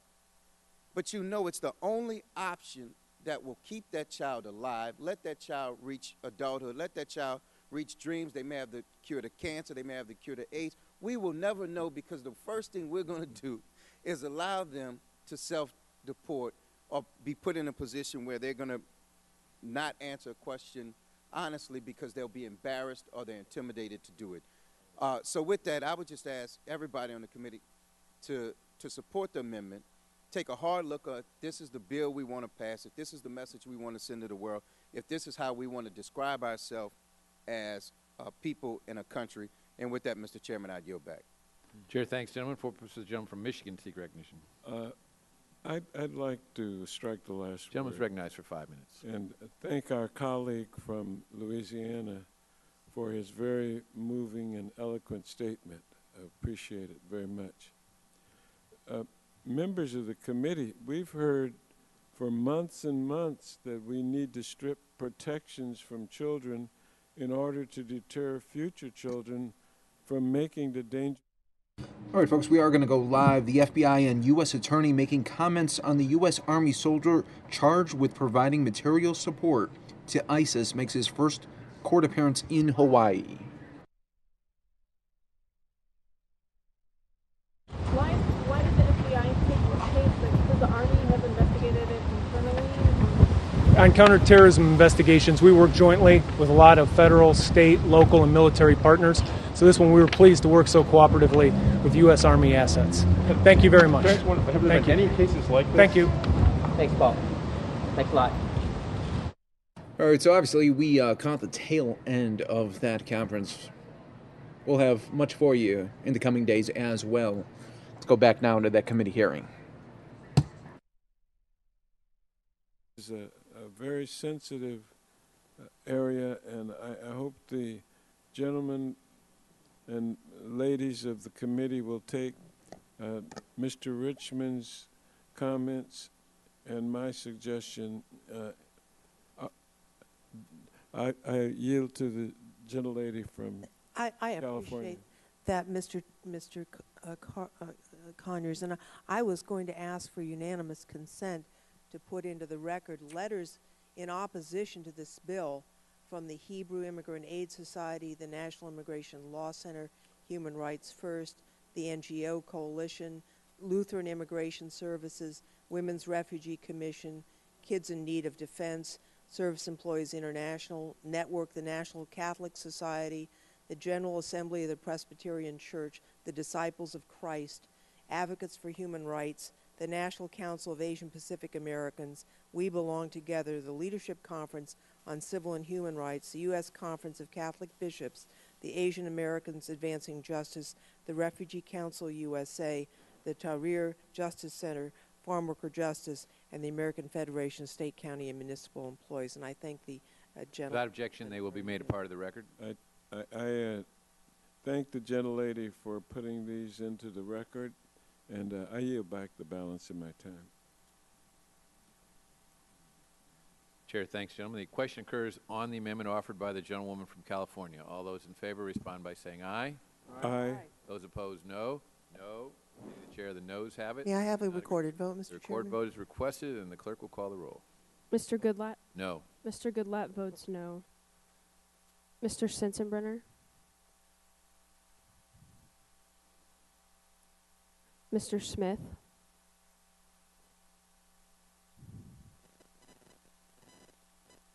Mr. Shabbat?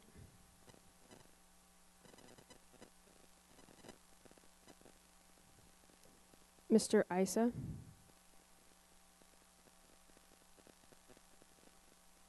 Mr. Forbes? Mr. Forbes votes no. Mr. King?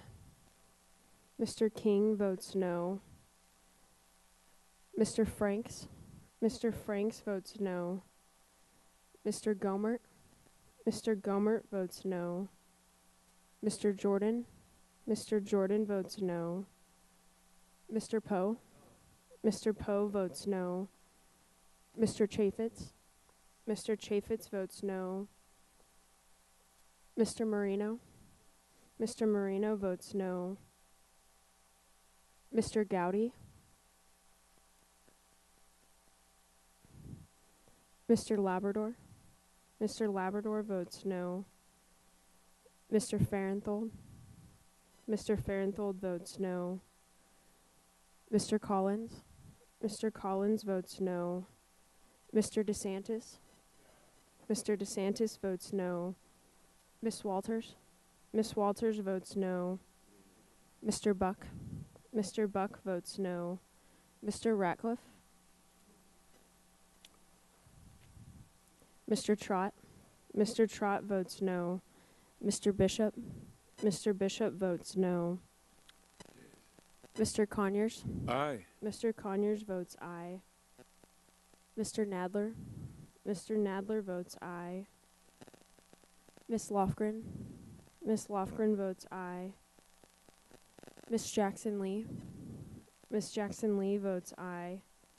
Mr. Cohen. Mr. Cohen votes aye. Mr. Johnson.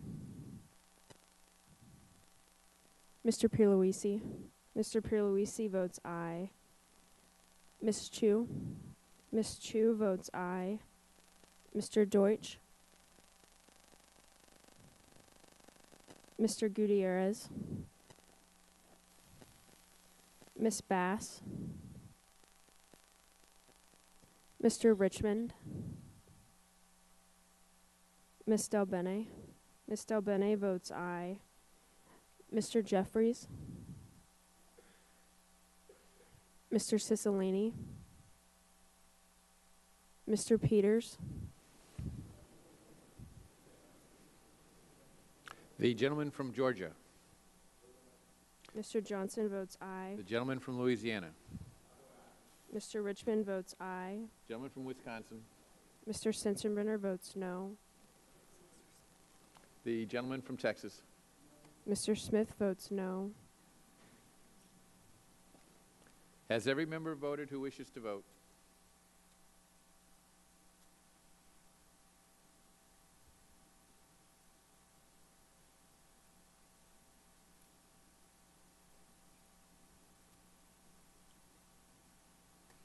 Clerk will report. Mr. Chairman, 10 members voted aye, 19 members voted no. And the amendment is not agreed to. For purposes, the gentlewoman from Texas seek recognition. Chairman, I have amendments at the desk, and I'd like to bring up en bloc amendments, Jackson Lee amendments number 4 and 5. Without objection, they will be considered en bloc, and the clerk will report the amendments.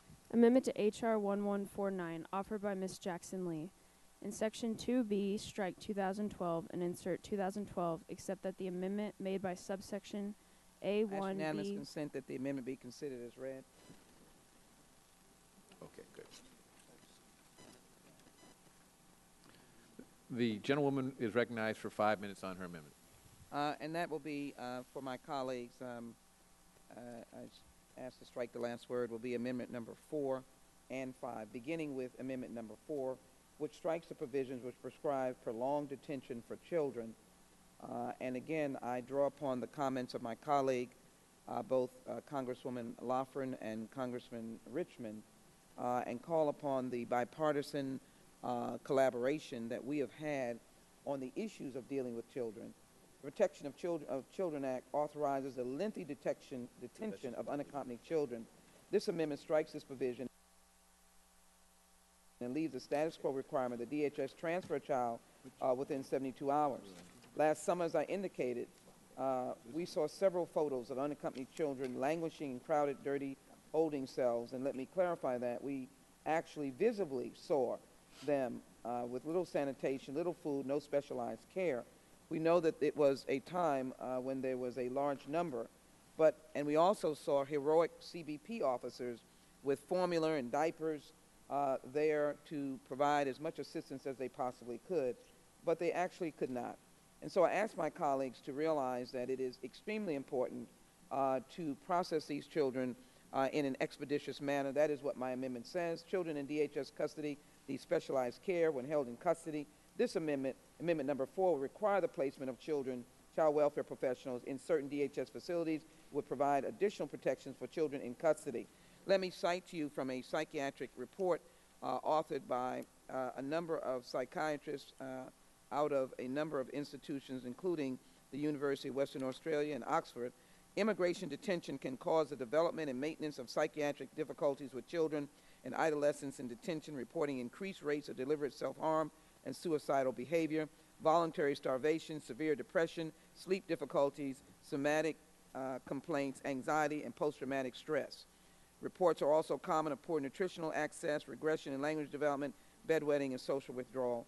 I think my colleagues can really rise to the level of making our children our priority, children in the United States, but also these children that may ultimately be returned to their countries, but recognize the trauma in which they have experienced and that are drastically impacted by such.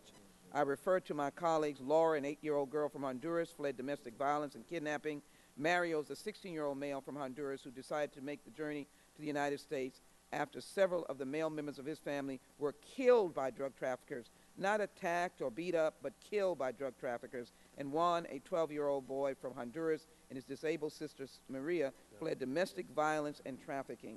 I would argue that the Jackson Lee Amendment should be accepted by my colleagues. And I move now to Jackson Lee Amendment number 5, which is an amendment that I really hope that we, if we adhere to the law, would follow. And that is, it authorizes new immigration judges before the amendments made by this act take effect. I have an amendment at the desk and is now with you. This amendment delays the effective date of the bill until the number of immigration judges is increased to 70, which is a legislation that we've introduced that speaks to the concerns I've heard from both sides of the aisle. This would allow the Department of Justice to be able to review cases of all children in a proper processing order. It would address the complaints of those that have argued that the children from Mexico are treated with a disparate response, and they would provide for the immigration processing of those who are in the legal process, and it would take care of the enormous, if you will, caseload of some immigration judges that exceed 3,000 cases. I know the immigration judges in my community, they are overwhelmed by these cases, and they're overwhelmed by cases that lawyers have had on their docket for a long period of time through the legal process. Mr. Chairman, the lack of immigration judges has shown a current average of delay of 578 days to hear over 366,000 removal cases.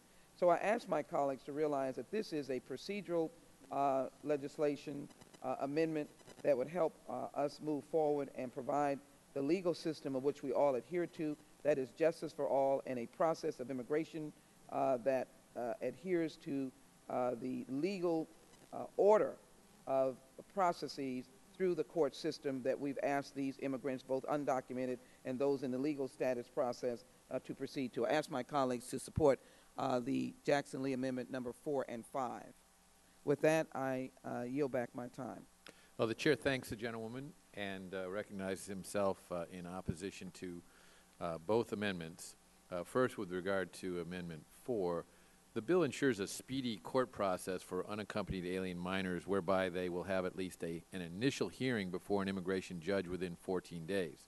Recently, Juan Osuna, head of the Executive Office for Immigration Review, testified in the Senate indicating that more than 40% of unaccompanied alien minors fail to appear for their immigration court dates.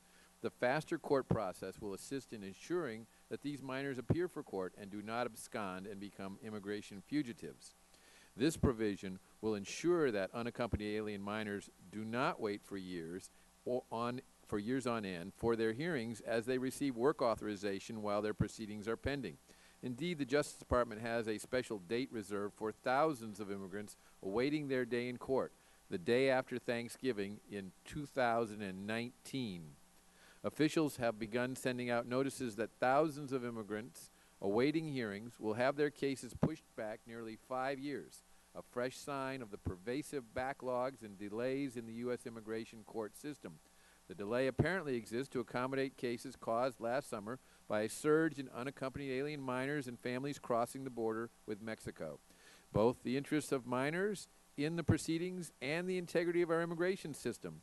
A 14-day hearing requirement is essential, and the EOIR is already detailing judges down to the border to deal with the situation. Hence, this amendment just causes delay. For these reasons, I must oppose this amendment. With regard to Amendment number 5, this amendment creates a costly and convoluted system whereby welfare professionals are interjected into the immigration process. The goal of this amendment seems to be to further entrench unaccompanied alien minors here in the United States, rather than ensuring their safe and prompt return home.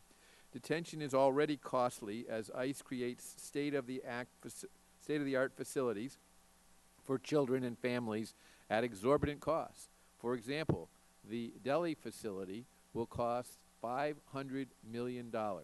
For these reasons, I must oppose both of these amendments. Would the gentleman yield?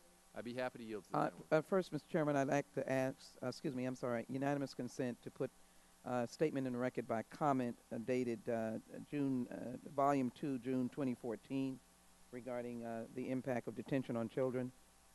Without objection, will be made a part of the record. And just in conclusion on your yield, Mr. Chairman, let me say this, that there is every documentation of the impact on detention, but also the impact on children not being able to have the assistance that they need by detaining. That's Amendment number 4.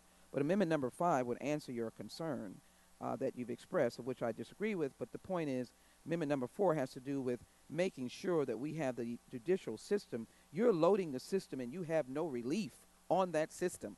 And so you can put all the children you want through the process of being expeditiously deported, but you have judges that are entirely under siege and cannot follow through on any law passed. I ask that you consider Amendment number 5, which adds 70 new judges on the immigration system. With that, I yield back and call for a vote. Thank you. Chair, thanks, gentlemen. Does the gentleman want one vote on both amendments on block or two separate votes? I'd like to divide the question. Okay, the question will be divided. First question is on Amendment 4. That's correct. All those in favor of the Jackson-Lee Amendment number 4 respond by saying aye. Aye. Those opposed, no. I'd like a roll call. A recorded vote is requested, and the clerk will call the roll. Mr. Goodlatte? No. Mr. Goodlatte votes no. Mr. Sensenbrenner?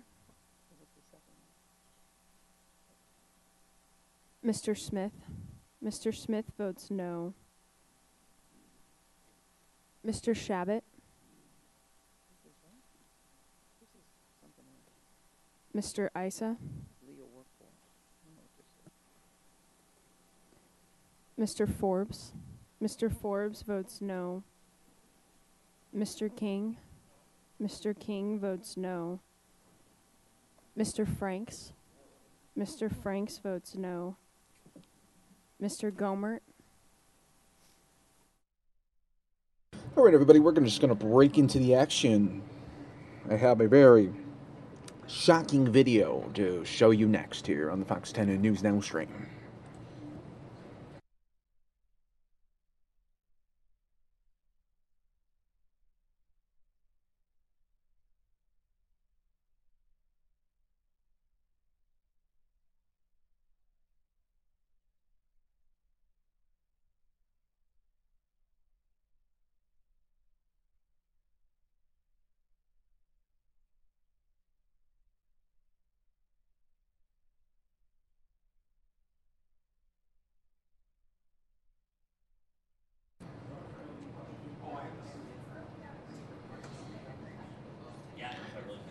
All right, everybody, welcome to the Fox 10 News Now stream, part of fox10phoenix.com. We all know of the horrific violence that we see in Chicago every weekend, pretty much every day in that city when it comes to gun violence. When it comes to any type of weekend, we're seeing anywhere from 7 people dead to 50 injured. That's on a weekend there in Chicago. And we got some pretty horrific video into our newsroom where on tape a kid with a gun and doesn't really appear to really care at all. Take a look.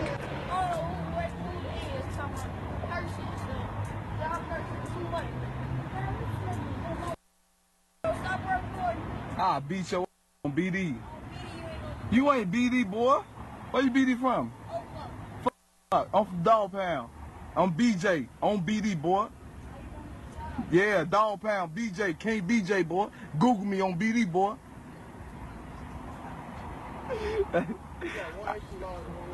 I'll beat all 3 of y'all. You look. What? What you say? What? What? Look, he got a gun. He got a gun. Let me see. Let me see that count good. Let me see. You ain't gonna blow on BD. Put that on BD. Hey, he got a good. He got a count good. You ain't gonna blow nothing in, you ain't real BD. Ain't no good, boy. You ain't BD. Yeah, yeah, yeah.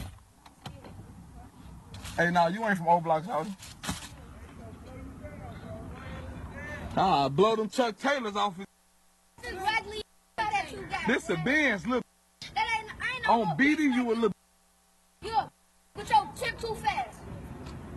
Your little small mother. Crazy, little folk. Show them that joint. Show them that joint, little folk. Just show them the joint. Show them the joint, little folk. This live, I'm gonna delete it. Show them the joint. You gonna delete it? Yeah. Oh, show them that joint. Show it. Show the clip. They can't see it, folks. Oh, little folk them live. Y'all good? All right, BD. BD. So that's the video in question there. Obviously, very shocking, and that is what the problem is in Chicago. And this is why we see shootings every single day in that city. It's a culture thing. I mean, when people believe that the gangbangers in the streets are the heroes and not the cops, that's when you know you have a huge, huge issue. And that's why things will never change in that city, because for some reason people believe that the gang members are the best in the community and the cops, well, they're the killers, because that is the message that we keep hearing about coming out of Chicago. And that's why things will just never seem to change. And it's really sad, because Chicago is a great city, but when you hear that news over and over again, when will the change happen? And when will it happen, if that at all? And it's hard to talk about sometimes. So thanks for watching that video there, folks.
Comrade in arms to get Gateway built, Senator Cory Booker from across the river in that other state whose name I sometimes forget. You don't like that. New Jersey.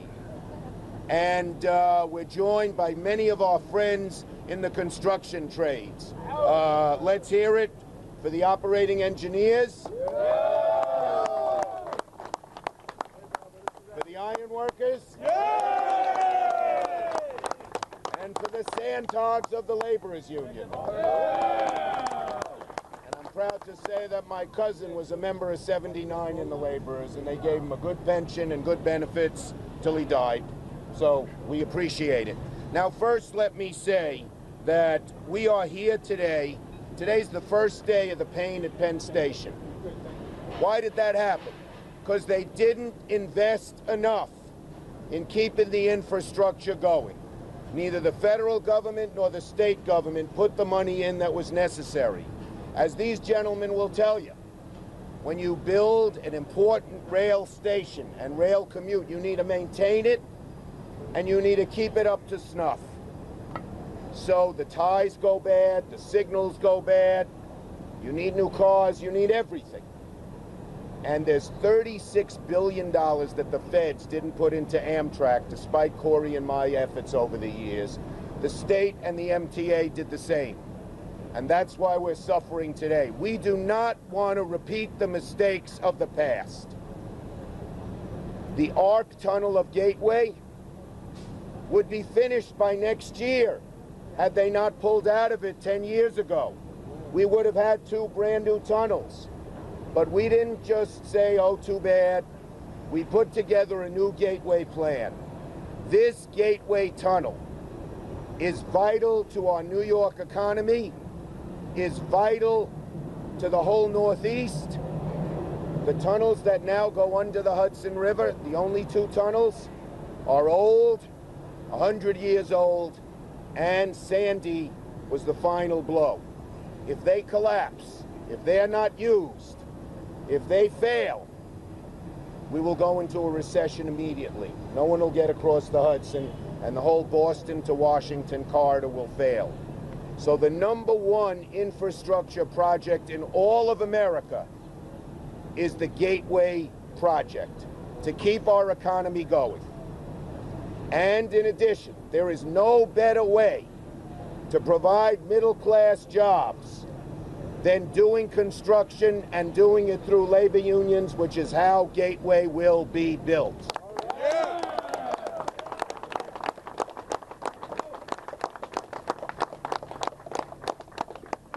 With skilled trades doing all the work and getting it done. So why are we here? Well, we're worried. We do not want to repeat the mistakes of the past. And President Trump has given us some reason to worry. He talked about a $1 trillion infrastructure plan. We're for that. I called him the first week after he was elected. I said, you're a Republican, I'm a Democrat. That doesn't matter. We can work on this Gateway tunnel together. It's a $24 billion project. It will not only build the tunnels, but it will deal with the Portal Bridge in New Jersey, and it will double track capacity into Penn Station, so we'll never have the same problems that we've had this year. And the president at first said, yeah, he likes that. But now we're worried for 2 reasons.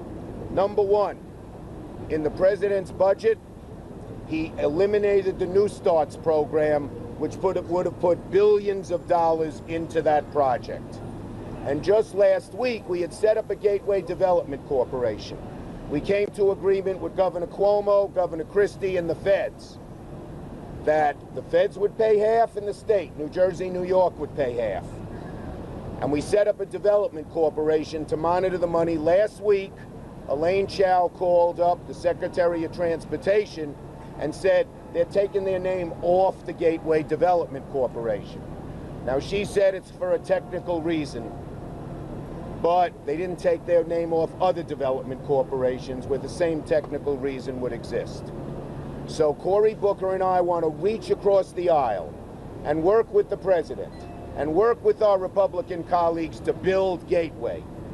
This is the first real test whether President Trump will put his money where his mouth is and fund infrastructure here in New York and throughout America. And that's what we need.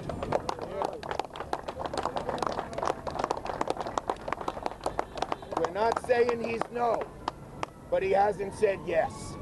And we're all here to urge him to say a loud yes. So we can work together and fund this great project. Again, there's no more important project in all of America. This would be the biggest public works project in all of America. And we are dedicated to getting this done for the sake of the economy, for the sake of New York and New Jersey, and for the sake of good jobs like the people standing behind me right now have. We're going to get this done, and we want the president's commitment and cooperation, and together we can do it. Thank you. Senator Booker. Thank you, everybody. It is good to stand here with the Democratic leader in the Senate. It's good to stand here with my friend and my partner on working on projects that matter to people. And I'm very grateful that he insisted to have this press conference right here so that we can have a view of New Jersey right across the river. Thank you very much, Chuck. Chuck has a little bit of an insecurity about the lording of New Jersey over New York, but I appreciate you dealing with that. But I asked him, what letters does it say on the helmets of the Giants? And where do the Giants play in New Jersey? Anyway, we'll deal with that squabble later, but we are 100% in agreement with the reason why we're standing here right now. We have a painful Penn Station problem starting today, lasting until September 1st. This is outrageous and unacceptable, and it's a symptom of us not investing in infrastructure, allowing our infrastructure to decay and decline over the last 2-3 decades. A generation ago, we had the best infrastructure on the planet Earth, but because we didn't invest in it, we didn't take care of it, we've seen massive decline, massive decaying. In fact, right here along the Northeast corridor, you can go faster in the 1960s between Boston and New York, faster in the 1960s than you can travel today. It's about a half an hour slower because of our decayed infrastructure. So people today are recognizing the cost of that, the pain of that. But this pain people are feeling right now is a mere rainstorm compared to the tsunami that people will feel if these rail tunnels have to be shut down to be repaired. Instead of a problem lasting weeks, it'll be a problem lasting more than a year. It will cause a traffic Armageddon in this region if we allow things to get so bad to the point that we have to shut down one of the rail tunnels going into New York, between New York and New Jersey, that critical artery on the Northeast corridor.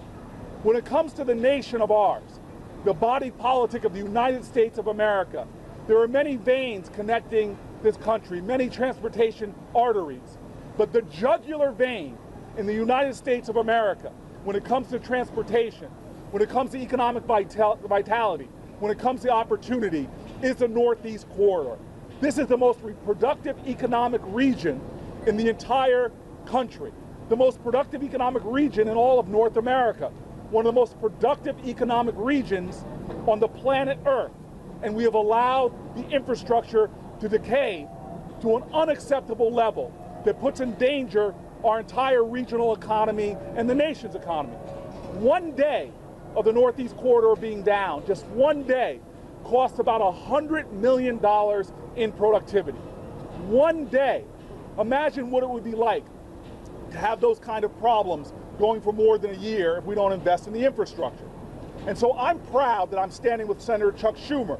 We know that there's no time like now to make this investment, not just to avoid crises of tomorrow, not just to avoid impossible traffic delays, not just to have the tsunami of problems, but look behind me right now. There is no time in America more urgent than now for us to create good paying union jobs. By investing our taxpayer dollars in infrastructure projects like this, we will create thousands of jobs at a time our economy needs it. And we know independent studies show that every dollar invested in infrastructure in our country produces $2 in increased economic output. But that's for the country as a whole. If you do it here in the New Jersey, New York region, dollars invested will expand our economy and give returns on taxpayer dollars. There is nobody over there on Wall Street that wouldn't line up for better returns. Our country needs to make this investment for jobs, for our future. Now, I want to say one thing. I'm worried. We had amazing bipartisan alignment in doing this project under the last administration. When you can get Christie and Cuomo, 4 regional senators, regional Congress people on both sides of the aisle, when you can get a FAST Act passed in the Senate, where I partnered with Roger Wicker to get increased investment in rail, when we can get everything in place, We now have a problem, though, that Trump's budget gives us cause for concern.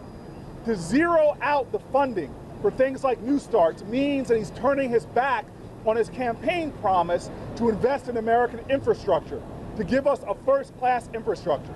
We cannot allow that to happen. So we're standing here today saying that we've made a lot of progress over the last 3 years. There is no issue. Yet my staff has been working on more just about every day with New Jersey Transit and Amtrak, working in Washington and here in this region, been working on these tunnels, on this ARC project. But we cannot allow our momentum and our progress to be foiled, to be stopped by a president that's not willing to prioritize infrastructure 100% contrary to what he was saying as a candidate. And so now I stand with Chuck, I stand with Senator Schumer and everybody in this region, Democrats and Republicans, who are suffering today trying to commute to work because of our failed infrastructure. We cannot allow these problems and these mistakes to continue. We must end them now by, as a nation, making sure we put the investment that will, right here where it matters, that will create jobs, expand opportunity, and make America the first-class infrastructure country that we should be, that we must be, and that if I have my way and Chuck has his way, that we will be. Let's take some questions. Now, New York's influence is great, and our construction trades lead the country in skill and in employment. And the operating engineers, represented by Robert Burns, I'm very proud that a fella from Queens is the head of the whole international, Jimmy Callahan, my buddy. And we have great labor here, and representing them today is Robert Burns of Local 15 of the operating engineers. Great haircut. Good morning, everybody. I just want to say it's important and critical to get the Gateway project underway immediately to preserve and improve the commuter rail in the Northeast Corridor. The job is also important to the operating engineers who represent the men and women of the hoisting of portable and stationary engineers, which this job would roughly employ 70 to 100 of our members. And these other trades that are amongst us today, the sand hogs once again, the iron workers. Also, at the completion of the job, you would have the stationary engineers probably manning everything, keeping everything up and going. And I would also like to give great thanks to Senator Schumer and Senator Booker for keeping the infrastructure of New York and New Jersey at a priority. Thank you very much. Thank you, Mr. Burns. Thank you. All right.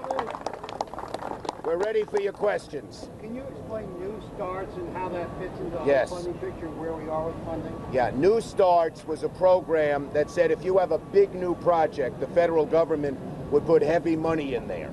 And Corey and I worked the language so that it would particularly benefit big projects like New York's, because you need a local contribution as well.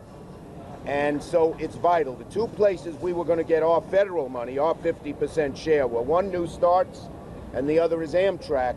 We got Amtrak to commit, and we got support on both sides of the aisle, that all the profits made in the Northeast Corridor, instead of going out to subsidize rail lines in Cheyenne, Wyoming, would go to rebuild infrastructure here on our Northeast Corridor. God knows we need it. So the president zeroed it out in his budget. That was very disappointing. Now we're going to fight. I've spoken to Republican leader McConnell and I, and we both agree that it shouldn't be zeroed out. We're going to fight to get it back in the budget, but that's what happened. Zeroed out meaning it's cut? Zero. Eliminated. So what in the proposed budget? What makes you think that change the president's mind and get Well, we haven't. Look, the president's given mixed signals. On the one hand, he's talked about building a lot of infrastructure. Good. And on Thursday, we got the last administration to speed up the environmental review. And last Thursday, they posted it. It's very good. It means that if they get things done, the Portal Tunnel, they could start building in 2018 and the tunnels in 2019. That's pretty quick for the federal government. So those are good signs. The bad signs are cutting the budget and taking their name off our Gateway Development Corporation. So we don't frankly know where they're at. But I will tell you this, it's the first big test for the administration. Do they want to put dollars in infrastructure? It has been a bipartisan tradition for the federal government to pay for infrastructure. You know who's the first guy who figured this out?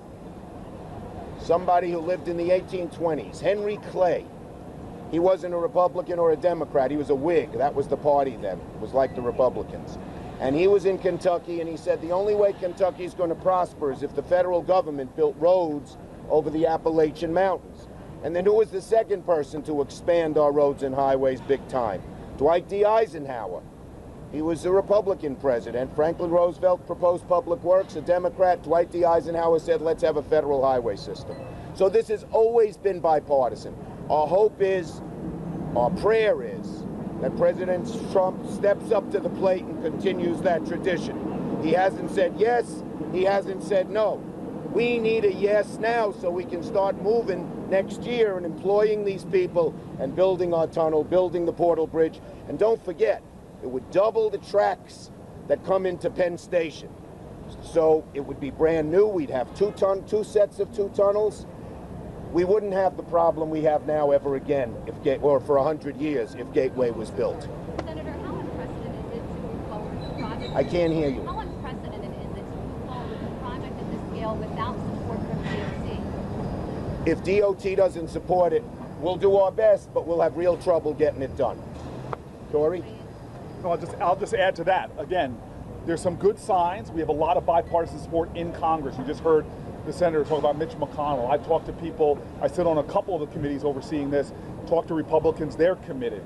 So even though Donald Trump has put up a budget that zeroes this stuff out, the tradition in our country is that infrastructure has been bipartisan. And I don't care who you are in America, you've got to understand, as President Obama said, the #1 project in this country has to be seen as the Northeast Corridor and these tunnels. So I still have a lot of confidence. We've got a lot of good momentum, but we have to have the partnership of the President of the United States. When they pulled off the Gateway, Development Corp, I was shocked. I was really unpleasantly surprised. I don't know why they did that. Senator, what would be the next step in the best case scenario? Well, again, the next steps have got to be a commitment from this president. The last president, again, they put it on the federal dashboard. The last president had the head of the Department of Transportation come up here and visit and say and stand with us and meet with us and say that this is a priority for the administration. Both Chuck Schumer and I have invited Secretary Chow to come up. She's agreed that she'd like to come up. I think it's an important opportunity for the President of the United States to indicate that just if you look at the math and do a balance sheet analysis of infrastructure projects around America, this is going to rank as #1 in terms of the urgent need as well as the return on investment. This is something we have to do. Again, there is no greater economically productive region in all of our country. The greater New Jersey, New York region, he might say New York, New Jersey region. Yeah, I would. Is incredibly economically critical to our country's well-being. We need the president to say that this is a priority and we're going to invest the federal dollars. We'll support Congress's actions over the last 3 years to continue to make sure that the federal investments are there. And I want to say, tribute to Schumer and Christie, they've stepped up. They've said that we'll pay for 50% of this project. Cuomo, excuse me. Cuomo and Christie have stepped up and made their commitment, and they're following through on their commitment. What we need now is the President of the United States and the Secretary of Transportation to say that we're going to continue that commitment as well. And just to show you what infrastructure means, when I first became senator, I proposed that they build a subway line over to the west side of Manhattan. We had no subway. Look at all the cranes you see here. That's because we built that subway line. It creates buildings, it creates jobs, it creates economic prosperity when you build infrastructure. And this tunnel will make the #7 line, it'll dwarf it in terms of the number of jobs and the amount of good it can do. The cost on it went up from $7.7 billion to now $13 billion. Yeah, that was actually, they added other things in. It wasn't ever $7.7 billion. But okay? let me just tell you, I'm sorry, go ahead, Joe. Somebody tell me how much. I will tell you, it's the tunnel, it's the New Jersey side, it's the New York side, it's doubling the number of tracks in Penn Station. It is worth every penny, because this federal government will get the federal government, the state government, and the local government in terms of taxes, in terms of economic growth, in terms of jobs and prosperity. infrastructure always pays back many times over. And I just want to add, again, that $17.7 billion is the estimate for right now. But what Chuck said, do the math. If you're a taxpayer, a dollar invested in the country as a whole, you get about $2 back in economic growth. But that's just the country as a whole. Again, Chuck's example is right. We've seen from New Jersey to New York, when you build and expand rail, development booms in those areas. Jobs are created, you have a payback. But this is a point I want you to know. The longer we wait to do these tunnels, the more expensive they will get. We have to do this. The ARC program, which unfortunately Governor Christie pulled out of, now he admits his mistake, would have been done by next year and would have cost a total of $9 billion, total. So you don't delay. It always gets more expensive when you delay. But you're working with a Congress that doesn't want to agree on anything. You're talking to the choir. Oh no, we agreed on a budget in 2017 that restored infrastructure spending. The Democratic side, the Republican side got together. The last budget in March, we agreed we can do that again. Okay. But without the president's support, it's going to be much, much, much harder. We need his support. Senator Booker, you say you are hopeful, but it sounds like you're just wishing now. No, again, one of my best experiences in Washington was that last bipartisan transportation bill that we did. And when Senator Wicker and I agreed on a rail provision, and we hadn't had a rail provision for a while, agreed on a rail provision and funded it and changed the law so that Amtrak and the Northeast Corridor could reinvest their profits in this region. Changed the law so that we improved the loan programs that are existing. That was a bipartisan effort and a lot of wins for this region. And so when you have leaders in the Senate on the Republican side, leaders in the House on the Republican side, understanding the math that we have to invest in this region and get these projects done, it gives me a lot of confidence. What we're lacking now is a firm commitment from the President of the United States. And what gives me confidence, so it's not just wishful thinking, is this is a guy that ran all around the country, literally degrading our infrastructure, saying that when he flies to other nations, he flies back here, how bad it is. So this is a guy that made it a centerpiece of his campaign rhetoric. And now it's time for him to put up or shut up. And we're going to be asking and inviting him to do just that. There are good signs and bad signs is the point. Good sign, he talked about infrastructure. Good sign, they posted the EIS. Bad sign, they zeroed out the budget for new starts. Bad sign, they took themselves off the Development Corp. We don't know where they're at. We need them on our side. How much confidence do you have in the president's consistency? He said things about health care in the campaign trail. We're not looking for what he said. We're looking for action for the dollars that will fund this. All right. Okay? Thank you very much. Thank you, everybody, and thank you guys for coming. All right, everybody, you're taking a look at our beautiful Capitol, and that is where congressmen and women will be coming back to work tomorrow. Full schedule ahead up until the end of July, and then they're getting ready for another August recess. Will it happen? Will they take the recess, or will they try to work out some things? And we'll see. It's the never-ending drama in D.C. Samia, she's coming up next. She's going to be with you for the next 2 hours here on the Fox 10 and News Now stream.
Hello everyone, Samia here. I am just setting up my desktop now. I'll be back with you guys in just a moment here on News Now. In the meantime, you are watching a live feed from Washington, D.C.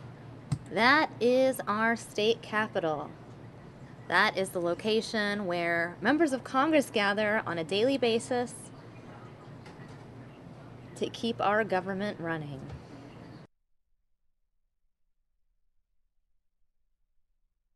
And of course, here's a live look at the White House.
All right, everyone. So as we watched earlier, the National Council of La Raza holding their annual conference. Lots of events happening there, including a luncheon earlier today where Sheriff Penzone spoke, as well as Representative Gallego. So let's go ahead and watch this now. Being here, being committed to this work, this is a big part of how we can give back. And it all starts with education.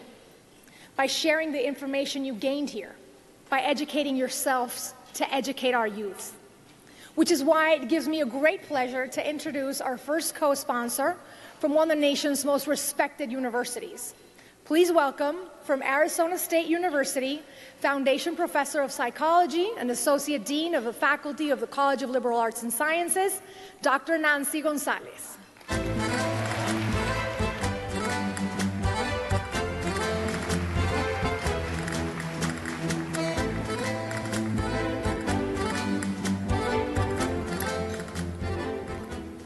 Good afternoon, everyone. It is such a pleasure and an honor to be with you here today. Improving college attainment among Latinos is imperative to the social and economic prosperity of Arizona and our nation. At Arizona State University, we take responsibility for the communities we serve, measuring ourselves not by whom we exclude, but by whom we include and how they succeed. In fall 2016, Latino students represented 23% of ASU's freshman class, nearly 2,500 Latino freshmen, an increase of 83% in 10 years.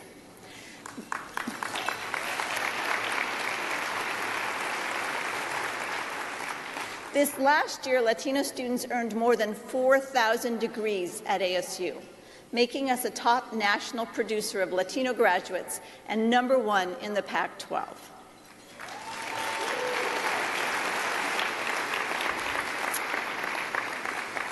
ASU is now the proud home of the Raul Izaguirre Chair in our School of Politics and Global Studies.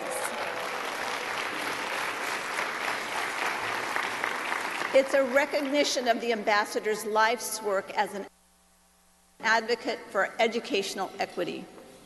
As a new model for 21st century higher education, we are privileged to partner with NCLR to provide quality learning options for all and to help lead the nation in Latino college attainment.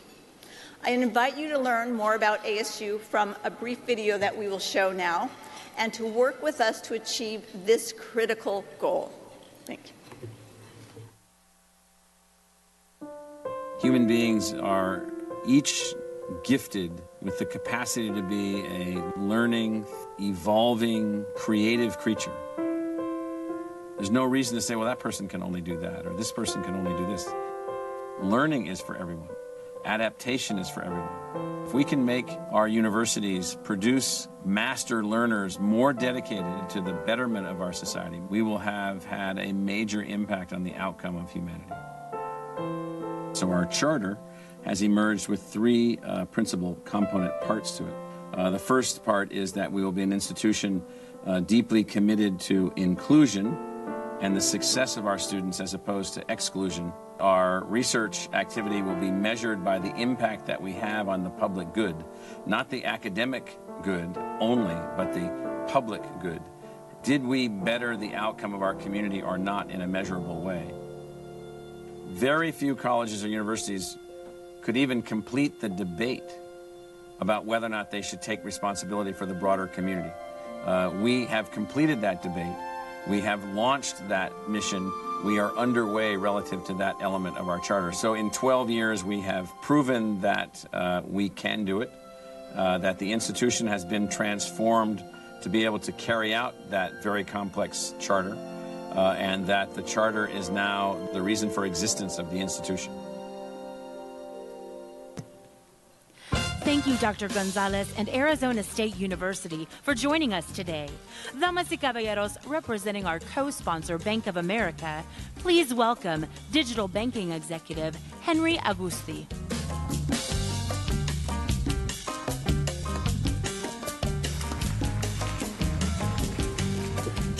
Good afternoon. Buenas tardes. I am thrilled to be here with you today. My name is Henry Agusti. I'm with Bank of America. Today, we are at the nation's largest gathering of leaders and organizations committed to Hispanic civil rights and advocacy, and NCLR is doing incredibly important work. As you all know, the Hispanic community continues to be an incredible engine of growth for our economy. For example, today, Latinos represent about a third of all new customers who start a relationship with Bank of America. Every day, our customer base becomes more Latino. And you can even see that with the teammates that we have working within our financial centers. When my family came to this country from Cuba in the 60s, there was no one in our local bank branch who could speak Spanish. And it pretty much stayed that way for the next 15 or 20 years. Fast forward to today, over 40% of our relationship bankers, relationship managers, and financial center managers serve and advise clients in Spanish.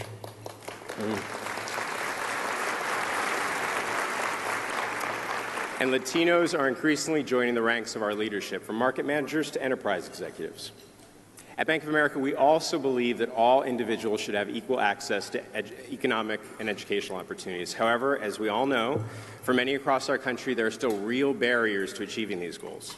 We're focused on building pathways to economic mobility by helping our customers meet their financial needs every day and addressing issues in our communities like workforce and community development, education, and basic needs.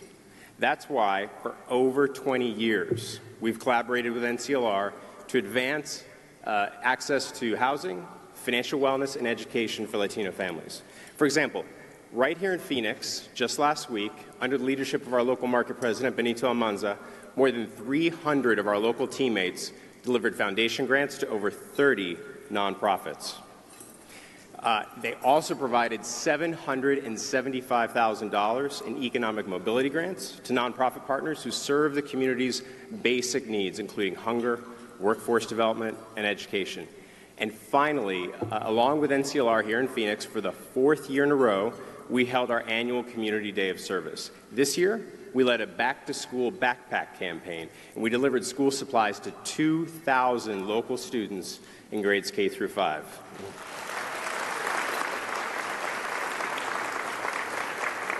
Even Janet and Renata got in on the action on Friday, helped us out delivering some of the backpacks to some young students. We want to commend the work of NCLR and all of you in this room who are supporting and empowering Latino and Hispanic communities. At Bank of America, we look forward to continuing our partnership, building on the progress, and creating a more inclusive society for all of us. Thank you all very much.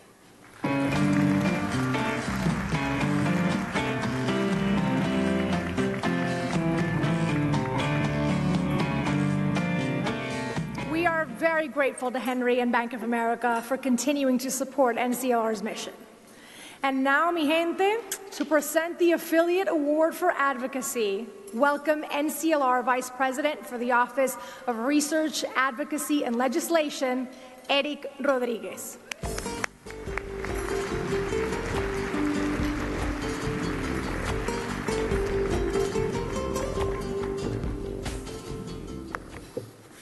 All right, thank you. Good afternoon, everyone. Good afternoon. All right. Well, this is one of my favorite times of the conference when we get to recognize an inspiring leader in our network. And as you can see from throughout the conference, NCLR is a special and unique organization for many reasons. We bring together programs in public policy, communications work across the board with civic engagement and civic empowerment work. And together with our network and allies, we amplify our collective impact on the important issues of the day, from defending against repeal and replace of the Affordable Care Act in Congress to advancing education reforms at the state and local level. When times are challenging, we depend on our leaders most. That's why each year we recognize an affiliate whose advocacy work stands out.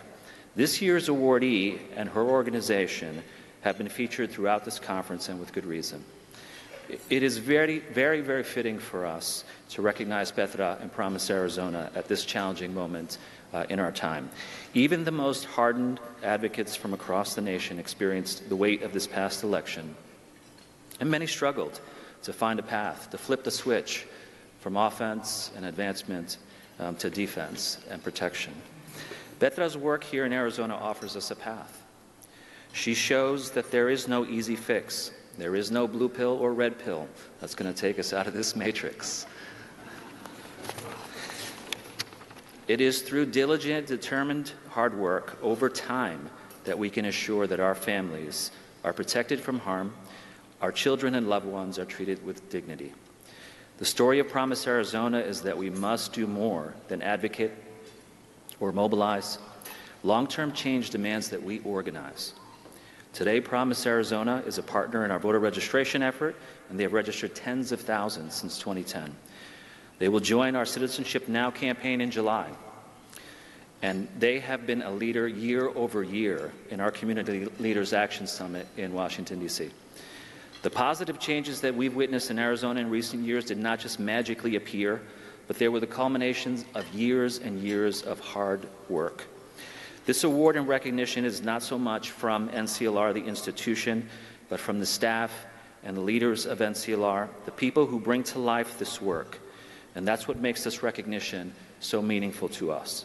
A fellowship of advocates fighting on many fronts to actually make America stronger. It's my honor to bring to the stage and recognize Petra Falcon of Promise Arizona for the Affiliate Advocacy Award of the Year. Thank you.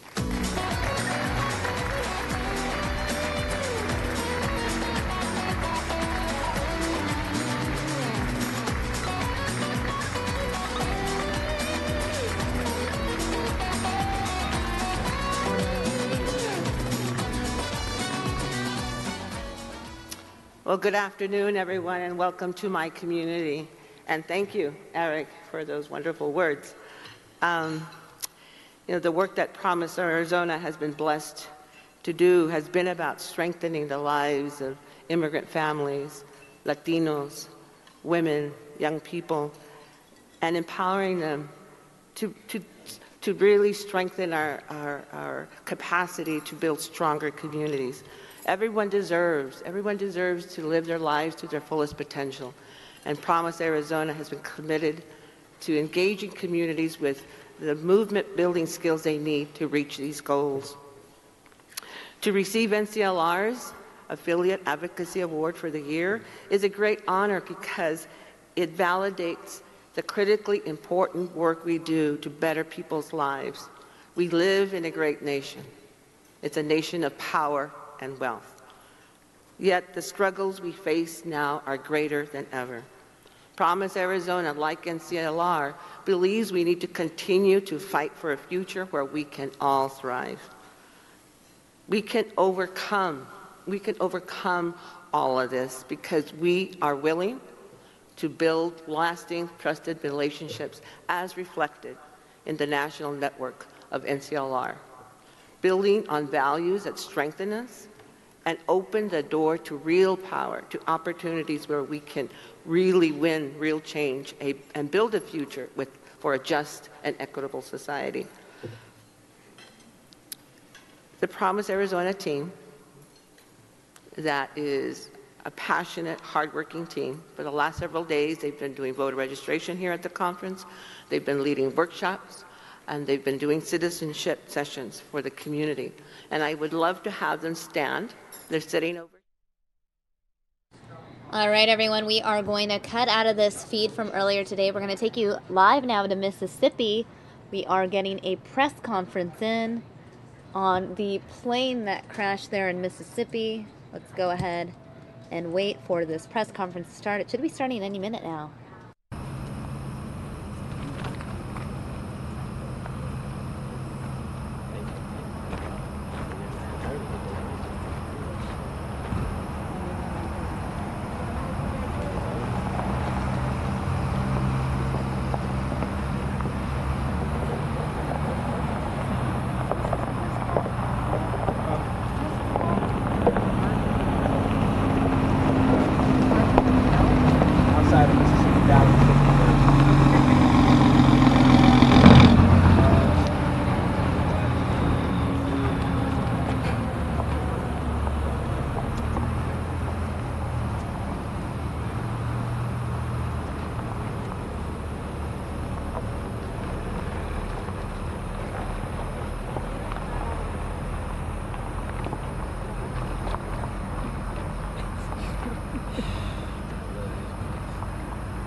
Your birthday on 27th. Stop.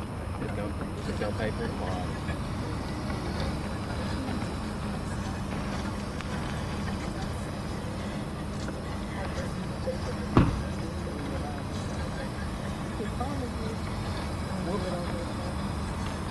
We can, and then I'll just switch from that way this one. But right now,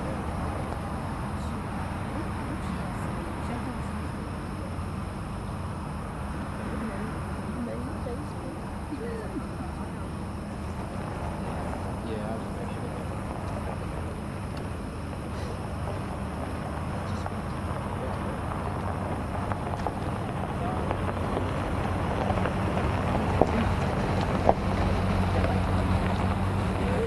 It's like FEMA. FEMA, right there. It's like FEMA. It's FEMA.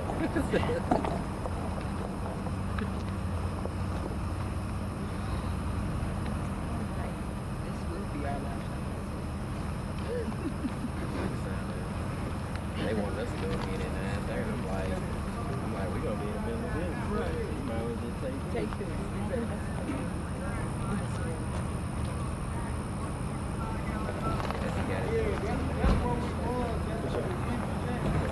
Yeah, I'm about to call in right now if they want it. But they haven't come up with it.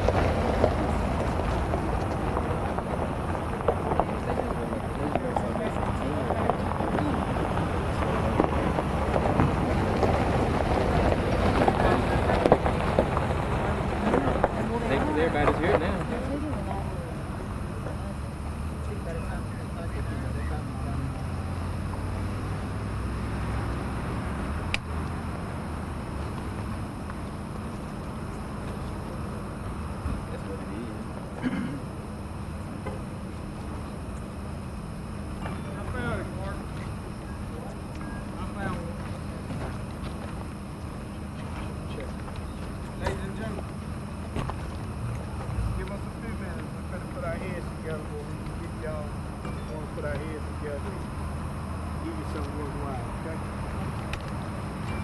We had conflicting stories, but we went from 9 to 16. You said what?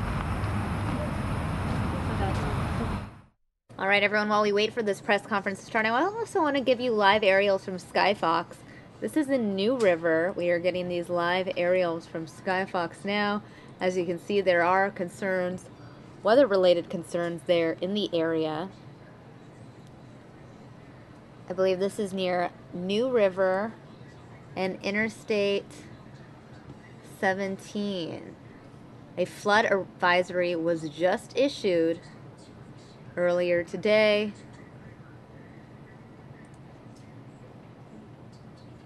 Again, live aerials coming from Skyfox.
All right, everyone, as you can see, we've lost that Skyfox feed. We're going to take you back now to Mississippi. We are still waiting for that press conference to start regarding that plane crash, military plane crash.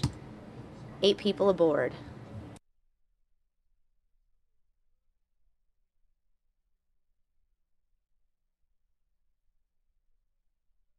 And it looks like we have gotten that Skyfox feed back up, so we're going to take you back now to New River. Again, this is New River and I-17. There was a flood advisory that went into effect. I want to go ahead and show you that. Looks like Skyfox, however, is leaving the scene. So, once again, we're going back to Mississippi.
So, are they seeing a picture? You're welcome. Bye. Well, let's plug in perfect here. They sure did. That's another.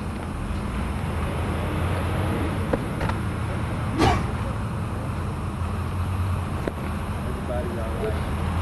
Hourly. Everybody hourly.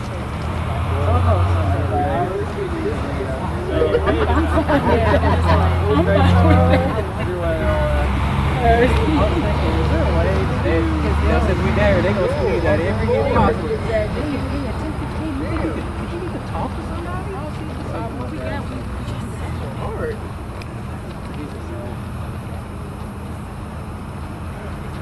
Okay. Wow. Hey.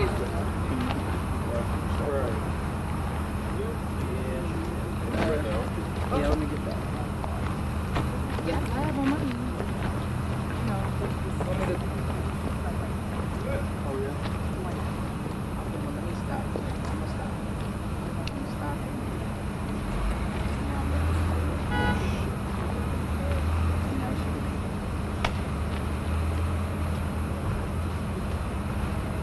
Okay.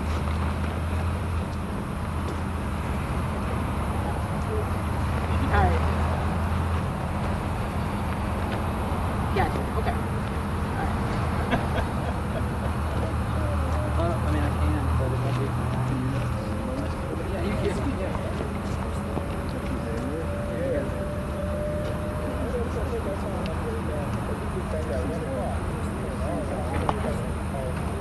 I think it's like that on Tuesday.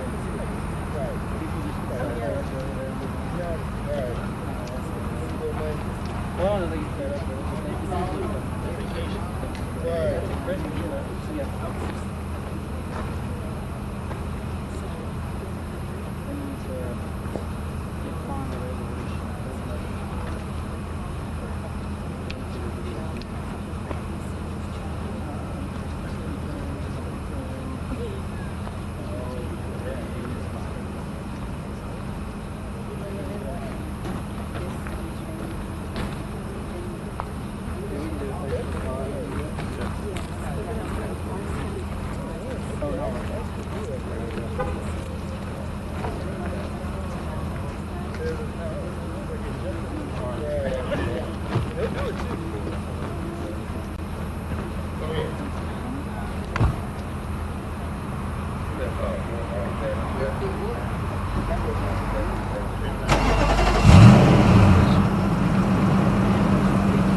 trying to get them. Yeah, right. Moving forward. Like, waiting for it.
No, he said that they're still waiting on some guys.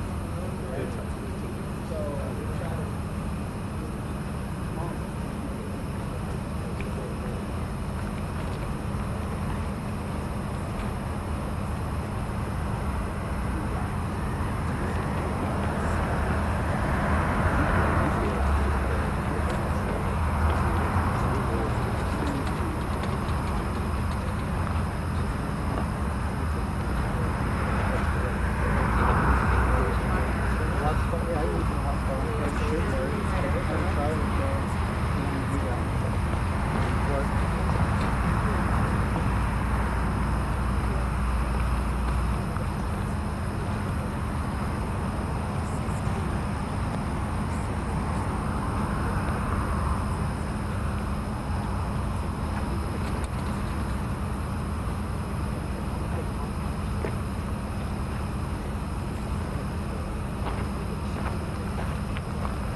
Feel my braking thing though, right? Yeah, they did that before I got hired, so I always like to do the car there. So I think a lot. Like a starter car there.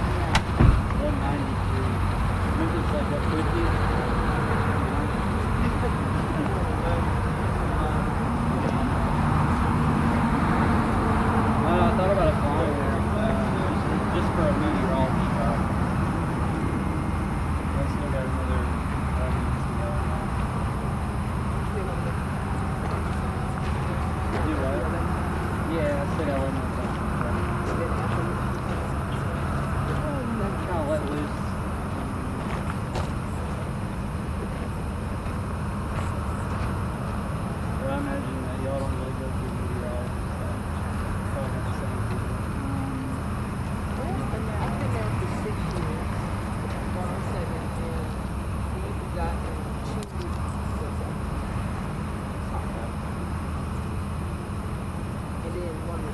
Yeah, everybody knows that guy. Yeah.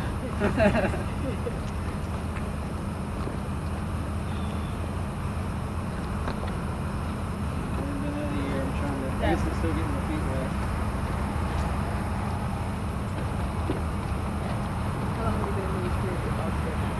Just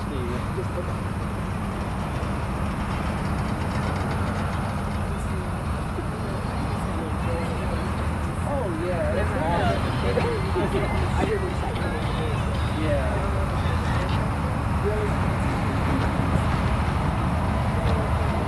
What station are you from? Channel 12, Jackson. Nice to meet you. I'm Zach Hackett. Drew James.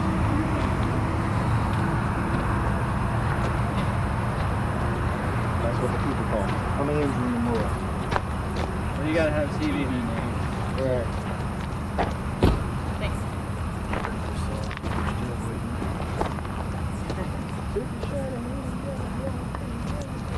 I don't think I've met anybody from Jackson. You know? I met a former meteorologist, Morgan Miller. Morgan Miller, yeah, Morgan. Morgan was there when I was interning at the station. Oh, really? Yeah, she's cool. And she's fun. She's pretty cool. Yeah. She's over at MDOT. MDOT, yep. She had a baby at home. And she got married. She could have waited. Didn't wait. I don't know. How?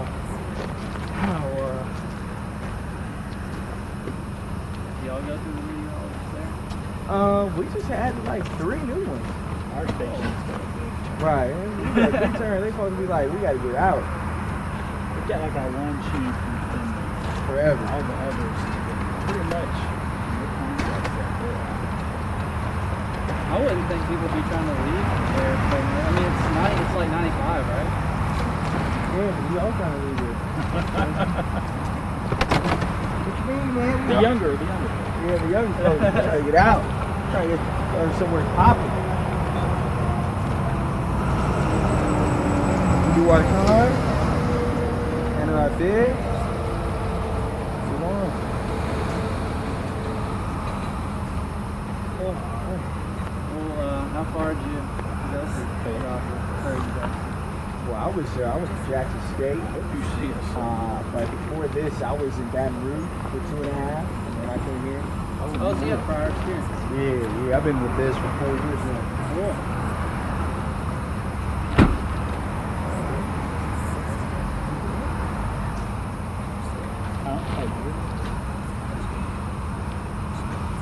Ooh, here we go. Anybody have a beard up there? Huh? Like a red? Does anybody have like facial hair or a beard? Or is that not allowed? Nah, we don't have anybody with a beard. They told me to keep it. Oh, okay. I mean, it set you apart. Yeah, that's double. Yeah, 4964.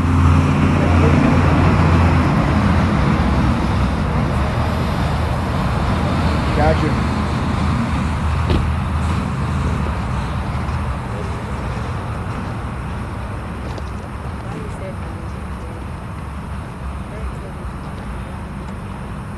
You said when again? What'd you say? Hello? Good. I'm gonna toss to it. They don't know what they're doing. So they're waiting to do what they're learning how to do what they're trying to figure out something. That's what they say. I'm gonna toss this video. Take a look at this video when we first got here. Cool.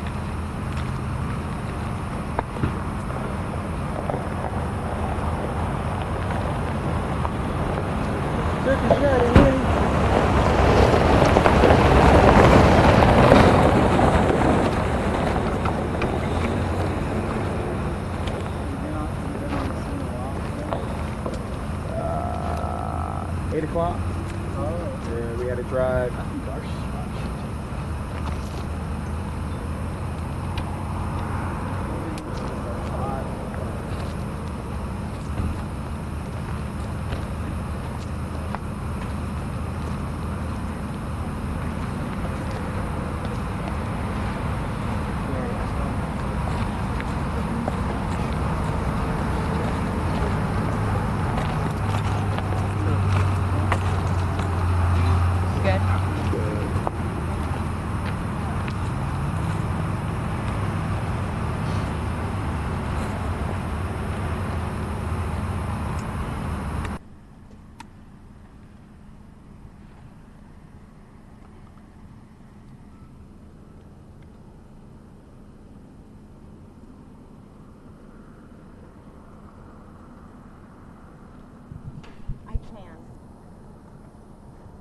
No, I'm Jessica.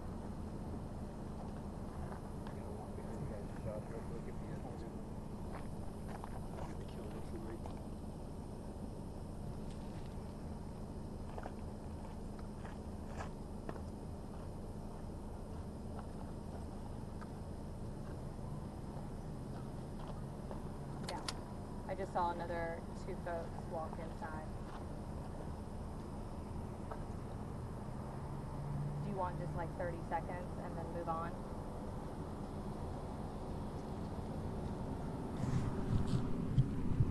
Okay.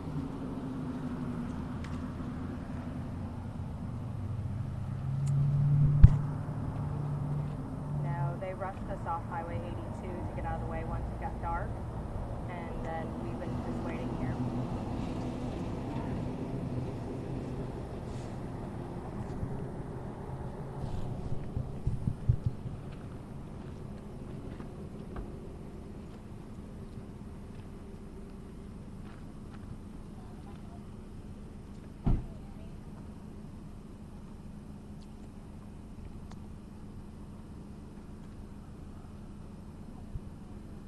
Hey, Jess.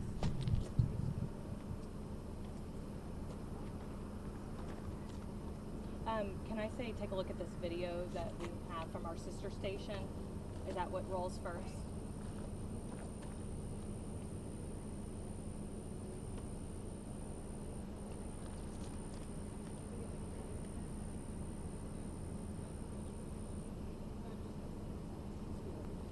Okay.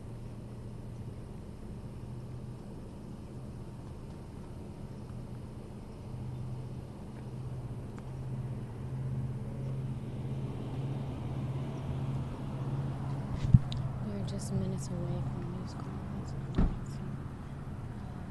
Manager actually came out about 30 minutes ago and told us that there have been conflicting stories.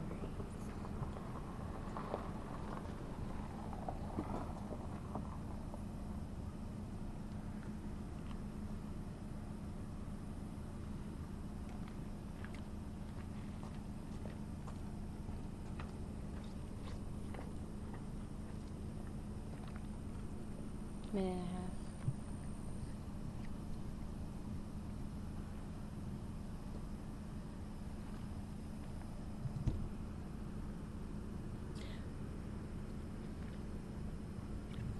Earlier we were reporting that there were 9 people on board and saying that there were 16. All have died. Right now, so we're going to find out the cause of this crash and hopefully we'll get that answered during this news conference. Some others.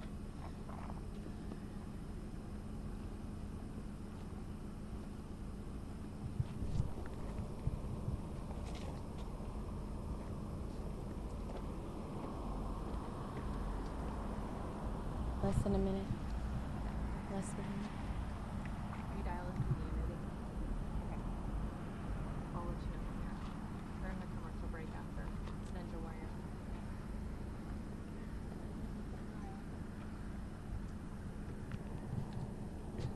Stand by.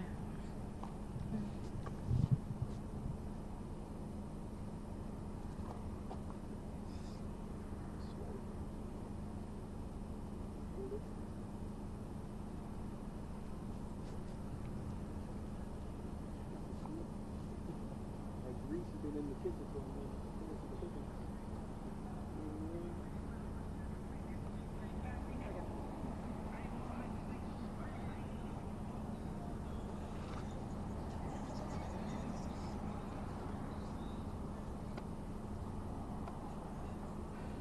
Daryl, we are just minutes away from a news conference with emergency management. The director actually came out about 30 minutes ago and told us that there were conflicting stories. We originally were reporting that there were 9 deaths, but he tells us that there were 16 people on board. All have died. Now, we're still working to find out the cause of this crash, and hopefully we'll get that answered in this news conference along with some others. Again, it's going to start at any moment now. Reporting live in Leflore County, Lauren Coleman, Fox 13 News. We are waiting for officials, investigators who are inside right now, working to straighten out their stories. They have been having a difficult time making sure all the details. They've been getting conflicting stories right now of exactly how many people were on board and All right, everyone, we just got that update from the reporter there on the scene. That number has changed. We initially were informed that there were less than 10 people aboard that plane. We're now learning 16 people aboard that plane all have died in this crash. Again, we are waiting for an official press conference update. Stay with us. We'll carry it live here on News Now. Plane that we are told has left from Memphis and was flying in this area. At one point, investigators are saying that they believe that explosion actually happened sometime in the air before the plane came to the ground because of the way the debris was falling on both sides of Highway 82. Now, it's possible that the plane is still on fire right now. We've actually been moved to the town that's east of where the crash was at ITTA BENA, which is about like 5 or so miles east of that crash site. We know that there was debris on both sides and of the highway closer to Moorhead, Mississippi.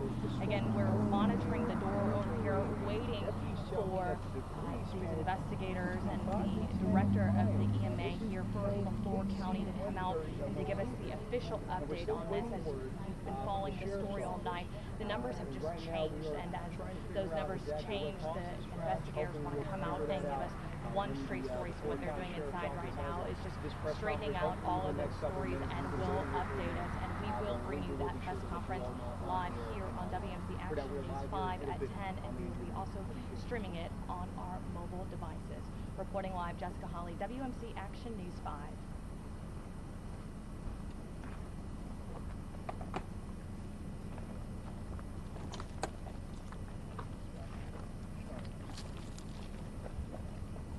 Thank you.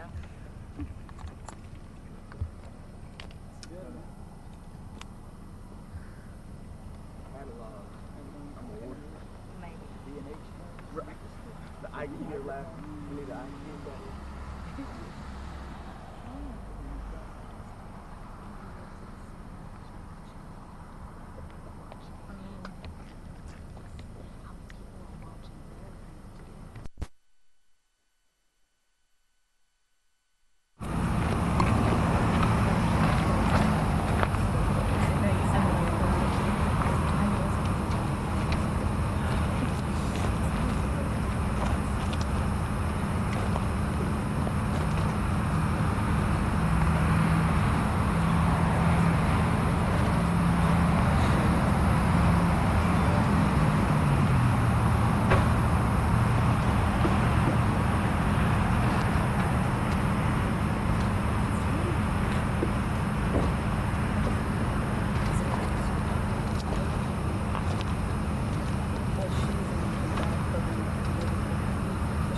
All right, everyone, I do want to give you an update on this deadly military plane crash.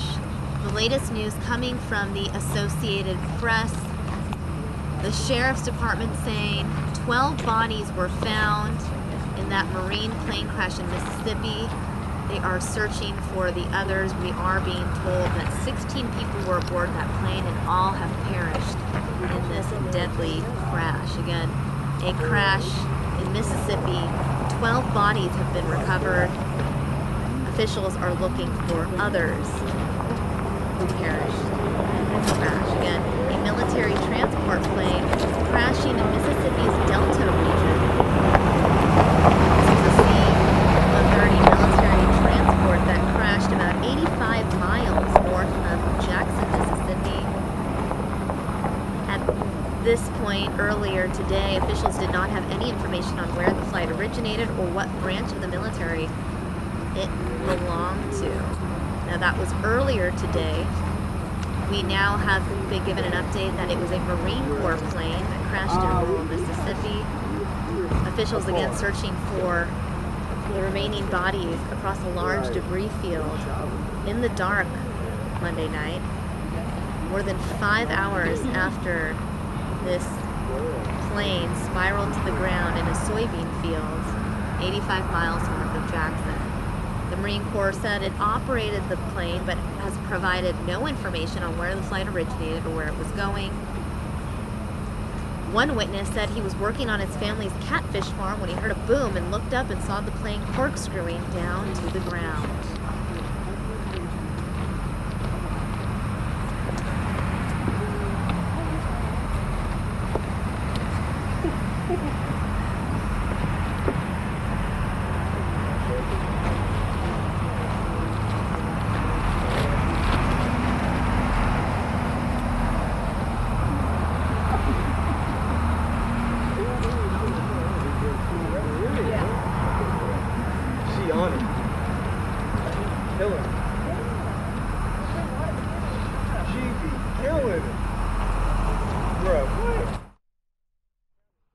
All right, everyone, just a quick update here. We do want to update you with the latest information coming from the Associated Press. We're learning that 16 people were aboard that plane. Officials have already found 12 bodies, and they're continuing to search for the others across a large debris field where this plane went down. Again, this plane went down in a soybean field about 85 miles north of Jackson, Mississippi. This was a military plane. The Marine Corps said it operated the plane, but did not provide any additional information as to where the flight originated or where it was heading. One witness said he was working on his family's catfish farm when he heard a boom and looked up and saw the plane corkscrewing down to the ground. Again, we are hearing that there were 16 people on board and no one survived this crash.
That's second deal.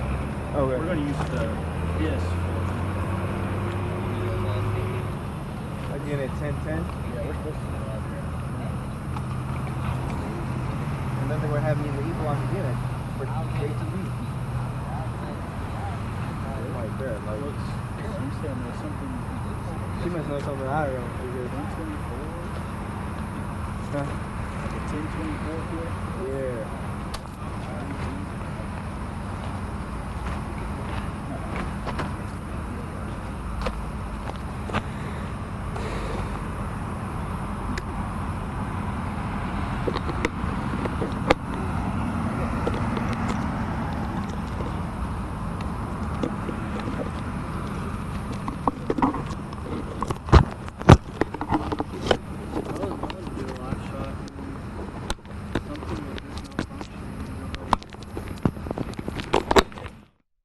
All right, everyone, while we wait for this press conference to start, I do want to show you some pictures from Twitter.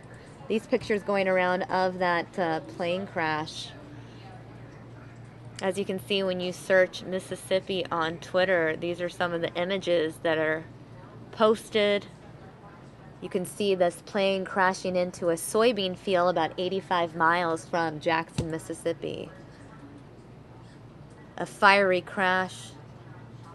16 people aboard the plane. Unfortunately, there were no survivors.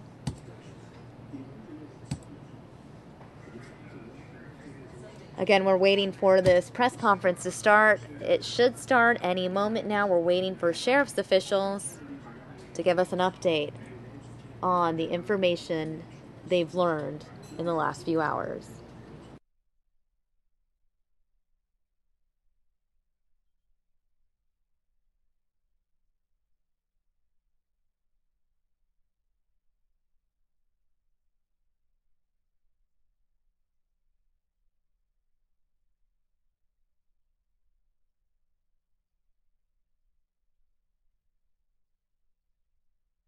Yeah, I can hear you. Can we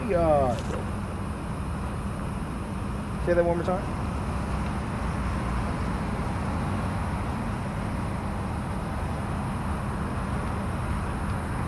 Okay. Just wanted to clarify we're tossing to video again for this hit. Yeah, that's all what we got right now. So we're still waiting for the sheriff. But yeah, we'll see. No, not at all. They haven't given us any word. The last time we spoke to them, they said that they're still waiting on maybe somebody from the military. But other than that, that's all that we have.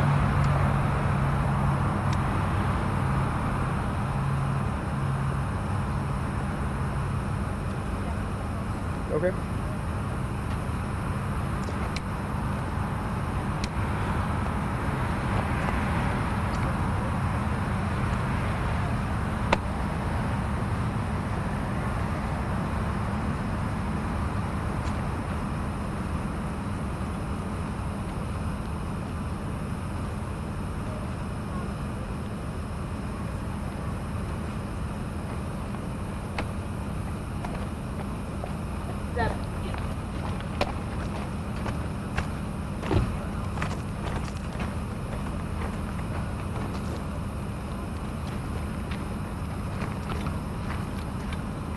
Sorry, we.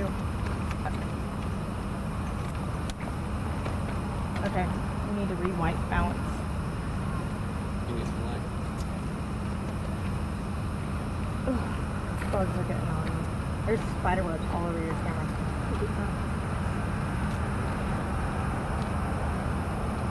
Okay.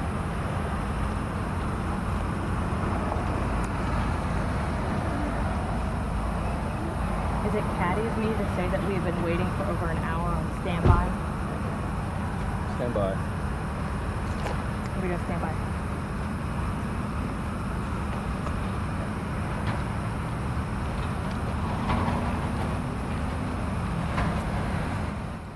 Again, for those of you just joining us, we are waiting for this press conference to start. Again, we were told that we would have a press conference update on this plane crash about an hour ago. We have been waiting ever since then for an official update from sheriff's officials. Again, we are waiting for that update. I know some of you asking, where did the plane take off? Where was it headed? We don't have those answers right now. We are waiting for authorities to brief us on the situation. Hopefully we'll be able to get more of those answers for you as soon as we hear from authorities there in Mississippi. Again, this crash in the Mississippi Delta, about 85 miles from Jackson, Mississippi, a plane going down in a soybean field, 16 people on board.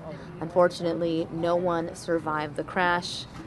Again, we are moments away from an update by officials there in Mississippi. Spreads around 5 to 10 miles.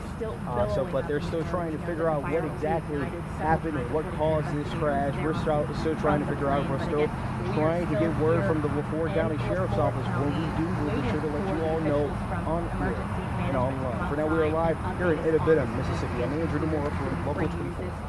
Latest information. Reporting live, Jessica Holly, WNC Action News 5.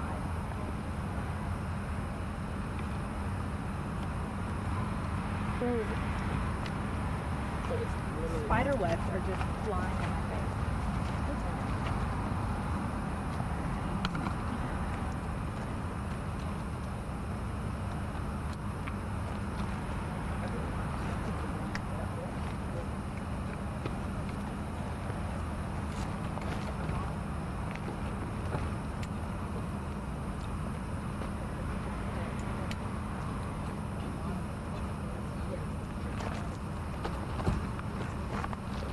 Mic check, 1, 2.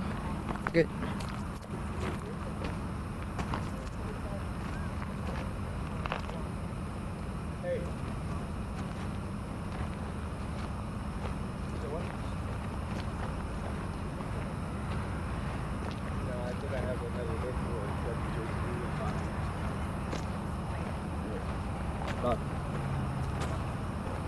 Okay, is there something wrong?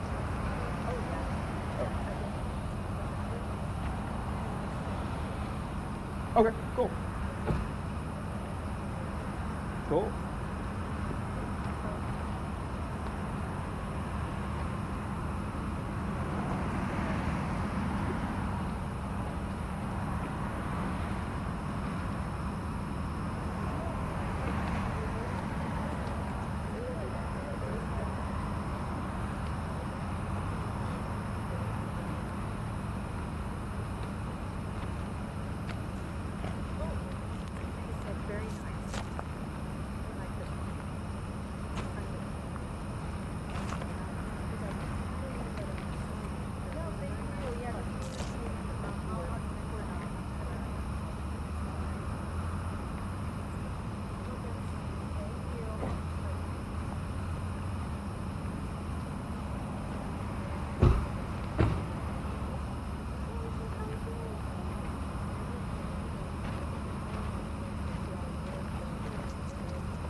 Take all night, yeah. Like, for real?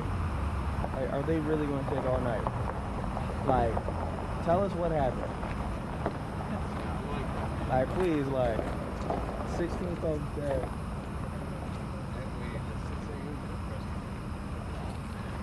Yeah. Well, if that's you sleep in the van.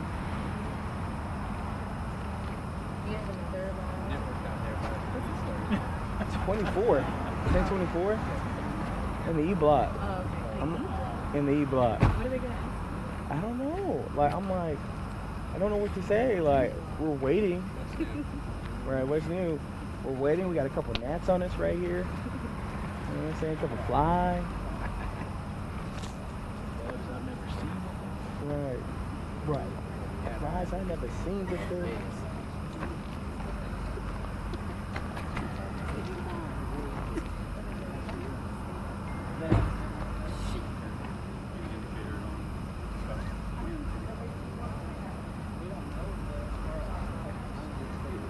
Yeah, we got something at 10:30.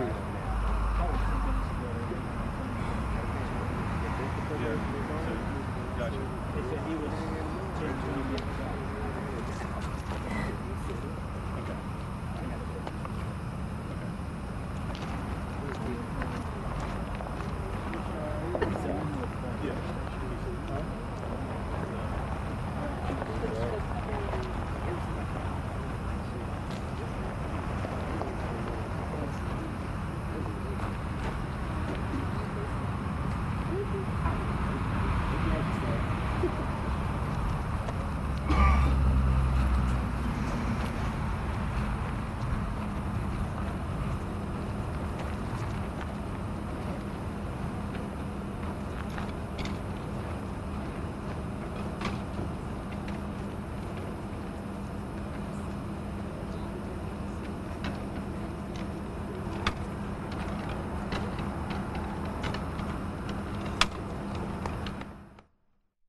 Okay, everyone, while we wait for this plane crash press conference to start, I do want to go ahead and show you guys a couple of things.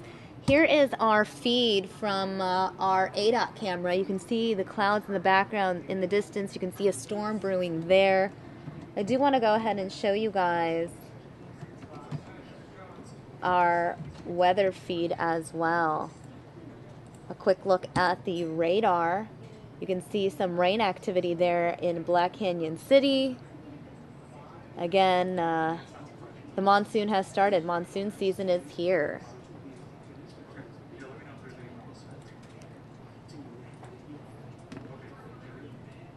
And again, we are waiting for that press conference to start out of Mississippi. In the meantime, while we wait for it to begin, we are going to take you back now to the National Council of La Raza, their luncheon, where Representative Ruben Gallego spoke earlier today.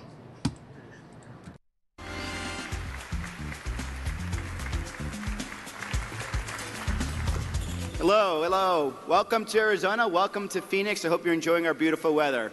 And for us Phoenicians, it is actually beautiful weather. It's an honor to be here today to celebrate NCLR's 49 years of service to the Latino community. I'm excited to welcome Janet Murguia and NCLR back to Phoenix for the annual conference and Latino Expo, and to welcome thousands of leaders who are working hard every day to improve the lives of Latinos across the country. It is fitting that NCLR is returning to the city where it was founded. Our vibrant, diverse, and exciting community is here to celebrate and build upon the progress that we've made so far. I love Phoenix, I love our community, and I love our country. I was born to a working class family. When I say working class, I mean really working class. I worked in high school, I worked in the meatpacking factories of Chicago, and the backs of restaurants flipping burgers. But I consider myself very lucky. I wouldn't have made it to high school, through high school, even to a good college, let alone Harvard, if it wasn't for the support of a very strong mother and some very, very strong, opinionated Latina sisters. You don't know who they are. Today, I'm lucky enough to stand before you as a member of Congress. A member of Congress who never forgets where he came from and who got him here. Who never forgets the struggle, those behind us and those in front of us that need that extra hand. I wake up in Washington, and yes, Donald Trump, unfortunately, is still the president. But on the bright side, I wake up in Washington and go to work alongside people like John Lewis, an American hero who has never stopped fighting for American civil rights. I wake up in Washington and have the opportunity to fight for our community and what I want our community and country to be. But our community has arrived, economically and politically. My story reflects the NCLR stories that reflects all across this country, and so does your story. At more than 55 million people strong, Latinos are the fastest growing community in the United States. Latinos all over Arizona and America are starting more businesses than ever before. Today, there are more than 4 million Latino-owned businesses, and the number is growing rapidly. Latinos are succeeding more academically than ever before. More and more of our kids are going to college. Today, more than 1 in 3 young Latinos are enrolled in a 2- or 4-year college. It was less than 1 in 4 in the 1990s. Thanks to the Affordable Care Act, more Latinos have health insurance and access to affordable, high-quality care than ever before. For now. Never have so many Latinos also have served in the House of Representatives, both here and in Congress. And in 2016, we elected the first Latina to the United States Senate, Catherine Cortez Masto from Nevada. This isn't to say that there isn't a lot more for us to do to work to ensure that more Latinos go to college, have good jobs, start businesses, and have a chance to live the American dream. We sure as hell do. But the question is, do we have what it takes to make sure it happens? The question is, we have a lot to be proud of, and we have a lot to stand for as a community. But what more are we going to do to make sure that we empower them ever before that we have in the history of this country? I want to believe that even the better days lie ahead, that there's no challenge that we can't overcome, and that there's no limit to the progress our community and our country can make. We have arrived as an economic and political force, but the question is whether we will remain one. Will we grow stronger and have the opportunity to contribute even more to our great country? But let's face facts. Donald Trump is the President of the United States of America. Jeff Sessions is the Attorney General, and Chris Kobach is the point person when it comes to voting rights. I should say voting rights. The optimist in me believes that the arc of the moral universe may be long, but it ultimately will bend towards justice. But the realist in me never forgets that progress can be undone, and that history is riddled with revolutions that go backwards. Make no mistake, Donald Trump and the GOP are waging a full-fledged assault on Latinos. They're doing everything they can to repeal the ACA and strip health care away from more than 24 million Americans, including 8 million Latinos. Joe Arpaio's immigration enforcement taxes have gone national under Donald Trump, even though we got rid of him here in Arizona.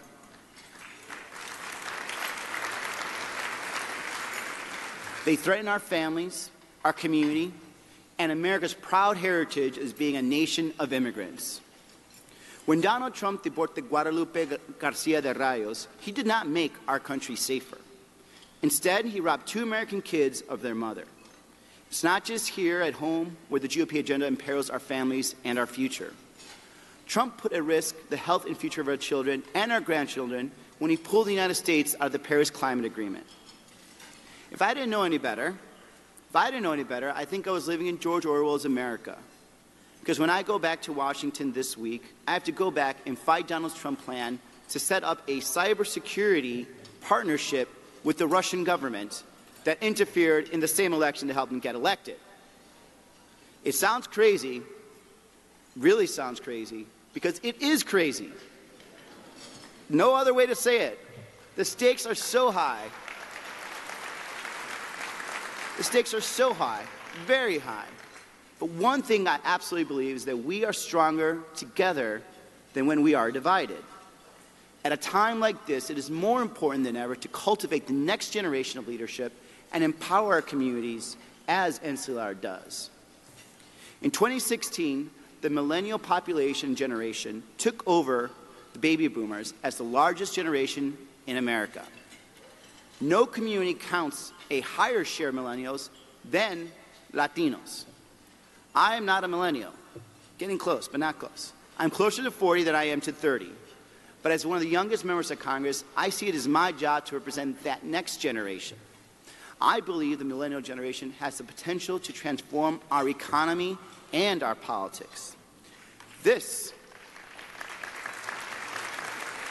is a generation that is not only idealistic, but committed to turning that idealism into action through incredibly high rates of volunteerism and activism. It is also a generation seared by the tragedy of the Iraq War, the economic devastation of the Great Recession, that is deeply, deeply skeptical of our government and civic institutions. Stopping President Trump's dangerous and anti-Latino agenda will require our community to come together like never before. We must engage and empower this young generation so that together we can reshape our politics and reinvigorate our civic life. Thank you for keeping up the fight. Thank you for being here today. I am proud to be working with you. I am proud to be working with NCLR. Please, please keep fighting. Thank you.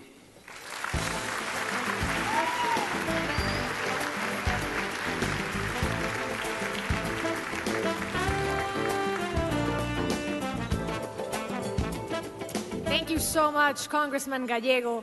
The people of Arizona's 7th District and all of us appreciate your efforts in our nation's capital. And now to continue our program, I'm pleased to introduce from our co-sponsor, Hyundai Motor America, the Manager for Community Engagement and Partnerships, Michelle Karajilian.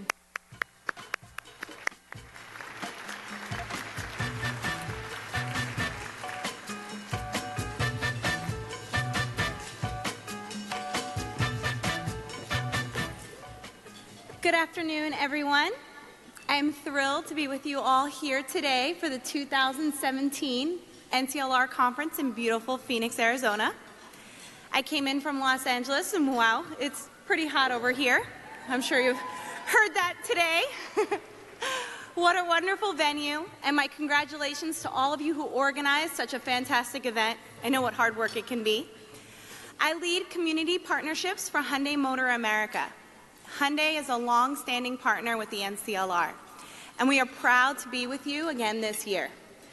Personally, this is my first NCLR conference, and I just want to say I am truly honored to be with you all here today. This is particularly exciting for me as a proud Latina, as I have served as Vice Chair of our Hispanic Employee Resource Group, Amigos Unidos, whose mission is to continue to connect with the important Hispanic community. Our stories and our journey are a proud part of the American mosaic. The work that NCLR does to ensure our voices are heard allows our community to live the American dream. Hyundai's brand slogan is, "We make things better."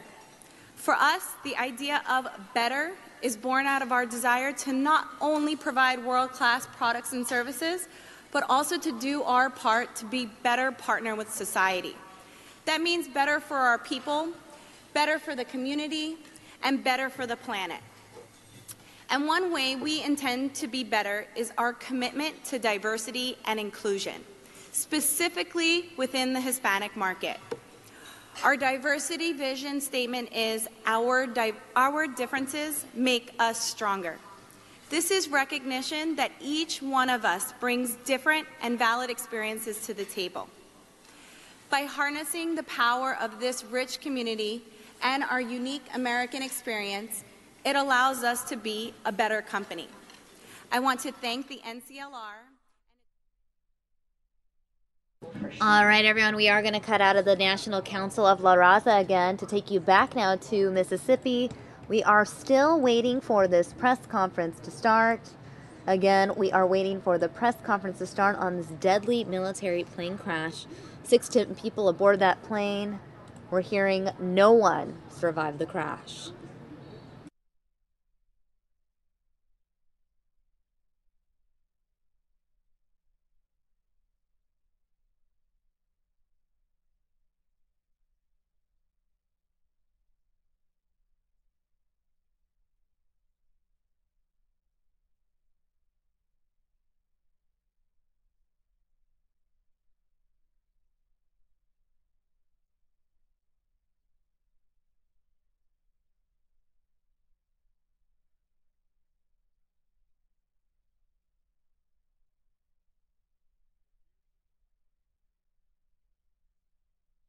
All right, everyone. Again, we are waiting for this press conference to start. Just wanted to go ahead and show you guys the setup there in Mississippi. You can see the microphone is set up. We've been waiting for almost an hour and a half for this press conference to start. As soon as we get that live feed in, as soon as we see someone speaking there at the podium, we will take you back to this live feed. In the meantime, though, I do want to take you to this feed from earlier of Sheriff Paul Penzone speaking. Sheriff Paul Penzone is the new sheriff here in Maricopa County. He took over following his win in the November election where he defeated Sheriff Joe Arpaio. There he is, Sheriff Paul Penzone. He's about to speak in just a moment. Transparent and accountable public safety and fiscal management that ensures Maricopa County is among the safest in the nation. So please join me in welcoming the new sheriff in town, Paul Penzone.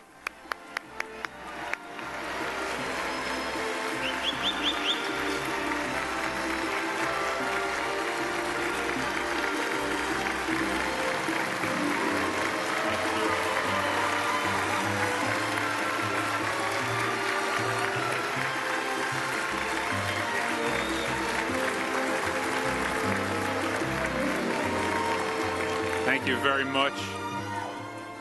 You're exceptional. Thank you. Exceptionally kind. Those were words that my wife wanted to speak for quite some time. Let me begin by, yes, extending my gratitude. I stand here before you as the new sheriff of Maricopa County because of your efforts, because of your confidence, and because of your trust. I thank you for that.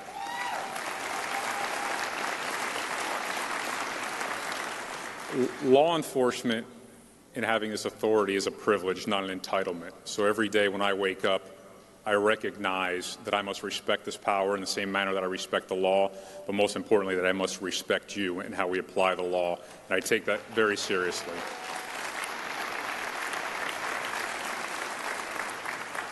And you heard me mention my wife, and I must state behind every good man is a much better woman. So first and foremost, I would like to recognize Janet Marghia. I'm not sure where she's seated, somewhere nearby. I was blessed to know her, and just as blessed that her sister Mary was the person to swear me in when I took office. And I know what she does for this organization. Janet's leadership of this organization is tremendous and makes a considerable difference, and I know that you recognize that in your efforts and support is with her. I'd also like to congratulate Petra Falcone, who I've known for quite some time also. I know that she received an award recently, and it is well-deserved. Her efforts are not just about a voice, but about action behind that voice, and that's what I want to speak about today.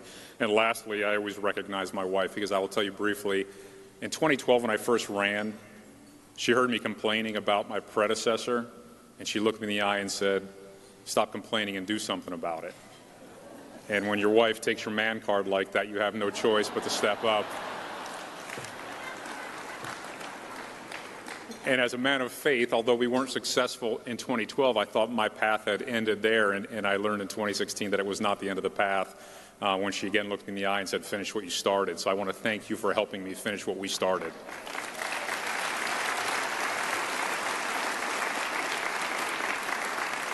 That leads me to a very powerful quote that I like to reference from Martin Luther King. It is, "Injustice anywhere is a threat to justice everywhere." What was going on in this community, it's important we recognize that. What was occurring in this community was an injustice, and it required us to stand up together to ensure that we put a stop to it, and it's only the beginning of these efforts. But I feel compelled that all of us as individuals must have the courage to take those types of actions. We have a common belief. We want to demand fair, just, honest, and compassionate efforts within our community. I don't believe change occurs simply by speaking out. I believe speaking out is only the first step. But that first step must be followed by the commitment of actions. Actions to lead by example. To make the commitment to be respectful and forthright. Actions which begin by an investment in first learning. Learning then acting, understanding before speaking, and setting aside self for service. The second paragraph of the Declaration of Independence states, "All men and women are created equal. We are endowed by the Creator with certain inalienable rights, that among these are life, liberty, and the pursuit of happiness," as you just heard prior to me coming here. It's extremely important who we are and what we stand for. And if we choose to believe in this, we must first commit this right to others before expecting it for ourselves. As a community, we must come together and ensure this right for everyone. If it's not it should never be applied subjectively nor partially, nor with bias. It has to be fair to all. Law enforcement is not a division from the community. We are an extension of the community.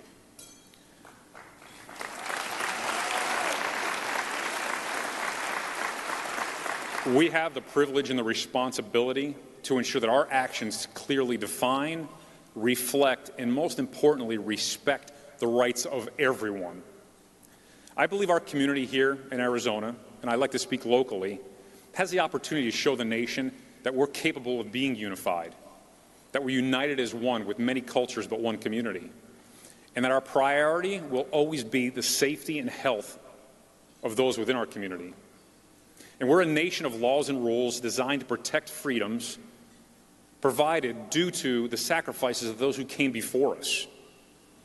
We can be a strong, safe, law-abiding community and also ensure that everyone has the indelible right to life, liberty, and the pursuit of happiness. It's a common theme that we continue to hear because it's truly where we begin. These values can not only coexist, but they must coexist if we're truly committed to equality and respect. I want to share something with you. This morning when I got up, before I got dressed, I actually contemplated, do I wear this uniform or do I put on a suit? Because I knew that if I wore this uniform, many of you would look on to this uniform and it would remind you of either injustices or inappropriate actions carried out by some in this uniform that have worn it, my predecessor. I was actually concerned, as ridiculous as this sounds, that you would judge me because of the color of this uniform. When every day you worry that the people wearing these uniforms in this color will treat you differently because of the color of your skin.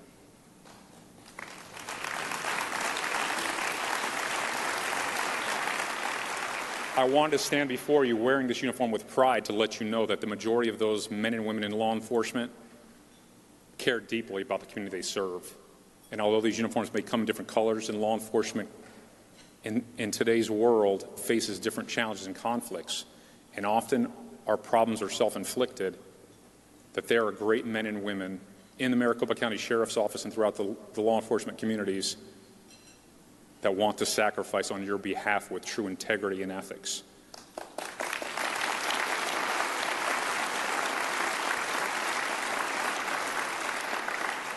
Since taking the office, I have been told that I owe the Latino community an apology for the actions of my predecessor.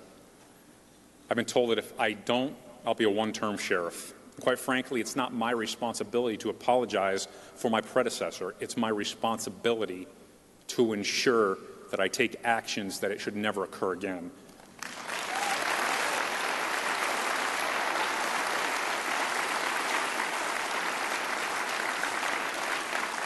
I must act in a manner that restores confidence and trust and compassion so that you know my actions will speak far louder than any words that could leave my lips. I didn't pursue this office worried about how I'd keep this job. I wake up every day worried about how I will do the job today, being fair and being just. We're not always going to agree, and I know that. Every decision that I make will not be widely accepted, but I assure you, I will be law-abiding, I will have great respect for the law, I will be constitutional, I will be just, and I will act in a manner that gives respect to those who gave me the authority to have this privilege.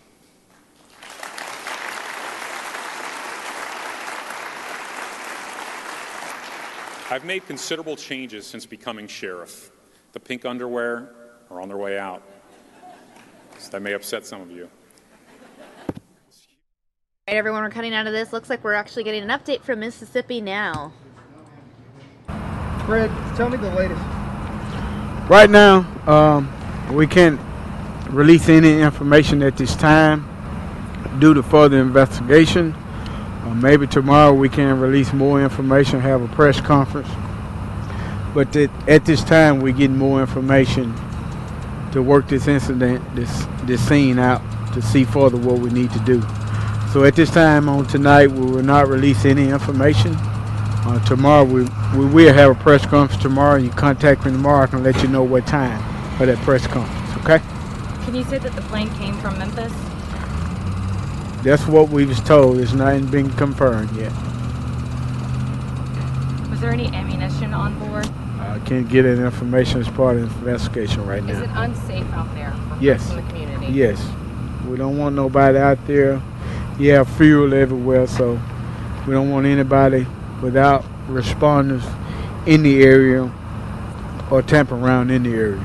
Do you know how much fuel was on? No, ma'am. What agencies were involved in that? Well, you had the Leflore County Sheriff's Department, you had state agents, local agents, fire department, first responders. We had a lot of agencies out. Is the FBI involved in the investigation? They're here. Do you know who was on board? What? No. What difficulties are there in the recovery efforts? No difference. All right, that's Do you know all the I have to final report. destination of the plane? No. How many spots? Do we know, like, how many spots? How many scenes? Multiple, Do you all know the cause? No. No calls. Don't know any information right now. And what was the exact number of people who have been pronounced dead? We was told 16. 16. Everyone was recovered, all That's it. bodies. 16. Yes. Is that the total number on board? That's what we have found, okay? Thank you. See you tomorrow. Call tomorrow and we'll go from there, okay? Can you give us a rough time, since we've got a long drive, of what time you may start the briefing? I know it won't be before lunch. And do you know if the plane, was it something that happened in midair? I don't know. We don't know that yet? I don't know. All right? Thank you. Thank you. And if I don't call you back when you call, send me a text, okay? Okay. So a lot be going nothing before lunch, though? Nothing before lunch. Okay. So we're talking about like 2? I don't All right, well, looks like they called a press conference just to say that they're not having a press conference. Again, that was a live update there from Mississippi. Officials saying they can't tell us anything till tomorrow, most likely not till tomorrow afternoon. Of course, as soon as we get any updates, we'll let you guys know here on News Now. I'm going to go ahead and tell you what we know so far from the Associated Press. A U.S. Marine refueling tanker crashed into a soybean field in rural Mississippi today, killing at least 12 people on board. Now, we're told that no one survived the crash, and we're hearing reports that 16 people were on board. We know that authorities have recovered 12 bodies, but they are looking for additional bodies. Obviously, it is very dark in the area, which is hindering their search on the ground. This area where this crash occurred about 85 miles north of Jackson in Mississippi's Delta region. Now, one witness described the scene. Andy Jones said he was working on his family's catfish farm just before 4 o'clock when he heard a boom and looked up to see the plane corkscrewing downward with one engine smoking. He said, quote, "You looked up and you saw the plane twirling around. It was spinning down." The witness said the plane hit the ground behind some trees, and by the time he and others reached the crash site, fires were burning too intensely to approach the wreckage. The force of the crash nearly flattened the plane, according to this witness. He said that a man borrowed his cell phone to report to authorities that there were bodies across U.S. Highway 82, which was more than a mile from the crash site. Now, an official did say that the debris from the plane was scattered in a radius of about 5 miles. The witness who spoke with the Associated Press said firefighters tried to put out the fire at the main crash site, but withdrew after an explosion forced them to take a step back. The fire produced towering plumes of black smoke visible for miles across the flat region and continued to burn after dusk, more than 4 hours after the crash. Now, aerial pictures taken by a local news station there showed skeletons of the plane burning strongly. The witness said, quote, "It was one of the worst fires you could imagine." Again, officials have not released any information on what caused the crash or where the flight originated or where it was headed.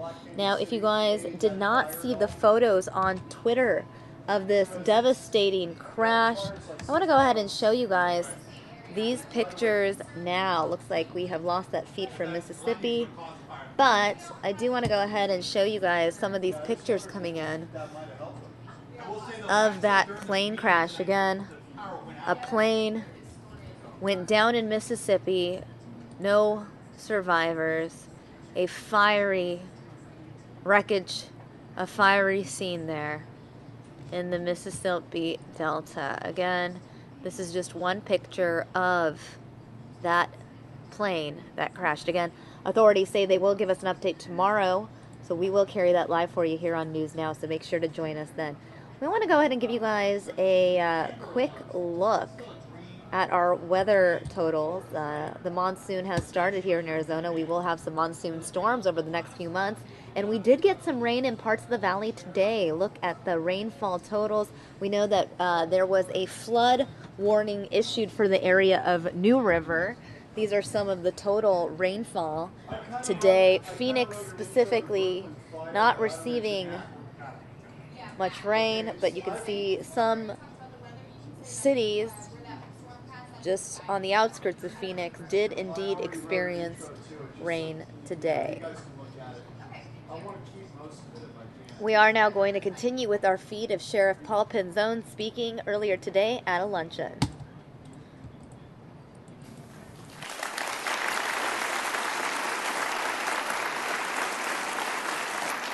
I've made considerable changes since becoming sheriff. The pink underwear are on their way out. So that may upset some of you. Excuse me, the tank is long gone, and we are still in the process of getting much closer to the entire closure of Tent City.